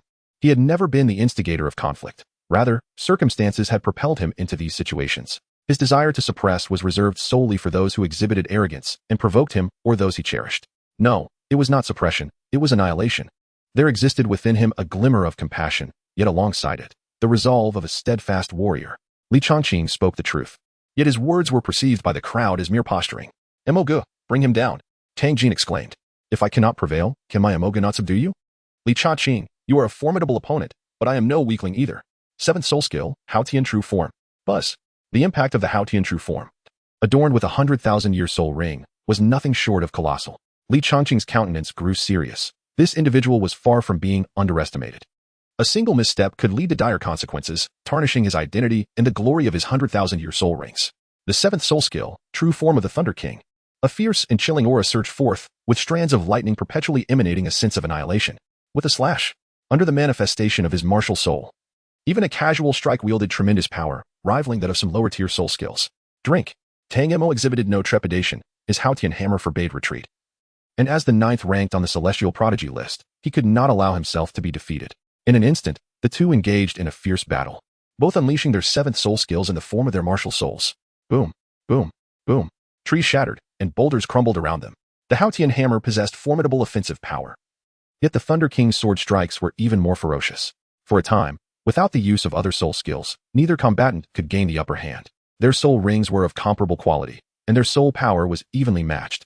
However, upon closer inspection, one could discern that Tang Mo executed his moves with a deadly rhythm, relentlessly targeting vital points. Indeed, a powerful swing sent shockwaves through the air, aiming directly for Li Changqing's head. My apologies. Although you are a worthy adversary, I cannot afford to lose. Tang Mo flashed a wicked smile as the Haotian hammer surged with newfound vigor. Haotian's 9 absolutes, the Zhun word absolute. Boom. The already terrifying force of the Haotian hammer surged dramatically. Damn it. With the soul bone skill of his left leg, I vanish. In an instant, Li Changqing disappeared from his original position, leaving a gaping hole in the ground where he once stood. Li Changqing's expression turned slightly frosty. So this is how you intend to play? It is regrettable that I, just moments ago, entertained such foolish thoughts. If we are to engage in a genuine contest, then what was that expression you displayed earlier? This Tang Mo is no true gentleman. Young Master Tang, how formidable. Young Master Tang, how imposing. To outsiders, it appeared as if Li Changqing had evaded too swiftly, completely oblivious to Tang Mo's earlier intentions. The 3rd soul technique, Sword Chi, Meteor. Li Changqing made the first move, unleashing a formidable 10,000-year soul skill. In an instant, a torrent of sword energy surged forth. The 6th soul skill, Mountain Shaking Fury. Tang Mo did not dare to be complacent. He immediately activated his own 10,000-year soul skill. Like a wraith, he wielded his hammer with the swiftness of the wind. With a mighty swing of the Haotian hammer, countless sword energies were shattered. Subsequently, Tang Mo hurled the Haotian hammer into the air. Then, catching the wind, he brought it crashing down with fury, resembling a colossal mountain plummeting from the heavens. Young Master Tang, how majestic. Bring him down. Bring me down? Li Changqing's expression hardened. Initially, he had held some reservations. But your mere display of the shock technique foretold your impending doom. Your hammer possesses great strength, does it? Very well. I shall crush you with sheer force. The 6th soul skill, sword heavy as 10,000 tons. In an instant, a massive Thunder King sword materialized, and before Tang Mo could react, it descended upon him with the might of a thunderstorm. Boom. The ground trembled beneath Tang Mo's feet as he was directly struck down by the overwhelming force. Get down, young master. Ha. Li Changqing raised his colossal sword high, then leaped down with a forceful strike aimed directly at the freshly landed Tang Mo, delivering a powerful blow reminiscent of the legendary Huashan split. Do not be so arrogant. At this moment, Tang Mo, embodying an elegant demeanor, bore a fierce expression. He steadied himself, hastily raising the Haotian hammer in defense. Boom. Crack. The shockwaves radiated from the two figures, enveloping the air in a swirling haze of dust. With a sharp crack, Tang Mo was forcefully brought to his knees, a bitter taste flooding his mouth as he coughed up fresh blood. Spit. Seizing the opportunity to strike down a fallen foe, Li Changqing dismissed any semblance of mercy. A crimson light suddenly flared from his left leg, vividly illuminated against the night. Soon, a crescent-shaped red glow descended with a fierce swing of Li Changqing's leg. Thunderous crescent slash, with a resounding impact. The legendary skill of a 10,000-year soul bone was unleashed, leaving the onlookers in shock. Is this boy truly intent on killing Tang Mo? Are you insane? Can you withstand the wrath of the Haotian sect? Young Master Tang, be careful. At this moment, Li Changqing emanated an air of reckless abandon, devoid of reason and impulse, exhibiting a certain lack of foresight. They seemed to have forgotten that it was Tang Imo who had initiated this duel. Initially, they had merely wished to witness the prowess of the second most formidable individual in the continent, yet here they were, confronted with a disheveled figure. Blood trickling from the corner of his mouth, was this truly Tang Imo? Tang Imo sensed an imminent threat. This audacious youth dared to attempt his life. How could he have the audacity? The crisis loomed, leaving no room for contemplation. With a swift motion, he produced a defensive soul guide. Boom. You possess an audacious spirit. Tang Imo seized the opportunity to retreat, his countenance twisted in rage, gnashing his teeth, completely bereft of his earlier composure. Meanwhile, Tang Jin felt a jarring mix of shock and an inexplicable sense of relief, a contradiction that left him in turmoil. Li Cha-Ching wielded the Thunder King sword, its radiance illuminating a 10-mile radius, each step he took resonating with an enigmatic allure. What is the matter? Are you flustered? You can kill me, yet I cannot retaliate? My courage has always been considerable. Upon uttering these words, the sixth red soul ring on his body flickered once more. He had chosen to nurture Tang Jin and his companions because they were perceptive and posed no significant threat to him. However, Tang Imo, being the second in command of the Haotian sect, was nothing short of a hypocrite, and thoughts of eliminating him had already taken root. Although this might cause him some trouble, he was undeterred. With a thunderous boom, he unleashed his sixth soul skill, the Heavenly Thunder Sword formation, instantly enveloping Tang Imo. Ah, the true form of Haotian. Tang Imo shrieked, wielding his hammer like a tempest, reminiscent of a fierce beast trapped within a cage. The members of the Skeleton Club regarded this young man with resolute expressions. He was merciless, embodying the audacity of a newborn calf unafraid of tigers, making him a perfect fit for their group. Yet, should recruitment fail, they would have to intervene. Brotherly, cease at once. He is the second of Haotian and cannot be killed. Gu Tianqing hurriedly interjected. His concern for Li Changqing was genuine, as he had found him agreeable from their first encounter, and their subsequent conversation had been enjoyable, while killing others could be dismissed. Tang Imo was genuinely not to be slain, or perhaps a secluded place could be found for such an act. Meanwhile, within the sword formation, Tang Imo was battered and bruised, his hair disheveled, yet he continued to persevere, refusing to bow as the second of Haotian. Witnessing this, Li Changqing remained unmoved. Cannot kill? That applies to others. With a firm grip, he tightened the sword formation, and the sword energy surged forth with increasing ferocity, causing Tang Imo to lament his plight. His resilience was commendable. If it were someone like Tang Jin, they would have perished long ago. However, should this persist, Tang Imo would meet his end unless he had a trump card. The other factions had no intention of intervening. They were merely spectators, relishing the drama unfolding before them. Should you fall today, it would surely enrage Haotian sect. We shall simply enjoy the spectacle. Youth, might you grant this old man a favor? Please refrain from taking a life here. Just as the other factions awaited the climax, and Tang Imo approached his limit, an aged voice resonated from within the armored sect, followed by the jovial steps of Nangon Fonghao. This old fellow was not concerned if others perished, but it was inconceivable for Tang Imo, as the second of Haotian's younger generation, to meet his demise here. Li Cha-Ching was momentarily taken aback. Wasn't the battle armor sect supposed to remain uninvolved? However, upon hearing the murmurs of those around him, he quickly understood. As the saying goes, a person's reputation is akin to a protective shadow. The name of Haotian sect, in a certain sense, serves as a talisman against death. Tang Imo, ranked 9th on the continent? Nearly inconsequential. Li Cha-Ching scoffed, and with a flick of his hand, the sword formation dissipated instantly. Remember this, your survival today is not due to your affiliation with Haotian sect, nor is it because you hold the 9th position on the continent. If you wish to battle again, state your intentions plainly. To strike under the guise of a contest is nothing but cowardice. Tang Imo, you are but a trivial existence. As Li Cha-Ching's scornful words echoed, a surge of indignation welled up within Tang Imo. When had he ever been subjected to such derision? The condescending gaze directed at him made Tang Imo grit his teeth. Yet he dared not speak. The victors are crowned as kings, while the vanquished are branded as traitors. Whether the justification is noble or the actions despicable, it is the victor who narrates the tale. Alas, the members of the Skeleton Society sighed. How could he possibly win? Is it even conceivable? One of them, who had been astonished since the commencement of the battle, exclaimed in disbelief. This young man possesses 5 soul rings of 100,000 years, and yet he has triumphed over Tang Imo of Haotian sect? Li Cha-Ching, with a smile that was neither fully cheerful nor entirely mocking, caught sight of an individual in the crowd. The Thunder King's sword was firmly embedded in the ground as he leaned on it, hands propped up, and remarked, I seem to recall someone mentioning something about wanting to eat earlier. Oh, right, I'll go. Instantly, a multitude of gazes converged upon that person, as it appeared someone had indeed uttered those words. But where were they? The armored sect. Where could one possibly find Aliga here? I don't have it. You're mistaken. I didn't say that. The individual's complexion turned pale as he hastily denied it thrice. One should show mercy when possible. Why be so aggressive? You are undoubtedly talented, and such pride is to be expected, yet one must remember that this continent has never lacked for geniuses. A member of the Skeleton Society stepped forward upon witnessing his subordinate falter. So what? Li Cha-Ching retorted dismissively. It was merely a jest. Kindness could be shown. But what was the meaning of this? Was it a threat? In an instant, the atmosphere grew tense once more. Ha ha ha, both of you are individuals of status. Such behavior would only serve to amuse others. Nagong Fonghao interjected, attempting to defuse the situation. Such occurrences were commonplace during events like this. Yet he had never anticipated that Li Chaqing would act in such a manner.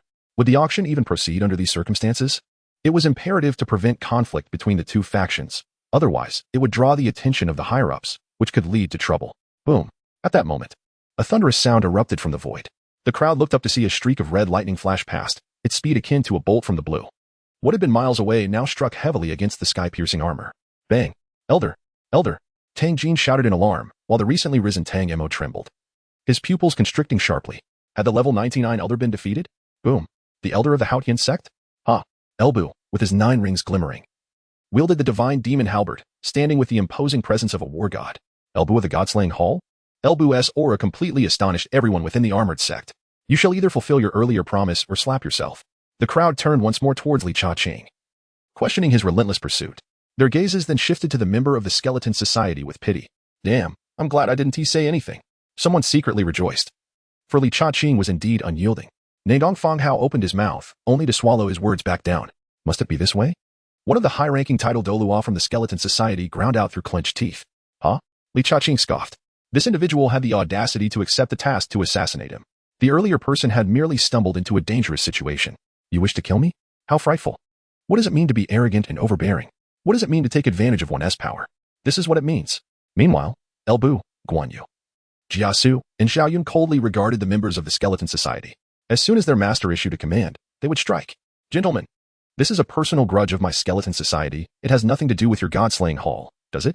The member of the Skeleton Society's expression darkened.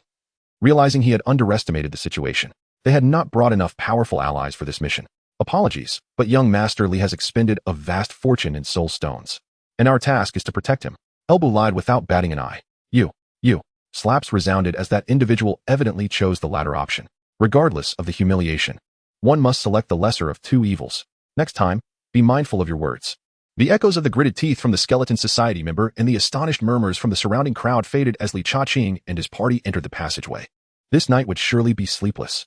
In the room, Li Chaqing regarded Jiasu. Rest assured, young master, this fellow's path ahead is utterly blocked. Even if the Haotian sect manages to find a 9th-level alchemist, they may not be able to cure the poison afflicting my subordinate. Jiasu spoke ominously, his pupils gleaming brightly in the dimly lit room. Fallen extremity, the bald man and his companions shivered. When had this fellow poisoned them? They had been together the entire time, and there had been so many people present. What if he had decided to poison them? The four felt a chill run down their spines. It was exceedingly treacherous. They felt a moment of pity for Tang Mo, then turned to the graceful young man, who appeared even more sinister by comparison. He spoke of sparing his life while secretly administering poison. Truly insidious. Chapter 62. Feng Lingshuang is injured? The following day, the auction continued. At this moment, Li Chaqing sat comfortably in the private box, his view unobstructed. The fee for such a privilege was not without reason. Listening to the ongoing bidding outside, he felt utterly disinterested. It was far more enjoyable to listen to music in a tavern. Meanwhile, Guanyu, Elbu, and the others engaged in lively discussion. Well, was last night embarrassing? Not to say, but if any of you had gone up, you might not have subdued that old fellow. Very well, the next item up for auction is a treasured item of our armored sect. A groundbreaking artifact whose appearance will bring about a unique impact. As Nagong Fonghao spoke, the auction hall fell silent. He smiled slightly, then with a grand gesture, he pulled away the red cloth draped before him. There was no brilliant golden light, nor was there a dazzling display. Instead, at first glance, it appeared quite ordinary. Merely a large slab of crystal. Is this what you call a treasured item? Old Nan, please don't keep us in suspense. What on earth is this? Yes. What is its purpose? Can it withstand an attack from a soul Douluo? The crowd clamored, and Nagong Fonghao, having heightened their anticipation, raised a hand to silence them. Once the noise subsided, he began, Ladies and gentlemen, this item cannot withstand an attack from a soul Douluo, nor can it withstand an attack from a soul emperor. Rather, it is quite fragile. To some, it is a treasure, but to others, it is worth less than 20,000 soul stones. Upon hearing this, the crowd erupted in confusion. A treasure is a treasure, garbage is garbage. How can there be distinctions based on personal opinion? One moment it's a treasure, the next it's not. What kind of definition is that? It has but one function. That is to gather information. To be precise, as long as there is a resonance of the mark, the information from the soul jade can appear on this crystal slab. The audience seemed to grasp it, yet remained puzzled. Can this truly be considered a treasure? What use is it? It is inferior to a soul jade. Meanwhile, in the private box, Li Chaqing suddenly perked up, his eyes shining brightly. What a remarkable item. This is precisely what the God-slaying hall requires, far superior to soul jade. Placing this crystal within the God-slaying hall would allow those needing to issue tasks to have their information displayed upon it, vastly better than a solitary soul jade. Old Nan. Does this mean that once this item establishes a connection with the soul jade, the information conveyed by the owner of the soul jade will appear on this crystal? A member of the Skeleton Society rushed out, eyes gleaming. Indeed, that is precisely the case. Nangong Fanghao nodded nonchalantly. Hiss. What a marvelous item. This is practically tailor-made for my Skeleton Society. And that is not all. The Sun and Moon sect, the Martial God Hall, and the Haotian sect all gleamed with excitement. Thus, the sect's tasks could now be directly issued on this crystal, allowing disciples to assess their capabilities without the need for the elders of the task pavilion to oversee. It is noteworthy that such a mechanism was previously non-existent. Traditionally, the sect's tasks were managed by a dedicated task pavilion, which would meticulously explain each assignment to the disciples. However, with the advent of this crystal, a great liberation has occurred. The world of soul-guided devices has fully emerged within the Battle Armor sect. This item stands as a new milestone in the realm of soul guidance. The Battle Armor sect truly lives up to its name. Tang Betian bellowed, his aged eyes radiating with golden light. 10,000 soulstones. This item must belong to our skeleton guild. Instantly, members of the skeleton guild began to bid, causing the multitude of soulstones in the hall to shrink back in awe. Indeed, as Nangong Fanghao stated, the value of this item varies from person to person. After all, what utility would such an object hold for a solitary soul master lacking any backing? 13,000. The Sun and Moon sect made their move. 15,000. The Martial God Hall followed closely behind. In a private room, Li Chaqing turned pale. He had initially thought that the nearly 60,000 soulstones he possessed were sufficient. But given the current circumstances, it now seemed exceedingly precarious. 40,000. I have stated that this item must belong to our skeleton guild. 45,000. The Haotian sect also requires this item. Tang Batian remained resolute. Meanwhile, Nangong Fanghao at the auction platform chuckled, a glint of cunning flashing in his eyes. 60,000. Roared the skeleton guild. Li Chaqing sighed inwardly, feeling the pangs of poverty. These individuals were indeed extraordinarily affluent. Was he to let this opportunity slip away? Gritting his teeth, he declared, 70,000 soulstones. Such a sum was not insignificant. Of course, this amount could be readily matched by other factions in the presence of the sect. This sum was but a trifling matter. However, the distinction between total resources and liquid assets was immense. Since the War Armor sect could forge one item, they would undoubtedly be capable of producing a second and a third. A moment of silence enveloped the gathering as Li Chaqing's breath quickened. Humph. Can my skeleton sect's financial prowess be underestimated? 80,000. With this proclamation, the staggering figure quelled all opposition. Nangong Fanghao chuckled, is there a bid higher than 80,000? Tang Batian hesitated, while Zhang Tung of the War God Temple wavered indecisively. The two brothers from the Sun and Moon Divine sect gritted their teeth in frustration. Li Chaqing collapsed onto the ground in dismay. With a resounding thud, Nangong Fanghao declared decisively, congratulations to the Skeleton Society for acquiring this item for 80,000. The War Armor sect, shall name it the Soul Guiding Plate. The members of the Skeleton Society wore expressions of pride, as if comparing their wealth to others was a mere jest. Very well, the next auction item is still the Soul Guiding Plate. Nangong Fanghao maintained an innocent demeanor.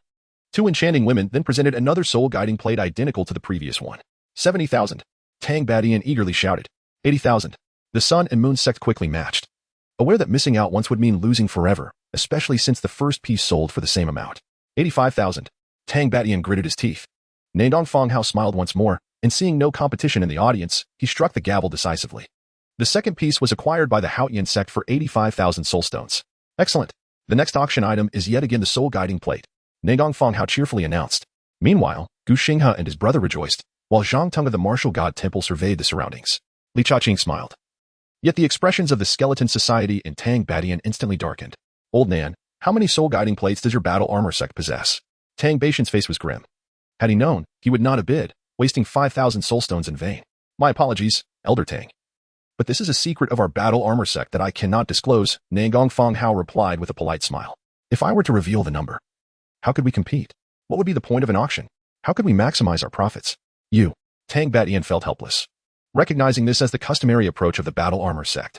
Ultimately, the third Soul Guiding Plate was acquired by the Sun and Moon Divine cult for a price of 75,000. Very well, let us proceed with the Soul Guiding Plates. The crowd seemed on the verge of exasperation. What a game this is. I shall take it for 50,000 soul stones. Zhang Ting finally spoke, thinking that with the previous bids, no one would dare challenge him now. 60,000. A languid voice interjected. Curse it, how could I forget about this fellow? While Zhang Ting might have exchanged some harsh words earlier, he now genuinely felt apprehensive. However, he had only a limited number of soul stones. And why had the Hall Master not yet arrived? 70,000 soul stones. We of the Skeleton Society shall take it. It was the Skeleton Society again. Their tone laced with mockery as one member cast a provocative glance toward Li Cha-ching, as if to say, come at me. Boom. Skeleton Society? How dare you attempt to assassinate my disciple? This is an unforgivable sin. Suddenly, a chilling voice resonated from outside the battle armor sect. Zhang Ting rejoiced. The Hall Master has arrived. Li Cha-ching felt a flicker of joy. His esteemed master had arrived. Chapter 63, The Astonishing Feng Ling Xiao. Before anyone could react, two figures suddenly materialized within the auction hall. The master of the martial god hall, Feng Ling Xiao. Upon her arrival, the temperature in the auction venue plummeted. As individuals exerted their influence over the forces of nature. Skeleton Society, how dare you wreak havoc here? Your crimes are unforgivable.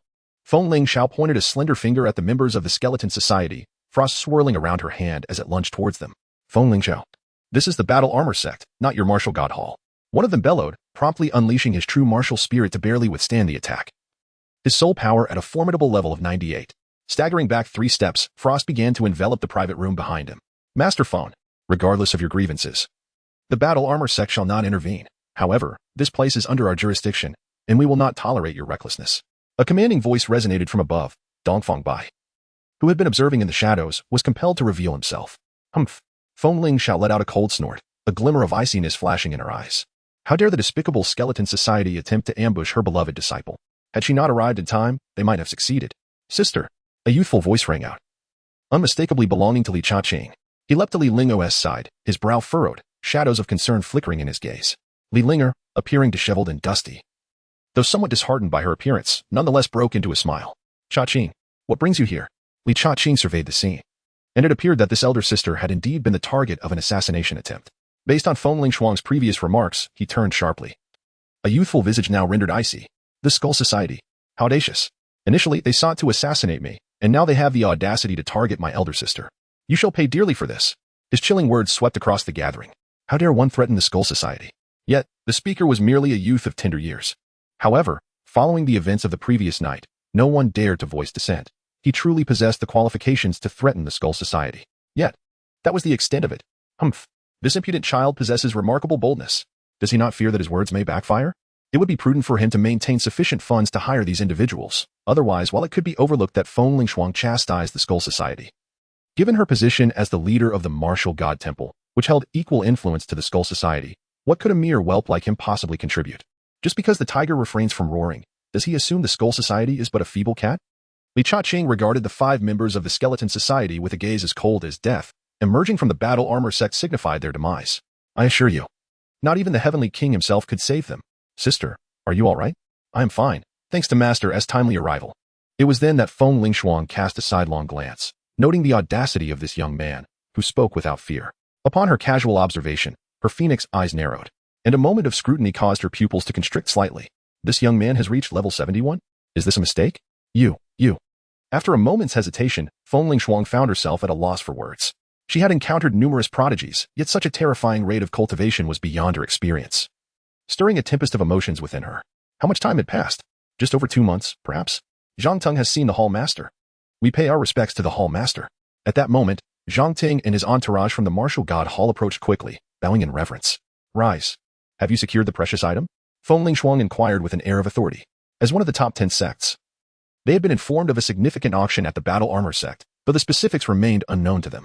She herself had set out 2 days prior. But upon receiving a distress call from Linger within the Soul Jade, she had been delayed.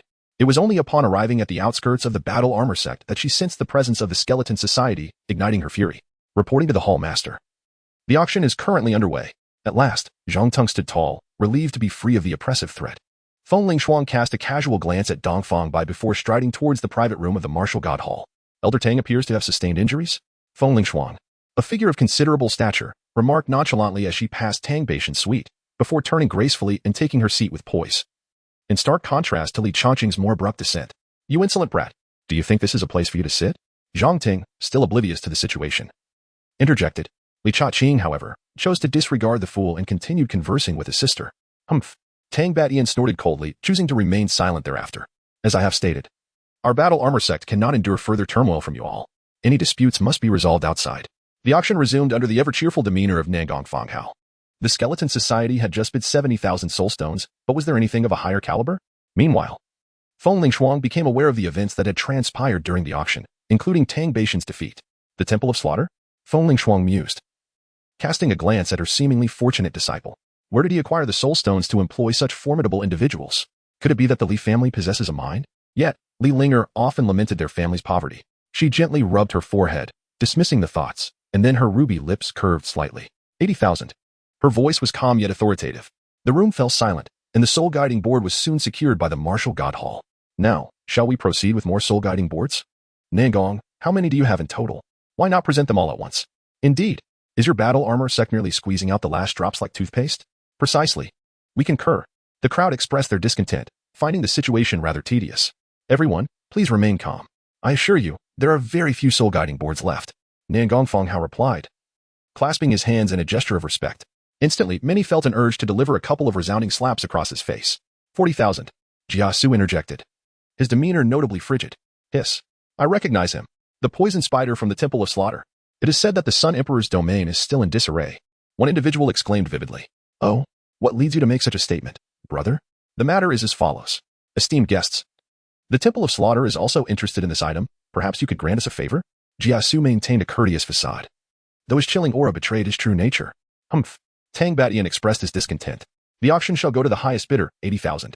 True to their reputation, the Haotian sect began by raising the bid by an impressive 40,000 soulstones. Li Chaqing ground his teeth in frustration at the old dog. As for the ever-smiling Nangong Fonghao, Li Chaqing felt an overwhelming urge to deliver a few blows to his nose. However, Nangong Fonghao remained blissfully ignorant of Li Chaqing's thoughts, his heart already blossoming with joy. Let the competition ensue. Is there a higher price yet? Elbu furrowed his brow, realizing that his approach had not been ruthless enough. Jiasu hesitated for a moment, his gaze subtly shifting towards the young master, aware that the Temple of the God Slayer did not possess an abundance of soul stones. Upon noticing the young master wink at him, as if to imply that he should secure the deal, Jiasu instantly grasped the implication. 100,000. If you dare. Come forth. Haotian sect? Ah. At this, Li Chaqing stumbled slightly, incredulous at Jiasu's audacity. Where would he procure 100,000 soul stones, striding about with such arrogance? Chapter 64. The Fusion Technique of Guan Yu and Zhao Yun. Annihilation of the Skeleton Guild. Li Chaqing's head bust. Hiss. Is the financial power of the God-Layer Temple truly this formidable? The gazes of the crowd turned towards the Haotian sect, though this was merely a bidding competition. They seemed to challenge, if you dare, come. Could Tang Batian back down? If word got out, it would imply that the Haotian sect lacked courage. This had escalated beyond mere competition. It was now a matter of pride. The esteemed Haotian sect lacking bravery? Absurd. 150,000. If you dare, come. Tang Batian echoed Jiasu's sentiments. Jiasu's expression darkened. The Haotian sect was clearly at odds with the God-Layer Temple. Observing the prince's impassive demeanor, it was evident that he was incensed.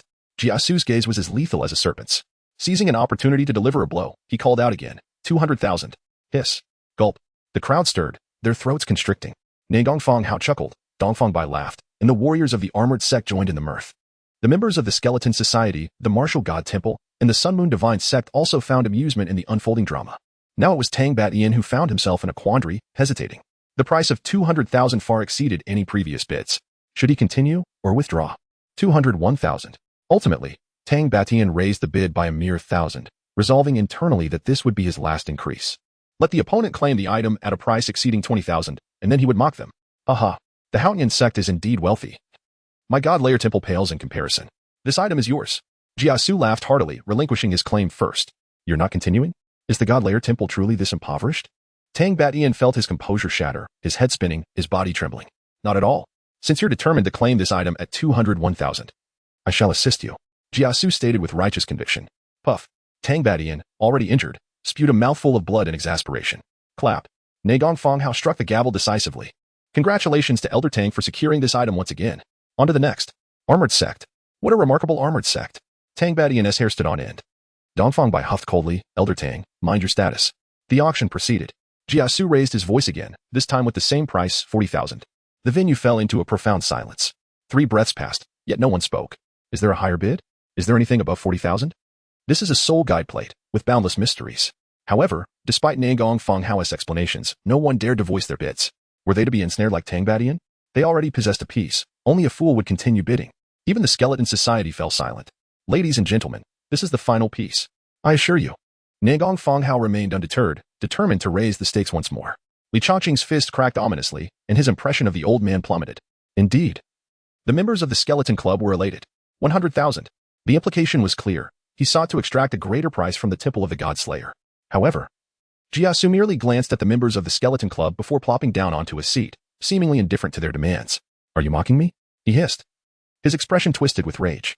Jiasu paid him no heed and began conversing with Elbu and others. Young master, what do you think of what was just said? Is everything all right? Elbu inquired. It's a bit challenging to keep them all, considering there are 2 at level 96 and 1 at level 98, he continued. I can hold one of them, Luo Wujie declared. It is crucial to note that slaying and defeating are 2 distinct matters. Capturing a level 98 title Douluo is no simple feat. Moreover, what if they flee the moment they break free from the armored sect? The group exchanged troubled glances. Guan Yu and Zhao Yun shared a knowing look, their faces betraying confidence. No worries. A mere level 98, none shall escape, Guan Yu asserted with certainty. Indeed. When the time comes, you need only strike to kill. If they manage to employ a single soul skill, consider it my loss. Zhao Yun echoed, brimming with confidence. The group was taken aback, yet their hearts settled. Elbu observed closely, wondering if these 2 brothers possessed hidden skills. Sister, after the auction concludes, I wish to accompany you to the Martial God Palace, Li Chaqing addressed his elder sister. Oh, have you come to a realization? It was not Li Lingo who spoke, but Feng Lingxiu. No, I merely wish to witness the grandeur of the Martial God Palace and observe its prodigies, such as the Saintess, Li Chaqing replied, still fixated on his task of assassinating the Martial God Palace's Saintess. A staggering 1,000 soul crystals. If he could blend into the Martial God Palace with his sister, he would unleash the meticulously prepared Ghost Jay's crimson red, and how could a mere soul king escape unscathed? Feng Lingxiu paused, realizing that this was not just a distant dream but a reality within reach. However, recalling that this young man had always been associated with the Li family, she felt reassured. It would be beneficial for him to broaden his horizons. A soft chuckle escaped Li Linger's lips, though she offered no further explanation. Whether it was the Saintess or not, she merely recognized herself as the sister of the person before her. At last, the auction came to a close. Li Chaqing patted his backside, reflecting on his journey, though he had captured nothing and missed the soul guiding plate. Yet, did that truly matter? He may have come away empty-handed, but the skeleton society had acquired 2. Sister, watch how I avenge you. Off we go. Countless people surged outward.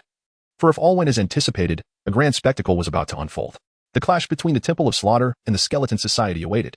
Who would emerge victorious was uncertain, but one thing was indisputable, a cataclysmic collision was imminent. Move quickly. Do not obstruct the path ahead. Speaking of the Temple of Slaughter, where are those individuals? What do you know? They set out yesterday and are waiting outside the armor sect. The 5 members of the skeleton society overheard everything. Kill us? What a joke. They should inquire about what the skeleton society is truly capable of. I have spent my entire life taming eagles. Do I fear their peck?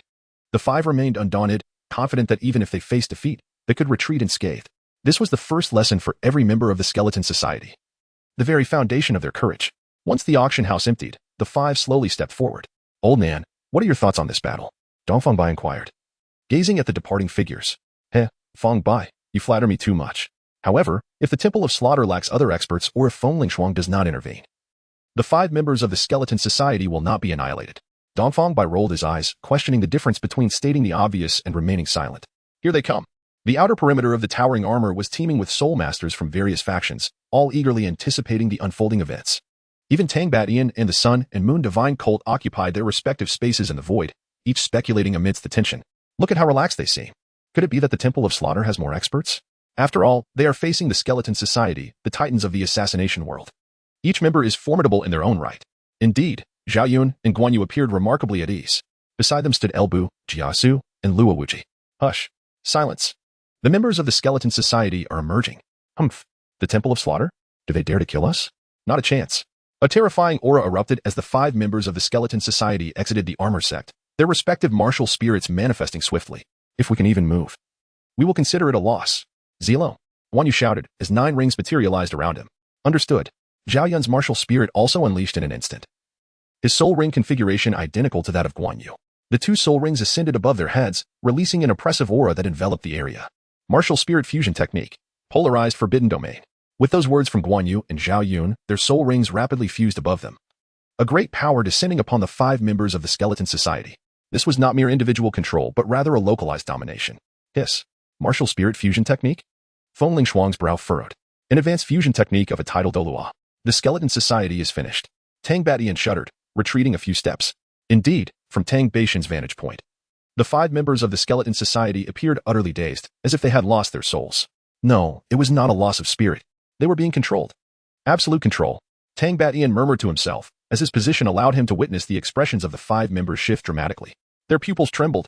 It was a quaking born of fear, a tremor that could only await death. This was absolute control, not only singular, but all five were completely dominated. While Guan Yu and Zhao Yun could not move, lest the fusion technique dissipate. But did they need to move? Hee. Elbu chuckled wickedly as he advanced slowly. Do you dare to disregard the Temple of Slaughter? This is what awaits you. Clearly, Elbu still held a grudge over the auction incident. With that, the god-slaying demon halberd emerged, requiring no soul skills. He lifted the halberd and swept it through the air. A streak of black light cleaved the sky. Puff, puff, puff, puff. A series of muffled sounds echoed as the heads of the 5 members of the Skeleton Society flew from their bodies, each head still reflecting the lingering terror in their eyes. Congratulations, host. Elbu has slain you, no matter how strong you are. Li Chaqing couldn't help but exclaim, leaving others perplexed, who were Dong Huang and Zhang Liang. These words, like a gentle breeze, resonated in the moment's silence, sending ripples of shock through the surrounding soul masters. What? Gulp. Countless soul masters were left in a daze. They had anticipated witnessing a monumental battle of titans, but the unfolding scene left them stunned and speechless. Their thoughts shattered. A title Douluo defeated in an instant. And not just 1 or 2, but a full 5. Even an ultimate Douluo could not achieve such swift efficacy, could they? What a domineering martial spirit fusion technique. Is this the essence of martial spirits? The Grand Elder of the Armor Sect, Dongfang Bai, murmured softly. Absolute control through martial spirit fusion technique? These two are unbeatable. The members of the Sun and Moon Divine cult were equally astonished. My goodness, this is terrifying. I want to go home. Wails of panic erupted as the crowd, shaken from their shock, began to flee in all directions. This is too terrifying. Everyone need not panic. Jiasu called out loudly. He straightened his attire with a smile, stepping forward, allowing his presence to be seen by countless soul masters, and continued, surely. You have all witnessed the power of our Temple of Slaughter. We are not mere killers. Rather, in a certain sense, we are allies to each of you. Those fleeing halted, their ears perked up to listen. Indeed, Jiasu's cultured voice resonated once more. From the smallest sects to the mightiest clans, the Temple of Slaughter can serve any one of you, just as we are here at the behest of young Master Li of the Li family to ensure his safety. With that, Jiasu offered a slight bow towards Li Chaqing. Oh, so that is the case. Does this mean the Temple of Slaughter can assist us? Perhaps by eliminating foes or safeguarding our descendants for a time. A bold individual stepped forward. Precisely, that is the intent. Jiasu replied, his demeanor affable. While the Skeleton Society merely takes lives, our Temple of Slaughter is different. Pausing for a moment, Jiasu proclaimed with undeniable authority, in essence, whatever the Skeleton Society can accomplish, our Temple of Slaughter can too, and what they cannot achieve, we still can. This is the Temple of Slaughter. As for the slaughter of their 5 members, it was purely a matter of personal disdain. The crowd stood in stunned silence.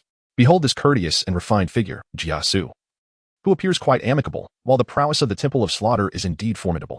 It is not that the Skeleton Society is weak, rather, their strength is such that these minor families and factions dare not engage in cooperation with them. The foundation of collaboration lies in parity of power. And it is not unheard of for the members of the Skeleton Society to eliminate their former employers if displeased. In contrast, the Temple of Slaughter embodies a different demeanor. One can observe their genteel mannerisms, qualities that the Skeleton Society can never hope to emulate. Ah, talent. Li Chaqing murmured, silently giving a thumbs up to Jiasu. Might I request your esteemed temple to assist me in eliminating a certain individual? At that moment, a burly man stepped forward from the crowd, summoning his courage. Certainly. Jiasu smiled. The man turned to scan the crowd and quickly fixated on a particular figure. Lu Pifu, you enticed my wife, and I demand your demise. My lord. It is he. The man exclaimed. Due to my status, I dared not take his life, but today, having encountered you, I beseech your assistance in vanquishing this scoundrel. The individual named by the burly man turned pale with fear, taking flight in an instant. Not a problem. Consider it arranged. Jiasu replied with a slight smile. A mere soul saint, no need for Elbu and the others to intervene. With a mere gesture, a beam of dark light shot forth. Ah, Li Dehan. You were shameless. It was your wife who tempted me. Thud. A flicker of black light illuminated the air, and that man plummeted from the sky. Lifeless and covered in darkness, foam spilling from his mouth. Congratulations to the host for the elimination of a soul saint, earning 6 points of slaughter and 50 soul stones. Quite fair. Jiasu remarked with a grin. The burly man promptly offered 60 stones in gratitude. Thank you, my lord, thank you. In that moment, countless soul masters felt a surge of excitement. Elbu, emulating Jiasu, stepped forward and slightly bowed to Li Chaqing. Young master, do you require our protection henceforth? Unnecessary. The service of your temple is truly exceptional. I am quite satisfied. Should any matter arise, I shall certainly call upon you again. As long as the young master is pleased, we are old acquaintances. I look forward to our next collaboration. The two engaged in a swift exchange. A performance that enlightened the onlookers, even causing Tang Badian to exhale with relief as he turned to escort Tang Imo and the others away. Feng Lingshuang stood momentarily stunned, pondering how this all seemed akin to a theatrical performance, both reasonable and utterly unreasonable. The reasonableness stemmed from the revelation of the Temple's origins, while the unreasonableness raised questions about the Li family's wealth. Upon first arriving at the Li family, she had indeed overlooked this matter. Could it be that the Li family possessed a mind? With parents of above-average talent, an extraordinary son, and a sister of prodigious potential yet no blood relation. The Li family appeared increasingly peculiar. At this juncture, Jiasu had already begun to tinker with a soul guide plate acquired from the Skeleton Society. Noting the presence of several customers nearby, it turns out it was merely a matter of having some money. Zhang Ting mused inwardly. Did this imply that he too could enlist the Temple of Slaughter to eliminate someone? Perhaps the impudent fellow before him? Or even those paragons? Chapter 66, The Temple of Martial Gods. Li Chaqing no longer attended to Jiasu and the others, but instead engaged in conversation with his elder sister. He had always been concerned about the saintess, whom he had never met. There was no denying that her life was exceedingly precious. Had it not been for the generous contributions from the Skeleton Society, he would have been unable to acquire the Soul Guide Board. Why not come and sit in the sect, Master Phone? The voice of Dongfang Bai echoed, and suddenly he appeared before Li Chaqing and the others. He scrutinized both the latter and Li Linger, recalling that during the Three Kingdoms Grand Tournament, this girl was merely at level 40. Yet now she had ascended to the rank of Soul King. Her talent was indeed formidable. No need. I have matters to attend to and shall not impose further. Li Changqing replied, maintaining a respectful demeanor. Are you certain you wish to accompany me? Feng Lingshuang's words were directed at Li Changqing. Of course. I would be honored to have your guidance, master. Li Chaqing slightly bowed, showing due respect to Feng Lingshuang. What? Zhang Teng was taken aback. This young man actually referred to the Hall Master as his mentor? The members of the Martial God Hall behind him were equally stunned. Gu Tianqing and his brother, who had come forward to bid farewell, were expressions of realization. It seemed that Li Chaqing was indeed the hidden prodigy of the Martial God Hall. Well then, let us depart, Feng Lingshuang stated succinctly. Li brother, I had no idea you were the disciple of Master Feng. I should have anticipated it, one of them remarked. Li Chaqing exchanged a few words before taking his leave, casting a glance at Jiasu and the others as he departed. The Martial God Palace. As Li Chaqing traversed his path, he beheld a myriad of prodigies, each radiating with a brilliance akin to the blazing sun, their presence exuding a vigorous and icy demeanor. Among them were several young ladies, perhaps stirred by his remarkable handsomeness, causing quite a stir. Sister, why does she gaze at you so peculiarly? Could she possibly be the saintess of your Martial God Hall? Li Chaqing suddenly noticed a woman, cold as ice, possessing a formidable spirit power. Casting an intriguing glance at his elder sister, there was a hint of astonishment in her expression. A few young men also turned their attention toward them. Li Chaqing remained cautiously vigilant as Gue Jiao prepared subtly.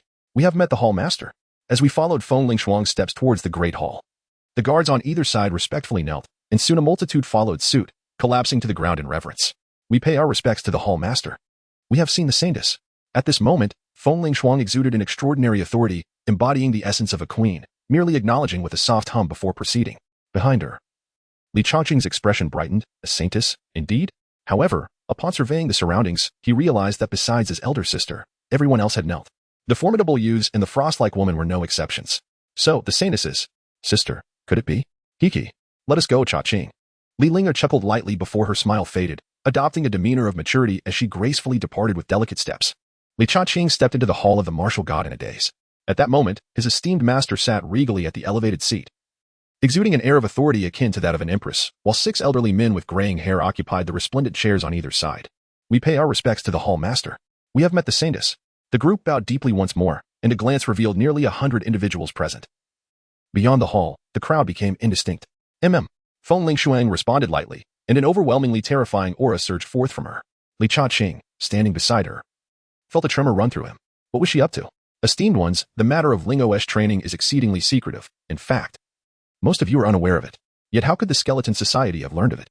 Feng Lingshuang's gaze swept coldly over the 6 elders at the forefront, her eyes growing increasingly frigid. What? The saintess's whereabouts have been exposed? The Skeleton Society has learned of it? The 6 elders at the helm were struck with astonishment, while the others displayed expressions of shock, though many appeared utterly bewildered. We beseech the Hall Master's pardon, we are in the dark. The 6 elders, feeling the profound pressure akin to an abyss, were fearful expressions. So, the saintess has been assassinated? No wonder the Hall Master summoned us all upon returning from the Battle Armor sect. While the others might be oblivious, these 6 had some inkling of the saintess's circumstances. Thus, the Hall Master's insinuation of an insider among them, or an individual leaking the saintess's whereabouts, loomed ominously. Hall Master? Could it be mere coincidence? According to the information I have, the Skeleton Society made their presence known on the southern continent 3 months ago. The second elder spoke solemnly. This realm of intelligence was his responsibility. Others might remain silent, but he could not. Is that so? Why was this not mentioned earlier? Returning to the Hall Master. The Skeleton Society is notorious for their murderous dealings. I initially presumed their venture was of the same nature, hence my omission. The second elder stepped forward and bowed. Elder, might you not share your thoughts? Feng Lingshuang turned her gaze slightly toward the Grand Elder. Hall Master, I believe the second Elder has a point. It is quite possible that the Saintess's encounter with the Skeleton Society was indeed coincidental. However, rest assured, should there be any collusion between the Temple and the Skeleton Society, leading to the leakage of the Saintess's whereabouts, I, as the Grand Elder, will not show leniency to anyone, regardless of who they may be. Li Chaqing quietly observed the scene before him, his heart filled with understanding. It became clear that his esteemed master was concerned about the assassination attempt on his elder sister. As he gazed at the unfamiliar faces and listened to the well-reasoned analyses, he found himself bewildered by the identities of those involved. However, one thing was certain to him, the attack on his sister was no mere coincidence. The bounty task brought back from the black market of the Great Sun Empire spoke volumes. And what of the Great Sun Empire? It was no trivial matter. A reward of 1,000 soul crystals, not mere soul stones. Even someone as gifted as he was valued at only 2,000 soul stones. Although his sister possessed extraordinary talents, when compared to him, she still fell slightly short. Moreover, had the Great Sun Empire truly issued an assassination order against the Holy Maiden of the Martial God Temple? Were they courting death or seeking the downfall of their own nation? Elder Second, this matter demands an explanation within a month. It is the decree of the Temple Master. The second Elder wore a grim expression, knowing there was no escaping this predicament. Then there was the second matter. Feng Lingshuang paused, casting a glance towards Li Chaqing before continuing, Li Chaqing, another disciple of our temple. The crowd gasped, their scrutinizing gazes now fixed upon Li Chaqing. Li Linger rising to prominence is one matter. After all, she possesses the legendary martial soul, the immortal fire phoenix. Since her entry into the Divine Hall, she has undeniably demonstrated her extraordinary talent. But what are you? Do you perhaps also harbor a legendary martial soul? What nonsense is this? Legendary martial souls are exceedingly rare.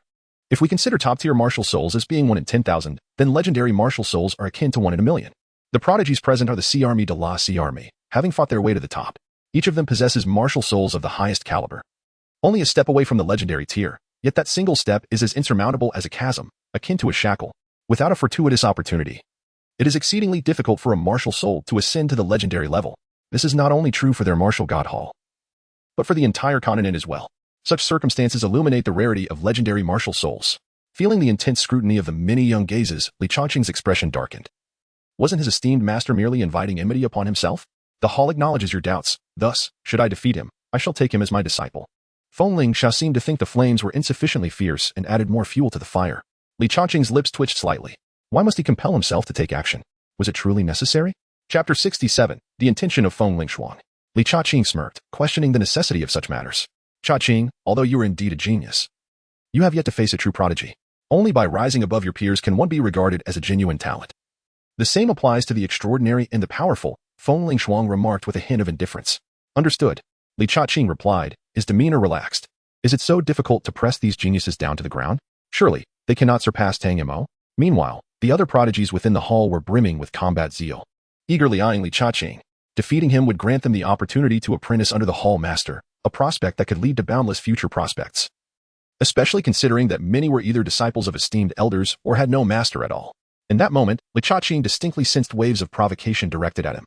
By the way, let me clarify something, Feng Lingshuang began, rising slowly to survey the champions within the martial god hall. Though this young man has not encountered much of the world, even Tang Mo from the Haotian sect is no match for him. I advise you all to act accordingly. Upon her words, the assembled prodigies felt as though they had been doused with a bucket of cold water, their disbelief palpable. Tang Mo is no match for this young man? Is there some mistake? Who exactly is Tang Mo? The ninth on the continent as prodigy rankings. The second among the younger generation of the Haotian sect. Not only the prodigies, but even several elders shifted their expressions, beginning to re-evaluate this young man. The next day, the martial god hall was teeming with spectators at the arena, all the higher-ups present except for Feng Lingshuang. As for the 100 ranked elders, none were in sight. This absence puzzled Li Chaqing, as it seemed that neither the martial god hall, the battle armor sect, nor the Haotian sect displayed any combatants of the divine 100 rank. Sister, why haven't we seen any 100 ranked powerhouses? Li Linger, the saintess, occupied a prominent position in the audience, her status barely matched by the 6 powerful elders. Chaqing, you may not know this, but every 100 ranked powerhouse has essentially transcended the realm of humanity. Encountering one is no trivial matter. Moreover, I have heard my master mention something about a divine realm treaty. Li Chaqing nodded subtly. He was unaware of the exact strength of a level 100 deity, but he was certain that those below that level would be utterly crushed. However, what on earth was this divine realm treaty? I am Chintianzi, a level 69 control system soul emperor, ranking 31st on the talented individuals list, here to seek guidance from you, Junior Brotherly. At that moment, a young man clad in black leapt onto the arena, his eyes ablaze as he gazed intently at Li Chaqing. This competition is by the will of the Palace Master and serves as an opportunity for you gifted individuals to clash with one another. This battle is not limited to Li Cha-ching. You may challenge anyone, just remember to hold back. The Grand Elder spoke in a solemn tone. And soon an elder was appointed to oversee the proceedings of this contest. Li Cha-ching smiled faintly, initially contemplating extorting a few soul stones from these prodigies. However, with so many members of the martial god hall present, including several elders, he quickly abandoned that thought. Cha-ching, give it your all. I believe in you. Don't worry, sister. I won't embarrass you. Li Cha-ching leaped onto the arena, locking eyes with the control-type Soul Emperor before him. Woohooing, Phantom Vine. Buzzing sounds filled the air as purple vines emerged behind Chen Tianxi, accompanied by 6 soul rings ascending slowly, 1 yellow, 2 purple, and 3 black. Junior brotherly. I've heard that Tang Mo is no match for you, so be careful. First soul skill, Phantom Entanglement. The air trembled, the sound preceding the sight. In an instant, Li Cha-ching found himself ensnared. Junior brother Chen's martial spirit is of the highest caliber, capable of brief invisibility to catch opponents off guard, someone commented. Indeed. I remember struggling to discern this martial spirit at first, and I was caught completely unprepared. How will he break free? Countless disciples below the arena either crossed their arms or craned their necks in anticipation. It was well known that Chen Tianxi ranked among the top 10 in the martial god hall. Thunder, arise. With a deafening crack. Li Cha-ching's surroundings erupted with a hissing sound as fierce sword energy crisscrossed through the air, shredding everything in its path. Shocked gasps rippled through the spectators below. Hiss. 1, 2, 3, 4, 5. 500,000 year soul rings? The elder generation, led by the Grand Elder, narrowed their eyes, their hands trembling slightly. How did he achieve this? Murmured Grand Elder Dong Tiancheng. Everyone knew that 100,000 year soul ring was exceptional, but one had to be capable of absorbing such power.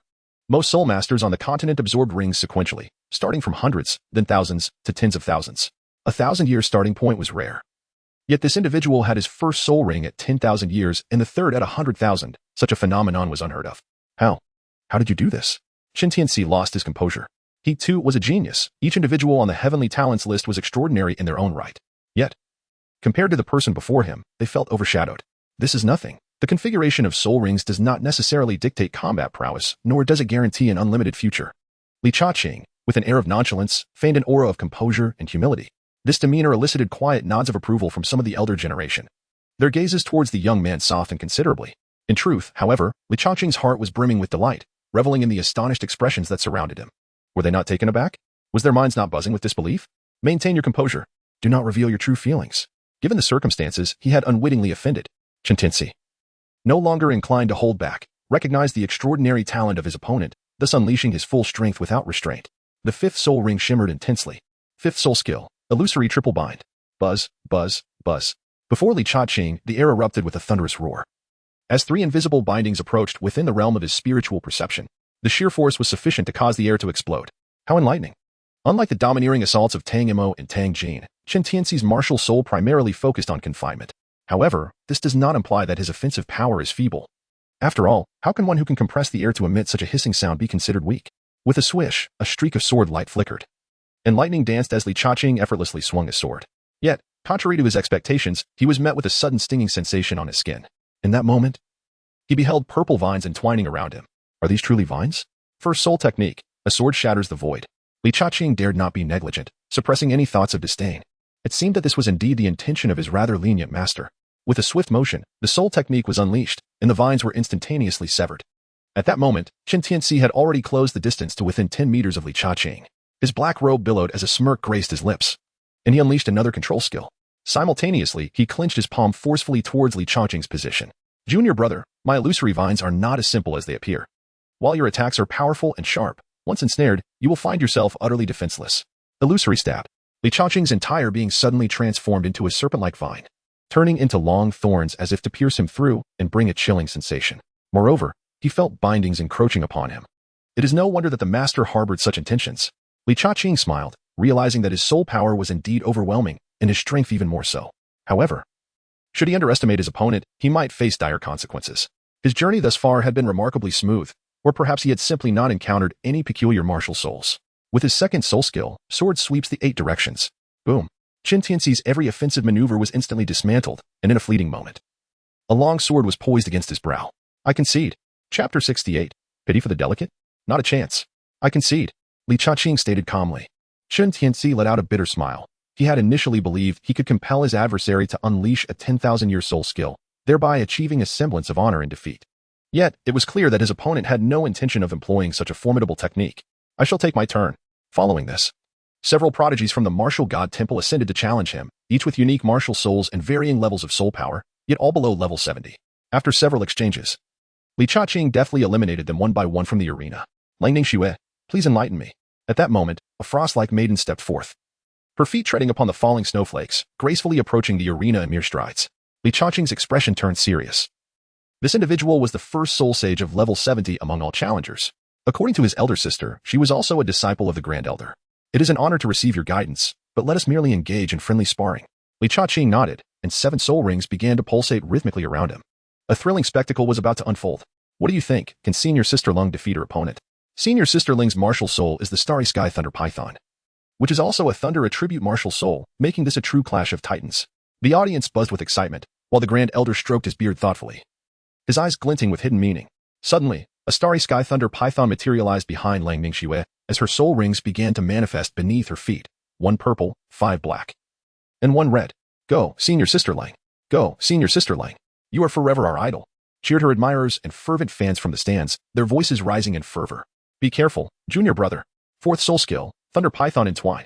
Boom, boom, boom. The stone platform erupted as a massive thunder python, as thick as a water barrel, writhed and coiled towards its target. Sword of the Thunder King, sweeping across all directions. Yet, this seemingly unstoppable attack posed little threat to her opponent. My martial soul is among the elite of the elite, granting me a degree of immunity to thunder attributes. Without any additional tactics, junior brother Li's winning streak ends here. A chilling voice resonated. Langning Xue refrained from pressing the attack, curious to see what other methods her adversary might possess. After all, to understand oneself and one's opponent is the key to victory in every battle. Li Chaqing attempted several sword strikes. The results were unmistakable. If so, let us try this technique. The 3rd soul skill, Endless Sharpness. A single target attack, an exquisite strike. Whoosh. A flash of lightning appeared, and in an instant, the incoming thunder python was pierced through by the tip of his sword. Swift, precise, and ruthless. The sword light surged forth, aimed at an elder, who raised a hand just in time to dispel the attack. One could faintly observe the elder trembling slightly. It should be noted that although he was merely an ordinary elder, his soul power had reached the 91st level. Yet, the attack from a soul saint caused even this title Douluo to feel a twinge of pain. Truly, it is the prowess of a 10,000-year soul skill. Once again, a single target attack that even a soul Douluo must regard with caution. This was his assessment. In fact, the watching disciples also recognized that Senior Sisterling's move had troubled countless individuals, and that young man managed to break through with a single strike. This blow sent shivers down the spines of many disciples. The power of this strike had yet to be fully unleashed. His swordsmanship was merely in its infancy.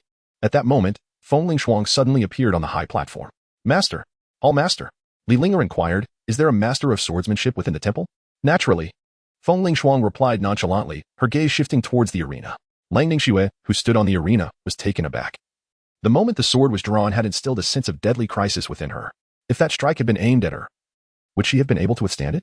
Indeed, as Master stated, sword-type martial souls are unparalleled. Thus, I shall give it my all. With a decisive step, Langning Xue resolved to engage in a head-on confrontation with her utmost strength. The 7th soul ring beneath her feet flashed brilliantly. 7th soul skill. True form of the Thunder Python. In an instant, Langning Xue's power surged, transforming her into a Thunder Python that traversed the air, enveloping the entire arena in her martial soul's true form. Accompanied by a deafening roar, her massive tail descended like a colossal pillar, poised to strike. Compared to the barrel-sized python tail, Li Chaqing appeared exceedingly minuscule, as if a single blow could obliterate him to dust. It is time to end this. 6th soul skill. Heavy Sword of 10,000 June. Li Chaqing wielded the Thunder King's sword with a horizontal sweep, followed by a swift 360-degree turn, executing a straightforward yet ferocious strike. A resounding hum echoed as an immense force surged forth, sending the tail of the python soaring into the air. The visual impact of this scene was nothing short of overwhelming. Hiss! Langning Xue winced in pain, her vertical pupils filled with terror and anguish. This was not merely a matter of attributes, it was a direct confrontation of sheer strength. Li Chaqing, seizing the moment, swiftly advanced towards Langning Xue. Despite enduring excruciating pain, she attempted to evade, but Li Chaqing's speed was astonishing, and in the blink of an eye, he was upon her. As if the moment had been preordained, he raised the Thunder King sword high, his expression stern and his gaze resolute, and struck down fiercely upon Langning Xue. His movements were fluid and powerful, as though this strike had been long in the making, awaiting this very moment to erupt. Though his opponent was a beautiful woman, Li showed no mercy. He was not the type of man who faltered at the sight of beauty.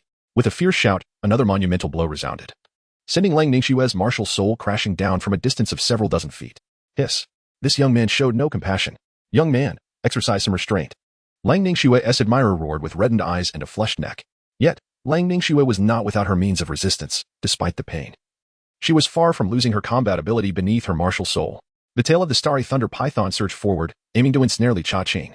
The massive tail leaped through space, rapidly enlarging in Li's sight within an instant. Truly, the starry thunder python lived up to its name. The speed and timing of this strike were impeccably executed.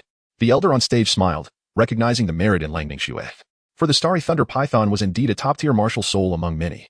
Feng Lingshuang narrowed her eyes slightly. If this young man could not evade such an attack, it would be a waste of his 100,000-year soul rings.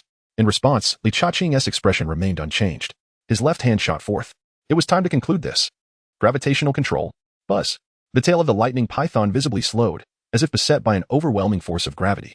With a muffled grunt from Lang Ningxue, the colossal sword descended from the heavens. This strike was imbued with boundless might, causing the air to rupture and the void to tremble. Boom.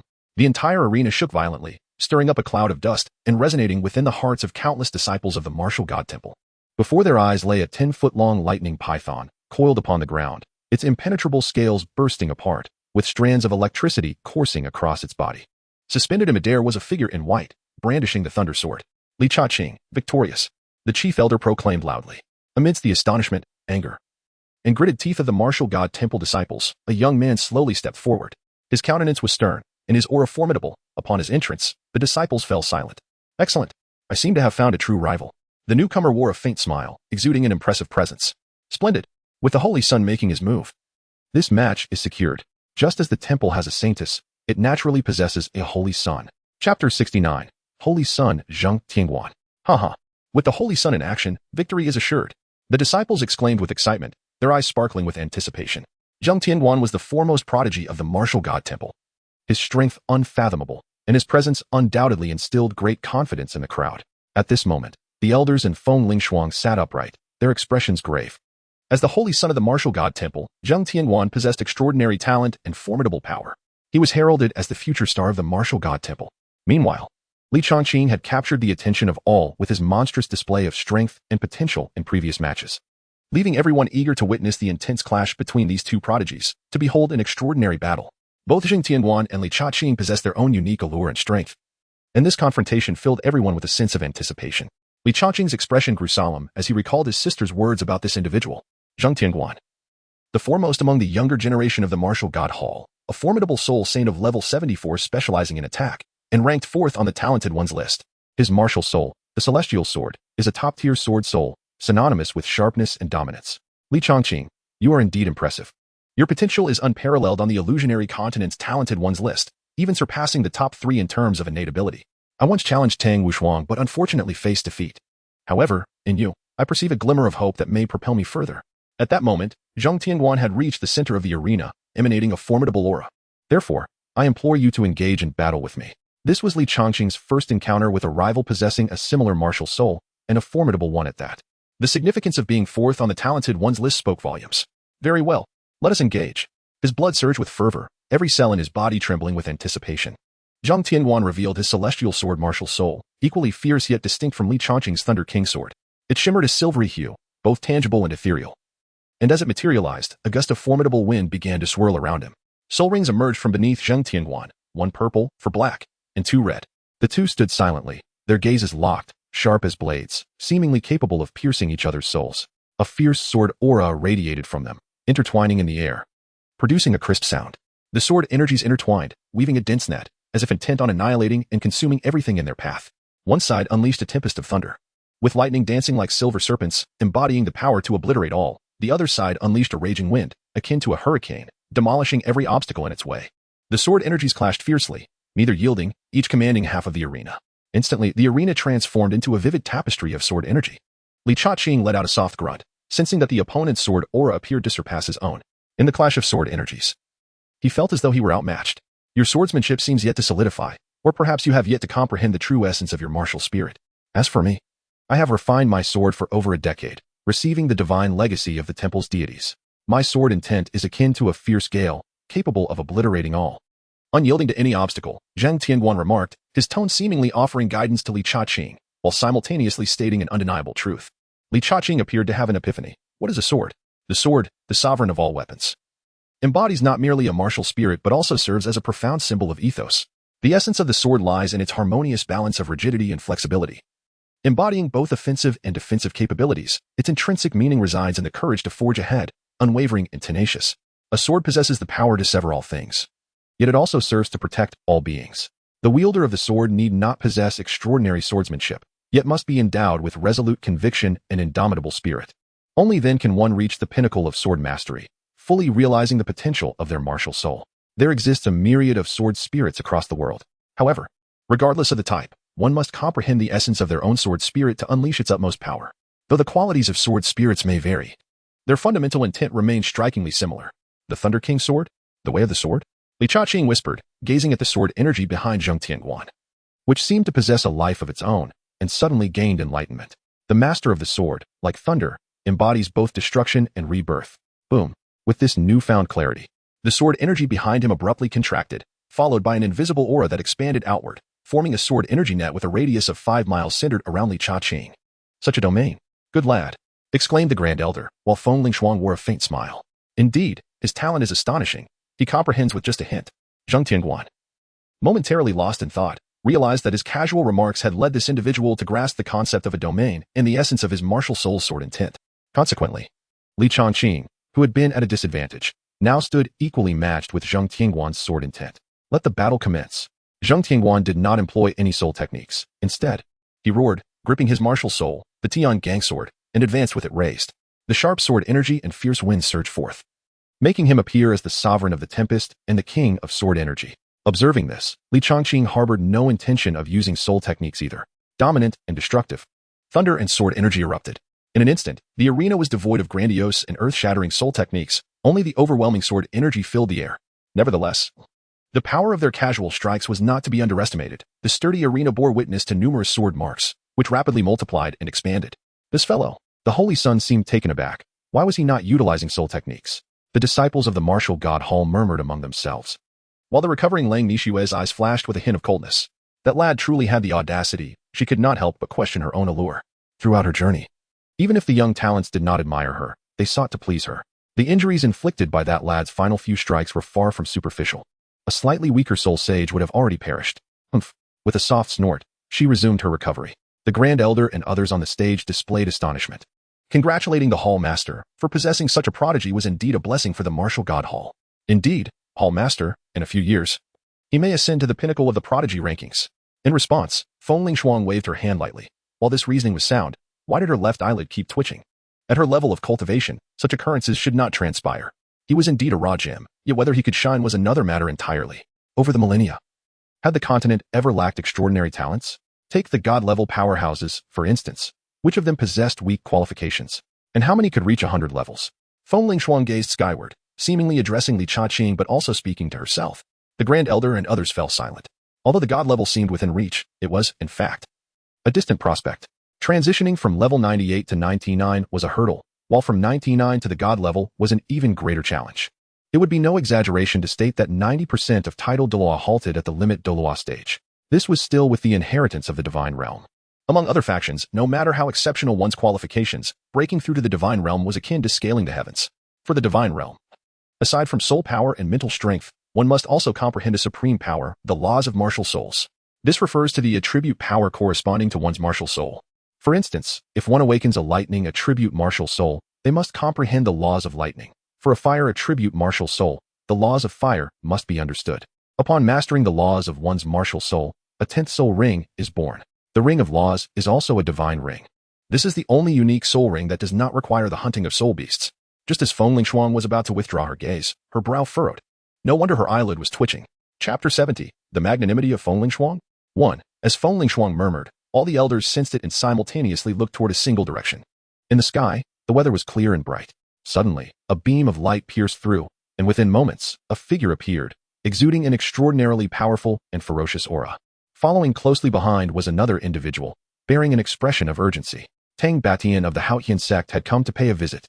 His deep, resonant voice echoed throughout the expansive martial god hall, capturing the attention of everyone in the martial arena, except for the two who were currently locked in confrontation. Grand Elder Dong Tiansheng gradually rose, and then flashed outside the martial god hall. Being one of the top 10 sects, Tang Batian was not worthy of the hall master personally welcoming him. Otherwise, it would be a demotion of status. A hint of a smile emerged in Dong Tianqing's aged eyes, for he and Tang Badian were contemporaries, having shared victories and defeats in their youth. Grand Elder Tang. It has been a while. May I inquire what brings you to the Martial God Hall? Dong Tianqing approached, glancing at the two powerful elders from the Haotian sect. Lost in thought. One was the Grand Elder of Haotian, and the other was the second elder, both of significant status, with soul power lingering at level 98 for many years. Observing their hurried expressions, Dong Tianqing inquired, Elder, might I ask if your hall master is present? The second elder, Tang Long, stepped forward, urgency etched on his face, discreetly slipping a soul guide ring into Dong Tianqing's hand. We have an urgent matter that requires an audience with Hall Master Feng.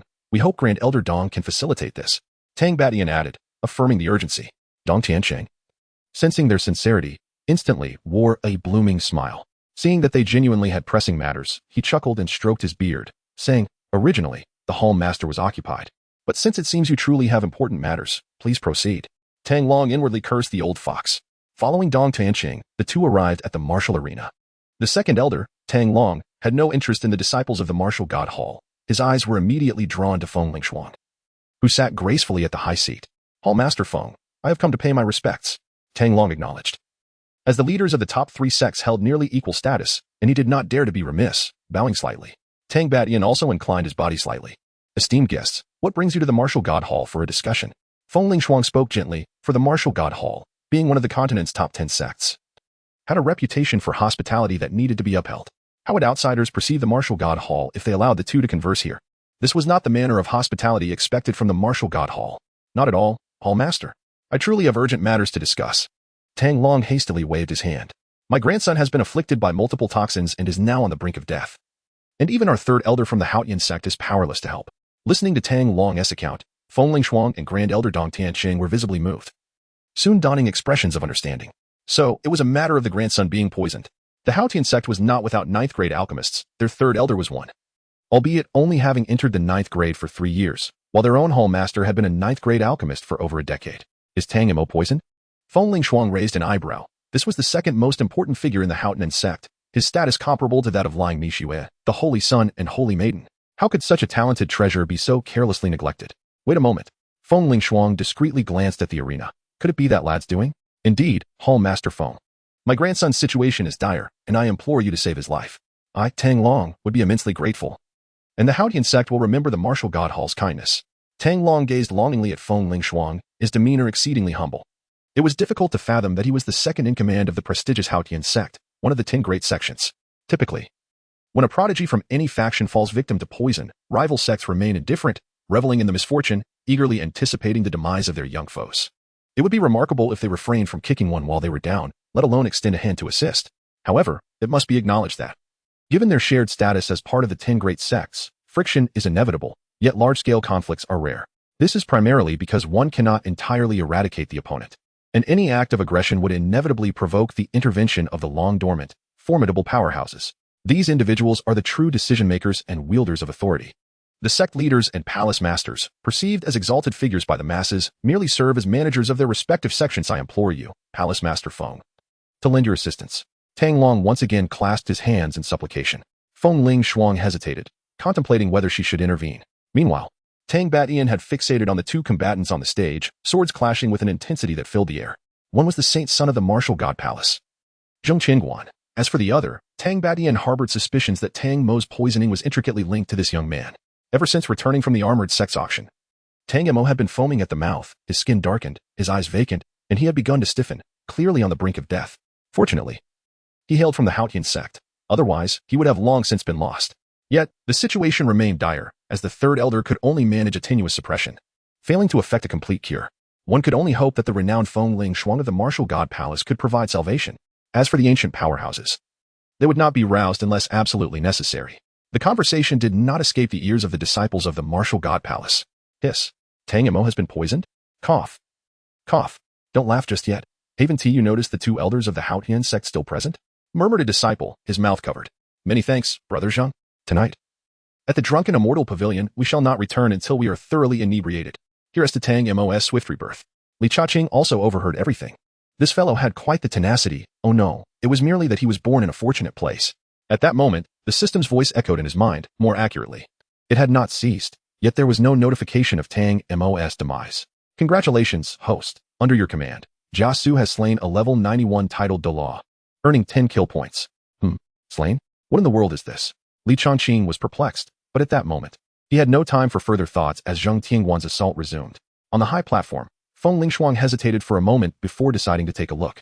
The death of Tang Mo would have some impact on the Haotian sect, but it was far from the point of war between the two factions. Which major sect was not brimming with talented individuals? Unless Tang Wushuang were to perish, it would inevitably cause a significant stir. Rather than that, it would be wiser to earn a favor from the Haotian sect. The outside world was aware of the demeanor of the martial god Hall and recognized Feng Lingshuang's broad-mindedness. As one of the top 10 sects, the Hall could not bear to see Haotian lose its prodigy. Thus, she resolved to make the trip. Feng Lingshuang gracefully rose, agreeing to investigate. Hall Master, your benevolence. Tang Long exclaimed tearfully, overwhelmed by gratitude. My grandson is saved. Such righteousness from the Hall Master. The elders of the martial god Hall bowed deeply. Following this, many disciples, though reluctant, were profoundly moved by the Hall Master's noble spirit. Soon after, Tang Batian exchanged a glance with Li Changqing before disappearing from the scene alongside Feng Lingshuang. Li Changqing, engaged in battle with Zheng Tianguan, remained unfazed. Although his temporary master was not extraordinary, his magnanimity was indeed commendable. Thus, he could only place his hopes on the cunning strategist Jiasu. Chapter 71, The Magnanimity of Feng Lingshuang, Part 2. At the Haotian sect, a room filled with medicinal herbs was crowded with its upper echelons. Essentially, all top-tier combatants, aside from those at the divine level, had gathered. Among them, a middle-aged man silently observed Tang Mo, who lay on the medicinal bed, his body beginning to decay. This man was Tang Tsongtian, the leader of the Haotian sect. Beside him stood a youth with a jade-like demeanor, and coincidentally, Yi Fengwu was behind him. This individual was none other than Tang Wushuang, the foremost prodigy of this generation, a dual martial soul possessor, and ranked third on the prodigy list. At that moment, the middle-aged man raised an eyebrow, sensing a familiar aura. Only the extreme Douluo Feng Lingshuang could achieve such an entrance.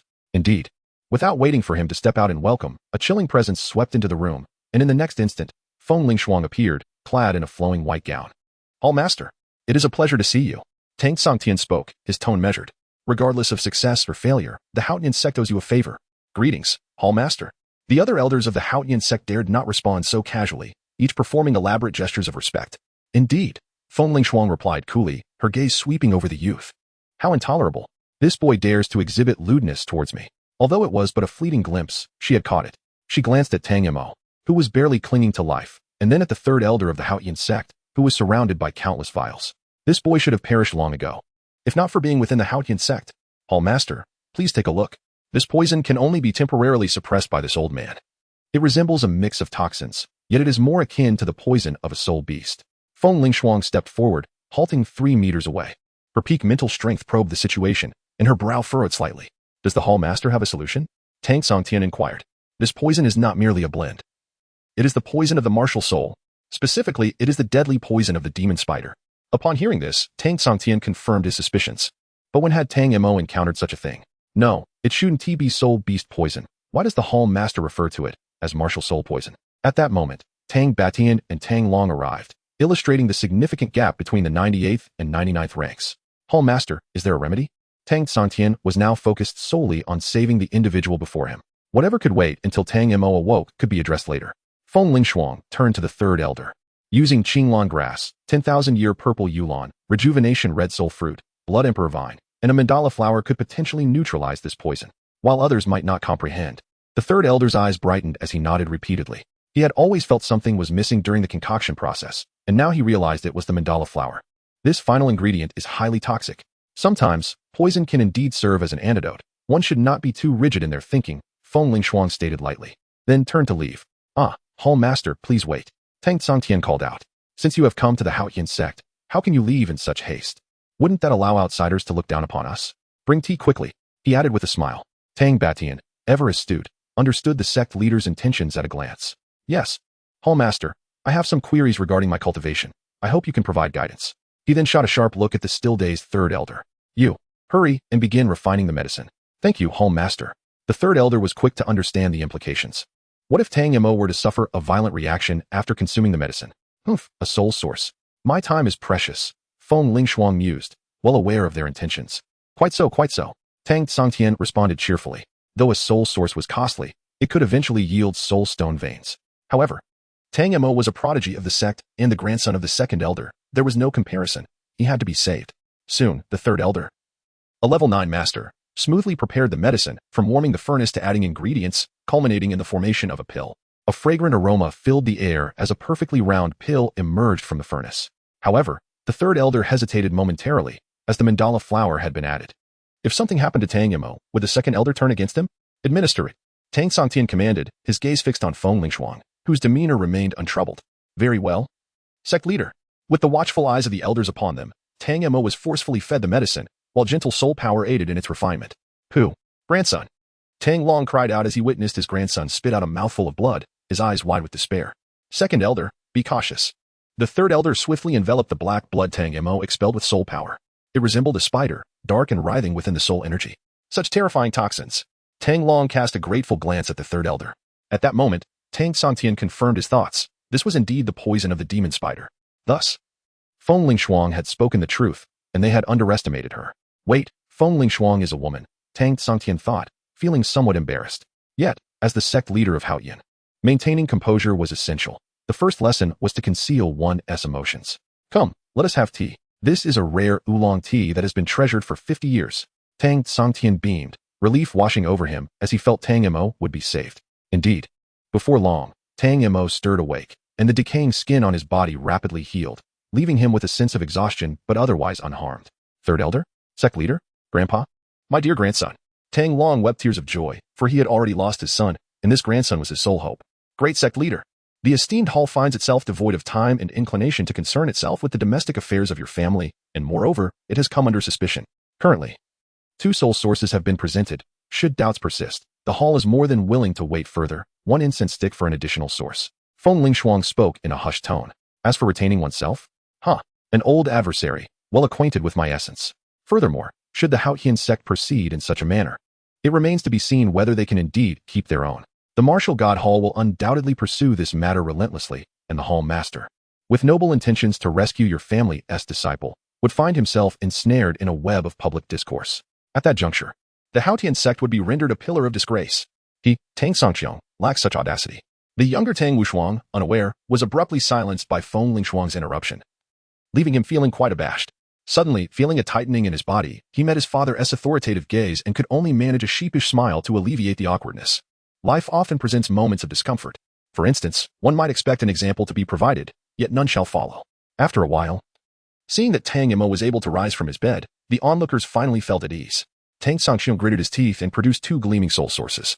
The moment they emerged, the pharmacy was suffused with a rich aura of spiritual energy, causing various medicinal herbs to quiver and sway as they absorbed the essence. Indeed, remember to consume 1 each day. In 2 days' time, you shall be well.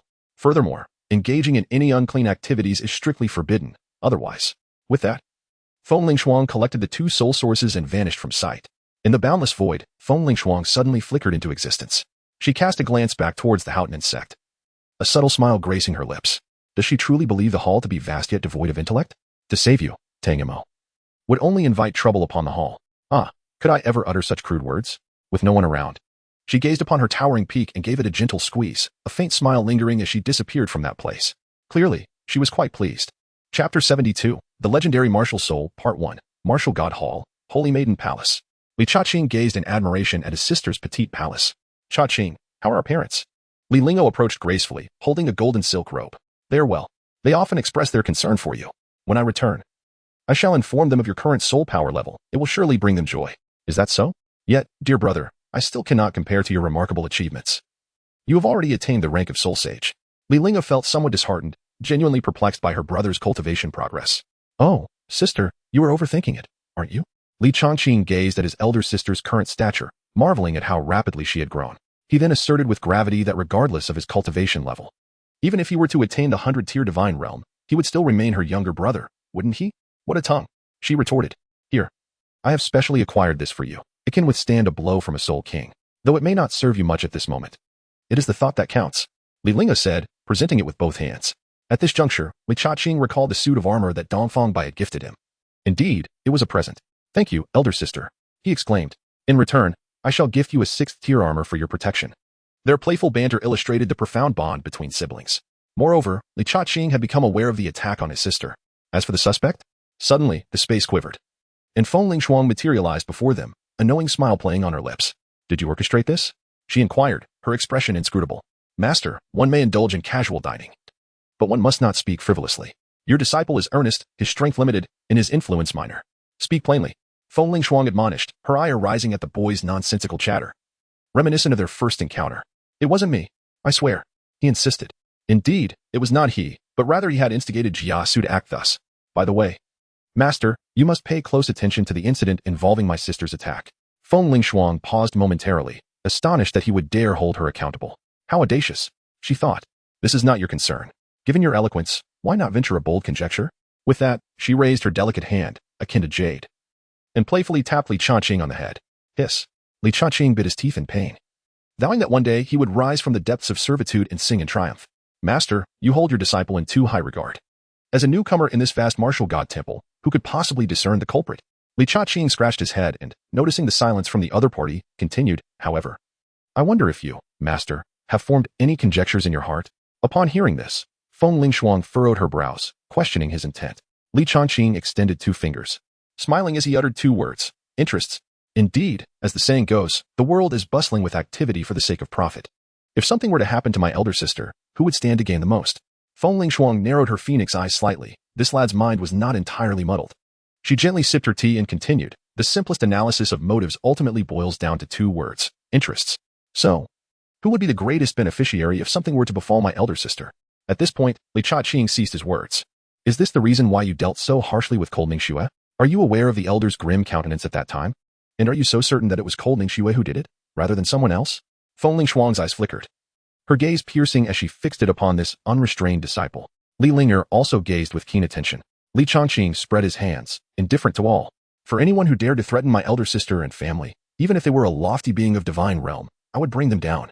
There was no certainty in his words, nor a steadfast resolve, only a sense of casualness and flippant remarks. It appeared to be merely a passing mention. Indeed. The latter swiftly changed the subject, as if the previous words were mere bravado. Can one truly pull down a being of the divine realm at will? By the way, Master, what do you think of visiting the Haotian sect? Wouldn't that Tang Mo pose a challenge? This intrigued Li Changqing somewhat. Who was superior? Jiasu's formidable skills or his rather unassuming master's profound abilities? Feng Lingshuang scrutinized Li Changqing for a long while, uncertain of which of this boastful young man's words were truth and which were mere fabrications. Noticing his keen interest in the matter, she slowly remarked that if the hall did not visit the Haotian sect, then Tang Mo would face certain doom. And with this visit, Li Changqing cast a glance at his master, feeling a sense of admiration for his formidable prowess. It seemed that he had successfully extricated Tang Mo from the clutches of death, while his own venture into the temple would likely lead him to perilous doom. Even if an ancient deity intervened, his fate would remain unchanged. Are you satisfied? Feng Lingshuang inquired with a faint smile. Satisfied? Oh, not at all, Li Changqing blurted out, his tongue slipping as he retorted. Whether he lives or dies is of no concern to me. Master, do not cast the blame upon your disciple. Feng Lingshuang's delicate hand clenched tightly. This troublesome boy was undoubtedly the cause of her inner turmoil. Though his heart brimmed with joy, his exterior feigned indifference. She was tempted to deliver a couple of punches to him. Master, let us not dwell on this matter. I have a question that perplexes me. What do you mean by soul beast of destiny during the 3 kingdoms competition? Changqing, this is something my master has mentioned, Li Linger interjected before Feng Lingshuang could respond. A soul beast of destiny is akin to an ordinary soul beast, yet it possesses one extraordinary and terrifying trait. It can grow. Even when transformed into a soul ring, it will evolve alongside its master's strength and fortune, extending its original lifespan. Such an astonishing phenomenon. Li Changqing exclaimed in awe, his eyes wide with disbelief. The thought of a soul ring that could level up was indeed remarkable. Observing Li Changqing's rustic demeanor, Feng Lingshuang felt somewhat relieved. Master, I have another inquiry. Do martial souls possess their own consciousness? This was the question that truly occupied Li Changqing's mind, as it pertained to his own Azure Dragon martial soul. He couldn't help but feel anxious. As for the earlier discussion about the soul beast of destiny and its potential to extend lifespan, merely trivial. A martial soul with its own consciousness. Feng Lingshuang was taken aback, scrutinizing Li Changqing from head to toe. Could it be that this fellow? With that thought, Feng Lingshuang sprang to her feet, stepping forward. Li Changqing felt a gentle hand, as exquisite as jade, grasp his own. Release your martial soul. Feng Lingshuang urged, her impatience palpable. Li Changqing could sense the rapid rhythm of her heartbeat. However, he had no time to dwell on that. With a mere thought, the King of Thunder's sword's soul materialized, radiating a blinding brilliance of black and red throughout the room. Feng Lingshuang examined him meticulously, her peak spiritual powers sweeping over him. As her excitement gradually faded, she slowly released her grip on Li Changqing's hand. Master? Li Lingo called softly. Master? What is this? Li Changqing chuckled inwardly, thinking she was at a loss for words. Suddenly, a sharp slap caught him off guard, causing his eyes to widen in shock and his head to spin. I was too naive. Strength is paramount. Why did I frivolously inquire about such matters? Feng Lingshuang scolded, irritated. She had been lost in her thoughts, only to realize that his questions were mere whims. Chapter 73, Martial Souls Beyond the Legendary Level, Part 2. Feng Lingshuang expressed her frustration, lamenting her earlier distractions. She could ascertain that although the Thunder King's sword martial soul was commendable and ranked among the highest tiers, it paled in comparison to those possessing consciousness. Master, is there truly a martial soul with consciousness as Changqing described? Linger asked curiously.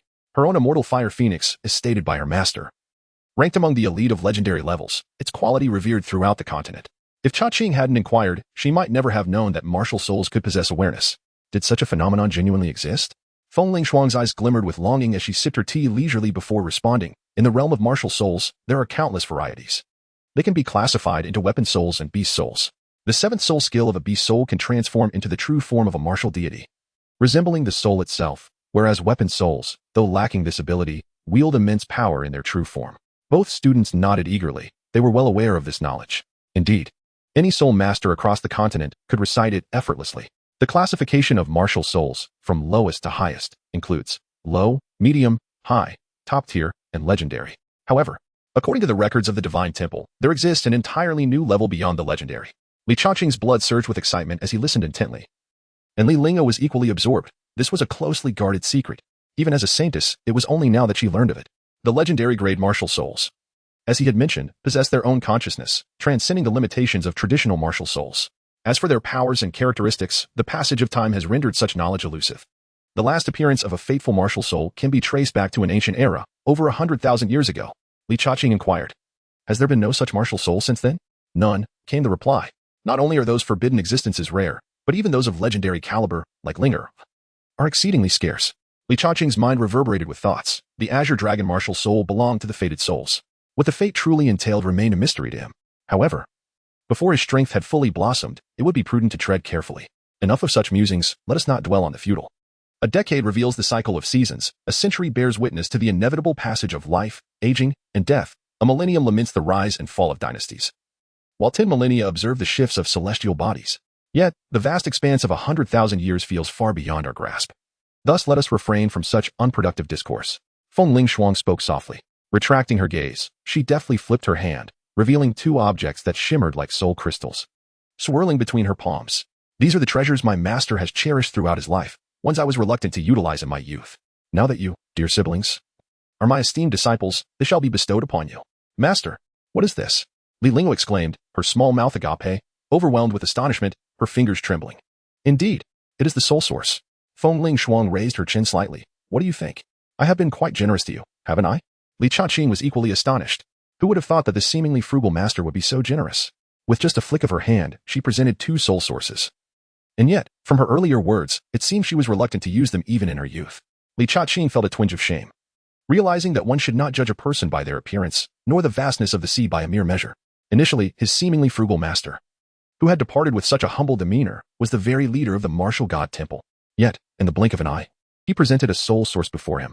His master possessed an immeasurable magnanimity. The disciple expressed his profound admiration. Li Linger trembled as she accepted the gesture, her eyes brimming with gratitude. This was the first kindness she had received beyond her parents, and as a young girl, her eyes began to glisten with emotion. Choking back her tears, she exclaimed, Master's profound grace, I shall forever remember. The sincerity in her call of master was palpable. Feng Lingshuang maintained an expression of unwavering calm, epitomizing composure. She then raised her voice a notch, cautioning, Do not disappoint me.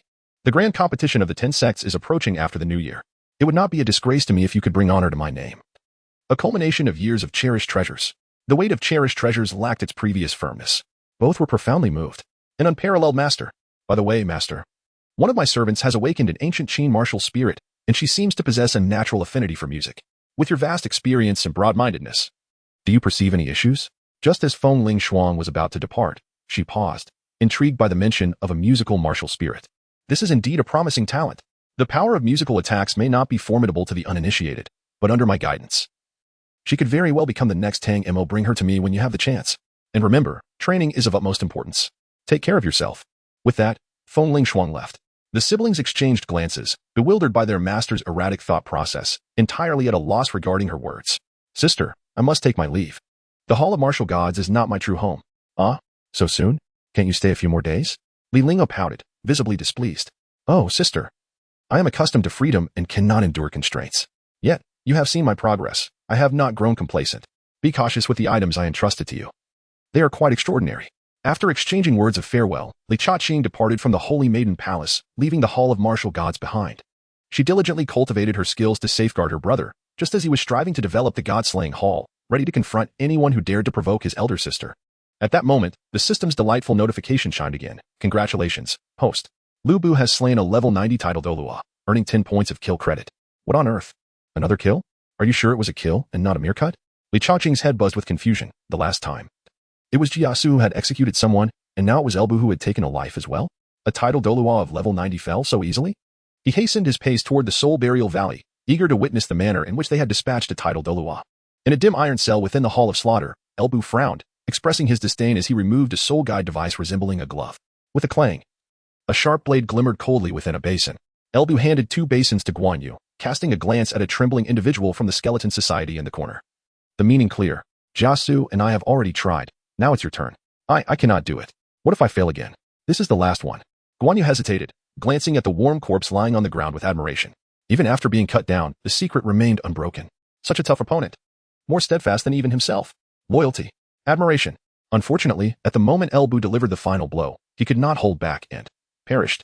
Now it was his turn to wield the blade, targeting the only quivering member of the Skeleton Society in the corner. Wah, can you at least provide a swift end? You are demons, fiends. No, you are even more brutal than demons. The terrified man roared, having witnessed his companions meet their gruesome fates. Even before the blade struck, a piercing pain seemed to surge through him. Guan Yu, ignoring his trepidation, gripped the basin with one hand and the razor-sharp blade with the other, capable of slicing through hair. He stepped closer to the trembling figure, offering a reluctant apology. I'm sorry, I'm no expert, and you might not remain whole after this. But, alas, your defiance leaves me no choice. With that, Guan Yu unleashed his formidable soul power, pinning the man down, ready to commence his task. Chapter 74. An unexpected surprise. Guan Yu's potent aura surged forth, immobilizing the man completely. His blade aimed at the man's lower body, poised to strike. Wait, I'll speak. I'll tell you. The scent of urine filled the air as the trembling man, on the verge of madness, lost control. The previous 2 had met their end in similar fashion. The memories haunted him. Unable to withstand the overwhelming fear, he relented. You are wise. Speak. Guan Yu replied coolly as Jiasu and Elbu moved closer. After a successful auction, Jiasu's live performance had ensured a steady flow of business for the Hall of Slaughter. Jiayun and Luowuji had departed on a mission, leaving this arduous task to the 3 of them. During one of their missions, they inadvertently discovered 3 members of the Skeleton Society and promptly captured them. Their task was to pry open the mouth of the man before them. Speak. Guan Yu threatened, brandishing his blade. Well, we 3 brothers came to investigate. The man spilled his words like beans from a bamboo tube, urgency overriding caution. Elbu nodded subtly. Indeed. They had found these 300 miles outside the armored sect. Surely there is more? Be honest, or your life is forfeit. Jiasu threatened coldly. One more thing. We came to ascertain the location of a soul mine. The man's face blanched, panic overwhelming him. A soul mine? The 3 men's eyes widened with excitement. At last, a mine must contain soul stones, and perhaps even soul crystals. Such a discovery would yield endless wealth for the Hall of Slaughter. Most importantly, this man implied it was a new vein. We VE struck gold. Where's the mine? Speak. Speak. Jiasu, his expression fierce, breathed heavily, his eyes bulging with a predatory gleam. I don't know. The ones who knew the mine's location have all been killed by you. This Hall of Slaughter is terrifying. It's worse than a den of demons. The man lamented, tears welling up. Indeed, only these 3 could commit such heinous acts. While he had succeeded, his 2 brothers had suffered excruciating deaths. What other group could match such cruelty? Did the other members of the Skeleton Society not know the mine's location? Elbu sighed in disappointment. Those men had been cut down before they could utter a word. I don't know. I have said all I can. Will you let me go? The man trembled. Leave? You think you can just walk away? Jiasu glanced at Guan Yu. With a smile, Guan Yu spoke sincerely. Yes, help me with one last task, and you may leave. Hearing this, the man rejoiced, thinking he would finally escape this hellish place. As you can see, we are still inexperienced with this whole execution process, so please help me once more. With a swift motion, the blade sliced through the air, severing flesh. The horrific screams echoed from the iron cell, and moments later, silence fell. Clearly, the Hall of Slaughter had failed once more. How could he still die despite my swift strike? Guan Yu pondered, bewildered as he held the blade. Congratulations, host. Guan Yu has successfully executed a level 90 title Douluo, earning. At this moment, Li Chaqing arrived at the God-slaying temple. His eyes wide open as he gazed upon the 3 individuals imprisoned within the iron cage, his lips involuntarily twitching in distress. He understood. It was all clear now. They had indeed met a gruesome end. He should have anticipated this. Young master, you have returned. We pay our respects. Upon seeing him, Guan Yu promptly arranged the tools of their grim trade and bowed deeply in unison. Who are they? Li Chaqing inquired, pointing toward the three captives. A sharp intake of breath escaped him as he observed their tragic demise. Young master, these three belong to the Skeleton Society. It is said they were investigating the murder of their companions outside the armor sect, Jiasu explained, also detailing some of the tasks they had undertaken during this period. Sighing, Jiasu lamented, alas, young master, we three have attempted this arduous task, but we are ill-suited for it. Li Chaqing, however, was unfazed by the demise of the Skeleton Society members. The news he brought was indeed illuminating. A soulstone vein. What an extraordinary find. Jiasu. Elbu, we must secure this vein for the God-slaying temple. It will ensure the resources for my cultivation are safeguarded, Li Chaqing declared resolutely. While the soul source given by Feng Lingshuang could potentially yield soul stones, who could say when such a mine would actually form? 5 years, 10 years, perhaps even 20 or more. By that time, he would have ascended to divinity himself. Moreover, there was now a newly discovered vein available. We must seize it. It is imperative. Rest assured, young master. We shall locate its position post-haste. Jiasu and the others responded earnestly. And what of Zhao Yun and the others? Li Chaqing inquired. Young master, they departed for a mission this morning. They should be returning shortly. Li Chaqing felt no need to overly concern himself with the God-slaying temple. Jiasu and the others would manage everything adeptly. After all, he was merely the scion of the Li family from Qizhou. Casting a glance at the three corpses, he couldn't help but admire their fortitude. Well then, regarding this matter, you all shall handle it. Initially, I had merely intended it as a threat. Yet it seems the three truly took it to heart. I did not expect that these skeletons would endure to their last breath under the pressure of my words. Truly commendable. The following day, at the Li family estate in Qizhou, Li Chaqing lingered in bed until the sun had risen high in the sky. His mind preoccupied with the recent transformations within the Li family. The overall strength of the clan had experienced a remarkable leap since the time of his arrival in this realm. His father, having absorbed the final 10,000-year spirit ring, initially showed no signs of increased soul power. Yet now, he had reached the formidable level of 93, just one rank shy of catching up to the late patriarch. His mother, Lu Xingyue, had attained the impressive level of 89, while the clan's elders were not far behind. The grand elder Li Tian stood at 80, and the second elder reached 80 as well. The family disciples mirrored this progress. For instance, Li Hu had reportedly achieved level 43, as his father mentioned last night, alongside several other promising talents. However, what astonished Li Chaqing was Yu Ji. During his visit to the Battle Armor Sects auction, she had acquired her 4th spirit ring and, at present, surpassed Li Hu with a remarkable soul power of level 44, making her the foremost among the younger generation of the Li family, aside from himself. Knock, knock, knock, creak. Young master, the head of the family requests your presence in the main hall. Accompanying the sound of the knocking was a graceful figure who directly pushed open the door to his chamber. Li Chaqing gazed towards the blinding morning sun. It was undoubtedly the time for the flag-raising ceremony, a tradition he had grown accustomed to. Well, it's quite grand, Li Chaqing exclaimed. What? Yue Ji, who had not heard him clearly, approached slowly, draped in the splendid robe gifted by her sister. Do not come any closer. Just stay there. No, actually, you should step outside. I can manage this on my own. Li Chaqing's expression turned awkward. What a wretched morning it was. Chapter 75, The Red Maple? It ought to be extinguished. Yu Ji, perceptive as ever, complied with the young master's words without question, as she gently lowered her brocade robe. Her gaze inadvertently fell upon the bulging quilt, causing her countenance to change dramatically, and she hastily fled through the door. Huh? Such a strong reaction? Could it be? Li Chaqing muttered to himself, pondering the innocence of the young lady. He swiftly began to don his attire. Outside the door, Yu Ji's face was flushed crimson. What had she just witnessed? Having been relegated to the Red Phoenix Pavilion by the Imperial Court, she was well aware of the establishment's notorious reputation. Fortunately, due to her youthful physique and the madam's protective measures, she had not been subjected to its cruelties. However, seeing the young gentleman for the first time left her quite astonished. Beneath the rumpled blanket, her heart raced uncontrollably as her thoughts spiraled, her cheeks burning with embarrassment. Creak. Had her father mentioned anything of importance? Startled, Yu Ji dropped to her knees in reverence. In response to the young master's inquiry, the family head had not disclosed any specifics, but the murmurs suggested matters concerning the empire. Moreover, it seemed that young Master Li Hu had been assaulted. What on earth? Hong Feng, Li Hu, that little rascal, has been beaten? With a sense of curiosity, Li Chaqing made his way towards the hall. Young master, we have the honor of seeing you. Has the young master returned? In response to the greetings from the family members and the attendants, Li Chaqing offered a mild smile. Soon, he arrived at the grand hall. Woo woo woo. Young master, you must stand up for me. Li Hu dashed in, his face smeared with dirt. Have you been beaten? Li Chaqing chuckled. I warned you to train diligently, but you wouldn't listen. Now look at you, all bruised up. He teased.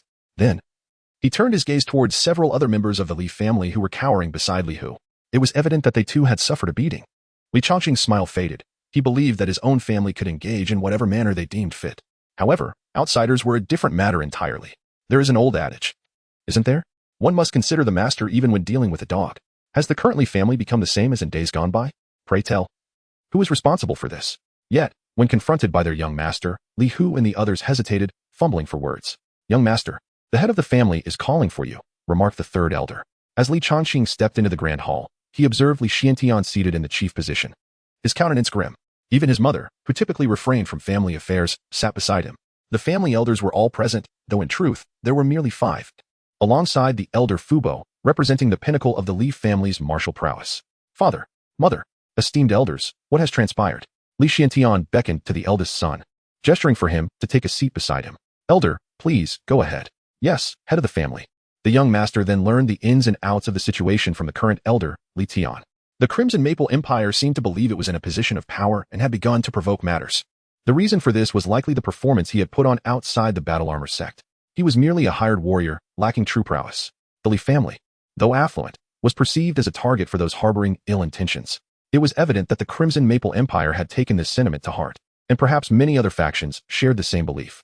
Having clarified the circumstances, the Crimson Maple Empire re-emerged.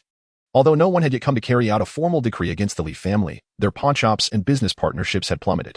Soon, it was anticipated that someone would take the lead and come knocking. Consequently, Li Hu and his companions had clashed with a young prince of the royal family. Father, speak your mind. Do you wish to sit upon the dragon throne or not? The silence of the grand hall was abruptly pierced by Li Chongqing's unexpected inquiry. The 5 elders turned their gazes toward their young master, then blushed as they looked at Li Xiantian. Had it been anyone else, Li Tian and the others would have undoubtedly lashed out, questioning, do you even know what you're saying? However, when it came from the young master, it was a different matter entirely. He exuded an air of mystery that captivated them. They were aware of the rampant rumors circulating outside. Yet they understood their family's finances intimately. They knew very well that their wealth was not as substantial as portrayed. In that moment, the 5 elders found their breaths quickening, their faces flushed, nearly kneeling in reverence and proclaiming, long live the emperor. Meanwhile, Fu Bo, who was serving tea, trembled slightly, and a glimmer of golden light flickered in his aged eyes. Lu Xingyue, too, looked on in astonishment at her son. Before marrying into the Li family, under the leadership of the patriarch, their family had held the status of nobility. The elder had dedicated his life to the Crimson Maple Empire, instilling loyalty in the Li family, which ultimately cost him his life. And now Xiantian, what say you? She turned her gaze toward her husband, resolute in her support for whatever decision he might make, bearing the titles of traitor and rebel, facing condemnation from the empire, other nations, and the entire continent. What was there to fear? As the saying goes, when you marry a chicken, follow the chicken. When you marry a dog, follow the dog. Lu Xingyue was committed to standing by him through it all. Li Xuantian's eyes shimmered with uncertainty. The proud figure of the old man seemed to glide before him. The Li family had devoted their lives to the nation, unwavering in their loyalty. Yet, in his hands, this legacy appeared to waver. This decision left Li Xiantian perplexed. Although his son had previously jested about it, he had not taken it to heart at the time. Such decisions are intricate, no matter how many times one contemplates them. When the moment for action arrives, hesitation is inevitable, and hesitation signifies contemplation. Otherwise, one would not experience the slightest doubt. Li Chongqing gazed quietly at his father's fluctuating expression, sensing that his father harbored some thoughts. After all, it was a symbol of imperial power, and his father, now a titled Douluo, could hardly overlook the throne. Minister, Li Tian, pays his respects to your majesty. Li Chongqing smiled warmly. It must be you, O Grand Elder. Li Xiantian was struck with a profound shock, his heart aching in disbelief at the scene orchestrated by Elder Li Tian. Concurrently, a surge of an unusual emotion welled up within him. This was an outright rebellion. I, Li Wu, pay my respects to your majesty. At this moment, another had emerged. We, your humble servants, have also come to pay our respects to your majesty. The 5 elders of the Li family knelt in unison, addressing the emperor with fervent respect. There was no turning back now. Resolutely, Li Xiantian found solace in his determination. As his son had previously asserted, noble lineage does not define one's worth. It was time for a change in the imperial surname. Yet, he pondered, with just a handful of us, we scarcely possess the strength to fill the gaps of this empire.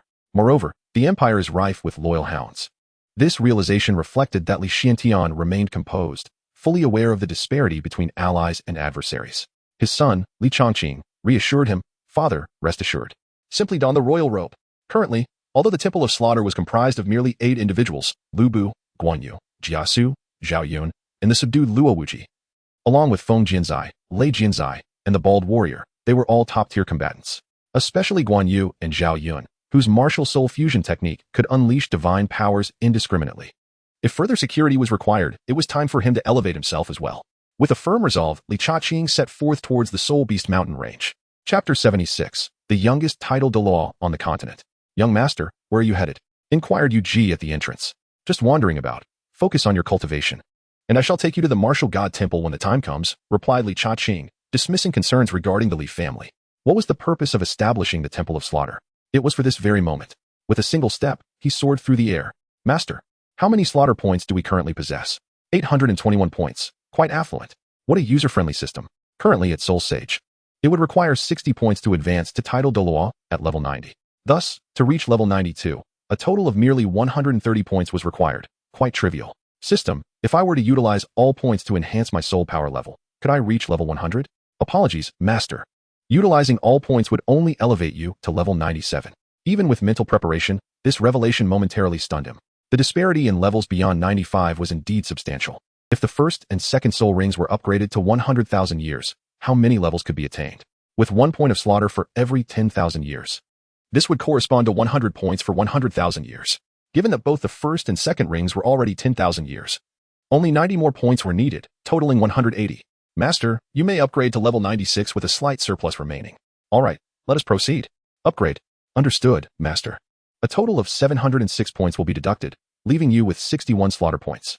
As the system's voice faded, a tremendous surge of energy coursed through Li Chaqing's being, akin to a tempestuous sea roaring with sound. Level 75, 80, 81 accelerating with fervor. The barrier of level 90 was shattered. Boom. Level 91, 95 at this juncture, the pace slightly slowed, yet there was no indication of halting. Level 96 broken. Boom. With waves of energy rising, the Thunder King's sword soul manifested, and soul rings glimmered with a resplendent red light. A uniform display of red. A total of 7 rings.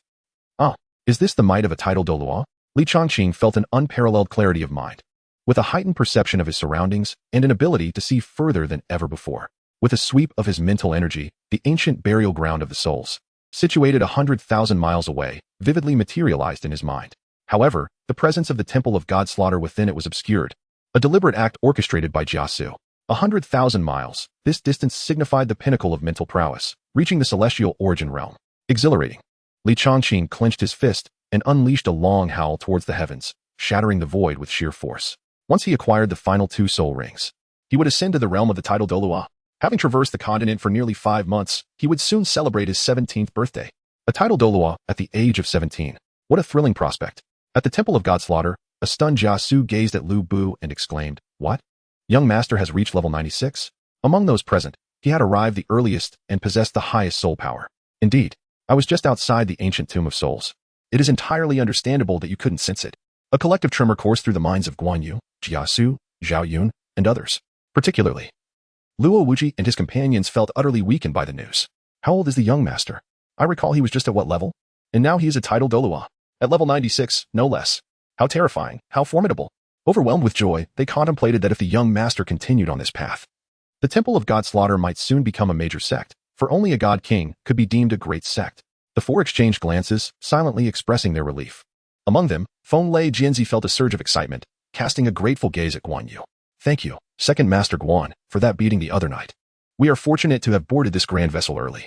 Did they not see how easily the skeletal faction severed ties with title Douluos above level 90? To the Temple of God Slaughter, title Douluos were merely trifles. This clearly illustrated the rarity of opportunities to join the temple. While many soul masters harbored ambitions, they struggled to find their place.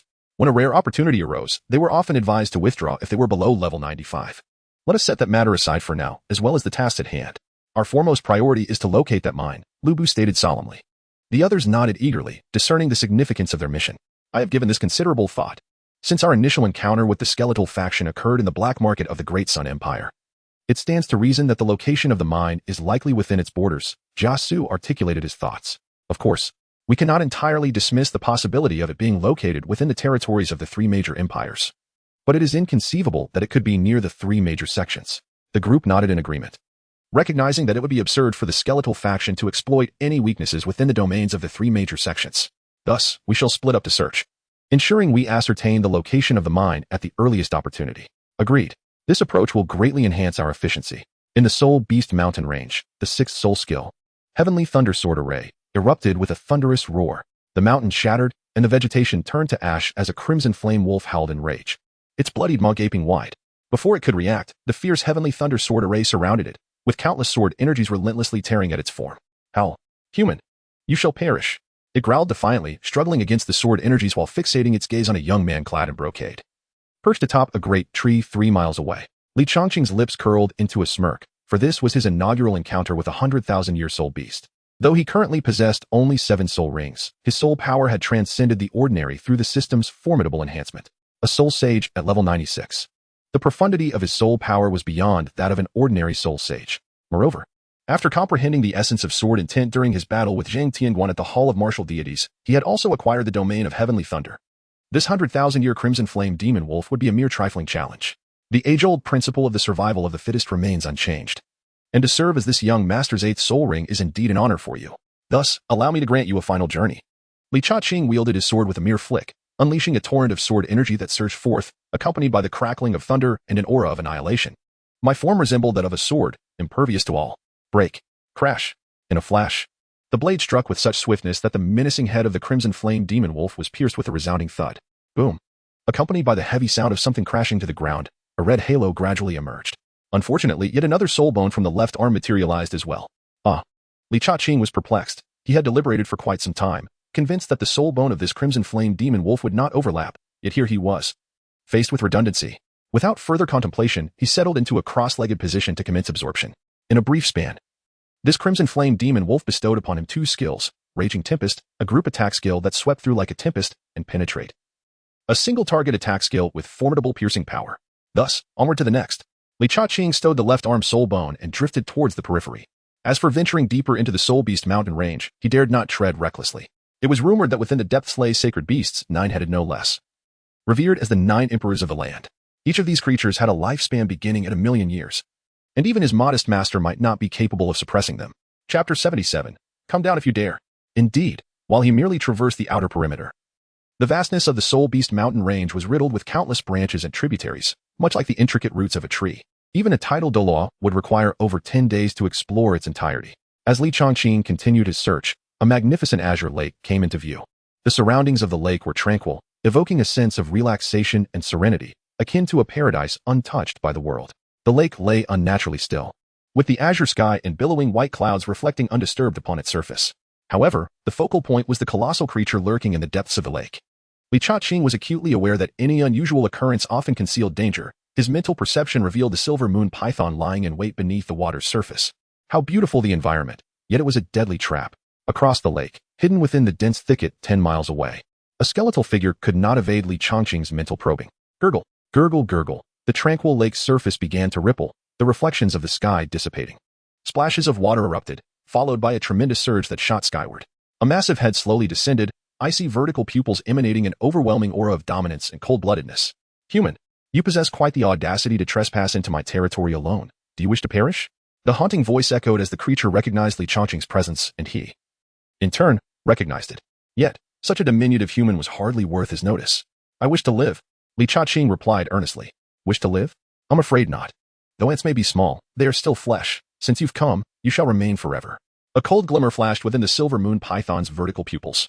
This human must be lacking in sense. If he wished to live, why would he venture here? His earnest declaration of wanting to live only marked him as a fool. Without further thought, a massive cascade of water surged downward, delivering a blow of immense power. Whoosh!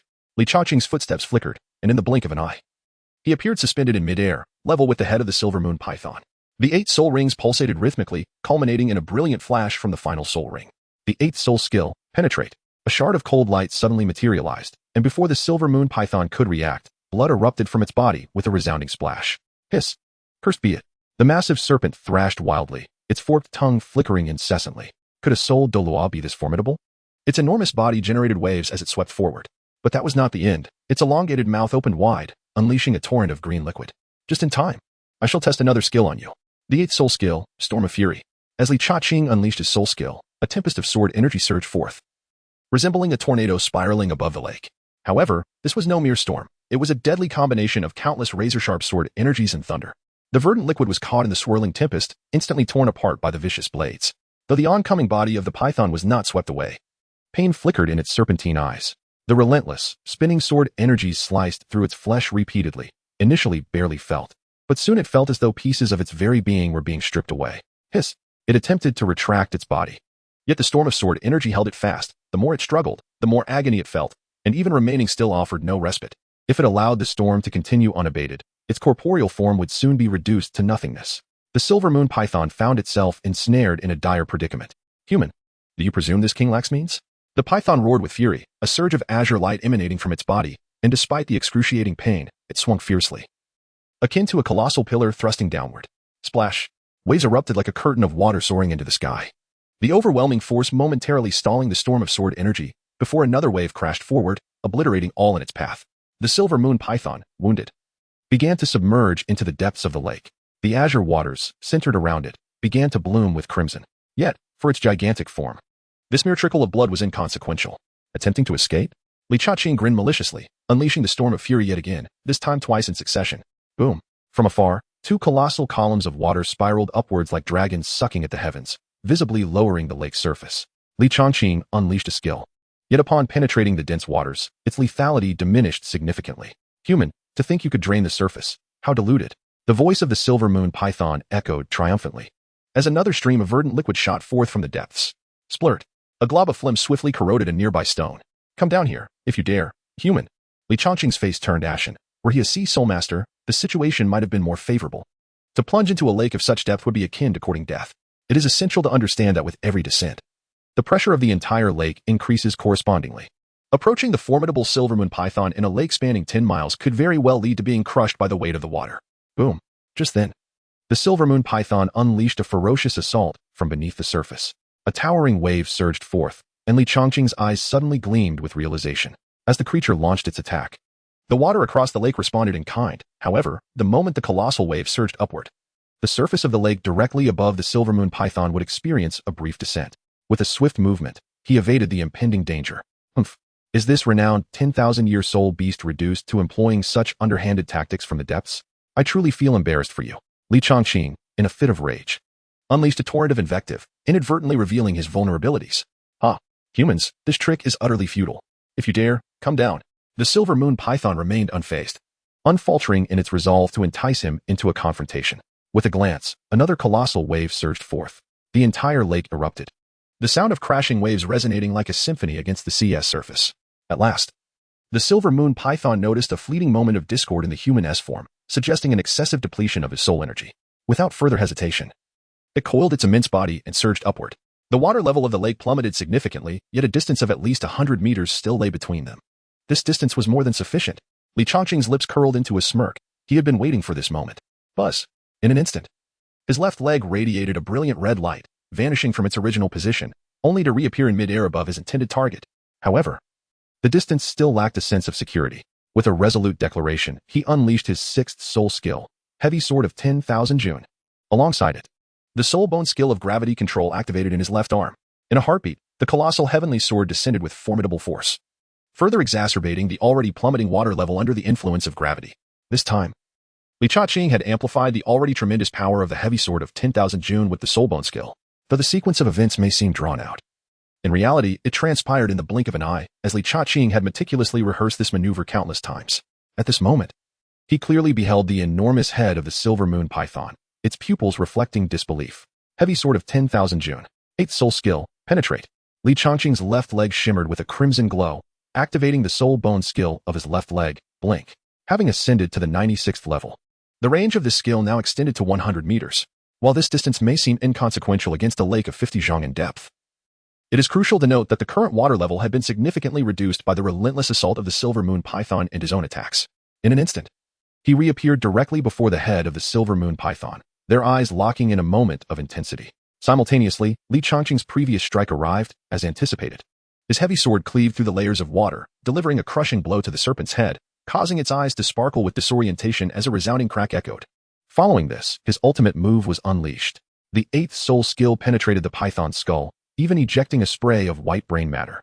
Li Chaqing, with unwavering resolve, propelled himself upward by forcefully thrusting his head, catapulting his entire being out of the water.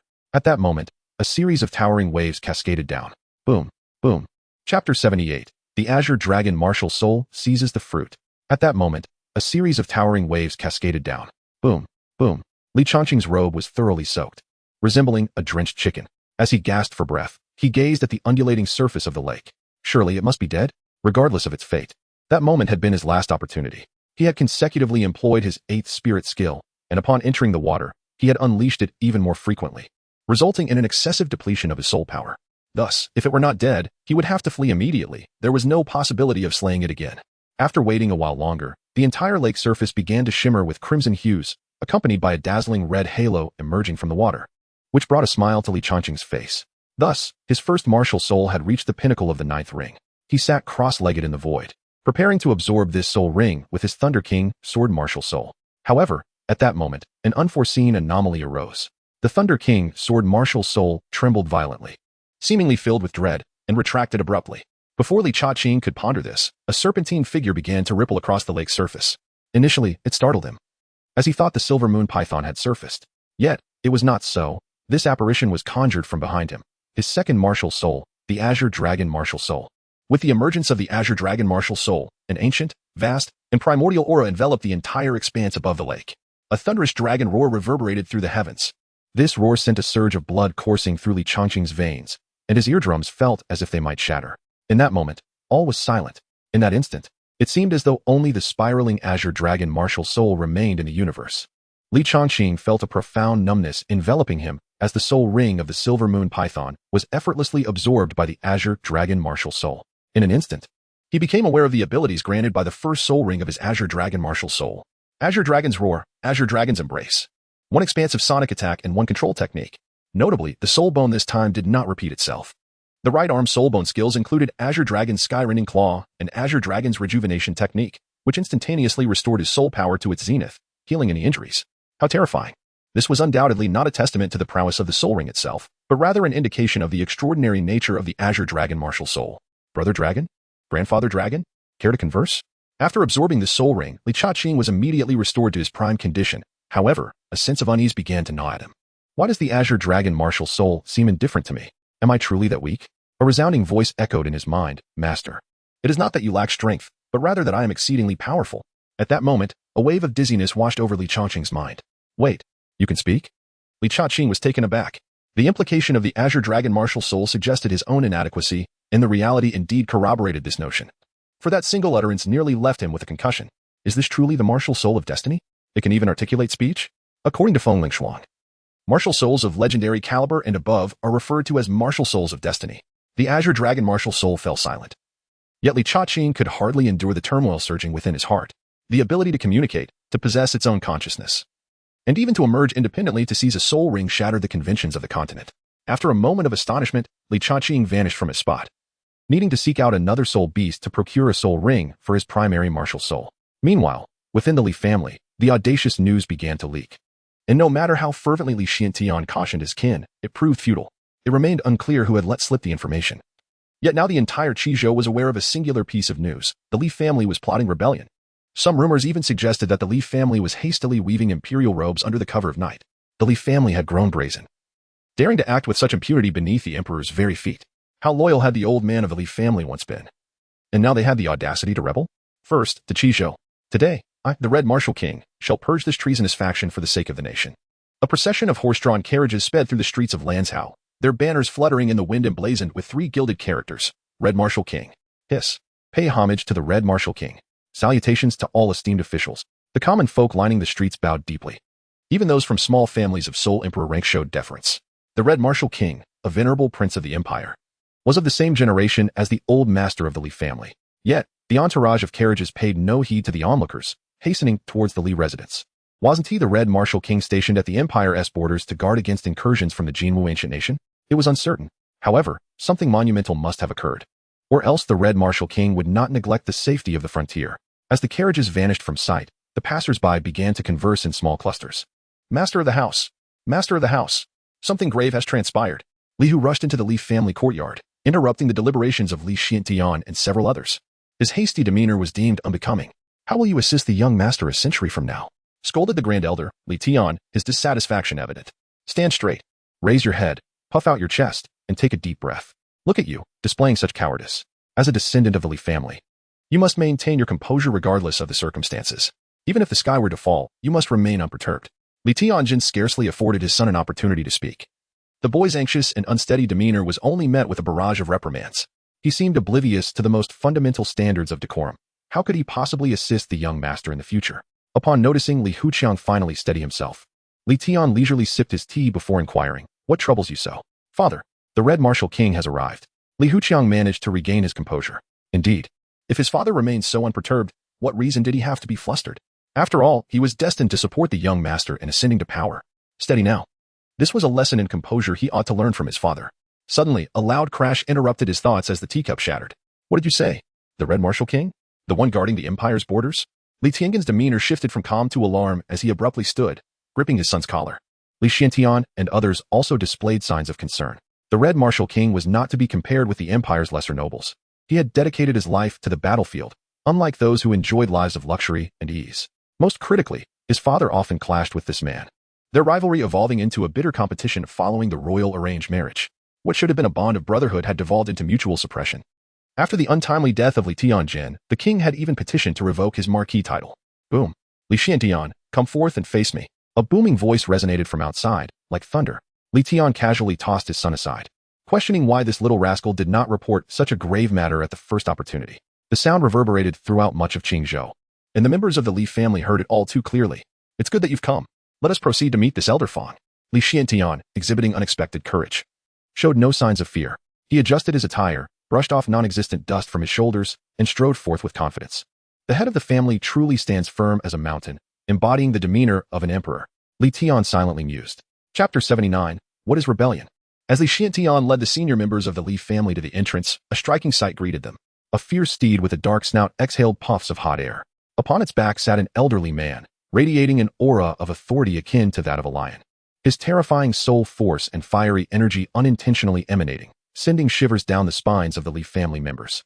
Behind the elders stood approximately 200 members of the Red Martial Corps, each exuding a palpable aura of lethality that made the younger generation tremble with fear. Young Master Li Xiantian greets Uncle Fang. Li Xiantian slightly cupped his hands in greeting, addressing the Red Martial King, Fang Qingtian.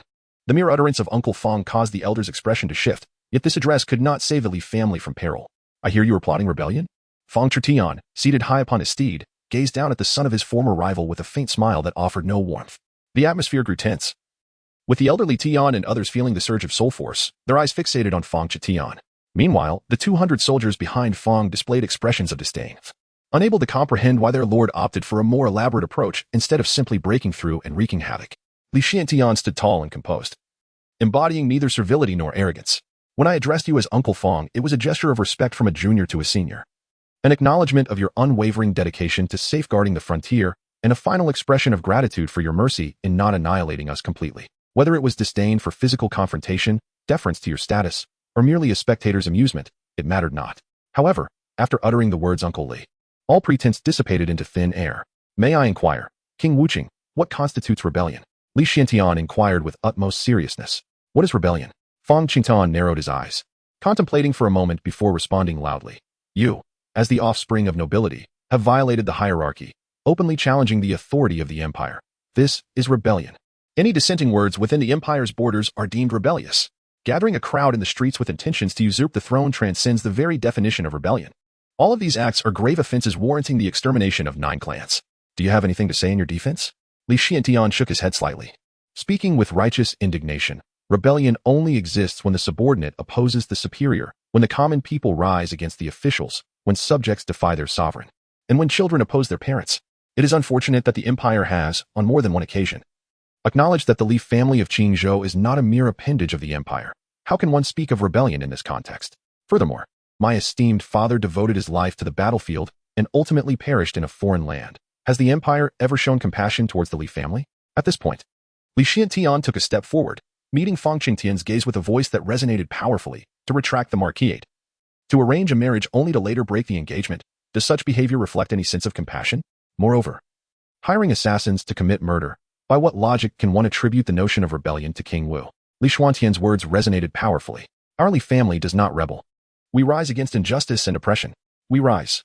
The Li family members, inexplicably devoid of any sense of guilt, held their heads high, their eyes tinged with red. The eldest elder, Li Tian, gazed at the family head with profound admiration. It was no wonder he held the esteemed title of family head, while Li Tian remained merely the eldest elder. It was also clear why the family head had refrained from cultivating these past few days, instead immersing himself in his study. Although his words were still contentious, there was an undeniable comfort in their delivery. Sharp-tongued and eloquent, yet no amount of clever rhetoric could alter the fact of the Li family's rebellion. All officers, heed my command. Fang Qingtian resolved to cease his lengthy discourse, for he sensed that if he continued, he might waver. Especially given the widely acknowledged truth of Li Xuanqian's words. Perhaps such events could transpire in his own life as well. Moreover, he had often pondered why the royal family bestowed marriage upon the Li family rather than his own Red Martial King's residence, which had once been slightly stronger than the Li family. It was only after his long-standing rival's demise that he found himself at a loss for words. And it was then that he experienced an enlightening revelation. The art of emperorship. Old Master Li perished at the hands of the Great Sun Empire. Yet behind this tragic event, there are unseen forces at play. Who else could it be but the one seated upon the imperial throne? By the time one realizes the truth, the situation has already solidified into an irreversible fate. As the Red Warrior King, basking in the empire's zenith, one finds oneself devoid of options. Once one has become a sharp blade, one must fulfill the duties of such a weapon, otherwise, the lives of the hundreds of kin under the Red Warrior King's wing hang perilously in the balance. With this thought in mind, Fang Qingtian subtly raised his hand, commanding the assembled generals to heed his orders. At that moment, amidst the palpable tension surrounding the 200 Red Warrior legions, as the Li family braced themselves for impending doom, a long sword imbued with the essence of thunder descended from the heavens, aimed directly at the Red Warrior King. Who dares to provoke my Li family? The voice, though somewhat youthful, resonated like thunder, exuding an overwhelming pressure from the void. Who approaches? How dare you launch a surprise attack on this king? Fang Qingtian bellowed, his fiery aura expanding as he raised his hand to dispel the sword's energy. However, as he attempted to strike, his expression shifted dramatically. Could it be that even he, a dignified 95th level title Douluo, could not withstand this? In a flash, he found himself 3 meters away, while his steed, the renowned 100 miles chaser, fell lifeless to the ground. In that moment, Fang Qingtian finally discerned the identity of the intruder. Clad in resplendent robes, the newcomer appeared particularly handsome, though their complexion was far from favorable. Son, young master, my lord. The Li family rejoiced, particularly Lu Xingyue, who tightly embraced her son, alleviating her concerns. Meanwhile, Li Xiantian braced himself against the piercing sword energy emanating from his steed, which felt particularly dense and refined. He then turned his attention to his eldest son's soul power level. Upon probing with his mental energy, Li Xiantian was taken aback. He could not discern it. Having absorbed the 10,000-year soul ring, he had initially broken through to the 91st level and, with the accumulation of soul stones, had now reached the 94th level. The fact that he could not gauge his eldest son's soul power level was astonishing. My son, what is your soul power? Li Xiantian trembled as he inquired. His son offered a reassuring glance before directing his gaze towards the red-haired elder. Are you the grandson of Old Li? Fang Qingtian exclaimed in shock, having just scanned a 20-mile radius with his mental energy and found no hidden masters. So what was that sword strike earlier? This revelation left him even more bewildered as he realized he could not pierce through the opponent's soul power level. Is this what you, old man, intend to do to the Li family? Li Chaqing referred to him derisively as old man, for he did not recognize the individual. Impudent. You stand before the Empire's Red Martial King, a high-ranking title Douluo. A red-clad soldier behind him chastised. Kneel and pay your respects immediately. Fang Qingtian understood that the youth before him was not to be underestimated, yet the others remained oblivious. Swish. Thud. With a swift stroke, a head fell to the ground. Executed with remarkable efficiency and without delay, Fang Qingtian's eyes narrowed in astonishment. The speed of that sword was extraordinary. Empire's minions? Humph.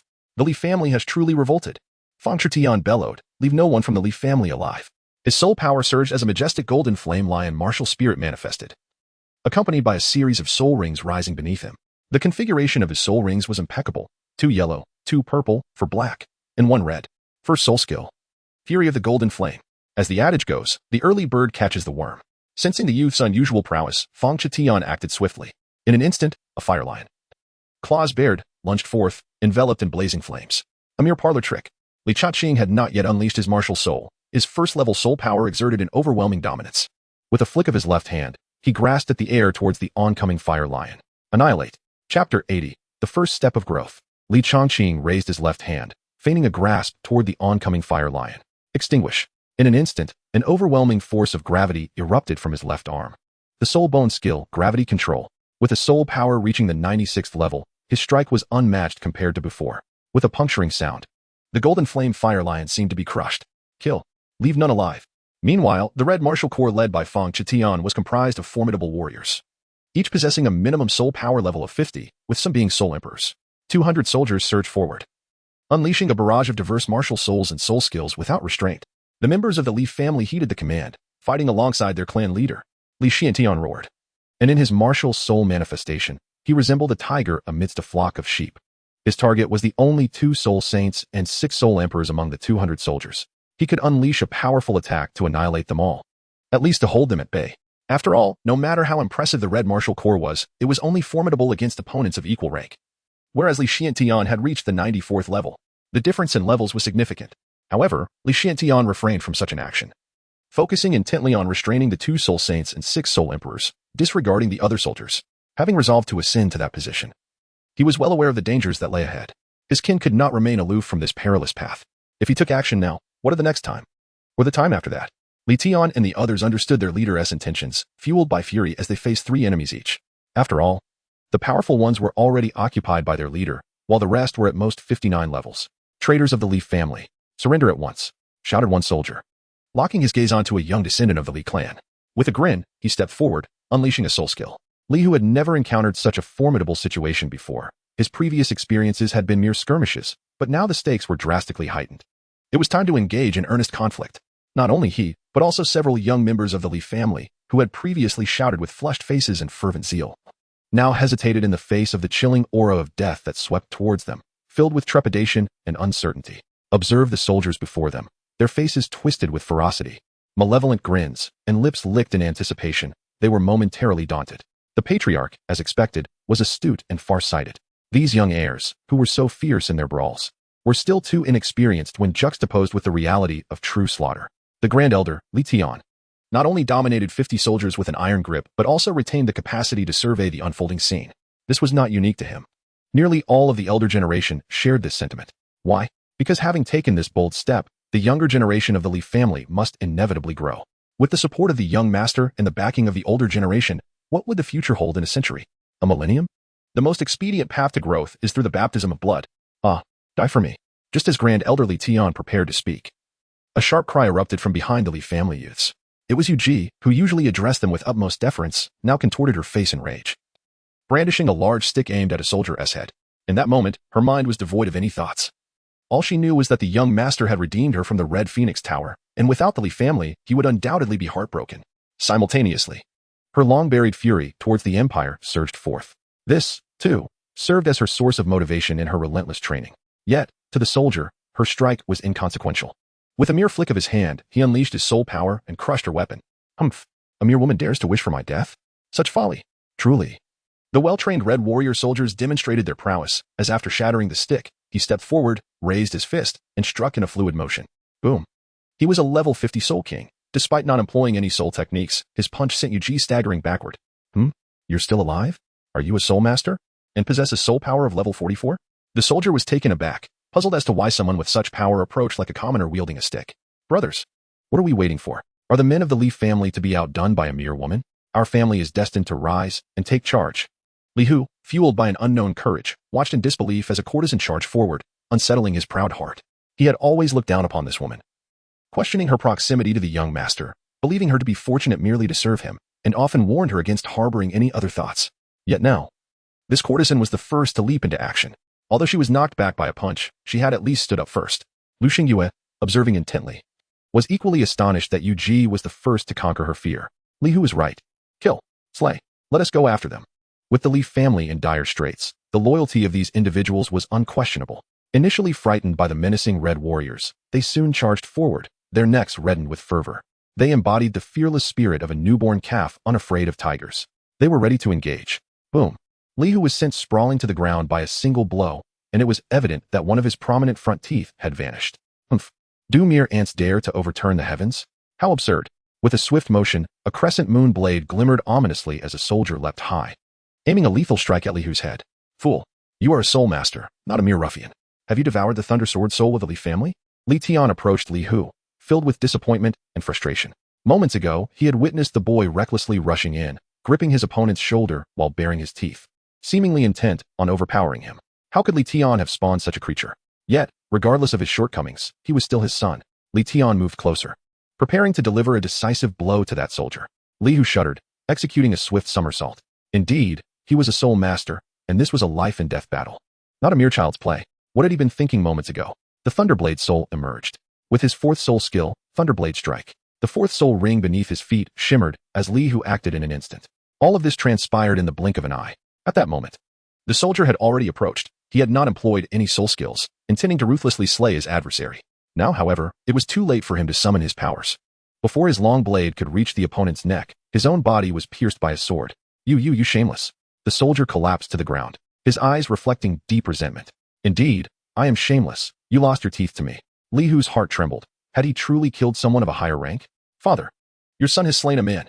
Li Hu shouted towards Li Tian, realizing he had taken the life of a soul king. Li Tian's lips twitched. What a foolish son. The other young members of the Li family had their eyes gleaming with a fierce light, indicating that these individuals were not invincible after all. This was already evidenced by Li Hu's decisive actions. Kill. In an instant, the Li family's disciples summoned their strength, and thunderous sword spirits surged from all directions. The air was filled with the overwhelming energy of swords. To Li Tian and the others, this still felt like child's play, imbued with the audacity of the inexperienced. However, they were content. After all, not everyone could be as exceptional as the young master. It is unreasonable to measure their worth against his standards.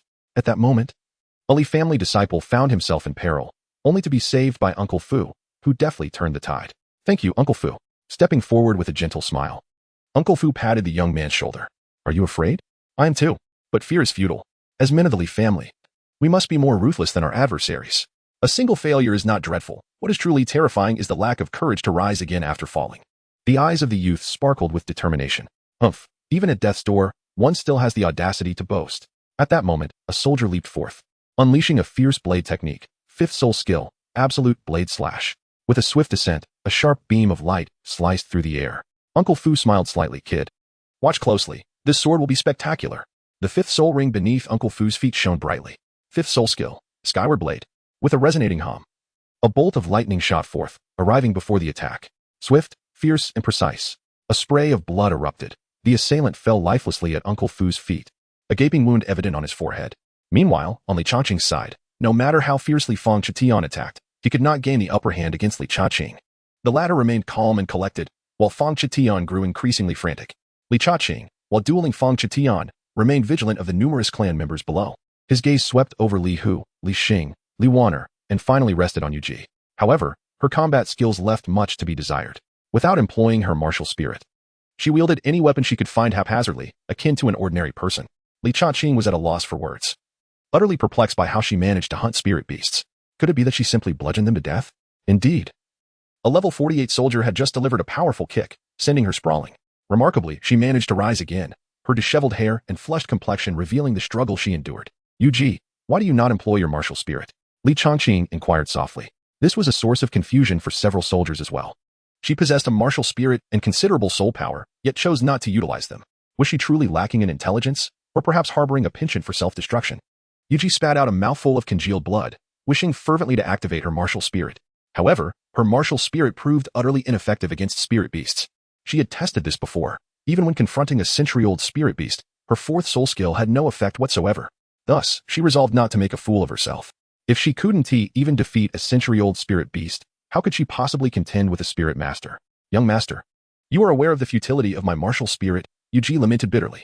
Li Changqing furrowed his brow, recognizing that since it was a martial soul, it must possess its own unique purpose. There are no useless martial souls in this world. Encouraged by the young master, Yu Ji gritted her teeth, deciding to cast aside her embarrassment. Drink. With a soft exclamation, her martial soul manifested behind her, accompanied by a series of soul rings. 3 yellow and 1 purple. Huh? Ha. This is a martial soul? Ha. Countless soldiers erupted into laughter. Even Li Hu and others displayed expressions of astonishment. It was the first time they had witnessed Yu Ji's martial soul. A Guqin. Was this a joke? Were they to be entertained with music before their demise? Ha. Little girl, come. Play a tune for us. The soldiers laughed uproariously, their mockery unrelenting. What use was a Guqin martial soul? Yu Ji's face flushed crimson, utterly humiliated. She wished to vanish into the ground. Noticing the young master smiling at her while battling the Red Martial King, she gritted her teeth and the fourth soul ring suddenly shone brightly beneath her feet. Ha. Little girl, play to your heart's content. Don't worry. We've decided not to kill you. Yet, countless soldiers jeered, their gazes shifting to the young disciples of the Li family. Attack. Slay them. The soldiers surged forward, cold smirks adorning their faces. As for Yu Ji, she was deemed worthless, allowed to sing her song for now. Fourth soul skill, endless melody. Buzz. As Yuji's words fell, the strings of her guqin trembled, and an invisible force emanated from her, expanding outward in all directions. The next moment, a startling scene unfolded. The red soldiers seemed to be ensnared by a spell, their bodies rigid in place. Flickers of anger, regret, and madness flickered in their eyes. Not good. This is a mental attack. The two soul saints battling Li Xiantian immediately sensed something was amiss and shouted to awaken their comrades. Li Xiantian, Li Tian, and other high-ranking members of the Li family quickly realized the situation. Brothers, attack! Li Hu bellowed, seizing the opportunity as the heavenly thunder sword radiated a brilliant sword light. Yes, take advantage of their weakness. The third soul skill unleashed, countless soldiers perished unaware. And only at that moment did their eyes regain clarity, but darkness swiftly enveloped them, consuming them entirely. Yuji stood in a daze. Was this her power? Seeing the approving glances from the Li family disciples, she was overwhelmed with joy. Indeed, Li Chaqing inwardly marveled. He resolved to seek another opportunity at the Red Phoenix Tower. Yes, to find another prodigy. You can only dodge, can you? Fang Chang's frustration escalated. After several rounds of attacks, this boy seemed entirely unfazed. He felt mocked. There should be limits to such audacity. 9th soul skill, golden flame burning heaven. Rumble. An overwhelming heat radiated outward. A fiery brilliance illuminating half the sky. A majestic golden flame lion, radiating divine light and exuding an aura of dominance, was surrounded by endless flames. This fiery strike seemed to embody the wrath of the Red Martial King. Li Chaqing smiled faintly, having grown accustomed to facing such terrifying assaults with composure. Thus, I shall fulfill your wish. With a resonant hum, the spirit of the Thunder King's sword materialized, adorned with 9 striking red soul rings that dazzled the eyes. The sheer presence and oppressive force emanating from these 9 crimson rings were nothing short of staggering. With the 9th spirit ability, the return of 1,000 swords. An endless torrent of sharp sword energy surged through the skies above Qingzhou, swiftly coalescing into a colossal sword that pierced the heavens. This singular strike seemed capable of annihilating all of Qizhou, penetrating its very core and instilling fear in countless soul masters. Thunder rumbled ominously, the clouds erupted. And the immense sword, accompanied by a deluge of lightning, descended. The world fell silent. Chapter 82, Your Majesty, what do you mean? Thunder roared, the clouds burst apart. And the giant sword, entwined with myriad bolts of lightning, descended. The world fell silent. Congratulations to the host for vanquishing a level 95 title Douluo. Earning 40 points of slaughter. Li Chaqing remained unfazed, contemplating that the initial 30 kill points could have afforded him a significant breakthrough. Yet now, even 50 kill points seemed insufficient to fill the gaps. He had inquired with the system, discovering that to transcend level 97, 200 kill points were necessary. 300 for level 98, and a staggering 500 for level 99. The disparity was indeed substantial. Looking down upon the demise of Fang Chutian, his soldiers were instantly thrown into disarray. Even if Fang Chutian were to survive, the outcome would remain unchanged. For with the presence of Li Xiantian and the upper echelons of the Li family, their survival hinged on the belief that the prince would not fall. Coupled with the Li family's intent to hone the younger generation. Now, with the death of the esteemed martial king, the morale of the soldiers plummeted. Meanwhile, the younger members of the Li family were consumed by a bloodlust, and Li Xiantian, Li Tian, and others ceased to show any mercy. Kill. Pfft. Please don't kill me. The Li family shall not have a good end. Li Hu ended a soldier's life with a single stroke of his sword. As he surveyed his surroundings, only one of the 200 soldiers of the Red Martial Army remained, retreating in a state of panic. His face was as pale as parchment, and his long sword trembled in his grip. Finally, his back collided with the wall of the street, leaving him with no path for escape. Stay back, stay back. I am a member of the Imperial Red Martial Army. If you kill me, the Li family will face consequences. The soldier threatened, his voice filled with bluster, yet devoid of true conviction. Consequences? Li Hu scoffed. Your prince is dead. Do you truly believe the Li family fears the royal family now? He strode forward with an air of confidence, emboldened by the lives he had just taken. Embodying the essence of the younger generation of the Li clan. The other injured members of the clan helped one another to rise. Their cold gazes fixed on the trembling soldier against the wall. Is the esteemed Red Martial Army truly afraid? Li Hu taunted. There is no need for fear now. I will send you on your way. He raised his sword, poised to extinguish the soldier's terror. Wait. At that moment, Li Chaqing suddenly appeared before Li Hu, looking down at the soldier with an imposing presence. As far as I know, you were tasked with guarding the border connected to the Jinwu ancient kingdom. Why have you returned? The soldier, as if grasping at a lifeline, nodded fervently. I understand. If I tell you, will you spare my life? Li Chaqing's lips curled into a devilish smile. Your prince is dead, and you still wish to survive? Do you truly believe I care? Li Hu, I declare. The soldier, witnessing the young man raise his sword once more, had no choice but to speak. We have discovered a substantial vein of, or at the border.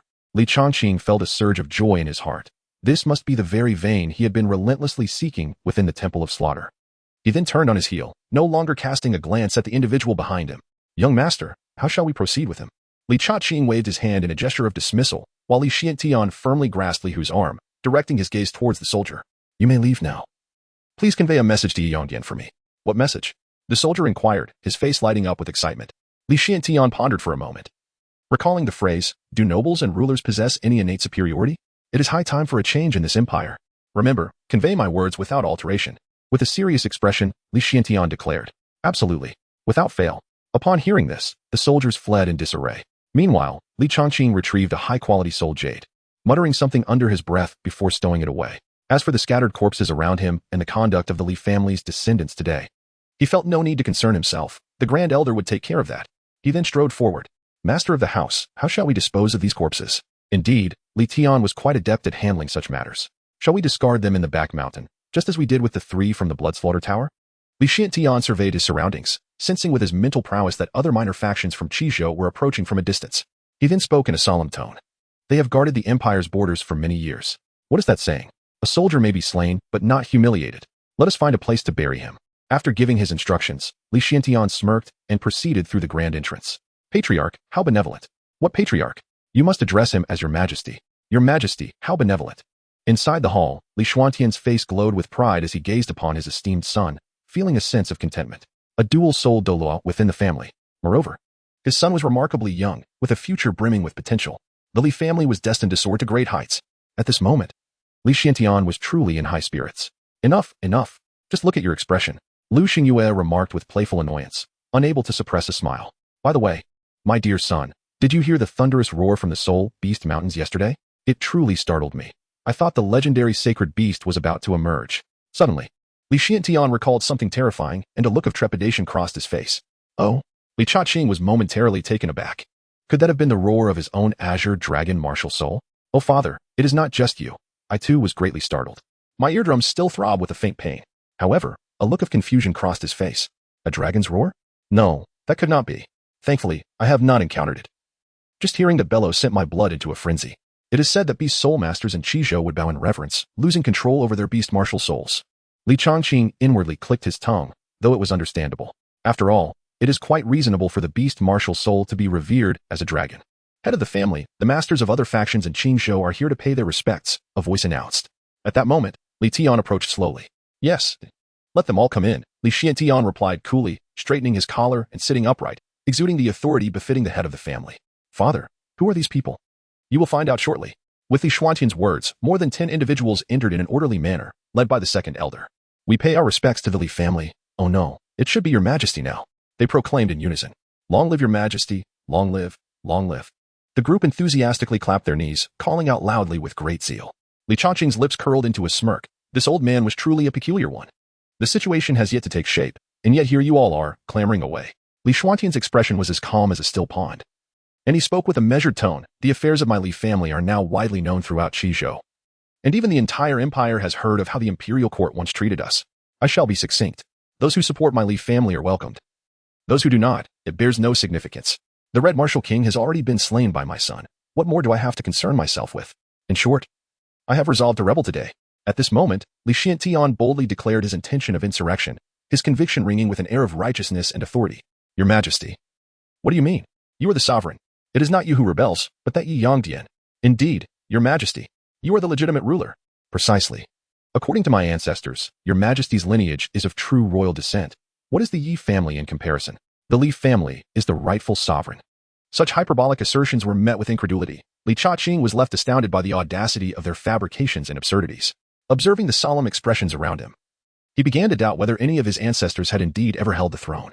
Was this a manifestation of moral decay or a distortion of human nature? Chapter 83. The Enraged Yongdian. Li Xiantian smiled faintly.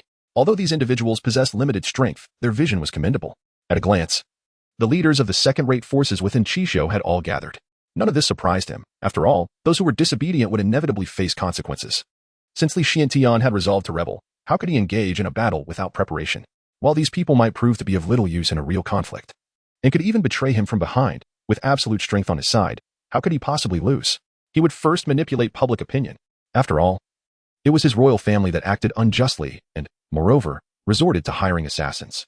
Subsequently, he would push forward. This was indeed a rebellion by the Li family. Yes, precisely. The head of the family has faith in you all. Now disperse. With a grand gesture, Li Xiantian dismissed these fence-sitters, whether they were wavering or genuinely supportive. Family head, what about the business outside Qizhou? Li Tian inquired. Qizhou had long been dominated by the Li family, holding absolute power. It was the forces beyond Qizhou that severed their partnership. Elder, your words are amusing. Li Xiantian replied with a grin, fully aware that the elder was jesting. The entire empire belonged to the Li family. Engaging in trivial business was beneath them. We shall not pursue it any longer. Li Chongqing shook his head. If his father wished to occupy that chair, you would simply give it to him. There was no need for such toil and effort. Father, mother, I am going out for a stroll. Where to? To the Red Phoenix Tower. Li Xiantian opened his mouth, intending to interject, but ultimately swallowed his words. He cast a barely perceptible glance at Lu Xingyue. Yet, that single glance ignited a fury within her. What are you looking at? What does that mean? With that look in your eyes, do you wish to go as well? What kind of establishment is the Red Phoenix Tower? Lu Xingyue's brows furrowed in displeasure. Her demeanor icy. But what of it? Li Xiantian appeared utterly aggrieved, meek and submissive. The grandeur of the family head was entirely diminished. He is my son. He can do as he pleases. Oh, you old ghostly. It seems you truly harbor such intentions. Dare to step out of the house, and I shall crush you. With a resounding crack, the cup in Lu Xingyue's hand shattered. Li Xiantian tightly clasped his legs, a chilling breeze rushing forth. The several elders, sensing the atmosphere, discreetly departed. The Red Maple Imperial Palace. What? Repeat that. Yi Yongdian, seated upon the dragon throne, felt the veins on his forehead throb violently, a wave of malevolence cascading downwards. The other venerable elders remained composed. Even the civil and military officials flanking him managed to suppress their emotions. But the soldier kneeling before him felt the oppressive aura causing his bones to creak. Your Majesty, the King of Red Marshal has perished. All 200 soldiers of the Red Marshal army, save for this humble servant, have met their demise. Moreover, that Li Xiantian has instructed me to convey a message to your Majesty. Initially, the assembled officials had been skeptical, but hearing it again left no room for doubt. You heard correctly. The King of Red Marshal did not die on the frontier, but rather in Qingzhou, at the hands of the Li family. A princely figure, not even wrapped in the cloth of battle, but slain within the empire, by his own kin. How utterly ironic. What did he say? Yi Yongdian inquired. Articulating each word with precision, he said, do nobles and generals not have the same sort of blood? This empire needs a change. With a thunderous roar, an overwhelming aura erupted. Akin to an abyssal sea, Yi Yongdian abruptly stood, the imperial crown swaying tumultuously. Excellent, excellent, excellent. How audacious the Li family is. He declared vehemently. Yi Kuan, I command you to swiftly lead 50,000 imperial troops to level the Li family. Leave not a single chicken or dog behind. Not even a worm should remain. Dig them out. The entire court erupted in chaos, while the civil and military officials were still reeling from the audacity of Li Xiantian. Yi Yongdian had already issued his orders. At once, a general clad in armor stepped forward, bowing to accept the command, ready to lead his troops. Hold, General. Yi Yongdian cast a menacing glance at the white-haired elder to his left, coldly demanding, what is your intention, Chancellor? Your Majesty, do not let your anger cloud your judgment. It is merely the Li family. How could they stir up such waves? The Chancellor stroked his white beard thoughtfully and continued. The King of Red Marshal was at the peak of level 95. 50,000 soldiers could indeed flatten the Li family, but without an absolute powerhouse, Li Xiantian may very well escape. Yi Yongdian's fury somewhat abated. The Chancellor's reasoning held merit. A titled Douluo could hardly withstand 50,000 soldiers. Yet if he were determined to flee, it was indeed possible. After all, most of the Empire's soldiers were merely low-tier soul masters, while the Red Marshal army consisted of elite members at levels 4 to 5. And if we send our troops, how many lives will be lost? This would be akin to harming 800 of the enemy while injuring 1,000 of our own. Thus, Your Majesty, this course of action is truly unwise. The Chancellor presented his analysis with clarity and logic. So according to the Chancellor, we should turn a blind eye to the Li family's rebellion? Should I then applaud their audacity? General Yi Kuan scoffed. Yi Yongdian turned his gaze upon the elder, eager to see what strategy he might propose. Not at all. Not at all. The Chancellor chuckled. Everything is under control. Since the Li family dares to rebel, they must be dealt a crushing blow. We shall eradicate them with thunderous might. In doing so, we not only eliminate the Li family but also send a message to others. I have heard some rumors circulating in the provinces. Yi Yongdian's eyes narrowed as he regarded the Chancellor, aware of the implications. The so-called thunderous means, did it entail him personally leading a few officials to execute the plan? He swore that if the elder suggested such a thing, he would make the elder a scapegoat. Does the Chancellor have a sound strategy? Yi Yongdian inquired with restrained patience. The elder had made his point. If he could not present a compelling argument, he would learn why the flowers bloomed so red. Does Your Majesty still remember the slaughtering temple? In an instant, the court fell silent. Yi Yongdian deduced what the Chancellor was implying. You mean? Precisely. The slaughtering temple is a sharp blade. Its name has spread far and wide. Although there has been little activity in recent days, I have inquired, and they have never failed. This statement caused the civil and military officials to exchange alarmed glances, for they had heard of the slaughtering temple. Each member was formidable, possessing unique skills. Particularly the one known for toxic capabilities, fearsome indeed. Yet, one of their members had seemingly spent time within the Li family. As the War Armor sect had closely protected the Li family's offspring, would they be willing to assist? Yi Yongdian furrowed his brow. The plan was indeed a clever one.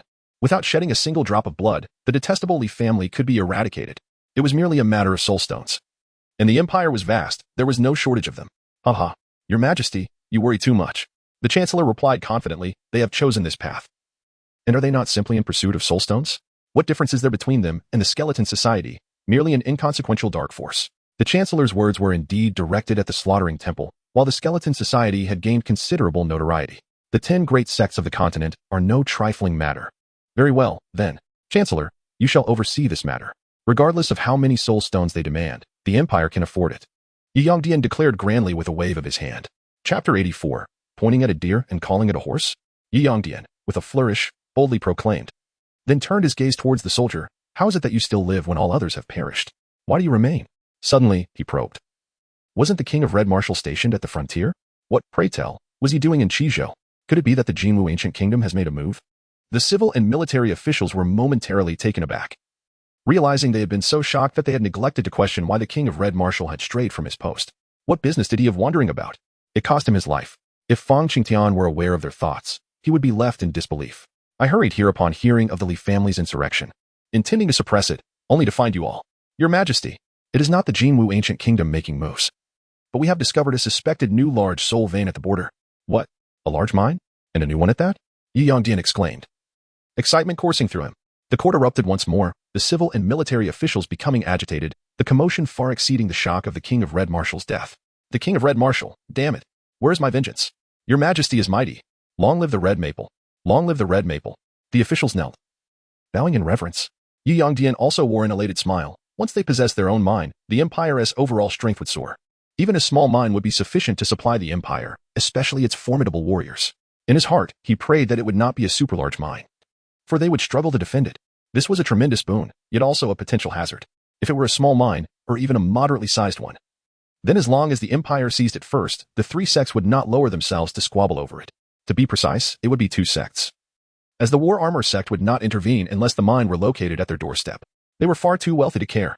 As for the Jinwu, once they secured the mine, what obstacles would remain to thwart their ambitions? At that moment, a year later, the little golden crow could only flutter in his hand. With his thoughts organized, Yi Yongdian shouted loudly, "You Kuan, quickly lead 50,000 Imperial soldiers to the border, and also send orders for the Red Marshal Legion to firmly defend that mine. The High Priest, Second Priest, and Third Priest, you 3 hasten to go." Yi Yongdian, his face flushed, issued commands once more. "Yes, Your Majesty. Yes, Your Majesty." At once, 3 streaks of light shot through the sky, representing the 3 priests of the Empire. Meanwhile, Yu Kuan was assembling troops. Once everything was arranged, Yi Yongdian turned to a soldier and asked, "This crucial information has not leaked, has it?" The soldier trembled, wondering if he would be able to return if it had been disclosed. Who else knows? Yi Yongdian's expression darkened. He was truly enraged. How could such vital news concerning the Empire's rise possibly leak? "Your Majesty, it is the Li family. Currently, only the Li family is aware." The soldier's heart raced, initially believing that this information would earn him merit, or at the very least, balance his deeds. The Li family? Is it just the Li family? Yi Yongdian gritted his teeth, feeling an unprecedented resolve to eradicate a faction. "Yes, Your Majesty, no one else knows but the Li family." "Then you may die." Boom. Yi Yongdian unleashed his spirit power with a slap, instantly obliterating the soldier. Had the soldier foreseen such a fate, he might have chosen to perish at the hands of the Li family instead. Meanwhile, in the Temple of Slaughtering Gods, Elbu traversed the air. Though it seemed he was stepping, each stride took him hundreds of miles away, sending ripples through the void behind him. The red maple border? Elbu murmured to himself, his figure flickering continuously. They had been searching all around, and just as they were at a loss, the soul jade trembled, revealing Li Chongqing's voice. And the location of the mine was precisely at the boundary between the Red Maple Empire and the ancient Golden Crow Kingdom. The Sunset Mountain Range, a branch of the Soul Beast Mountain Range, bordered the Red Maple Empire on one side and the ancient Golden Crow Kingdom on the other, acting like a dividing line between the 2 nations. Within the vast expanse of emptiness, a figure suddenly appeared. Elbu. "Oh, at last, I've found you." With his formidable mental power, Elbu scanned the entire Sunset Mountain Range, leaving no corner concealed. Indeed, within the depths of the mountain's belly, powerful waves of soul energy pulsated. Indeed, a large mine, and it even nurtures soul crystals. Elbu's eyes sparkled as he forcefully claimed the mine for the Temple of Slaughtering Gods. As for the Red Maple Empire soldiers within the mountains and the Red Martial Legion stationed 500 miles away? Buzz. 2 more sounds of breaking air rang out. Elbu didn't need to look back to know who had arrived. After learning of the mine's location, he had immediately called for reinforcements. The 2 who arrived without delay were Guan Yu and Zhao Yun. Soon after, Jiasu also arrived. Oh, I still can't catch up with the 3 of you. Jiasu smiled, scanning the situation below with his mental power. What about our 4? Damn it, at this slow pace, we should speed things up. Elbu expressed his dissatisfaction, recalling how the 4 had been pinned down, begging for mercy, causing a smirk to form on his lips. Buzz. At that moment, the void trembled again, and Luo Wujing slid into a half-kneel in the air. My lord, I apologize for being late. Luo Wujing nodded vigorously. His gaze towards the Sunset Mountain range filled with complexity. The 4 were responsible for searching in the Daylight Empire, and the distance was not trivial. Spanning half the Red Maple Empire, a slight delay was understandable, especially since even the speedster, Feng, and Lei Jianzi had yet to arrive. However, Luo Wujing did not mention this. As long as he acknowledged his mistake, he would likely avoid trouble. If he made excuses, he would surely face a beating. Yet, given Elbu's might, he held no power in that regard. Well, your attitude is satisfactory. There will be no exceptions, Elbu calmly stated. Indeed, Luo Wujing understood that his lord only cared about results, not the process. Guan Yu, Jiasu, and Zhao Yun merely smiled, having grown accustomed to it. At this point, Feng, Lei, and Jianzi also arrived. After a round of apologies, the 8 members of the Temple of Slaughtering Gods were now all gathered. My lord, should we clear the area first? Luo Wujing volunteered. By clear, he naturally meant dealing with the Red Martial Legion below. My lord, grant us half an hour, and we will certainly handle these rabble, the bald-headed, muscular figure declared confidently. Elbu turned to Jiasu, who was more experienced in such matters. Should he domineeringly declare that they could leave, or let the cunning yellow bird strike last? He sensed 3 familiar auras approaching from afar. This mine was first discovered by my Temple of Slaughtering Gods. How could we allow others to meddle? Wouldn't you agree, Luo Wujing? Jiasu smiled. Indeed. I discovered this mine 3 years ago, but it wasn't yet time for extraction. Luo Wujing instantly flattered. And now, these people dare to covet it? They deserve to die. At this, Feng, Lei, and Jianzi felt a twinge of embarrassment. It wasn't just them, even if Zhao Gao were present.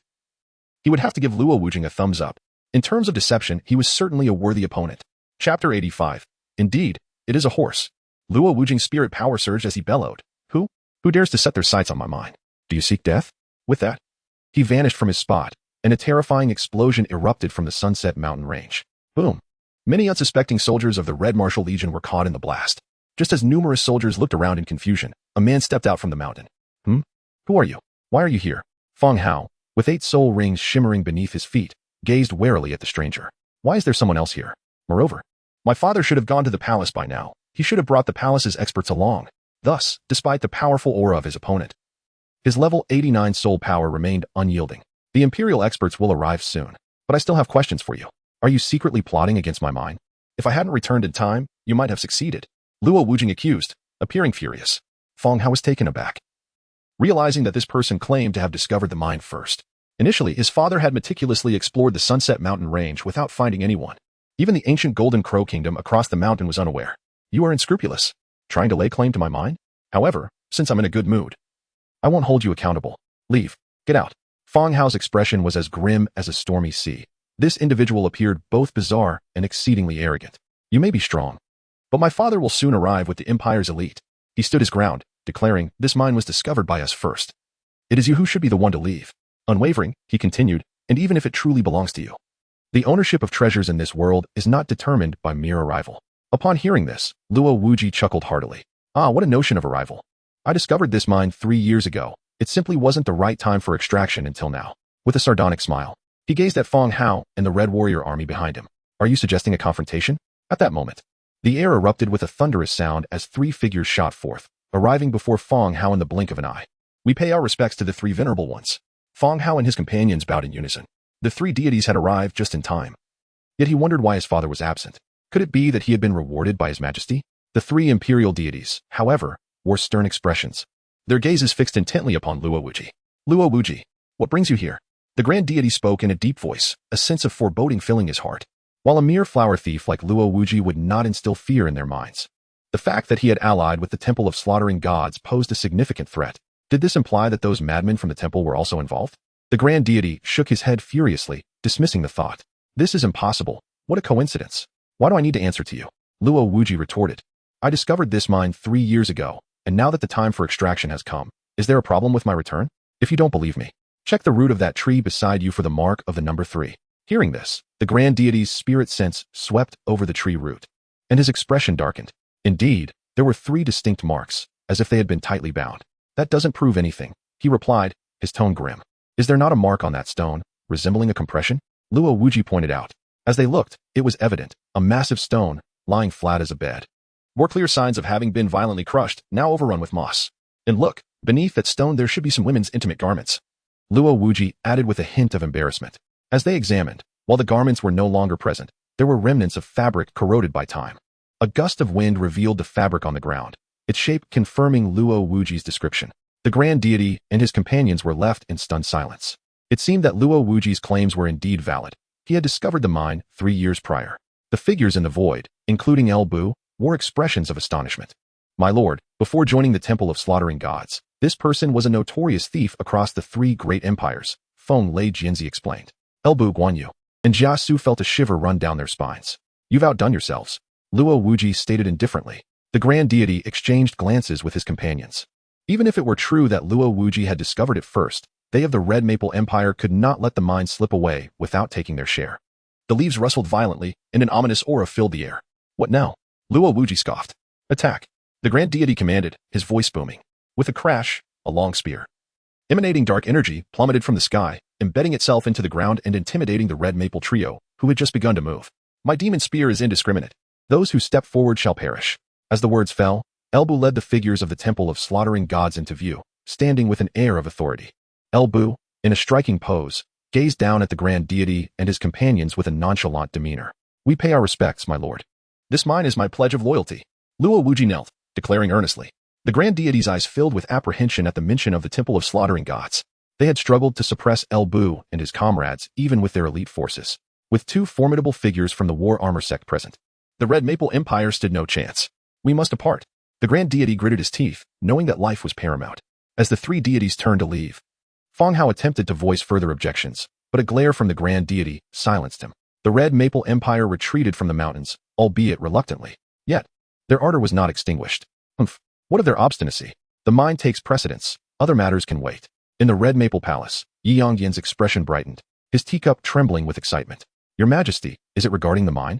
The Empress, Su Rojia, approached gracefully, having maintained her beauty over the passing days. Indeed, the grand deity just conveyed news of a large mine. Yi Yongdian envisioned an endless flow of soul stones, a meteoric rise in his soul power, and the obliteration of the Li family beneath his might. A sudden vibration from the soul jade jolted him from his reverie. More news. His spirit sense scanned the information, and his countenance shifted from sunny to stormy, then to a grotesque snarl.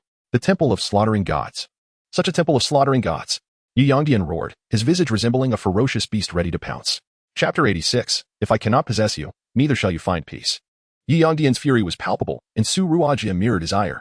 Curse that Temple of Slaughtering Gods. Your Majesty, I have a plan. It could bring distress to the temple while bestowing a fortune upon Tian'er and Song'er. Yi Yongdian instantly grasped Su Ruojia's intention.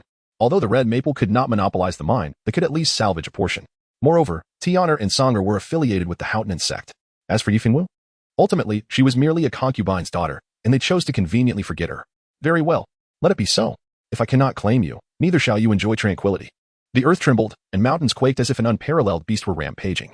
Indeed, the Sunset Mountain range was bustling with activity. Luo Wuji, Bald Head, Feng Jianzi, and Lei Jianzi unleashed their soul techniques, blasting apart the rocks to reveal veins of soul stones, either embedded in the walls or scattered on the ground. Haha, gather them.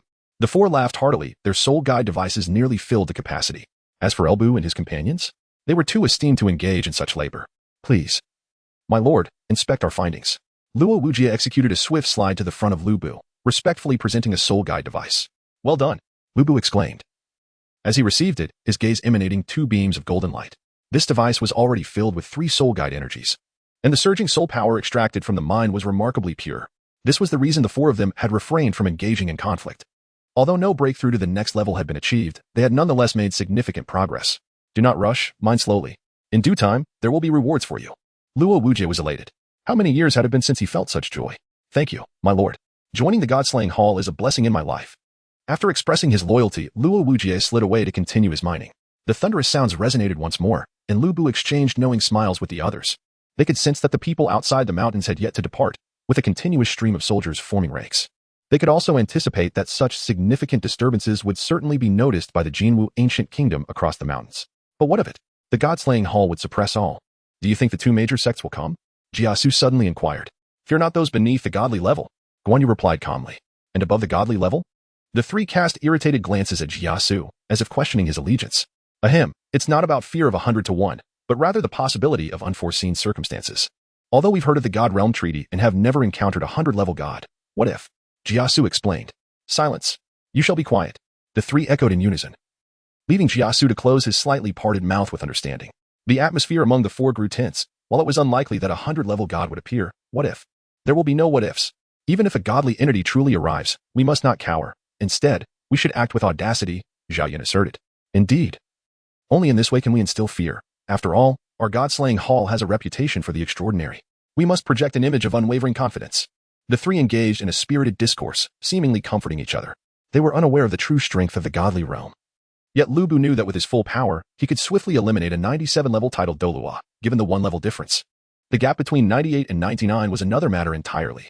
However, the disparity between 99 and 100 remained enigmatic. A sharp bird call pierced the sky above the Sunset Mountains, as a massive fiery bird, radiating flames, soared from beyond the mountains. The Jinwu ancient kingdom's people. Lu Bu bellowed with vigor, unleashing his 98-level aura, causing the fiery bird to flap its wings and rapidly retreat. The mine. A large-scale mining operation. He fumed. What are my subordinates doing? They let the enemy seize the opportunity so close to me. And those must be the people from the god-slaying hall. The fiery bird transformed, revealing its martial spirit, and the figure of Lai Yongtian cursed as he flew through the air.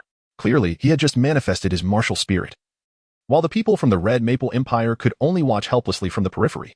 What delightful news this was. Lai Yongtian's silhouette dwindled until it vanished completely.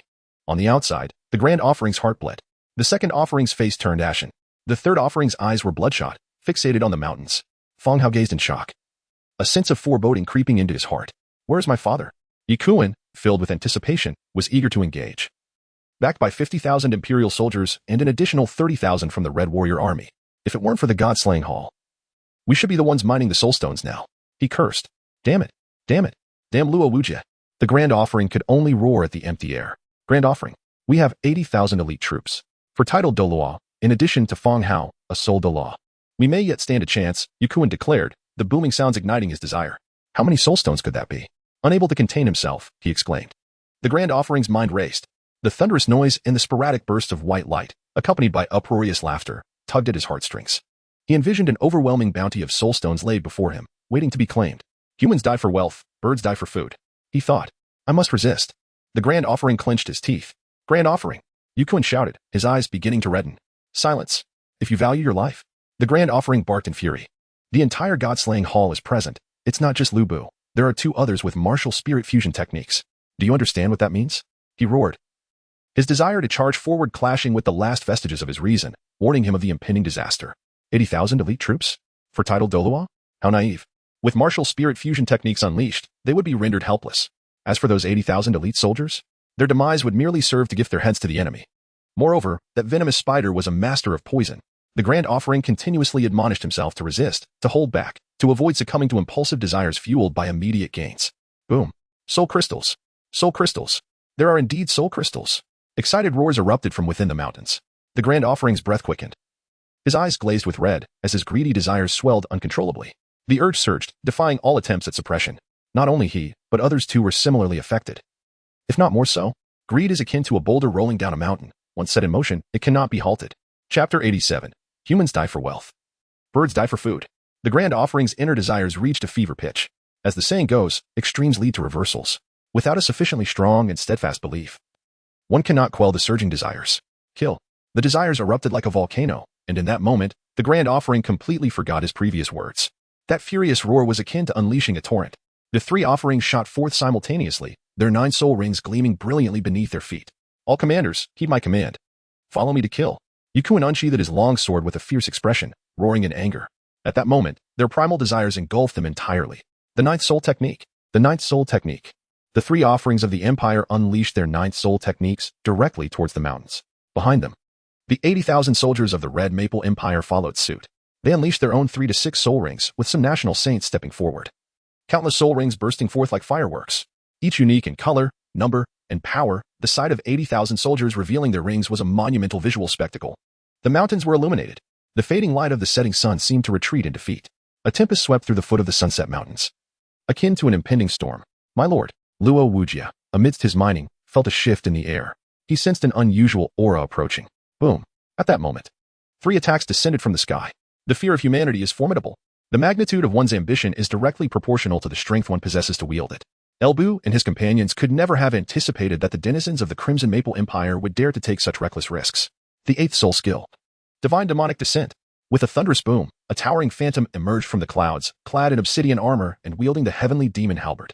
Its cold, emotionless eyes resembled those of an ancient celestial demon. With a ferocious roar, the phantom swung the heavenly demon halberd, unleashing a tempest of black energy that engulfed 3 incoming attacks in an instant. Meanwhile, Guan Yu, Zhao Yun, and Jia Su, along with Wu Ji, launched their counteroffensive, targeting the myriad soul skills cascading down from the mountainside. It was truly a multitude. 80,000 soldiers unleashed a barrage of vibrant soul skills, filling the skies with a dazzling spectacle. Though their individual combat prowess seemed insignificant before the god-slaying temple, easily crushed like ants, they proved that a single chopstick is of little use compared to an entire bundle, especially when it was a colossal one. Supercharged, the true form of the Azure Dragon Moonblade. With a resounding crash, a torrent of blade energy erupted forth.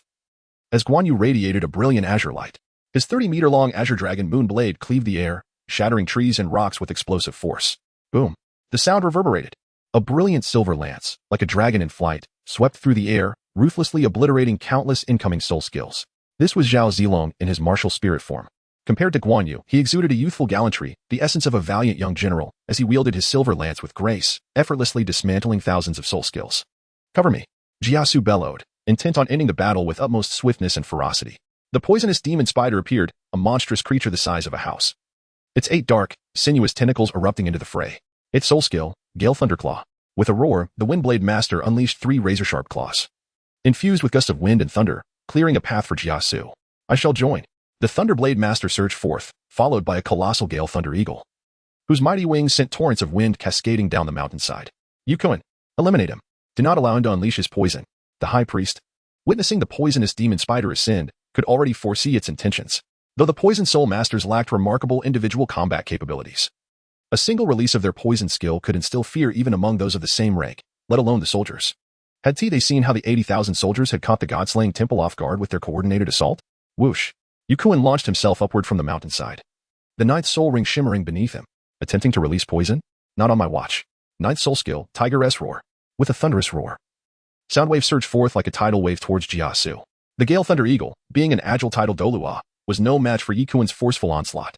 Its massive body faltered, becoming a liability as its size increased its vulnerability to attacks.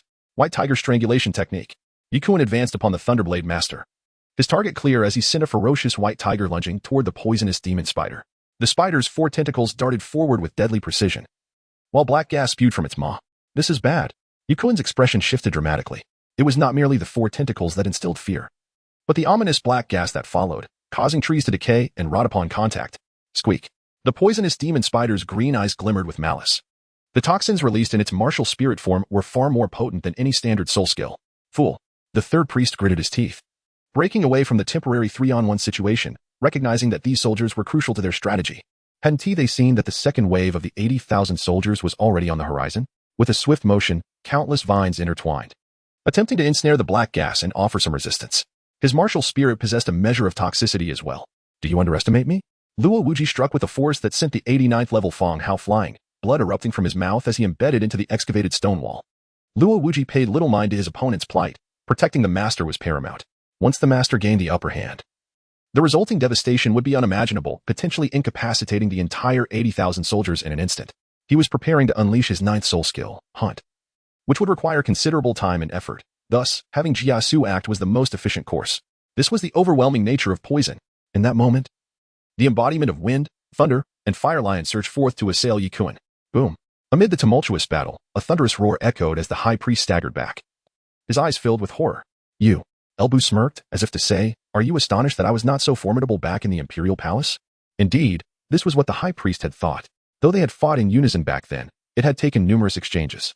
Even now, facing 2 opponents, he expected to withstand a few rounds. Yet, he had not anticipated being unable to withstand even a single blow. Boss. The second priest displayed a look of urgency. Fear not. I shall not perish. The high priest steadied himself, regaining composure. I cannot withstand this. Truly, I cannot. The insatiable nature of ambition. Now, let me demonstrate my true strength. Elbu's hair billowed as an overwhelming wave of power surged forth. In his grasp, the heavenly demon halberd tightened, causing the high priest and the second priest to change colors in alarm. Was that not your true strength? They could hardly believe it. Ninth soul skill. Heavenly demon S-dance. Boom. The void trembled as endless black clouds descended. No, these were not mere clouds. Elbu now stood in the void, his halberd swirling as black energy enveloped him. In an instant, the halberd was hurled forth, an infinite display of divine might piercing through the air. No, I cannot die. The two priests, their faces contorted with rage, howled in desperation, expending their utmost efforts as their ninth soul ring shimmered with blinding light. Boom. The impact resonated through the entire Sunset Mountain range, causing the Imperial soldiers at the foot of the mountain to stagger, their eardrums bursting with the force. Before they could react, torrents of black gas surged forth. This was not Elbu's aura, it was the handiwork of Jiasu. No. In an instant. Merely with a fleeting touch, one of the third-level soldiers found his armor decaying, and with a shriek, fell into an ominous silence. Poison. This is the venom of the spider. Retreat. Alas. Instantly, the formation of 80,000 soldiers was thrown into chaos, and in sheer terror, they fled. But was it of any avail? Lives began to wither away as if they were mere stalks of wheat being harvested. Cough. At that moment, a chasm appeared in the mountains, where the two offerings met their untimely demise, and Yukuin's neck was brutally snapped by Luo Wuji. Despite his formidable white tiger martial spirit, he was no match for the savage Luo Wuji, who possessed an additional 2 levels of soul power suppression. As for Feng Hao, he remained embedded in the stone wall. Cough. HM? Not dead yet? One Yu uttered with a hint of suspicion. At this juncture, the group from the Temple of Slaughter stood at the edge of the pit, their gazes coldly surveying the smoking abyss. As the view drew closer, a cough resonated from within the chasm, revealing the second offering with a gaping wound the size of a bull in his chest. Such injuries surely rendered him beyond salvation. With a thud, the corpse of the second offering was pushed aside, unveiling the visage of the great offering. A dead comrade is not a hindrance to the ascetic. Impressive. Elbu scoffed, realizing that the great offering had used the second offering as a shield. Nevertheless, he too was on the brink of death. I wish to live, he stammered, trembling as he struggled against the ground, yet could not rise. If you desire to live, why ascend? As I have stated, your strength cannot govern your desires, the consequence of which is your life. With that, Elbu pointed decisively, sending him on his final journey. Thus, all the experts of the Empire met their demise. Oh, save for Feng Hao, who remained ensconced in the wall, oblivious to life or death. Meanwhile, the harrowing cries at the foot of the mountain persisted, heart-wrenching and scalp-tingling. Jiasu closed his eyes, extending his hands with a serene smile. As if partaking in a melodious symphony. Jiasu, spare them. Elbu seemed to have recalled something, speaking softly. HM? Jiasu paused, curiously regarding Elbu, who was not known for his mercy. Did not the young master previously mention a desire to change the Empire's ruler? Oh, is that so? Jiasu was taken aback. In that case, these soldiers cannot all be slain. Otherwise, who will guard the borders in the future? The Temple of Slaughter is responsible only for killing, not for burying. HM, the young master has no intention of usurping the throne. It is a gift for his father. Very well. Jiasu murmured, and immediately countless streams of black energy began to waft up from the base of the mountain. Indeed, are they not ready-made miners? Luo Wuji remarked. Red Phoenix Tower. Li Cha-Ching wore a radiant smile, enchanted by the melodious sound of the system prompt that lingered in his ears. Has it ended? Why did it stop so abruptly? He murmured to himself, glancing at the sun which had vanished from sight. He had come to witness a prodigy. Yet he had become too engrossed in relaxation. It was time to return. The entire Li family was fully prepared, and the public sentiment was fermenting rapidly. Now the whole Red Maple Empire was aware of the Li family's impending rebellion. Tomorrow marked the 5th month, coinciding with the day of his father's uprising. How exhilarating. In an instant, his figure vanished from the scene, leaving behind a few gold coins spinning on the table. The following morning, the Li family was alive with the sound of drums and gongs. Countless families, both large and small, gathered outside the gates, rallying in support of Li Xiantian. Within the hall, Li Tian and others donned fresh attire, for today was the day of their rebellion. Your Majesty, when shall we head to the capital? Li Tian directly addressed him without the formalities of family titles. What was there to hide? The entire empire was already aware of the Li family's intentions. Rather than lingering in secrecy, it was more dignified to embrace the truth. Wait, Cha-Ching. Li Xuantian's hands trembled uncontrollably. Heaven knew how restless he had been the previous night. How thrilling. Old master, watch over us from above. We shall not falter. Meanwhile, Li Cha-Ching had long risen. Today was not only a day of rebellion but also a splendid occasion. Indeed, it was a day of great significance. Li Cha-Ching hummed a tune as he made his way to the grand hall, simultaneously addressing the system. Dao Tong Zi, it's a new month. Let us exert ourselves. Affirmative, host. As the system summoned, it announced, "Congratulations, host, you have summoned Dian Wei." What? Absolutely insane? Character, Dian Wei, level 99 in attack and defense. The ultimate Douluo title, Primitive Man, Mad Demon Martial Soul, one of the four fiends, Qiongqi Soul Core. Qiongqi Soul Core Mental Strength, Pinnacle of Tian Yuan Realm Soul Rings. Black. Black, black, black, black, black, red, red, red soul bones, 7 pieces when united. Conform the Qiongqi Battle Armor, first soul skill. Thunderous Roars, second soul skill. Evil Spirit's Claw, third soul skill. Twin Wing Cross / fourth soul skill. Qiongqi Shield, impenetrable at level 100, fifth soul skill. Eye of Death, sixth soul skill. Soul Shatter, seventh soul skill. True form of Qiongqi. Note, this is the genuine Qiongqi, not merely a diluted bloodline. When the martial soul manifests, it can indeed devastate the heavens and the earth, justifying its ancient title of evil. 8th soul skill. Rage of Qiongqi, Fangs of Qiongqi, 9th soul skill. Sky Treader, Heaven Shatter Domain, Fury Domain, upon activation. Combat power is enhanced by 100%, can grow. Well, today is indeed a splendid day, Li Chaqing exclaimed, halting in his tracks. Dian Wei? And his martial soul is one of the 4 fiends. Moreover, his soul power has reached an astounding 99. In this terrifying domain, even a peer like Elbu may not stand a chance. For clarification, this is my setting. Elbu fans, please hold back on the criticism. And since we are at this point, let us discuss the classifications beyond level 100, such as Lower God, Middle God, and God King. Feel free to express your thoughts. If I find it agreeable, I shall adopt it. It is worth noting that if Elbu's attack power stands at 99, Dian Wei should be at 98, purely in terms of attack potency. However, combat is not solely reliant on attack power. It also encompasses battle experience, technique, physique, and strength. Weapons amplify a host's attack power, while beast martial souls enhance both attack power and physique. Should one awaken a turtle-type martial soul, unparalleled defense is assured. In this aspect, Elbu may slightly falter, as the Qiongqi martial soul undoubtedly excels in attack and physique. Indeed, young master, today is truly a remarkable day, agreed Yu Ji from behind him. At this moment, Li Chaqing had already stepped into the grand hall. What a grand scene. Are we entering the capital now? Li Xiantian rubbed his hands together. Yes, father, the time has come. We shall enter the court and cleanse the inner circle, with Dian Wei's arrival. Shall we discuss the martial souls of figures like Xiangyu and Bai Qi? Also, the classifications of divine realms. Chapter 89. Entering the court to cleanse the inner circle. Yes, father, the time has indeed come. Since the royal family shows no mercy, we must not be merciful in return. Enter the court. Cleanse the inner circle. Li Xiantian rose abruptly, his gaze piercing and resolute. Excellent. Into the court, to purify the inner circle. As the gates of the Li family creaked open, a throng of family members surrounded Li Xiantian as he stepped forward. We pay our respects to your majesty. Please, your majesty, proceed to the capital for your appointment. The long-awaiting power brokers from Qizhou fell to their knees in unison, calling out, Your majesty. Let us depart. Onward, straight to the heart of the matter. Li Xiantian waved his hand, signaling for the horse-drawn carriage that had long been prepared. The crowd surged forth with great enthusiasm, and the members of the Li family were already flushed with excitement. Their gazes were fixed on the figure ahead of the carriage, filled with boundless admiration. Even the elderly Fu Bo had followed along, declaring that he had dedicated his life to the Li family and wished to witness the family head take his rightful place. Isn't this a bit too ostentatious? Li Xiantian inquired, originally intending to launch a nocturnal assault on the imperial palace, eliminate the old curmudgeon Yi, and then fabricate a reason to ascend the throne. However, his son had different plans. He vaguely recalled his son saying, Father, rest assured. We shall not only usurp the throne but do so brazenly and without fear. The sentiment echoed in the present moment. Father, put your worries aside. We shall make our way to the capital, and I wish to see who dares to challenge us. Besides, if they do emerge, it would be even better. We can deal with them and strike fear into the hearts of others, saving you some effort for the future. The journey from Qizhou to the Hongfeng Imperial Palace spanned a province. The Li family advanced northward under the pretext of purging the court. Imperial Palace. Damn it. The audacity of the Li family is truly remarkable. Yi Yongyan's face contorted with rage as he faced the court. The past few days had brought a cascade of bad news. First, the Red Warrior King was murdered. Then, the newly discovered mines were plundered by the bandits of the Temple of the Slaughtering God. What, discovered 3 years ago? Nonsense. I was told it was on my territory. Yet the news did not cease there. The high priest was dead. The second priest was dead. The third priest was dead. All dead. Now word reached him that the Li family was approaching the palace under the banner of purging the court. Truly, it was as the saying goes. Calamity strikes when it rains. Chancellor, were you not to contact those bandits? Why is there still no outcome? Yi Yongdian glared at the Chancellor, his voice a thunderous roar. His heart was choked with anger. Compared to the Temple of the Slaughtering God, which had robbed him of his mines, he loathed the Li family even more.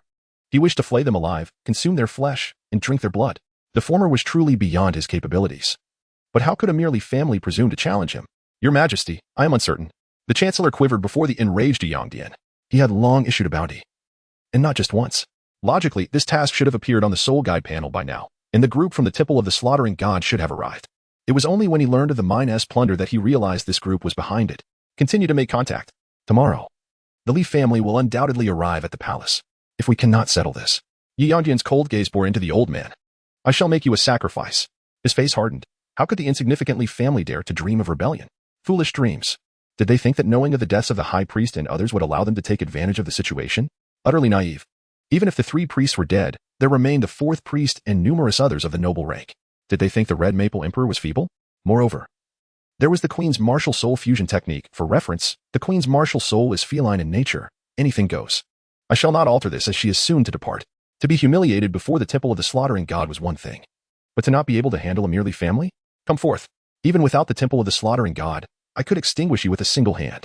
Yi Yangdian's fury stemmed from the audacity of the Li family to rebel, claiming the royal family's fate was exhausted, unworthy of its position, and devoid of righteousness. In short, his ire had been stoked to a boiling point in recent days. Your Majesty, should we not organize experts to eliminate these traitorous scoundrels? One of the 87th level nobles suggested. The power of the Empire had significantly waned. If they performed well, there might still be a chance for advancement. Indeed, Your Majesty. I second this. Let us assemble those above level 80 in the royal city to catch them off guard. Another noble stepped forward to volunteer. Yi Yangdian sneered. The eagerness to claim credit was palpable. Intercept them? Just you lot? Do you think you surpassed the Red Warrior King? Upon hearing this, the 2 nobles' expressions faltered. Fully aware of their inferiority compared to the Red Warrior King, this was merely a show of support, a way to keep the Emperor informed. Furthermore, their mission was an assassination. Though the royal city no longer housed those above level 90, they could still muster nearly 10 individuals above level 80. This scale of an ambush would surely allow them to shine. Unnecessary. Does Li Xiantian not wish to ascend the throne? I shall await him here. If Yi Yangdian knew that the assistance the Chancellor sought had ties to the Li family, he would surely be astonished. Moreover, if he were aware of Li Chongqing's current strength, his expression would be equally intriguing. In any case, it would be quite the spectacle. Meanwhile, the Chancellor was in a cold sweat as he fumbled with the soul jade. Connect. Connect. For heaven's sake, connect. At the Sunset Mountains, the originally 80,000 soldiers had dwindled to half, each one laboriously mining with palpable fear. With such reduced numbers, their efficiency in mining had significantly increased. Gentlemen, 10 soul guides have been filled, Lu Bu announced as he looked at Guan Yu and others. We can't mine any further. Were there 1 TB space to store it?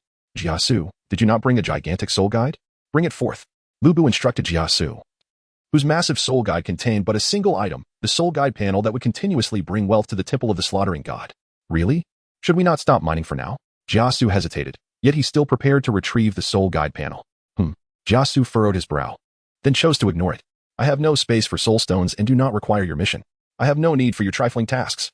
Wait. Eliminate the Li family. Jiasu exclaimed in shock, startling the others. As their spiritual senses probed, their expressions darkened. On the soul guide panel was a particularly striking mission. Eliminate the Li family, generous rewards. Urgent. Red Maple Empire. What a revelation this was. Lu Bu was at a loss for words. This is splendid. It proves our performance outside the battle armor sect was indeed successful. Jiasu sneered, a sinister glint crossing his face. Gentlemen, has not the Red Maple Empire requested our assistance? Who among you will help eliminate the Li family? Jiasu pronounced the word eliminate with particular emphasis. Lu Bu, you shall stay behind. No matter what, I must go. Guan Yu suddenly stood up, blocking Lu Bu's words. I shall join as well. With the 2 of us. The Red Maple Empire will surely be pleased. Zhao Yun's eyes sparkled with excitement. Lu Bu shrugged. Fine. Thank you. Next time I'll treat you to drinks. With that, Guan Yu and Zhao Yun vanished in an instant. Jiasu smiled subtly, his expression enigmatic. He responded to the individual, mentioning that he had dispatched 2 formidable warriors to witness the spectacle. So, shall we continue mining? Jiasu inquired. Of course. We must extract such an immense quantity of soul stones. Lu Bu bellowed, demanding the sect leader of the Kuaishan sect to come forth. A bald warrior leaped in, half kneeling before him. What are your orders, my lord? Lu Bu was pleased and instructed him to handle the soul guide plate carefully, ensuring it remained unharmed for his return. At that moment, a sudden change occurred. Lu Bu furrowed his brow, gazing toward the heavens. Cease the mining immediately. Order the soldiers to retreat. His expression was unusually grave, momentarily bewildering Jiasu and the others. Such a demeanor from Lu Bu was rare indeed. Luo Wujia swiftly commanded the soldiers to distance themselves. Within mere breaths, a purple Haotian hammer tore through the void, swelling against the wind as it descended upon the Sunset Mountains. The God-slaying Hall. Curse it. For my grandson's life, I demand retribution. A furious roar echoed, filled with a raspy, agonized voice that evoked deep sympathy. Impudence! Luo Wuju shouted, summoning a magnificent thunderfire line, which swatted the descending Haotian hammer aside. Boom! The bald warrior and the thunderfire sword master wore solemn expressions. The Haotian sect? What brings them here? Surely, it cannot be merely for a mining site. Lubu exclaimed. Lubu, it has been a long time. Let us battle once more. At that moment, the void ruptured, revealing the newcomers. Lo and behold, 5 titled Douluos led by Lubu's old rival, Transmigrated, emerged. Lubu frowned, exuding a terrifying and domineering aura. The 99th ranked Transmigrated, along with the recently engaged Tang Long at 98, and 3 others ranging from 96 to 97 in rank. This is perilous. You were the one who poisoned my grandson, old Toxin. Tang Long's eyes blazed with fury, having just lost his only grandson. Coincidentally, 2 disciples had reported the discovery of a large mining vein. Though the Haotian sect had vast resources, even a large mining site was not an assured acquisition. However, upon hearing the words God-slaying Hall, Tang Long, driven by vengeful wrath, charged toward the Sunset Mountains, his hair standing on end. Transmigrated, having experienced the might of the God-slaying Hall, was well aware of their strength. He knew that even a single encounter with Lubu had led to his defeat. The second elder was alone, a certain death. Thus, he brought 3 powerful allies to pursue. Tang Long's gaze locked onto Jiasu, swinging the Haotian hammer with a thunderous roar. Transmigrated surveyed the surroundings. What? Those 2 are not here? Truly, heaven has favored me. He laughed heartily, yet he withheld a thought. Had they been present, he would not have feared them. Bald One, assist Jiasu. Lubu commanded, knowing Jiasu lacked direct combat prowess. You concern yourself with others? First, take care of yourself. Transmigration's voice thundered as he transformed into his Haotian form, swinging his hammer toward Lubu without hesitation. Meanwhile, Luo Wuju engaged a 97-ranked elder of the Haotian sect, while the Thunderfire Sword Master and his companion each faced one. Regardless of their fear of the Haotian sect, they had no choice but to fight with all their might. Boom! The battle erupted instantly. The Sunset Mountains trembled. Transmigrated, have you forgotten the pain after healing? Lubu unleashed his weapon spirit form, the divine demon spear radiating an ethereal glow. What are you so pleased about? That day was simply due to my unpreparedness. Haotian's wrath. Transmigration's expression darkened as he unleashed a terrifying roar that swept across the skies. The true might of a limit de law. His personal strength began to influence nature itself. Yet, Lubu remained unyielding. If I could defeat you once, I can do so 1,000 times. I am your lifelong nightmare. Divine Demon Domain. Activate. Divine Demon Armor. Appear. Boom, boom, boom. Lubu's aura surged explosively. Meanwhile, Jiasu continued his toxic assault. With his 9th soul skill, New Crown, he had barely begun to articulate when the furious Tang Long charged at him. With a single blow, he shattered boulders, uprooting massive trees in his path. His eyes were bloodshot, for his grandson's enemy stood before him. 8th soul skill, Haotian Shock. Boom. Jiasu's expression contorted. Realizing the depth of this enmity, he dared not confront it directly. His defensive skill, Poison Silk Armor, enveloping him completely, his body flickering incessantly. Old dog, do not overstep your bounds. The bald warrior bellowed, activating his 7th soul ring. True form of the magic ape. Roaring, a colossal magic ape pounded its chest, seizing a massive boulder and hurling it toward Tang Long. Boom. The mountain shattered, sending debris flying. The Haotian hammer is as domineering as ever. The bald warrior's eyes widened in disbelief as he uprooted a mountain peak with ease. His powerful hand plunged into the earth, roots of veins intertwining. Boom. The entire mountain was uprooted, sweeping through the air. Such a beast. Tang Long cursed internally, but his desire for revenge remained unyielding. Do you think my Haotian hammer, devoid of spirit, is incapable of destruction? The mighty name of the Haotian sect is not without merit. 9th soul skill, Haotian Triumphant Break. Boom, boom, boom. With the final strike, the mountain shattered, sending the mighty magic ape stumbling. All of this transpired in mere breaths. Tang Long, having forcefully repelled the bald warrior, was met with an overwhelming sense of dread. Oh no, I forgot about that old Toxin. Countless attacks rained down upon him, a deluge of Jiasu's poisonous barrage. Wherever they landed, the ground turned blackened. Yet, as the 2nd elder of the Haotian sect, Tang Long was no weakling. He skillfully evaded the onslaught, some blows being deflected by the immense power of the Haotian hammer. 6th soul skill, Spider Soul Spike. Jiasu's ultimate move was far from over. Like a spear from the heavens, the Spider Soul Spike descended, sharp and laced with venom. Old Toxin, truly troublesome. Tang Long felt an urge to spit blood. Despite the opponent's apparent weakness, he knew he couldn't underestimate them. Yet, that requires a chance to strike solidly, he thought, realizing how difficult this battle had become. But the fun is just beginning. Let me add to your meal. Jiasu sneered, flipping his hand to reveal a collection of vials. The red, green, and black substances were hurled towards Tang Long under the manipulation of soul power. Tang Long's face turned pale. Could this possibly be anything good? Boom. Indeed. As Jiasu shouted explosion, the bottles detonated instantaneously, releasing a kaleidoscope of toxic liquids, gases, and medicinal juices. Chapter 91. Inviting the Wolf into the House. Part 1. Tang Long observed this scene, his expression shifting from fury to a ghastly pallor. He then fled in panic. Although he was at level 98, he dared not confront such toxins directly, despite his overwhelming desire to annihilate the individual before him. Survival was imperative. Only by living could he seize an opportunity. Old poisoner, do not grant me a chance, otherwise, it would be a luxury for you to perish. As he fled, Tang Long roared menacingly, how could I possibly give you an opportunity? Jiasu countered with a grim expression. None of the elders from the Haotian sect were easy adversaries. His previous series of attacks, seamlessly interwoven with poison, had been executed to perfection. Yet he had not managed to touch his opponent even slightly. But did he think this was the end? Far from it. With a sharp gaze, Jiasu lifted his arm, resembling a venomous serpent poised to deliver a fatal strike. At that very moment, a poison ball the size of a human head erupted from his arm, immediately corroding the air around it with a sizzling sound.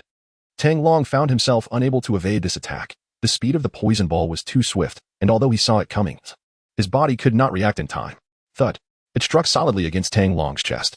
Although the power of the attack was not overwhelming, the essence of Jiasu's strike lay not in its strength but in its toxicity. You were truly insidious. Tang Long's complexion turned ashen, his fingers trembling as he pointed at Jiasu. Jiasu was momentarily taken aback, although his previous attack was unexpected and perfectly timed. How could it have struck Tang Long when his earlier seamless assaults had failed? If it had been someone like Elbu, he would have laughed heartily and swiftly crushed his opponent. But Jiasu would not do that. Narrowing his eyes, he burst into laughter. Haha. The elders of the Haotian sect are merely this feeble. Jiasu advanced step by step, his lips curling into a self-satisfied smirk. The distance closed 10 meters. Tang Long's expression turned to one of sheer terror. Jiasu wore a smile. 8 meters. 6 meters. Suddenly, from the ground, Tang Long, previously lying incapacitated, sprang up, his face transforming from horror to ecstasy. Old poisoner, you are too naive to play this game with me. I have long been aware of your poisonous nature. How could I be unprepared? From his torn garment, a soul-guided device resembling a soft hedgehog enveloped him, its center shrouded in impenetrable darkness, preventing any contact with Tang Long's skin. I feign weakness to lure you in. Now, perish. The Haotian hammer in his hand smashed through the air, aimed directly at Jiasu's head. Given the short distance and the fact that Jiasu was caught off guard, he would surely die. My lord, be careful. The bald man's face turned pale as he leaped into action. He knew time was running out, but he had to take a gamble. However, events did not unfold as Tang Long had anticipated. Jiasu seemed to have foreseen this outcome, swiftly dodging and reappearing behind him. You? Tang Long's expression was one of horror. This was not a mere reaction. It felt as though Jiasu had seen through him all along. His demeanor, speech, and every movement had been meticulously calculated. How could his opponent have discerned his intentions? Yet this did not signify defeat. Daring to approach him was his gravest mistake. The Haotian hammer swung back, but poisonous magic formation. Activate. With a thunderous roar, a surge of toxic energy erupted from the ground, ensnaring Tang Long in an instant. Pain coursed through his skin as his blood began to drain, his flesh darkening and turning a sickly purple, showing signs of decay. You believe yourself the hunter? Unbeknownst to you, you are the prey. You wish to kill me. How could I not wish to end you? Jiasu sneered, relentless in his assault. 6th soul skill, soul spider sting. 9th soul skill, heart-piercing toxicity. At this moment, Tang Long's face truly turned green. The mighty demon ape leaped high, preparing to strike down with a force that could crush mountains. Second elder. Haotian 9 absolutes. Flashing word absolute. Tang Badian, naturally, had no time to spare for this side of the battle, but the Wind Thunder Sword could not withstand the onslaught of the 2 Haotian sect elders. In an instant, the 2 elders flitted outside the poisonous magic formation. One shattered the formation while the other swung the Haotian hammer. Boom, boom. 2 explosive sounds reverberated as the bald man was sent flying, and the poisonous magic formation collapsed with a resounding crash. Do not worry about me. I shall not perish. Capture that old poisoner. As long as he lives, my heart will not find peace. Leaving aside the outcome of this battle, let us turn our attention to the Red Maple Palace. Your Majesty, a momentous occasion. A momentous occasion. The Chancellor exclaimed, his face flushed with excitement. What joy is this? Yi Yongdian's expression darkened. The more he looked at the Chancellor, the more he sensed an underlying malice. Your Majesty, the God's Lair Hall has taken over. The 2 renowned figures from the Armored War sect have arrived. What? Yi Yongdian dashed to the Chancellor's side. To his knowledge, those 2 had immobilized the entire skeletal assembly with their martial soul fusion technique, rendering them utterly incapable of movement. How incredibly domineering. In the face of such a fusion technique, he and the Queen found themselves at a disadvantage. Is this true? The cost must be substantial, no? Yi Yongdian felt a twinge of regret. What if the other side demanded an exorbitant fee? Moreover, could a merely family truly instigate such upheaval? My lord, the price is quite reasonable. It is only 10,000 soulstones. 10,000 soulstones sounded considerable, yet to engage 2 such formidable individuals was indeed a fair price, perhaps even a bargain. Congratulations. Your Majesty, Such a trivial Li family walked straight into the snare. Congratulations, Your Majesty. Yi Yongdian was at a loss for words. If the other party could slay the Red Martial King, they must possess at least a level 96 powerhouse. No, perhaps even higher. He himself was level 96. He understood that since the Li family dared to revolt, they must have strength, but how formidable was that strength? Where it stemmed from remained a mystery to him. Li Xiantian is at level 96? Do not jest. Even when he was at level 89, he considered himself to be at level 96. And he has already shown faint signs of a breakthrough. Currently, within the Empire, there are only 4 titled Douluo, the 4 offerings, the Queen, and himself. His animosity towards the god-slaying temple is no less than that of the Li family. His gaze shifted, contemplating a strategy to bury them all here. Reporting. Your Majesty. The first prince, second prince, and third princess have returned. At that moment, a guard hurriedly reported from outside the Great Hall. Yi Yongjian's eyes brightened. Were there members of the Haotian sect among them? Wasn't Daozi just arriving? Chapter 92. Inviting the wolf into the house, Part 2. Yi Yongdian squinted. Realizing that Daozi had indeed come, before the guard could finish reporting, a group of people strode through the hall's entrance. Yi Yongdian raised his gaze. A trace of disappointment crossing his face. There were no members of the Haotian sect among them, only his 2 sons and Yi Fengwu. Your sons pay their respects to father and mother. Yi Yongdian glanced at Yi Fengwu and, with concern, said, Fengwu, come here to your father. At that moment, Yi Fengwu perceived a hint of unusual significance in her father's gaze, or perhaps she felt an unfamiliarity emanating from everyone in the court. She had already learned of the rebellion by the Li family, in contrast to the vehement denunciations of the traitorous scoundrels from the Yi brothers. Her demeanor was peculiarly calm, eerily so. Thank you, father, Yi Fengwu remarked, casting a nonchalant glance at Su Ruojie, who was currently engaging warmly with the Yi brothers. Suddenly, 2 figures appeared in the grand hall with a swift motion. An enemy attack. Intruders. Protect His Majesty. One of them shouted repeatedly. Their terror palpable in the face of the overwhelming aura emanating from the newcomers. The 2 figures smirked disdainfully at the alarmed individual. Who else could it be but the notorious members of the god-slaying temple, Guan and Zhao? How pitiful it is for a dignified imperial minister to be so cowardly. Guan Yu scoffed, reminiscent of certain memories from his past life. Gentlemen, I, Hong Feng, have summoned you here with the intent to kill, Yi Yongdian said. Striving to maintain a calm tone, he began to regret his support for the Prime Minister's reckless decision. Look at that arrogance. Who is the emperor here, you or I? Moreover, these very individuals had seized the mining resources that rightfully belonged to Hong Feng and even slain the Grand Offering and others. Yet now, he was forced to speak sweetly, suppressing his resentment while treating them like lords. What kind of absurdity was this? This is well understood. Our purpose here is solely to eliminate, Guan Yu stated firmly. Zhao Yun nodded in agreement, both of them indeed there with murderous intent. Yi Fengwu raised an eyebrow, glancing at Guan Yu. Hadn't he been following Li Chaqing in the Soul Beast Mountains? How then had he brazenly appeared in the imperial palace? She was aware of the god-slaying temple, but never did she imagine that the figure she had encountered in the mountains was affiliated with such a notorious organization. As she ascended to the Haotian sect, she had climbed to new heights. She was no longer the person she once was. Meanwhile, Guan Yu's gaze was fixed intently on Yi Fengwu, his heart brimming with murderous intent. This woman had seen him before. Would she inadvertently disrupt his plans? The atmosphere grew tense. Yet Yi Yongdian remained oblivious to the fleeting exchange between them. Well then, I appreciate your efforts, gentlemen. However, rest assured, a merely family should not compel you to take action. Your presence is simply a precaution. He continued, adding that even if they did not act, compensation would still be provided. Prime Minister, please escort these 2 to rest. Yes, Your Majesty. The Prime Minister replied respectfully. Gentlemen, please follow me. These 2 had garnered quite a reputation. It was prudent to treat them well, for future cooperation might be possible. Guan Yu smiled, Zhao Yun smiled, and Yu Yongdian smiled as well. We will act, assuredly. Guan Yu finally regarded Yu Yongdian with a discerning glance, his focus swiftly shifting to the queen beside him. He recalled hearing El Bu speak highly of her, claiming she was remarkable and still possessed an enchanting charm. Initially skeptical, he now saw the truth in those words. Wait a moment. Who am I? Guan Yu. The loyal and righteous Guan Yu, the one who endures pain to heal. I am not of El Bu's ilk.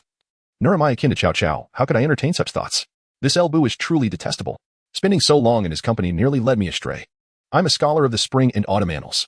Guan Yu chastised El Bu internally, then withdrew his gaze, adjusting his non-existent beard and sweeping away. Zhao Yun followed suit, casting a meaningful glance at Yu Yongdian as he departed. Time flew swiftly, and soon the next day arrived. Outside the imperial city, the Li family has arrived at this location. Initially, Li Xiantian found it rather peculiar. The journey had been exceedingly smooth, devoid of any dissenters shouting threats of execution against him, a so-called rebel. How could it be that the vast Red Maple Empire tacitly accepted the Li family's insurrection? However, upon reflection, he comprehended the reality. Without his esteemed leader, would he have harbored such thoughts?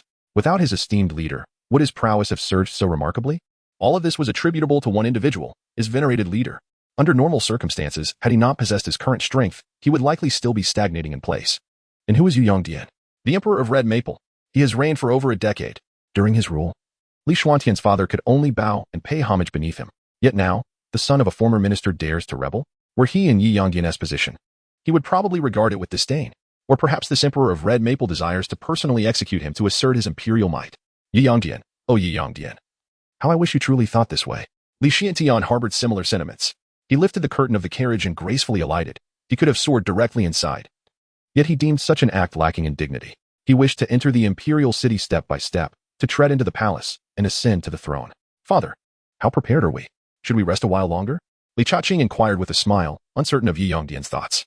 How odd that he would engage assassins. If you must hire them, why summon Guan Yu and his fellows? No need for that.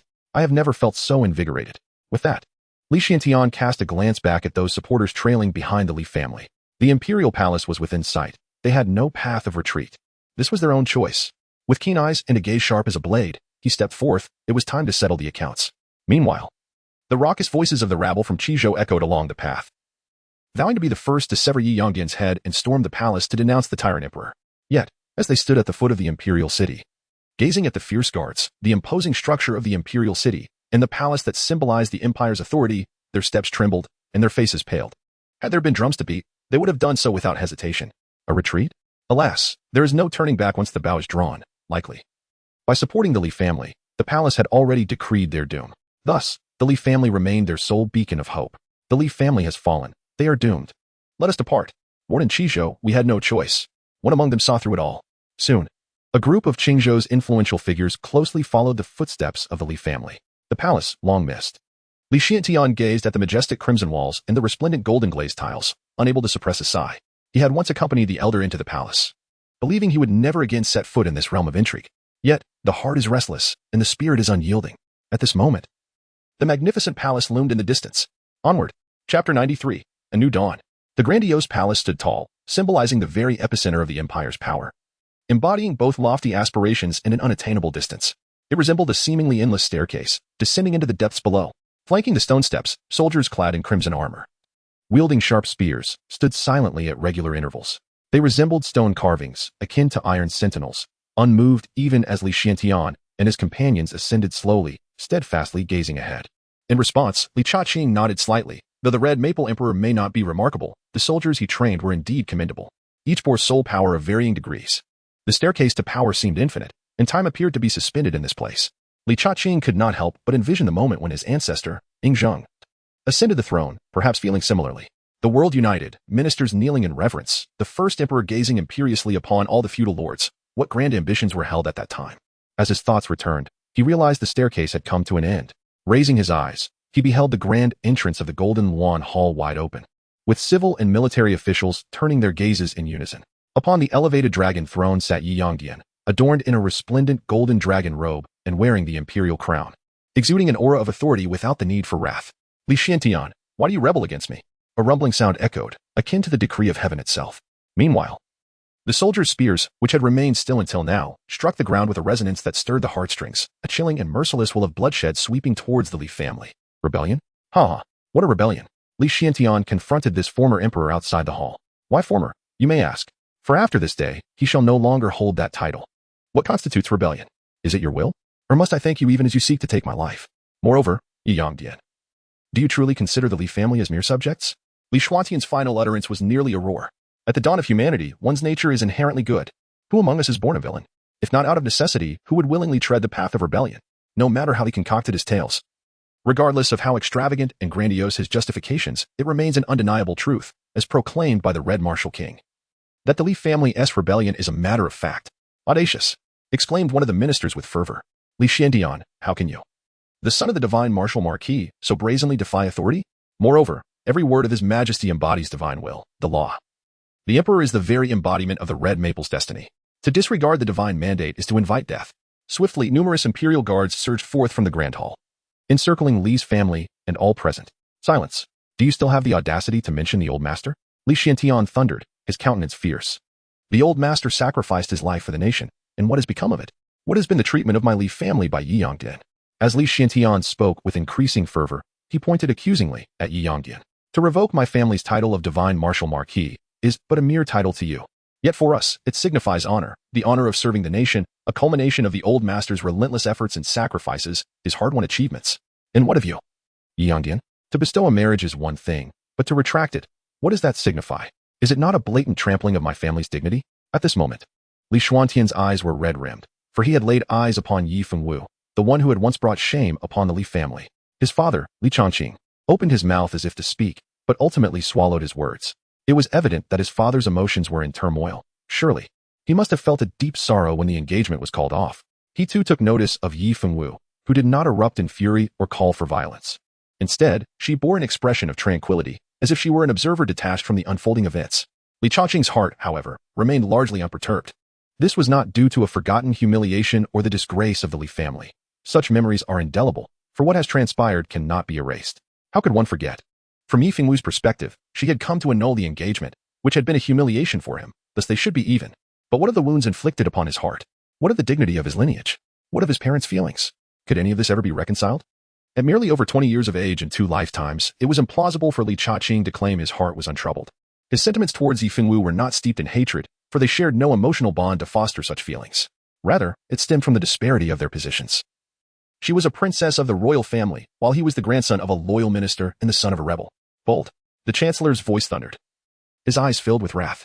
Li Xiantian, kneel down at once. It is not too late. While death may be unavoidable, at least you might retain your corpse intact. Indeed. The rebel Li Xiantian, His Majesty is above, His Majesty is heaven itself. Do you not hasten to kneel in repentance? One by one. The ministers raised their voices to chastise Li Xiantian. Li Changqing remained silent, standing beside his father, who was also in need of venting his anger. Today marked a moment of triumph for the old man. The verbal assault was left to him, while the matters at hand. Ha, ha ha. Li Xiantian initially chuckled coldly, followed by a hearty laugh, before his expression twisted into a fierce grimace. He is merely your heaven, the heaven of Hongfeng. He is not the heaven of the Li family, nor is he the heaven of Li Xiantian. Today, I, Li Xiantian, shall challenge the heavens. I shall replace the heavens. Upon uttering these words, countless ministers were struck with astonishment, their faces reflecting sheer terror. This Li Xiantian was truly stubborn and resolute. With a swish, numerous guards drew their long blades, the once warm sunlight now refracting a chilling gleam. Challenge the heavens? Humph, what a delusion. With a wave of Yi Yongdian's hand, the guards fiercely advanced toward the Li family. Simultaneously, soul rings ascended throughout the palace, from the 7-ringed soul saints down to the 5-ringed soul kings, surging forth like crashing waves. Li Xiantian, this is merely an appetizer I have prepared for you. To replace the heavens requires strength. Yi Yongdian remained comfortably seated, showing no signs of movement, a mocking smile adorning his face as he observed Li Xiantian. He was fully aware that these individuals could not withstand Li Xiantian. But what of it? Would he, the emperor, personally intervene from the very beginning? What a farce.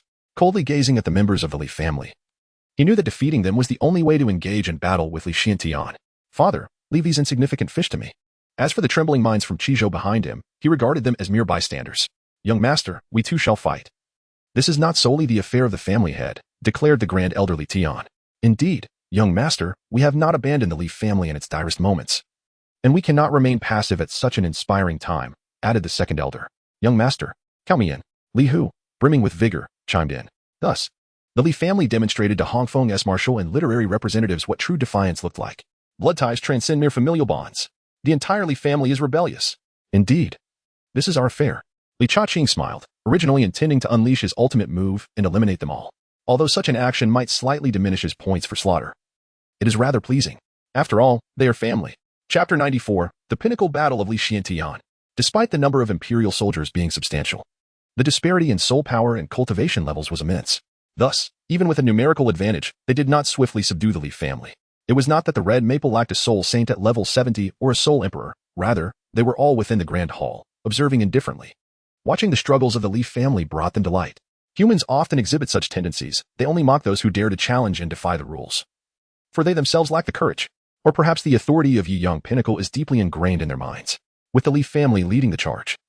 Others from Qizhou rallied as well, most of whom were between Soul Emperor and Soul Saint.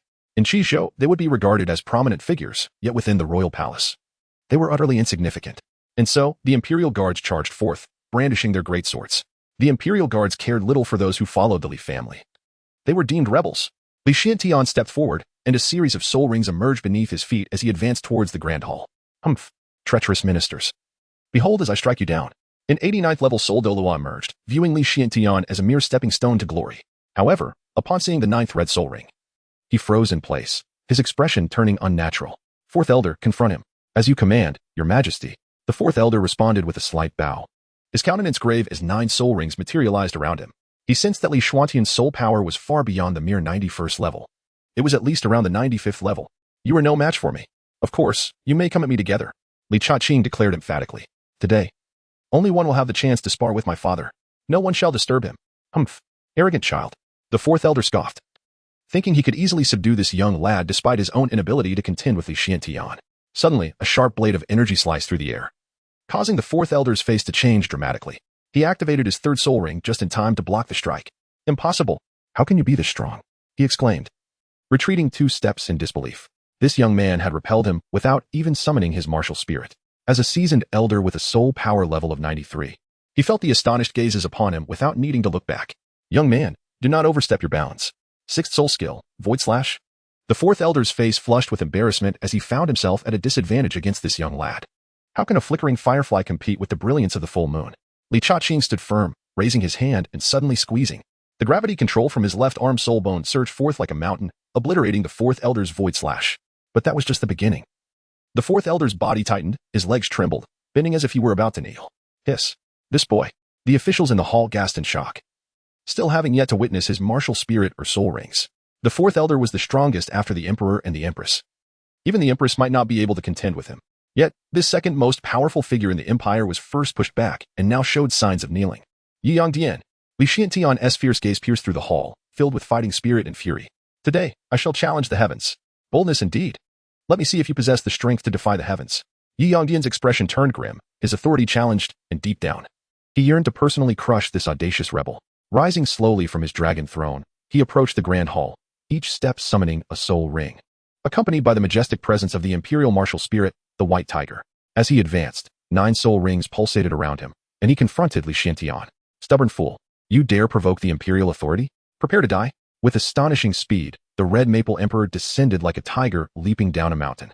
Li Shuantian remained silent. Though he did not immediately unleash his soul skills, his formidable thunder sword martial spirit was not to be underestimated, enveloped in a fierce aura as he struck. Boom, boom, boom. One side sought revenge against heaven, while the other defended their imperial authority. At that moment, all soul emperors and above within the Golden One hall rushed forth, each wielding varied soul skills, except for the prime minister, who hurriedly retreated to his side chamber. All generals, a hefty reward awaits those who slay the rebel Li Chaqing. The crown prince Yutian shouted at the center of the hall. Meanwhile, the Empress Su Ruajia, supported by Yisong, rose slowly, her expression frigid. As for the third princess Yifinwu, she crossed her arms, observing as though a mere spectator. Rebel? Humph. Since you label me a rebel, I shall show you what rebellion truly looks like. Li Chaqing dismissed the need for words. You dare call me a rebel? Very well. Let me demonstrate. He slightly lifted his left leg, a blinding red light flickering. No, that's his soul bone skill. Act quickly. Yet, the left leg's soul bone skill, Thunder Half Moon Slash. Unleashed without the delay typical of soul skills, its immense power rivaling that of 100,000-year soul skill while consuming negligible soul power, almost none at all. A crescent slash, resembling a red moon intertwined with thunder, tore through the air in an instant. 100,000-year soul bone skill was not to be trifled with, especially against opponents whose soul power barely reached 89 levels. Boom. With a single strike, those who had just burst forth from the grand hall, many still not fully emerged, were sent sprawling.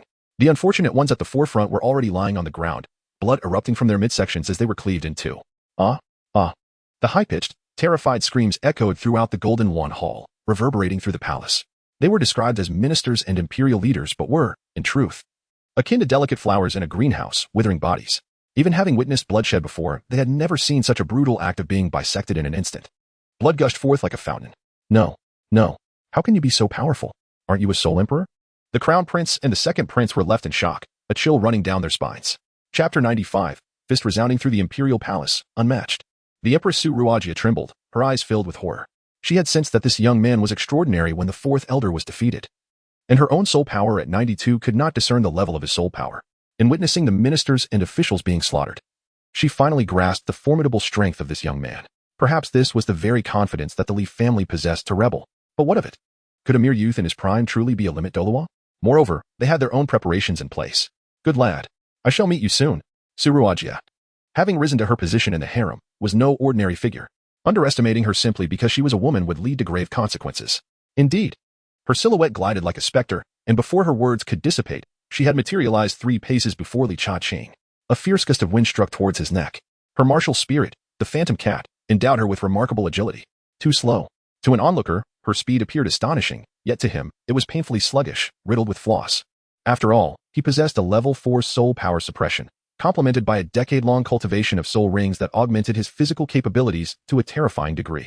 Without even releasing his martial spirit or shifting his stance, he merely tilted his head, raising his fist with the fluidity of a dragon emerging from the sea, and struck solidly at Su Ruochi's chest. Boom. The impact was undeniable, sending her hurtling backward, crashing heavily against the gates of the Golden Dragon Hall.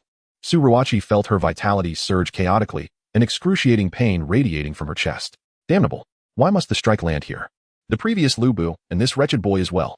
Curse be this fate. Unable to contain the tumult within her, she spat out a mouthful of blood, staining her phoenix robe crimson. Mother. The queen. The Yi brothers gasped in shock, their expressions mirroring the horror of the civil and military officials. Child. Perish. The 4th elder roared, unleashing his 9th soul skill, Shadow Cross Kill. In that moment, the 4 elders sprang into action, leaping into the fray as the dark, ominous cross-slash hurtled toward Li Cha-ching's back. This strike was the hallmark of the 4th elder, renowned for its immense power and lethality. Even a 95th level title Douluo would find it difficult to evade such a lethal blow. After all, even the strongest body has its limits unless one has reached the 100 level, a completely new realm, a qualitative leap. A cold smirk curled at the corners of the 4th elder's mouth. Sensing the need for extra assurance, he unleashed his 8th soul skill. Boom. Boom. Indeed. The sound of 2 earth-shattering explosions echoed before the Golden Dragon Hall, yet the palace's core remained only slightly shaken. As for the civil and military officials who had been bisected by Li Cha-ching, their fate was far less fortunate. They were now mere remnants, their bodies obliterated. However, this was not the crux of the matter. The critical point was that the boy should be dead. All eyes turned toward a small crater. Yet Li Cha-ching's body was nowhere to be found. Has he escaped? The 4th elder mused, suddenly noticing the horrified expressions of the queen and the officials as they took a step back. Impressive power. Is this your strongest strike? Now, it is my turn. The ghostly voice echoed from behind, causing the 4th elder to tense, his heart racing. When had this fellow appeared behind him? How had he dodged in the nick of time only to reappear at his back? Questions flooded the 4th elder's mind, yet time offered him no respite.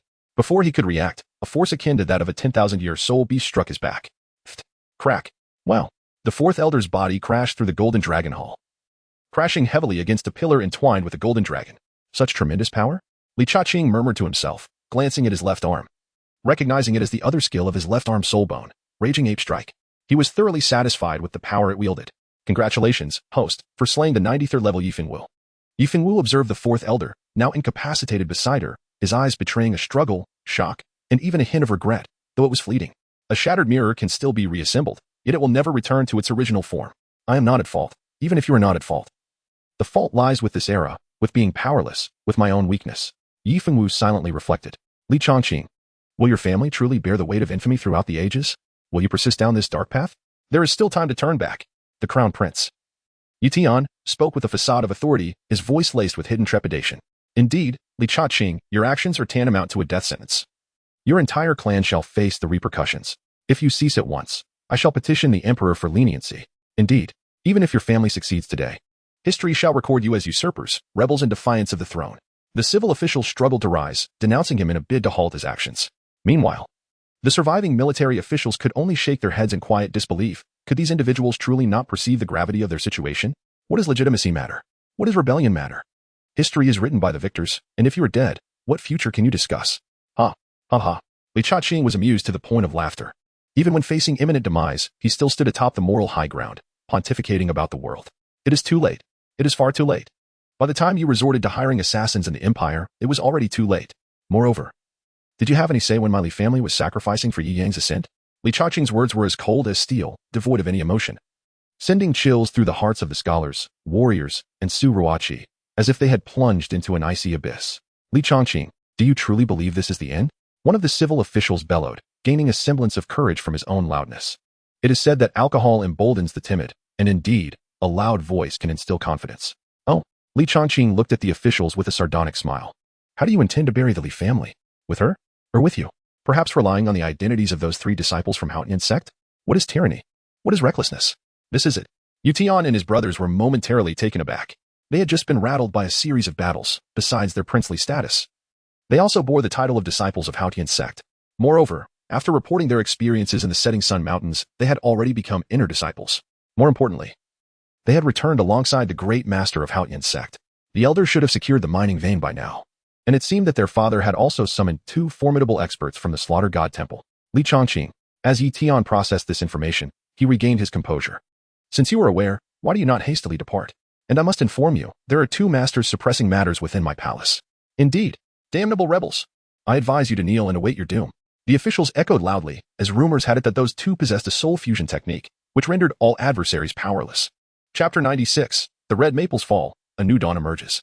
The members of the Red Maple looked on with derision at Li Chongqing, who reciprocated with an icy smile. Meanwhile, in another chamber, the Prime Minister hurriedly arrived at the Yangxin Palace, bursting through the door with urgency. Gentlemen, I implore you to take action. The Prime Minister, unable to contain his impatience, had long urged His Majesty to allow these two to intervene, but the Emperor's stubbornness thwarted his efforts. Being a minister, he dared not openly criticize the Emperor, hence he had been persistently urging the two masters to act, having done so countless times already. I implore you to act swiftly. Upon flinging the door wide open, he was met with the sight of the two enjoying their drinks, surrounded by a dozen empty wine jars. Come, Zilong, let us drink. Indeed, let us. The Prime Minister's beard trembled in exasperation. What time is it? The situation is dire. And what of your Slaughter God Temple's reputation? Gentlemen, the Prime Minister's demeanor shifted as he spoke sternly. I summoned you to kill, yet you dawdle and change the subject. Is this how you uphold the honor of the Slaughter God Temple? Smack. Before the Prime Minister could finish, Guan Yu slammed the table, glaring furiously. This is how we operate. If you continue to prattle, my Qilong Yanwei blade does not discriminate. The Prime Minister was left speechless, his mind reeling. Meanwhile, outside, the voice of the Crown Prince, Yu Tian, boomed with triumph. Since you are aware, why do you not hastily depart? And I must inform you, there are two masters suppressing matters within my palace. The Prime Minister's expression darkened. Yes, there were indeed two masters, but look at the attitude. I formally report you. He clenched his teeth, knowing those who engage in such behavior often have flimsy excuses, typically rooted in insufficient funds. Gentlemen, I, Red Maple, am willing to offer double the reward. Yet Guan Yu and his companion continued their revelry. Triple. The Prime Minister ground his teeth in frustration. Still, they remained unmoved. Triple? Even 300 times is of no consequence.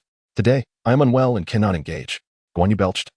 Having initially feared that the young master might falter against the Red Maple, but now all was subdued. As for the Prime Minister's concerns about the reputation of the Slaughter God Temple, that depended on whether this information would be leaked. PFF. The Prime Minister coughed up blood, feeling overwhelmed by the stress. You shameless wretches. Smack. With a resounding slap, the Prime Minister burst through the door, fortuitously landing in the midst of Yi Tian and others. Prime Minister? Yi Tian gasped, as did the other officials. Wasn't he supposed to summon those two? What had transpired? So he is your herald? Li Chongqing suppressed a laugh, pointing at the Prime Minister sprawled on the ground like a defeated dog, struggling to contain his amusement. Boom, boom, boom. Li Xiantian, I am the Emperor of Red Maple, and you are but a rebel. Prepare to perish. Ninth Soul Technique. White Tiger Sky Annihilation. With a thunderous roar that shook the heavens, Li Xiantian unleashed a torrent of sword energy. His fingers traced the air, summoning the Thunder Sword Soul. His expression grave. Ninth Soul Technique, wind and thunder sword that sweeps the nine heavens. In an instant, a colossal sword, radiating divine might and crackling with thunder, descended from the sky. It seemed poised to cleave the very firmament. Boom. The two Ninth Soul Techniques collided with a cataclysmic roar, unleashing a shockwave that spread like a mushroom cloud, obliterating numerous structures within the Imperial City. A veritable tempest of destruction. The two figures continued to flicker as they exchanged blows, unleashing their respective soul techniques, battling from the skies to the earth and back again. Explosions echoed, and roars reverberated through the atmosphere. Yi Yongdian found himself increasingly frustrated. Despite his superior soul power, he could not suppress his opponent. White Tiger Domain, activate. With a thunderous roar, he pressed on, showcasing his pride and dominance as the Emperor of Red Maple. You think you possess a domain? Gale Domain, activate. Li Xiantian bellowed in response, his speed augmented beyond mere evasion. His attacks and soul techniques accelerated dramatically. Within the Gale Domain, he was unparalleled in speed. The might of the Thunder Sword Martial Soul was formidable, and soon, wounds began to appear on Yi Yongdian. Boom, boom, boom. Third Soul Technique, White Tiger Cross Slash. Yet Li Xiantian narrowly evaded the onslaught with a deft movement. The two were now mere inches apart. Li Xuantian's expression twisted with intensity as his right arm erupted with blinding light. Not good. Yi Yongdian panicked, recognizing the imminent activation of a soulbone skill. Right arm soulbone skill, Song Wolf Claw. 3 claws, resembling those of a ferocious wolf, pierced through the air, aiming directly for Yi Yang's throat.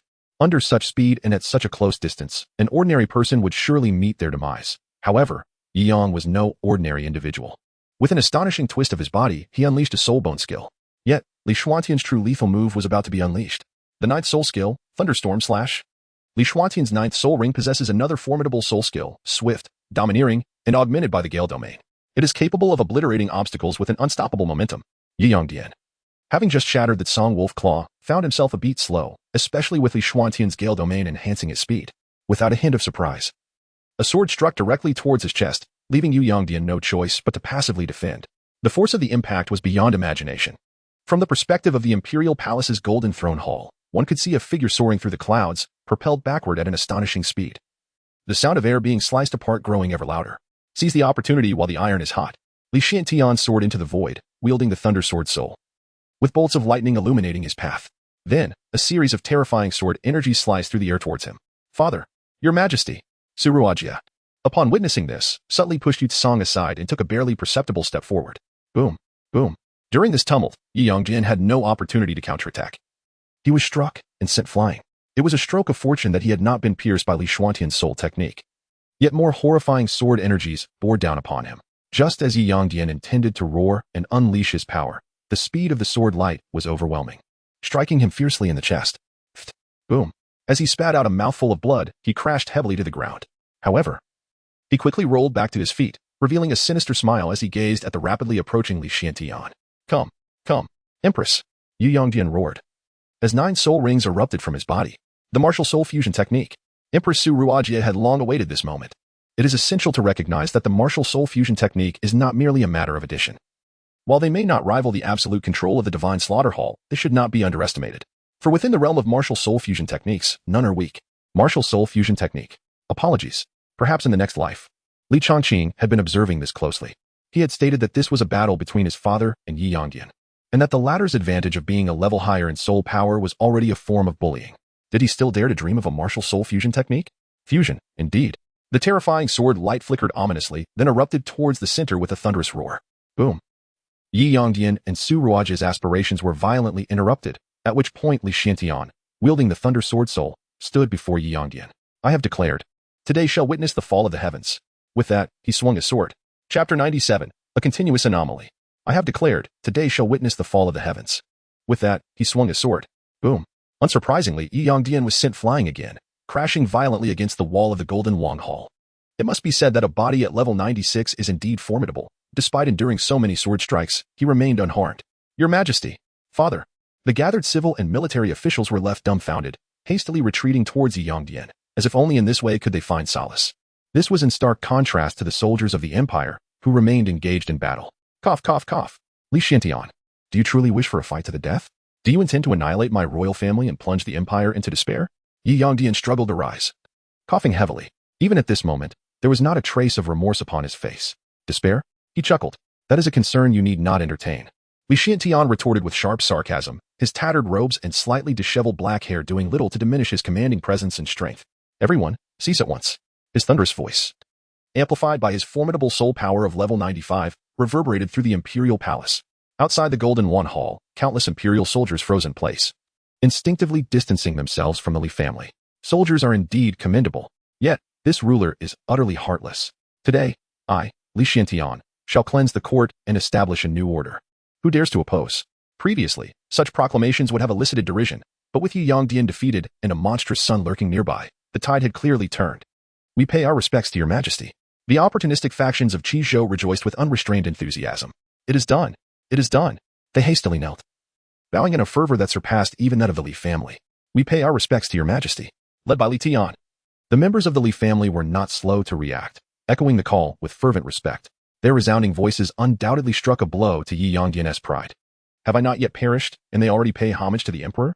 Moreover, the sight of those civil and military officials displaying signs of unrest ignited his fury. Cursed. They all deserve to perish. He forcefully shoved Yu Tsang aside, delivering a heavy kick to the motionless chancellor. Chancellor, where are you? Where is everyone? His inquiry naturally pertained to the 2 figures from the temple of the slaughtering god. He had initially believed their intervention unnecessary, never anticipating that a merely family could truly overturn the status quo. Regret washed over him for having dispatched the grand offering and others to the Sunset Mountain range. Now, the palace lay vulnerable. Your Majesty, they claimed to be unwell and unable to act. The chancellor, feigning death, slowly rose, grinning grotesquely. Useless. With a roar of rage, Yi Yongdian unleashed a punch, sending the chancellor reeling once more. Despite his injuries, his soul power remained formidable at level 96. As the saying goes, a dying camel is larger than a horse. Li Xiantian, do you truly believe this is enough to turn the tide? Yi Yongdian's expression twisted with rage. With the conclusion of his words, a cacophony erupted outside the palace as the four gates, the east, south, west, and north, exploded open. Before them stood a sea of imperial soldiers. Dark and menacing. What of the title Douluo? Do you think you were truly strong? This was Yu Yongdian's last resort, the Red Maple Four Armies. The guardians of the imperial city. Each soldier was a soul master. Individually, they posed little threat to Li Xiantian. But what of 100? 1,000? 10,000? A title Douluo is still but a man. As the four armies advanced like a tide of shadow, an overwhelming sense of pressure enveloped the scene. The expressions of the Li family members changed drastically, for they were all soul masters. To serve as soldiers guarding the entire imperial city, one must possess at least a 3-ring soul power. Leading them were 4 formidable soul Douluo, each at level 89. Indeed, they were exceptional warriors. Li Xiantian silently praised them. Yet, a surge of murderous intent erupted within him. Confronting these 4 armies single-handedly was futile. Was it necessary to confront them head-on? Absolutely not. All that was required was to eliminate Yi Yongdian. Windstorm Domain. With a swift whisper, Li Xiantian lunged forward like a phantom. His sword piercing through the air at a speed imperceptible to the naked eye. Splat. Blood gushed forth. However, it was not Yi Yongdian's, but that of a nearby minister. Quickly, execute this traitorous scoundrel. Yi Yongdian bellowed. Just as he was about to act, an overwhelming pressure akin to a mountain bore down upon him. His terrified gaze fell upon the youth behind Li Xiantian, and his pupils dilated in horror, reflecting 9 crimson soul rings. Indeed, a total of 9 identical red soul rings. Whoever dares to step forward shall perish. As the word death reverberated, an invisible shockwave erupted from Li Chongqing, sweeping through the surroundings like a tempest, sending the civil and military officials, as well as the nearby imperial guards, reeling. Hiss.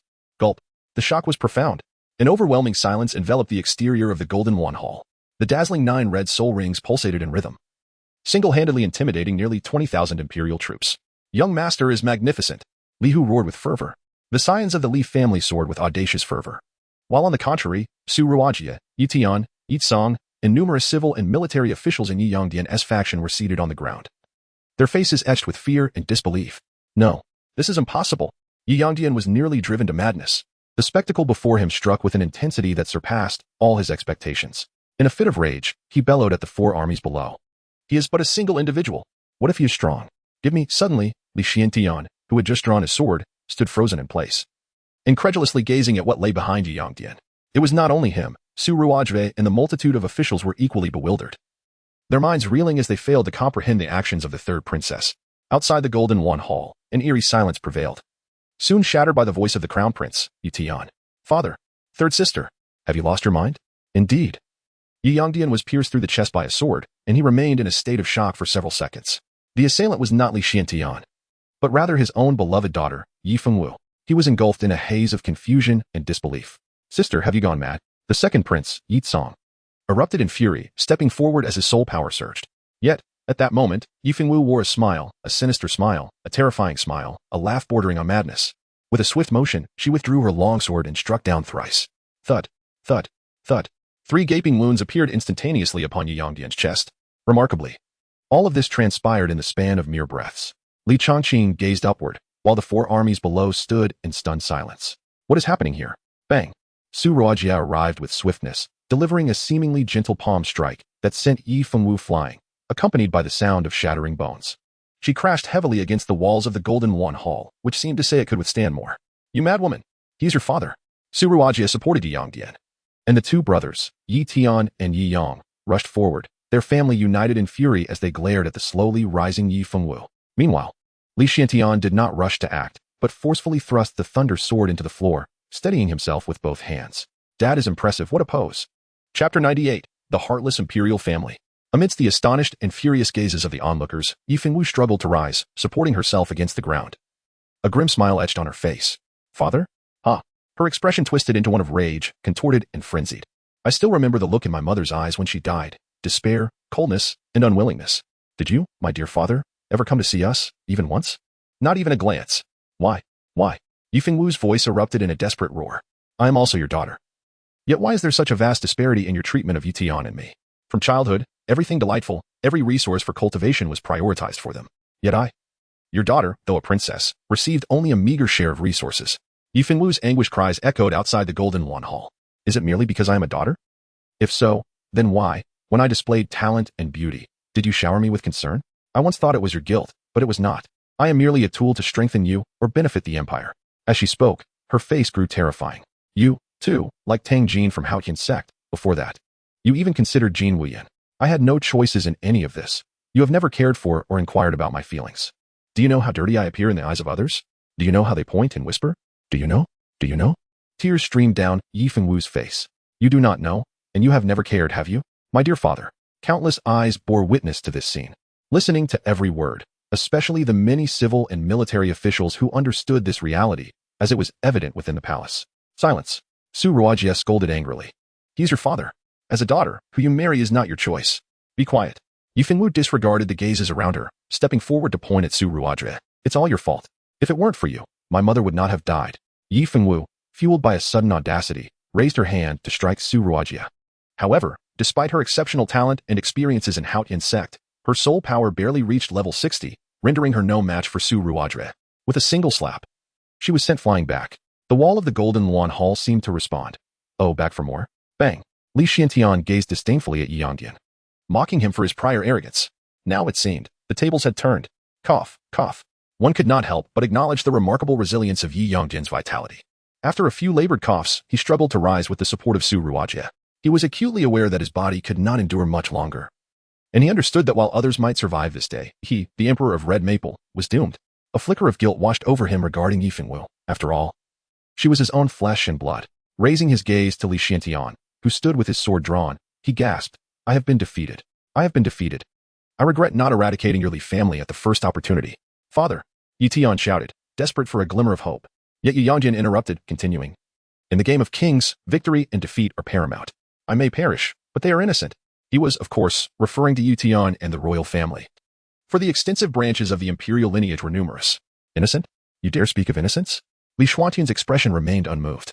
Would he spare the Li family's descendants if he were to falter or face rebellion? What of the countless souls who had perished under the banner of the Shinshire Marquis?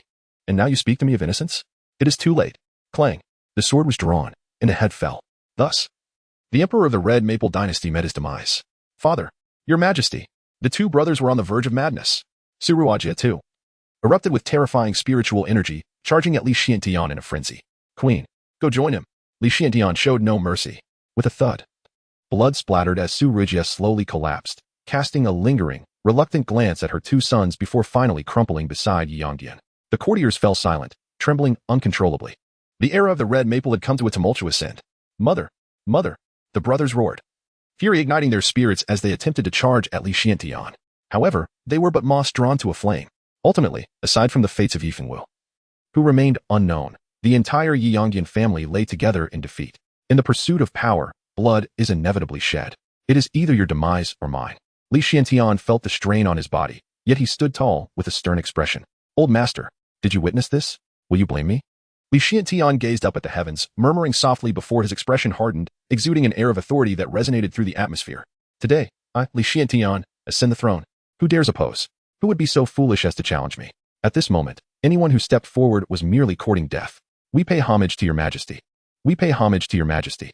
The clamor echoed as not only Li Tian and his companions, but also the civil and military ministers bowed deeply.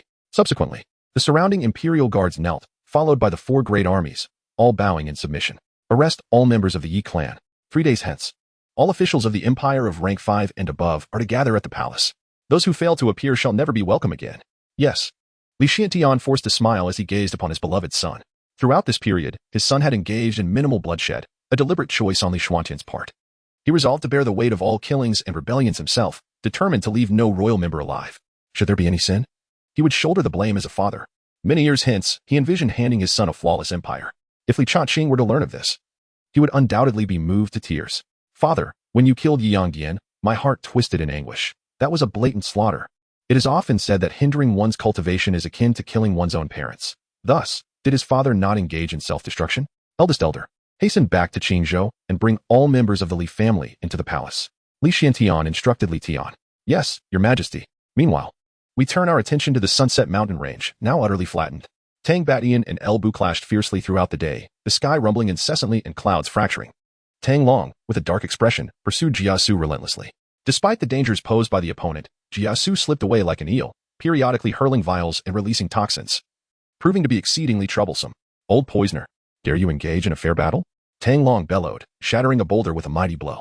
Are you foolish, or am I? Is your soul power not in disarray? Jiasu found himself in a dire predicament. Without the assistance of the bald man and the wind and thunder swordsman, he would have likely been captured by now. Even so, the situation remained dire, with severe soul power depletion and injuries of varying degrees among the trio. If this stalemate continued, he would perish before the outcome between Elbu and Luo Wujis could be determined. Moreover, he sensed a terrifying presence lurking in the void. No. Two such presences. Jiasu spoke gravely. Originally, only one was present, but another emerged last night, and the latter feels strangely familiar. Chapter 99, The God-Slaying Hall's Madness. Dianwei. Ah, damn it, damn it. Tang Long roared in frustration. He had never experienced such humiliation. His opponent was clearly no match for him. Yet the enemy's poison was a significant hindrance. Alas, to fail at stealing a chicken and lose the rice. The depletion of soul power affected them both. As Jiasu noted, his own soul power was in turmoil. Had he not possessed formidable reserves, he might have succumbed to the poison by now. Boom. The true form of Hao Tian. Enraged, Tang Long unleashed his immense soul power, revealing the towering form of Hao Tian. The colossal hammer descended like a mountain, shattering the void and leaving behind a shattered mirror-like landscape. Simultaneously, a thunderous roar echoed as the ground of the Sunset Mountain range trembled violently, peaks crumbling into fragments. The might of this strike was beyond comprehension, threatening to reduce the area to ruins. My lord, this old man has lost his mind. The wind and thunder swordsman and the bald man sensed the overwhelming power. Why does this old man feel so terrifying? Jiasu murmured, his expression shifting to one of alarm as he retreated hastily. You have actually broken through to level 99? Tang Long was equally astonished by this sudden surge of power. Having lingered at level 98 for over a decade, he had inadvertently made a breakthrough today. Haha. Die for me. Tang Long, now brimming with confidence, felt invigorated by his newfound strength. Though it was merely a single level, it was crucial to recognize the context. The already formidable might doubled, and before the hammer could strike, the mountains erupted, with soul stones shooting forth from the earth. Jiasu's expression grew grim. He had underestimated the situation. Just as he prepared to confront the threat head-on, a familiar aura approached rapidly. With a flash before his eyes, a towering figure materialized before him. Jiasu, I didn't expect you to be in such dire straits. A booming sound echoed, reminiscent of thunder or a wild beast. A voice radiating dominion and ferocity was all too familiar. The bald man and the wind and thunder swordsman trembled at the sight of this figure. An overwhelming sense of dread washing over them. As the mountain-like Hao Tian hammer descended, the figure scoffed, too weak. With a bend of his legs, his prominent veins stood out, and his powerful thighs inspired awe. As his upper garment tore apart, his muscular arms and sturdy back exuded an undeniable sense of security. Boom. With a resounding crash, he bolted forward like a cannonball, the ground beneath him collapsing instantly from the force. A resounding roar followed as the mountain-like Hao Tian hammer was sent soaring back with a single punch. Too weak. Too weak. Boom. With just a single strike, Tang Long, who had recently breached level 99, was sent crashing down like a meteor, embedding himself into the mountainside. Hiss. Gulp. He is far too powerful. The bald man and his companion stared wide-eyed, mouths agape, their pupils trembling uncontrollably. Dianwei, still as formidable as ever. Jiasu chuckled wryly. This man remained a terrifying force. Indeed, the newcomer was Dianwei, who had arrived earlier but had delayed his intervention upon seeing Elbu and observing Jiasu being pursued. Most importantly, a formidable limit Douluo lurked in the boundless void. It was time for him to emerge, otherwise, Jiasu was doomed. Dianwei gazed upward, devoid of fear, replaced instead by excitement and a hint of bloodlust. You are strong. State your name. As the void shimmered, a middle-aged man of imposing presence stepped forth, his gaze fixed intently on Dianwei. Tang Sanqiong. The wind and thunder swordsman nearly dropped his jaw in disbelief. The bald man trembled involuntarily, filled with trepidation. Why? Because he was Tang Sanqiong, the leader of the Hao Tian sect, a level 99 limit Douluo who had remained at this pinnacle for nearly a century. Despite his middle-aged appearance, he was nearly 2 centuries old. For ordinary people, 200 years spanned 2 generations. For a level 99 limit Douluo, however, 200 years was still quite youthful, as their average lifespan extended to 500 years. Greetings, sect leader. The 2 elders of the Hao Tian sect ceased their assault, acknowledging their leader's authority. I recognize your strength, but you appear somewhat lacking, Dianwei declared haughtily, for in his eyes, while this man was indeed stronger than the one he had just sent flying, he was still merely that, just stronger. Humph. Arrogance. It has been nearly a century since anyone dared to speak so boldly. Who was Tang Sanqiong? The leader of one of the 10 major sects, the Hao Tian sect. With an unyielding spirit and overwhelming prowess, he dominated his peers, reaching the pinnacle before turning 200. The first soul skill, Hao Tian Shock. As 2 purple, 5 black, and 2 red soul rings materialized, Tang Sanqiong made his move. Though it was merely his initial soul skill, its might rivaled the previous strike from Tang Long. There was no need for further probing. It was time to showcase true abilities. Dian Wei unleashed a powerful punch, declaring that no matter the skill, he would shatter it with his fist. Indeed, beneath that single blow, a gale surged forth, embodying an unimaginable terror. Remarkably, Dian Wei had yet to reveal his martial soul or soul rings. Tang Sangxiong narrowed his eyes and signaled to his companions, unleashing a wave of soul power that surged like ocean tides. The world transformed before their eyes. This was the might of a limit Douluo, capable of influencing nature with every gesture. Very well, let us see if your strength matches your bravado. In that fleeting moment, it felt as if time itself had frozen. As Tang Sangxiong and Dian Wei collided like two blazing meteors, their forms flickering in and out of sight, each attack reverberating with cataclysmic force, leaving all spectators in awe. The intensity of their clash unleashed a tempest beyond imagination, akin to a furious hurricane, scattering stones and uprooting trees in its wake. In stark contrast, the earlier battle between Lu Bu and Tang Badian now seemed dim and pale. Tang Sangxiong moved with the grace of a dragon, wielding the Haotian hammer with tremendous force, each strike infused with boundless killing intent and dominance. Meanwhile, Dian Wei stood firm like an immovable mountain, his formidable physique and heavy punches creating storms with every blow. Boom, boom, boom. Was this the power of a limit Douluo? Terrifying indeed. Feng Lei Jinzi and his companions watched in rapture as the violent confrontation ignited their fervor. Boom. Tang Sangxiong, the master of Haotian sect, sent Dian Wei flying with a single hammer strike after 10 exchanges. Yet, his expression bore no joy. This opponent was far mightier than he had anticipated, and he had not even summoned his martial soul. Impressive. Indeed, you possess some strength. Thus, the true battle was about to commence. Martial Soul, Manifest. Chapter 100, Tang Sangxiong vs. Dian Wei. The martial soul materialized. Dian Wei's copper bell-like eyes shone with ferocity, and he was exhilarated. Roar. A thunderous beastly roar echoed, resonating like a clap of thunder, fierce, terrifying, and exuding an overwhelming aura. The sound was so powerful that it reverberated across thousands of miles. The Qiongqi martial soul appeared behind Dian Wei, and the dazzling soul rings struck fear into the hearts of onlookers. 6 black, 3 red. What is this? What kind of martial soul is this? Feng Lei Jinzi's expressions turned pale, their martial souls stirred with unrest, as if sensing dread. In the midst of combat with an elder of Haotian sect, Luo Wujie staggered, his Wind Thunder Fire Lion martial soul retracting instantaneously, forcing him to disengage from his martial soul form. Boom. A hammer struck directly at his forehead, and the level 96 Luo Wujie cursed under his breath. Similarly, Lu Bu remained unaffected by the horror of the situation. Yet the sheer might of Dian Wei rendered him speechless. Dian Wei, still so formidable. Tang Sangxiong also sensed a looming threat. This martial soul resembled a tiger, adorned with wings and bristling fur. It was an oddity, yet exuded immense power, its piercing gaze causing a shiver down his spine. What manner of martial soul is this? Tang Sangxiong remained vigilant, knowing that beast martial souls differ from weapon martial souls, especially this bizarre and unheard-of soul. Who could fathom its soul skills? Your life is forfeit, martial soul. Qiongqi true form. Dian Wei bellowed. At this moment, the already large Qiongqi martial soul expanded tenfold under the 7th soul skill. Roar. A colossal being, akin to a small mountain, abruptly emerged. Its gaping maw unleashed an overwhelmingly nauseating stench that swept through the air like a tempest. Observing its robust limbs, capable of tearing the heavens asunder, each claw glinted menacingly, instilling fear. Despite its massive size, its speed remained undiminished. In the blink of an eye, it lunged forward like a blazing comet streaking across the sky. With a thunderous crash, a solid boulder shattered beneath its iron hooves, debris scattering and dust billowing. The entire mountain range quaked as if it were on the verge of collapse. Tang Sangxiong was stunned, having witnessed the terrifying nature of this martial soul. Its immense strength was a secondary concern. Its speed was remarkable, and its spiky fur offered unparalleled defense. A perfect union of offense and defense in a martial soul. Boom. Boom. Boom. In that moment, amidst the chaos of the setting sun mountains, a scene unfolded. Tang Sangxiong was relentlessly pursued and battered by Qiongqi. They were akin to mountain-destroying entities, obliterating all obstacles in their path. Why do you flee? Come, let us engage in a thrilling battle. Dian Wei roared, reveling in the confrontation while Tang Sangxiong's expression darkened. Even in the true form of his weapon soul, the tyrannical Haotian hammer was unable to prevail. Who is this person? Clearly, a primordial beast. Boom. In a moment of distraction, a fierce charge struck Tang Sangxiong, pinning him against the mountain's main ridge. Sect Master, do you truly believe this sect cannot contend with you? Tang Sangxiong fumed. As the esteemed master of Haotian, a limit Douluo, he had never been so ruthlessly assaulted. The 8th soul skill, Ascending Heaven. Boom. Before Tang Sangxiong could finish speaking, he was thrust deep into the mountain. Countless stones tumbled down.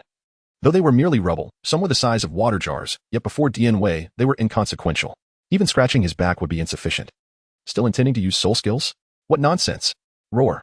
Dian Wei charged again, raising a massive claw akin to a small house, and brought it crashing down. Boom. Yet, the limit Douluo Tang Sangxiong was no mere boast. He wielded the Haotian hammer to withstand the blow. Howden's 9 absolutes, destruction. Boom. In an instant, a chilling aura surged forth, as if intent on tearing apart the very fabric of space. Tang Sangxiong emanated an unparalleled dominance, perfectly embodying what true tyranny means. Grasping the enormous Haotian hammer, he appeared as a war god descended upon the earth, unmatched in might. In a flash, Tang Sangxiong swung the weighty Haotian hammer with a force that could topple mountains, striking Dian Wei with cataclysmic power, sending him reeling.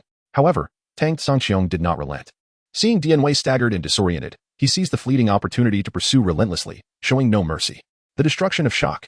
At this moment, the Haotian hammer in his hand transformed into a tempestuous barrage of attacks, relentlessly pouring down upon Dian Wei. The wrath of the battle spirit hammer, the magnificent Haotian sect. Top, top, top. This sect commands you to endure. Boom, boom. Tang Sangxiong unleashed the fury that surged within him. With relentless strikes, he forced Dian Wei to retreat step by step. My lord, shall we intervene? Jiasu inquired, aware that should their master falter, the consequences would be dire. Do you still wish to lend support? What a thought. Fear not, he will only grow more formidable with each clash, his combat prowess beyond our imagination. Jiasu hastened to restore his soul power, pondering whether there was any need to worry about Dian Wei. After all, he was Dian Wei. Indeed. Huh. Excellent. You have thoroughly ignited my desire for battle. Then let us revel in this. Dian Wei firmly planted his feet, twisted his neck, and in the next instant, Tang Sangxiong witnessed the essence of terror, the embodiment of a primordial beast. Ugh. Tang Sangxiong felt his confidence wane, only to be met with a deluge of ferocious assaults. One misstep led him to be bombarded with attacks that fell like rain. Boom, boom, rumble. The thunderous echoes reverberated throughout the mountains. Gulp. How brutal. The bald-headed man gasped. Meanwhile, Tang Long struggled to emerge from the mountains, his complexion ashen. One hand clutching his chest, the previous strike leaving him feeling utterly incapacitated, his ribs nearly shattered. He had initially charged in with great fervor to avenge Sun, only to find himself mercilessly beaten. Boom. At that moment, Tang Badian, who had been battling for some time in the skies, faced defeat once again. This was not the first time, but he always managed to rise and fight anew. This time, however, he appeared disheveled, his white hair billowing as he plummeted like a meteor. Elder, leave. Quickly vacate this place.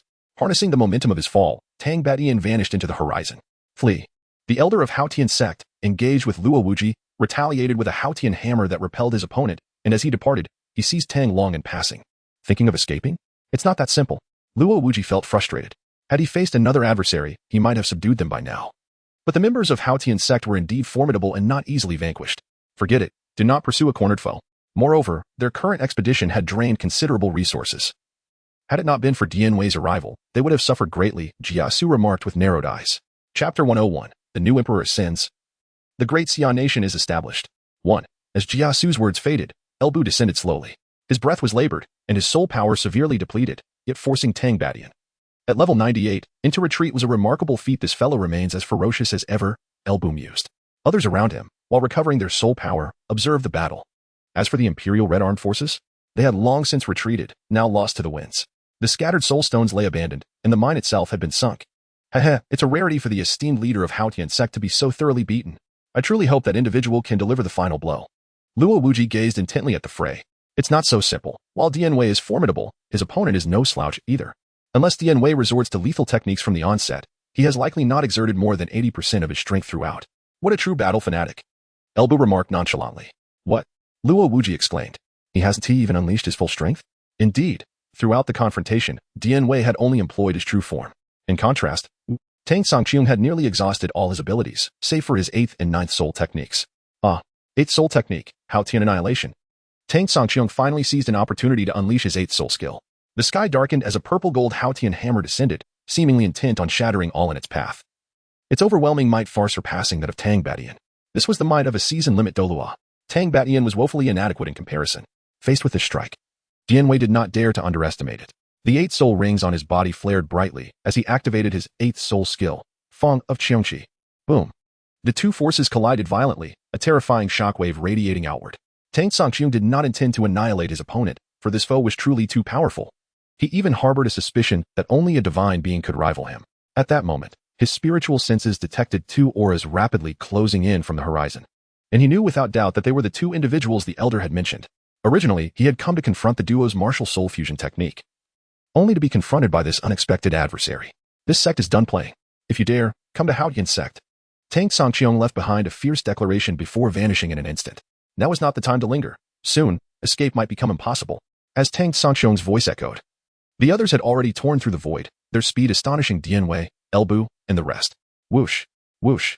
Almost the moment Tang Songxiong vanished, two figures appeared. Who else but Guan Yu and Zhao Yun? At this moment, the two were no longer inebriated. Their eyes were fixed intently on the formidable Qiongqi, Dianwei. How long had they been gone? Had it not been for Elbu and the others' presence, they might have thought they had taken a wrong turn. The entire Sunset Mountain range lay in ruins, smoke billowing, and the mine had been sunk over 10 feet. What is this? Guan Yu furrowed his brow. A familiar sensation washing over him. Zhao Yun felt similarly, already forming a hypothesis in his mind. I never expected you to arrive as well. Where is your elder brother? Dianwei momentarily dispelled his martial soul form, revealing his broad and sturdy chest. In an instant, he appeared before Guan Yu and Zhao Yun, both of whom instinctively sensed his unique aura, domineering, bloodthirsty, and wild. Dianwei. Guan Yu felt the overwhelming power radiating from the massive hand on his shoulder. Unable to suppress a twitch at the corner of his mouth. I don't know where my elder brother is. Who knows where he went? In the Red Maple Empire. The Imperial City, the Royal Palace, within the Golden One Hall. Li Xiantian shone like a resplendent star, draped in an exquisitely ornate golden dragon robe. The garment was adorned with intricate patterns and designs, each stitch a testament to the artisan's diligence and wisdom. Sunlight cascaded upon this gilded robe, reflecting a dazzling brilliance that left onlookers entranced. Upon his head rested a regal and imposing imperial crown, towering majestically and embellished with a myriad of radiant gemstones, each sparkling with a mysterious and alluring glow. These gems resembled the brightest stars in the night sky, exuding an enchanting charm that rendered the crown extraordinarily luxurious and noble. At his feet were a pair of resplendent golden dragon boots, intricately carved with exquisite dragon motifs, as if two vivid dragons were coiled upon them. With each step he took, the golden dragon boots appeared to dance in harmony with his movements, delivering a breathtaking visual impact. Most striking was the golden dragon emblazoned upon his chest, its fierce visage instilling both awe and trepidation. The dragon's scales shimmered with a chilling radiance, and its claws, as formidable as forged steel, seemed capable of rending the very fabric of the void with a mere swipe. This dragon was so vividly rendered that it seemed poised to break free from its restraints and soar into the heavens. In this grand golden throne hall, the space was filled to capacity, with the throngs of people stretching from the front row far beyond the entrance. The foremost figure was no longer the prime minister. Even the four generals tasked with guarding the imperial city could only stand back momentarily. Li Tian, Li Yong, Li Yuan, and other elders of the Li family donned splendid new robes, their gazes fervent and their postures erect. Elder Fu stood beside Li Xiantian, observing this scene with a smile illuminating his murky eyes. Long live your majesty. Long live. Long live. With Li Tian's commanding shout, the entire court of civil and military officials knelt in unison, bowing thrice in reverence. Li Xiantian sat upon the grand golden dragon throne, observing the scene before him with a profound sense of accomplishment. In the past, he could not comprehend why Yi Yongdian regarded others with such disdain. But now the reason was clear. All ministers, be at ease. Li Xiantian swiftly embraced his role, embodying the demeanor befitting a sovereign. Although he had yet to fully attain the majestic presence of an emperor, who among us is born with such stature? Thank you, your majesty. As I ascend to the throne, the affairs of the empire require the diligent support of all esteemed ministers. Today, I have 3 matters to announce.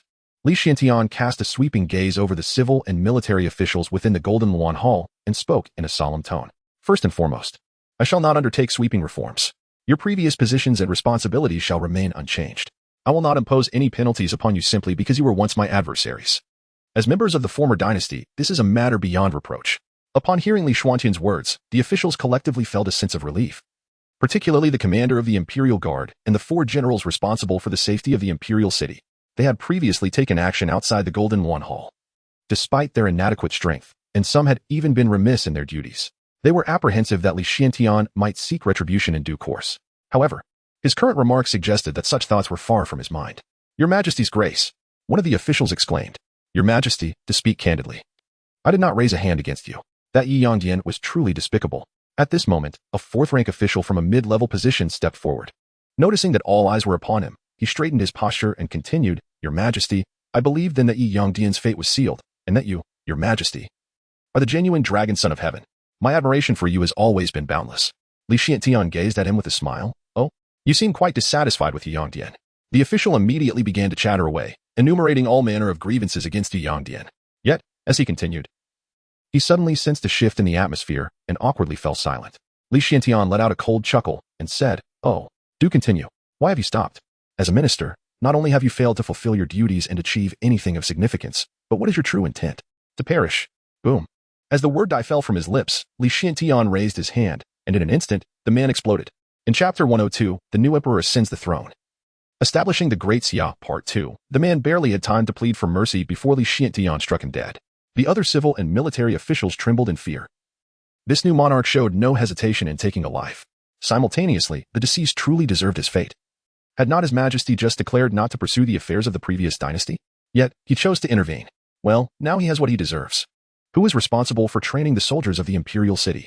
Li Xiantian did not even glance at the man, his gaze sweeping over the four generals. Indeed. They all stepped forward in unison. Your Majesty, not only the imperial city guard, but nearly all the soldiers of the empire have been trained under the leadership of the four of us. Your Majesty, the situation is as they have stated. The commander of the imperial guard added. Ah, very well, the soldiers of the empire are commendable, Li Xiantian said with indifference. I shall promote you 5 to the next rank. Continue to strive for excellence. He had noticed the exceptional nature of these soldiers upon entering the palace, not due to their strength, but because of their strict discipline. This alone greatly satisfied Li Xiantian. The second matter caught his attention as he looked towards a eunuch, the one responsible for documentation, the grand historian. I have lived my life with integrity. Rebellion is rebellion. Record it truthfully. These words made the grand historian sweat profusely. What did His Majesty mean? Was he truly to write it down as it was? Would he be the next to perish? It is said that history is written by the victors, even if your Majesty claims rightful succession. Who would remember that you rebelled years hence? Do not be anxious, Li Xiantian reassured him. I have stated that I am forthright. I dare to act and dare to acknowledge it. There is no shame in this. However, Li Xiantian paused, narrowing his eyes slightly. But why must I have my rebellion recorded truthfully? Should even a single word be omitted, I shall punish you severely. He had initially intended to declare that he would punish the man's entire clan, but it seemed this fellow could not muster such a lineage. Otherwise, I shall ensure you meet a most unfortunate end. Begin recording from the time of my forefather. These words prompted many civil and military officials to nod in secret. The emperor's magnanimity and character left them in awe. What reasons could there be for the Li family's rebellion that are not already known? Moreover, the era of the red maple is now a thing of the past. From this day forth, we shall change the name of our nation to the Great Xia. The Great Xia Empire. Indeed, Your Majesty's wisdom is unparalleled. The entire court of civil and military officials bowed in unison. As for the third matter, Li Xiantian cast a glance at his companion, Lu Xingyue, and at the mighty sun below. I, Li Xiantian, declare that my wife shall henceforth be the Empress of Great Xia, governing the inner palace and embodying the virtues of motherhood to the world, nurturing all beings. We pay our respects to Her Majesty, the Empress. Li Xiantian once again cast his gaze upon his beloved son, and the others understood his intent. My cherished son, Li Chaqing. His voice resonated like thunder, echoing through the heavens as if to proclaim this name to the entire world. For our Great Xia's crown prince. From the 3 palaces and 6 courtyards within the royal court to the minor officials outside the court. Any matters concerning our Great Xia dynasty shall be directly addressed and managed by the crown prince himself. There must be no semblance of negligence or disrespect. This declaration resounded in the air like a thunderclap, imbued with boundless authority and dominance. The crowd turned pale, their hearts secretly lamenting the immense power wielded by this crown prince. Simultaneously, they felt it was only fitting, for they had witnessed the terror of the prince firsthand. It could be said without hesitation that it was the crown prince who had toppled the red maple prince and claimed the foremost credit. We pay our respects to the crown prince. The civil and military officials turned towards the prince, whose stature stood tall like a pine, exuding an elegant demeanor, akin to a brilliant star radiating an undeniable brilliance. Dressed in a dragon robe, he was truly a sight to behold, a person among men like jade.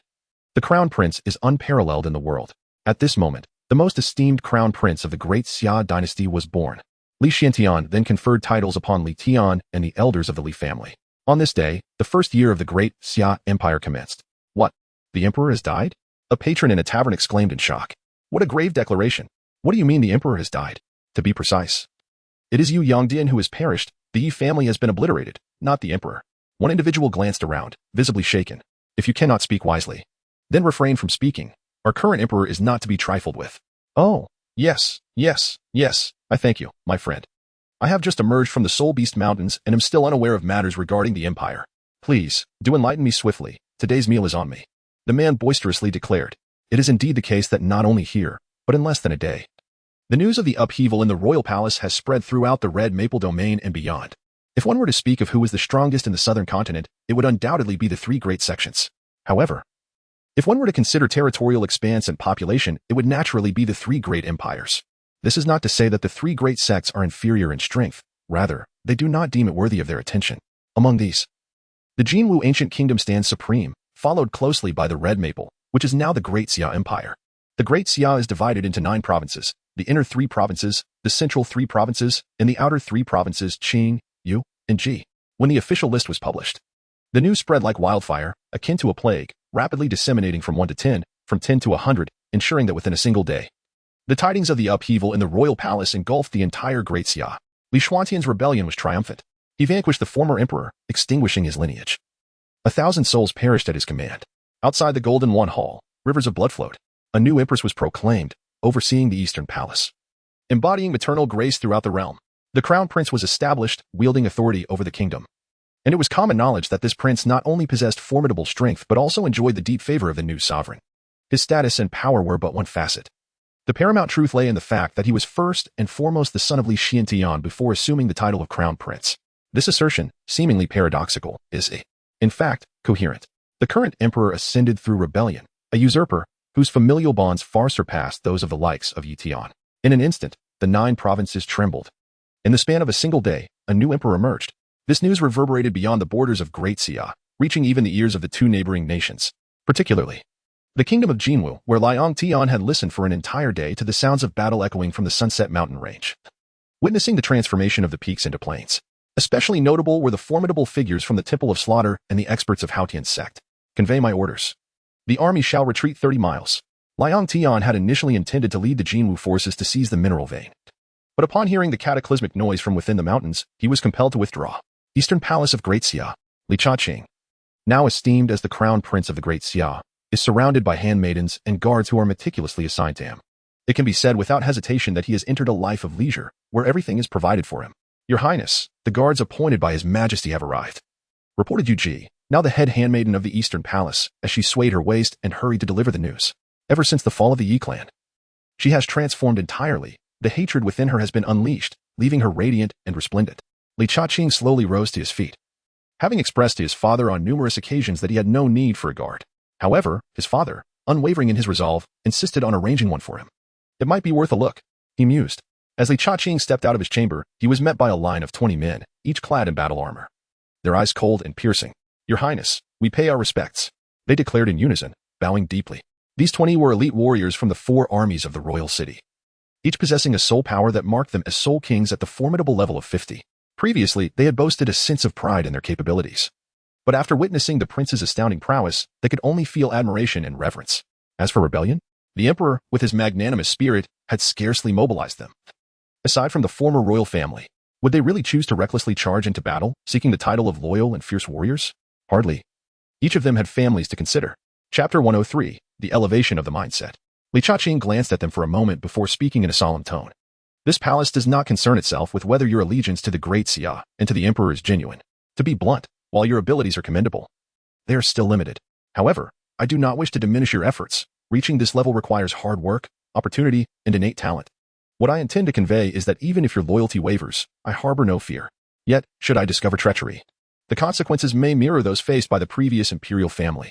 Of course, as long as you align yourselves with the path of the Great Xia, remain loyal to the emperor, and dedicate yourselves wholeheartedly to the state, you may each aspire to attain at least level 80. The Great Xia shall not neglect any of you, and neither shall I. The group of 20 promptly pledged their loyalty, having distinguished themselves from the military to serve in the Eastern Palace, a position they cherished dearly. We vow to serve the Great Xia until death.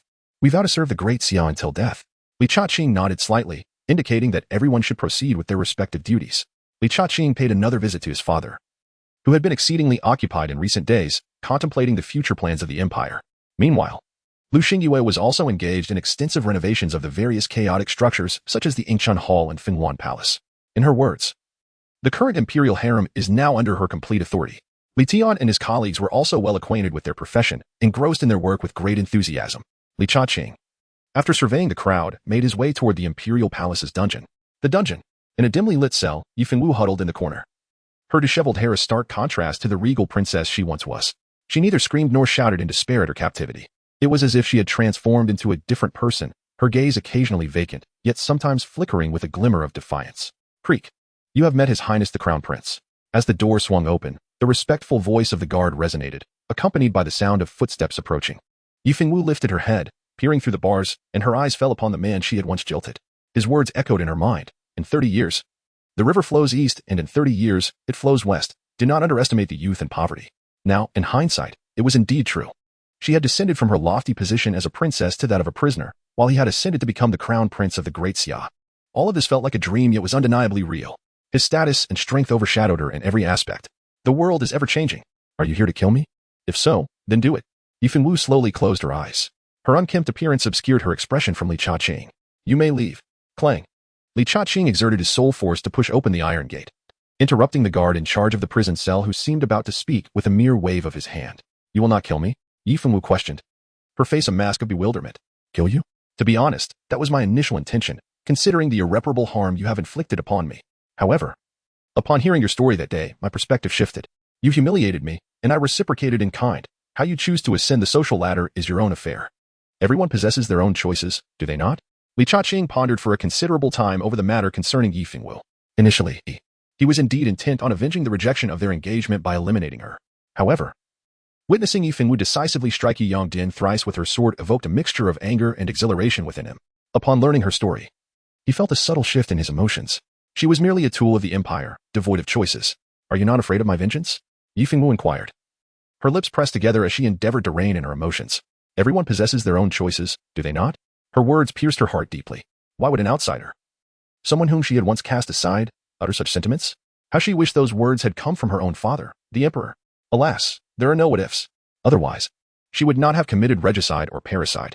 Vengeful towards me? Li Cha-ching smiled. What vengeance do you seek against me? It was you who killed Yi Yongdian. Moreover, you have committed patricide. As for the Yi clan, do not tell me you harbor sympathy for your kin. And know this, should you be granted leniency this time, it may not be so in the future. If you dare to act against me or my family, you will meet a grim fate, and it will be exceedingly brutal. With that, Li Cha-ching turned and departed, unaware that in that fleeting moment, his state of mind had undergone a profound transformation. In cultivation, the level of soul power is secondary. The state of one's heart is of paramount importance, particularly at advanced levels. It is not uncommon for one to be ensnared for years on end. This is not merely a matter of talent or insufficient soul power. It is the heart state that falters. This issue grows increasingly severe as time progresses, exemplified by individuals like Yi Yongdian. You? Yifeng Wu pouted defiantly, her gaze lowered, momentarily at a loss for words. After a lengthy pause, she slowly rose and made her way toward the prison's exit, her eyes fixed on the cold floor. Just as he had articulated, this was the freedom she had long yearned for, the freedom to choose. Although her path was fraught with complexities and tainted, it remained her own choice. Thank you. With those words, Yifeng Wu vanished into the celestial prison. In the study of Li Xiantian, the commander of the Imperial Guard, respectfully reported to Dong Lai, Your Majesty, Yifeng Wu has been released by the Crown Prince. Oh? Li Xiantian gently set aside the matters at hand and slightly raised his gaze towards the Eastern Palace. Your Majesty, she is the sole surviving heir of the previous dynasty, and she resides within the Houghton sect. Should I? Xiang Dong Lai made a gesture across his throat. No need. Cha-ching has his own discretion. Li Xiantian replied with a smile. Understood, Your Majesty. By the way, what progress have Jiang Hong and his team made? Your Majesty. General Jiang is estimated to have already reached the Sunset Mountain Range. Xiang Donglai responded with a bow. They were aware of the Sunset Mountain Range long ago. There is a mine there, is there not? Yet, wasn't it previously reported that it was occupied by the Temple of Slaughtering Gods? What is the significance of Your Majesty sending someone there? We must remember that Jiang Hong is merely at level 89, though formidable. He pales in comparison to the great reverends and others who have fallen there. One Jiang Hong might not suffice against the forces of the Temple of Slaughtering Gods. Indeed. Keep a close watch within the Empire for anyone akin to me, especially that Lord of the 9 Provinces. Upon discovery, execute them without mercy. You may leave. Li Xiantian waved his hand dismissively. It was only now that he realized this position was not as comfortable as it seemed. Having set an example in the Golden Wan Hall, where over 1,000 members of the Yi clan were ruthlessly slaughtered, the scene had been one of heads rolling and blood flowing like rivers. Li Xiantian still vividly recalls how those scholars and warriors were utterly terrified, their souls nearly fleeing their bodies. I hope you do not find yourselves in a similar plight as I did. Otherwise, I would not hesitate to take another life. Li Xiantian said fiercely, if everyone revolts as I have, how can the great Xia develop? Thus, at that moment, he aimed to eradicate the root of the problem while also setting an example for others. As for Yifeng Wu, it was not that Li Xiantian looked down upon her. How could one person turn the tide? To single-handedly overthrow the newly established great Xia? Such a notion is nothing but a fool's dream. Do you think you are my beloved son? Regardless of the exhaustion, may all righteous fathers remember to enjoy the Mid-Autumn Festival. When weary, listen to your favorite music. Ride your cherished motorcycle to admire the night scenery, or indulge in the glory of being a champion. Even if the world is in disarray, do not torment yourself. I recall when I first ventured out into the world, my father once said that if I missed home, I should gaze at the moon. Alas, is there truly a simultaneous brightness of sun and moon? It is merely the self-deception of those who wander. Though the moon in a foreign land is bright and round, it can never replace the familiarity of home. Let us see if another chapter can be conjured. Chapter 104. As the new year approaches, is madness imminent? As time progresses day by day, the Great Xia gradually settles into stability. Li Xuantian's imagined rebellions in various regions did not materialize, and the Sunset Mountain Range remained firmly under the Empire's control. The entire court, both civil and military, held Li Xuantian in great esteem, exclaiming about the emperor's remarkable wisdom and martial prowess. A mineral vein that had eluded the previous dynasty was now seized, although it was merely a fortuitous acquisition. Reports indicated a vast abundance of soulstones. Countless imperial soldiers scoured the area for soulstones until their hands grew weary. Yet, Li Xuantian privately scoffed at their naivety. Do you even comprehend the significance of the Soul Burial Valley and the God-Slaying Hall? Inside the Grand Hall of the God-Slaying Hall, Dian Wei, Elbu, Guan Yu, Zhao Yun, Jia Su, and Luo Wuji gathered together. Jia Su studied the mission board, noting that although the mineral vein had not been fully secured, 70% of the soulstones had already been pocketed. Moreover, they ought to leave some for the illustrious empire of their young master. Otherwise, with their capabilities, they could easily extract the entire mineral vein and place it within the God-Slaying Hall. A considerable number of tasks had accumulated over the past few days, Jia Su mused, his gaze sweeping across the mission board. Indeed, the plethora of tasks was overwhelming. Initially, they had taken on any task that provided payment to establish the God-Slaying Hall's reputation. Now, however, a chaotic assortment of missions lay before them. Assassinate a Soul Douluo? Eliminate someone from the Jinwu Ancient Kingdom? Escort family disciples for training? Assist in hunting soul beasts? This is outrageous, Jia Su exclaimed, unable to contain his frustration. One mission read, heavy reward for a child? Please. Preferably from the one who defeated Tang Badian. Jia Su's face twitched, incredulous at the audacity of such requests. Turning to Elbu, he found the latter's expression darkening. Did they perceive him as such a licentious person? What a level of impertinence. I hope I do not discover who posted this.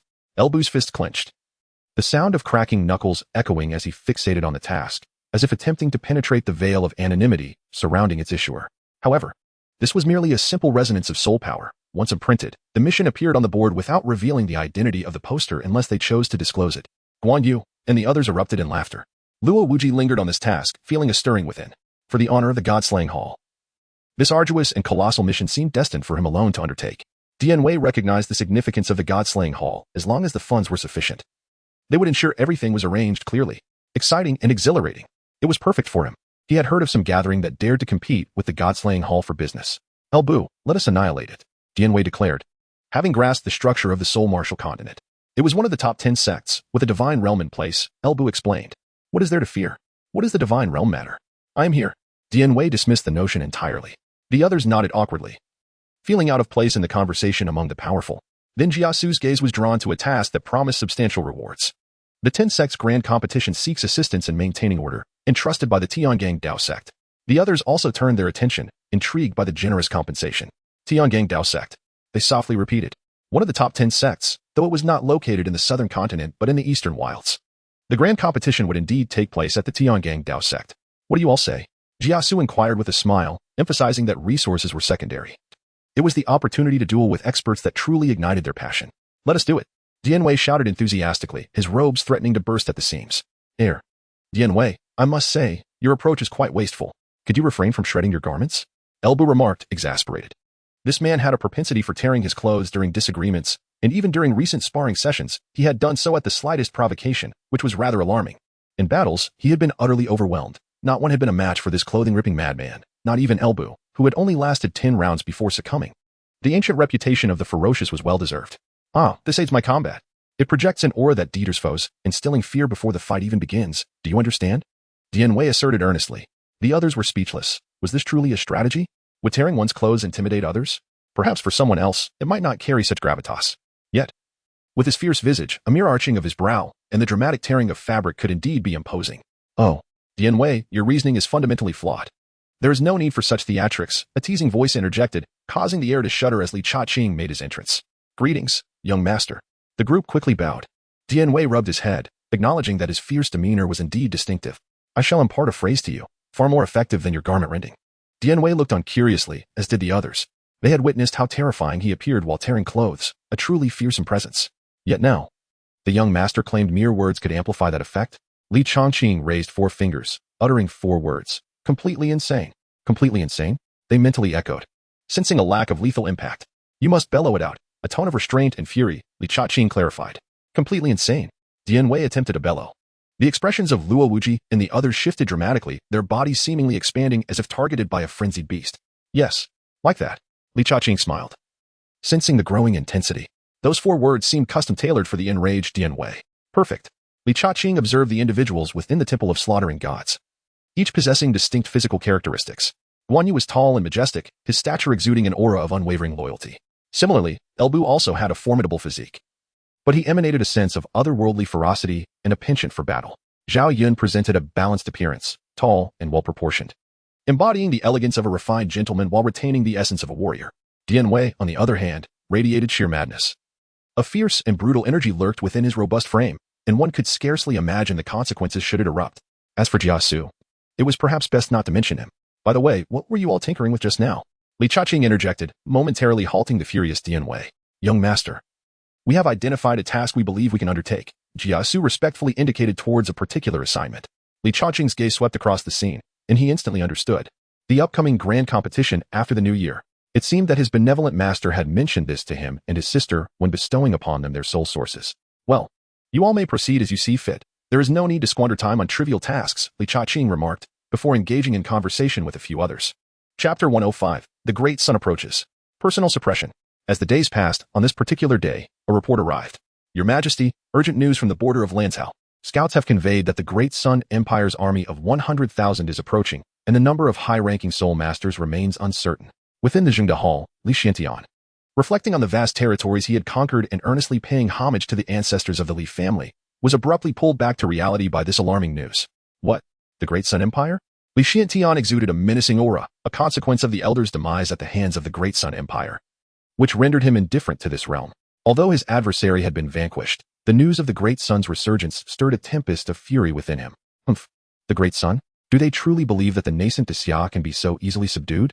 Li Xiantian slammed the table, commanding the officials to summon several generals to present themselves before him at once.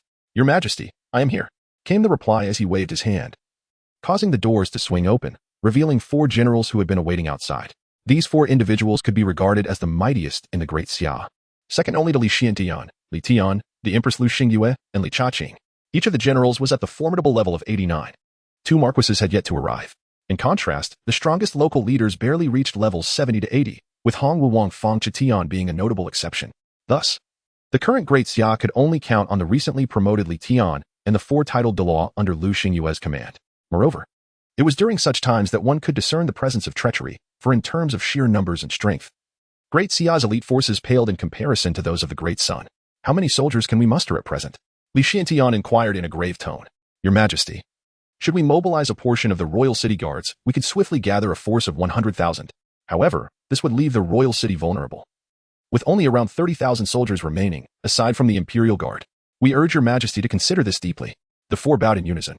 Li Xiantian was truly incensed, for the sun seemed to have chosen a most opportune moment to rise. Indeed, it was as if it seized the chance to strike when one was vulnerable. The Great Xia had only recently been established, its foundations not yet solidified, and having undergone a significant upheaval, its strength had been considerably diminished. Father, may I personally go to quell the unrest? This news was, of course, known to Li Chaqing. He refrained from addressing his father as Your Majesty and opted for the more intimate father instead.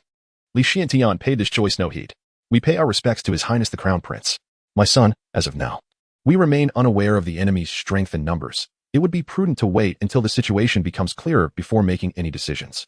Li Xiantian felt a profound sense of relief and joy. His beloved son always stepped forward in times of need. However, this time was different. He feared neither the strength of the enemy nor the magnitude of the challenges ahead, but the thought of his son encountering any misfortune was unbearable. Father, you need not worry, he declared passionately. The situation was dire, and with the recent stabilization of the Great Xia, it was imperative to demonstrate a formidable resolve to deter any malefactors and unify the realm. As the Crown Prince of Great Xia, it is my solemn duty. Li Chaqing's voice resonated with fervor, leaving the 4 generals in awe. This was indeed the Crown Prince. The dedication he displayed was deeply admirable, yet they cautioned.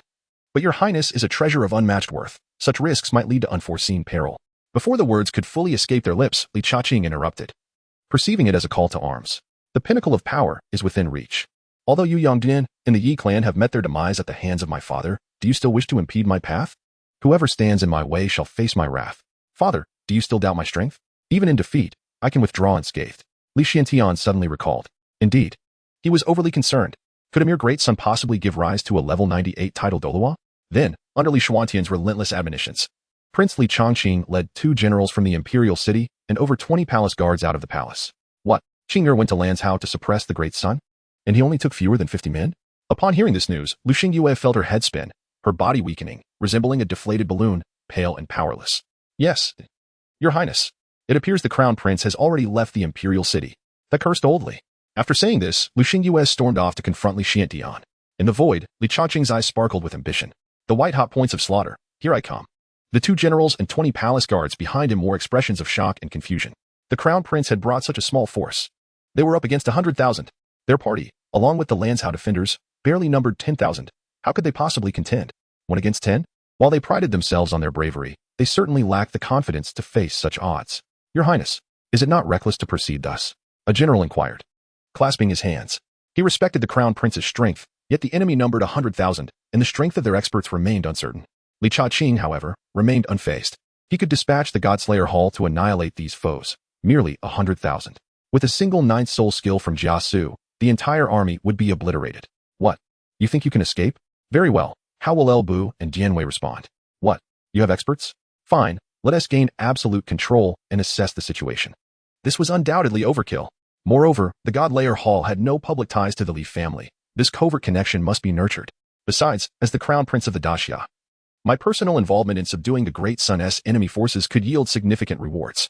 It would also greatly shorten the time frame for stabilizing Daxia. Ultimately, the empire would unite in purpose, alleviating some of my father's burdens. Father could comfortably maintain his imperial seat while I, without worries, fulfill my role as a prince. Perfect. Reckless? Ah, General Jiang, you err. While 100,000 may initially sound formidable, and the pressure considerable, numbers do not always guarantee an absolute advantage. We need only strike with lightning speed to eliminate the enemy's elite. Once their hearts falter, our troops shall rally and cry out in victory. This battle is ours. 1,000 against 100,000, the advantage lies with us. Li Chongqing asserted with earnestness. The expressions of those present shifted unpredictably. What does he mean by 1,000 against 100,000 still being advantageous? They could not comprehend the crown princess' reasoning. Although his analysis was sound, capture the leader to subdue the army, such a strategy required overwhelming, crushing strength. Could the crown prince truly contend with at least a level 96 title Douluo? It was widely known that the Great Sun Empire had come with formidable forces, including level 96 experts. Rest assured, Your Highness, unless we perish, no one dares to touch a hair on your head, one of the guards declared resolutely. We vow to protect you with our lives. The others echoed fervently. This was hardly necessary. Should anything happen to Li Chongqing, they would have no choice but to follow him. But did he truly need protection? A group of Soul Kings shouting to safeguard a title Douluo? Their bravery was commendable. This would serve as valuable experience for them. A reward of 1 stone for 10 kills, 100 stones for 100. Li Chongqing promised. For loyalty must be matched with tangible benefits. That is the way to command. As for the Godslayer Hall, young master, do you desire a wife? Or perhaps my head to amuse you? Chapter 106, 1 man against 100,000. In Daxia's Lanzhou. The once boundless expanse of grassland was now teeming with soldiers resembling ants. Clad in red and white armor, there were cavalry swift as the wind, and infantry marching steadily like lines drawn in the sand. Above them loomed several terrifying presences. The governor of Lanzhou, witnessing the scene, turned pale. Even though his 1,000 soldiers were fortified by majestic walls, it was only a temporary reprieve. Would those 8 formidable figures in the void grant him that opportunity? Would they allow his soldiers to defend the city? Clearly not, for a gaping hole in the city wall told the whole story. Governor, the citizens within the city are evacuating swiftly, but complete withdrawal will take at least half a day. Upon hearing this report, Governor Mo Xuanyu's face grew even darker. 5 title Douluos, 3 soul Douluos, and nearly 10,000 soul master soldiers. Lanzhou simply could not withstand such an assault. Mo Xuanyu slammed the city wall in frustration. His highest combat strength was only level 88. Not only could he not contend with those 5 title Douluos, but even the 3 soul Douluos were beyond his capability. Were it not for his position as governor, he would have fled long ago. Now, that thought grew ever stronger. The disparity in strength and numbers was insurmountable. Oh, Empire. How far I can go? Mo Xuanyu sighed deeply, preparing to abandon the city and escape. It was a fear worth having. Even if he led the Lanzhou soldiers in a fierce resistance, the outcome would merely be akin to a mandish trying to stop a chariot. Issuing orders with a wave of his hand, Mo Xuanyu declared that it was now or never. Wait, Governor, look. Following the direction pointed by a soldier, Mo Xuanyu beheld a group of fewer than 30 individuals approaching through the void. 21? Mo Xuanyu was taken aback, confusion creeping in. Before he could react, the group landed steadily beside him.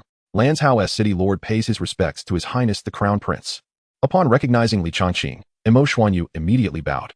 Having had the fortune of meeting the Crown Prince in the Golden Luan Hall, we bow to Your Highness. We bow to your highness. The soldiers on the city wall knelt, though they did not recognize Li Changqing. However, seeing their lord kneel, they followed suit. Yes, rise. You are Imo Xuanyu, correct? Li Changqing surveyed the situation in Lanzhou and addressed him. Indeed, your highness. I see you have not evacuated the citizens in time. Your dedication is a blessing for both Daxia and Lanzhou, Li Changqing affirmed. Your highness, I am ashamed. Imo Xuanyu replied, filled with remorse. When the opportunity arises, open the gates to welcome the enemy. With these words, Li Changqing soared away. What? Open the gates to welcome the enemy? Imo Xuanyu was perplexed. Did he hear that correctly? The enemy numbered 100,000, whereas his own forces were a mere 10,000. Would opening the gates not lead to swift demise? Li Changqing, undeterred by the formidable presence of 100,000 soldiers and 5 high-ranking titled Douluo, stood resolute. Among them, one boasted a rank of 96, while the others ranged from 93 to 94. Such overwhelming power would have been crushing in previous encounters. However, now that he had arrived, their ambitions were destined to dissipate like mist. As he soared to within 50 miles of the soldiers, he gradually halted, a chilling smile gracing his lips. The 5 titled Douluo had long since detected Li Changqing's presence, and they were certain that their reinforcements consisted solely of these few individuals. Haha, do you truly believe you can stand against us alone? What gives you such audacity? They jeered. With a flourish, one of them unleashed their third soul skill. Sword Chi, Meteor. The sky erupted with countless streams of sword energy, cascading like rain, dominating the heavens. 10,000 years of soul rings? Titled Douluo. As Li Changqing made his move, his soul rings shimmered into existence, 9 crimson circles emanating an overwhelming aura that left them in profound shock. Defend. One of them screamed in terror, realizing that the target was not merely himself, but the dense mass of soldiers below, all within the sword energy's deadly embrace. The 96th level titled Douluo reacted with remarkable swiftness, summoning the 9th soul skill, Steel Rock Shield. However, it was impossible for him to shield every soldier on his side. With a decisive motion, Li Changqing pressed down, and in an instant, the sky was filled with falling sword energy, akin to meteors. This strike was a collective assault skill. It posed little threat to the 90-level titled Douluo, but the soldiers not encompassed by the colossal shield were doomed. Boom. Explosions reverberated below, punctuated by the sounds of destruction. You scoundrel! How dare a titled Douluo target low-level soul masters? Your shamelessness knows no bounds. At that moment, the other 3 began to respond, each unleashing their soul skills or martial spirit manifestations in an attempt to encircle Li Changqing, with even the 3 soul Douluo joining from the rear. Shameless? Ha! I have long found your Day-Sun intolerable. It is enough that my great Xia refrained from sending troops to subdue you. How dare you provoke us further? Let all of you be captured. Li Changqing exhibited unwavering confidence, single-handedly claiming 5 titles and slaying thousands with a single sword stroke. With a forceful punch, he sent an adversary hurtling away. Thunderous Crescent Slash. As his left leg was raised high, the soul bone skill Thunderous Crescent Slash was unleashed. The Wild Ape Strike. Boom. Another foe was struck down. On the walls of Lanzhou, Imo Xuanyu, Jiang Hong, and the 20 guards, along with the soldiers of Lanzhou, gaped in astonishment, their throats constricted in disbelief. They had long heard tales of the current prince's formidable prowess, credited with aiding the emperor in ascending to the throne. Yet, the rumors paled in comparison to the shock of witnessing it firsthand. The mere sight of the first red soul ring left them questioning their very existence. And the presence of 8 more, totaling 9 red soul rings, signified something monumental. The prince is a prodigy. Imo Xuanyu stammered. The prince is mighty. The great Xia shall prevail. With that, the soldiers of Lanzhou raised their voices, gripping their weapons tightly. Rumbling. The heavens trembled as massive craters appeared on the prairie, with soldiers of the Day-Sun beginning to fall. However, this was of little concern to the vast crowd. Even so, they still possessed overwhelming strength over Lanzhou. Li Changqing was acutely aware of this, sweeping his sword to repel the 5 who lunged at him, then activating the 8th red soul rings, which erupted with blinding crimson light. Quickly, stop him. Do not let him unleash his soul abilities again. The 5 from the Day-Sun were struck with terror. The previous barrage of soul techniques had already claimed a small number of soldiers, and the power of the 8th soul ability was unimaginable. Too late. The 8th soul ability. Raging Storm. With a thunderous roar, the storm of sword energy surged forth, a terrifying force that shredded everything in its path, forming a devastating vortex of sword chi that swept with merciless ferocity. Retreat. The 5 sensed the imminent threat and dared not confront it directly. Though only one from the great Xia had arrived, the sheer strength of this individual was beyond their expectations. Hee hee. Li Changqing, the prince of great Xia. You are indeed formidable, beyond our wildest imagination. Li Changqing raised an eyebrow, observing that these individuals did not appear anxious about the situation. Moreover, there was a crucial point. Despite arriving in Lanzhou after learning of the imminent threat, nearly half an hour had passed.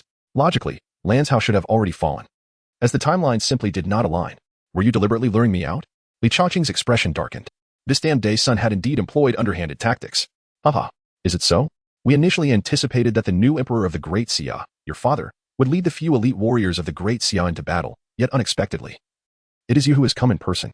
The 5 individuals did not seem hurried to act. Instead, they maintained a deliberate distance, as if intentionally stalling for time. Humph. Do not tell me that your Day's son possesses experts attacking the Imperial City? Given your minuscule territory, having even one title Douluo of level 96 is already remarkable. Is it not? Li Changqing mocked, simultaneously contacting the Godslayer Temple. If what these individuals claimed was true, a fierce battle might be unfolding within the palace.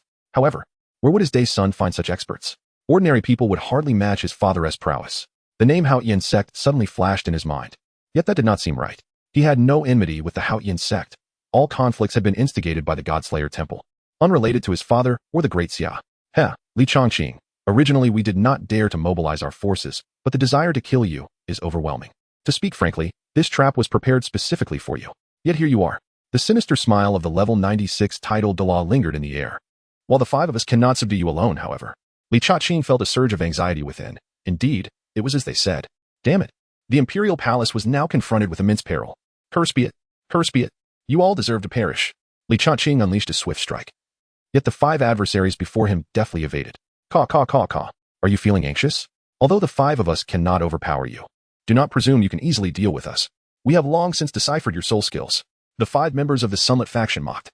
Their gazes fixed upon the grim-faced Li Changqing. As long as they remained vigilant, their lives were assured. To be candid, their earlier encounter with this youth had them on edge, teetering perilously close to death more than once. As for the 3 soul Douluos, 2 had perished and 1 was injured. The words they uttered were a desperate plea for him to return to the palace, for they truly could not contend with him. Yet, it was evident that the youth had retracted his martial soul. Li Changqing's countenance was most repugnant. This group of diminutive adversaries may not confront us directly, but they excel in the art of subterfuge. Do they truly believe they can evade our grasp? Is it their intention to pursue a vendetta against us? Setting aside the duration such a conflict may entail, it is uncertain whether we would indeed perish. However, should you hesitate to return, Li Xuantian's demise is inevitable. Li Xiantian is destined to perish. The words are resolute and unwavering. Humph. Whether my father lives or dies remains uncertain, but your fates are sealed. Li Changqing let out a cold shout, retracting the Thunder King's sword soul under the bewildered gazes of the 5 individuals. Before their confusion could linger, he provided the answer. First soul skill, Azure Dragon entwines. Roaring. A thunderous dragon's roar shattered the eardrums of the crowd, and an Azure Dragon surged forth, entwining itself around the 5. This is bad. He possesses another martial soul? A dual martial soul? Run. Yet, the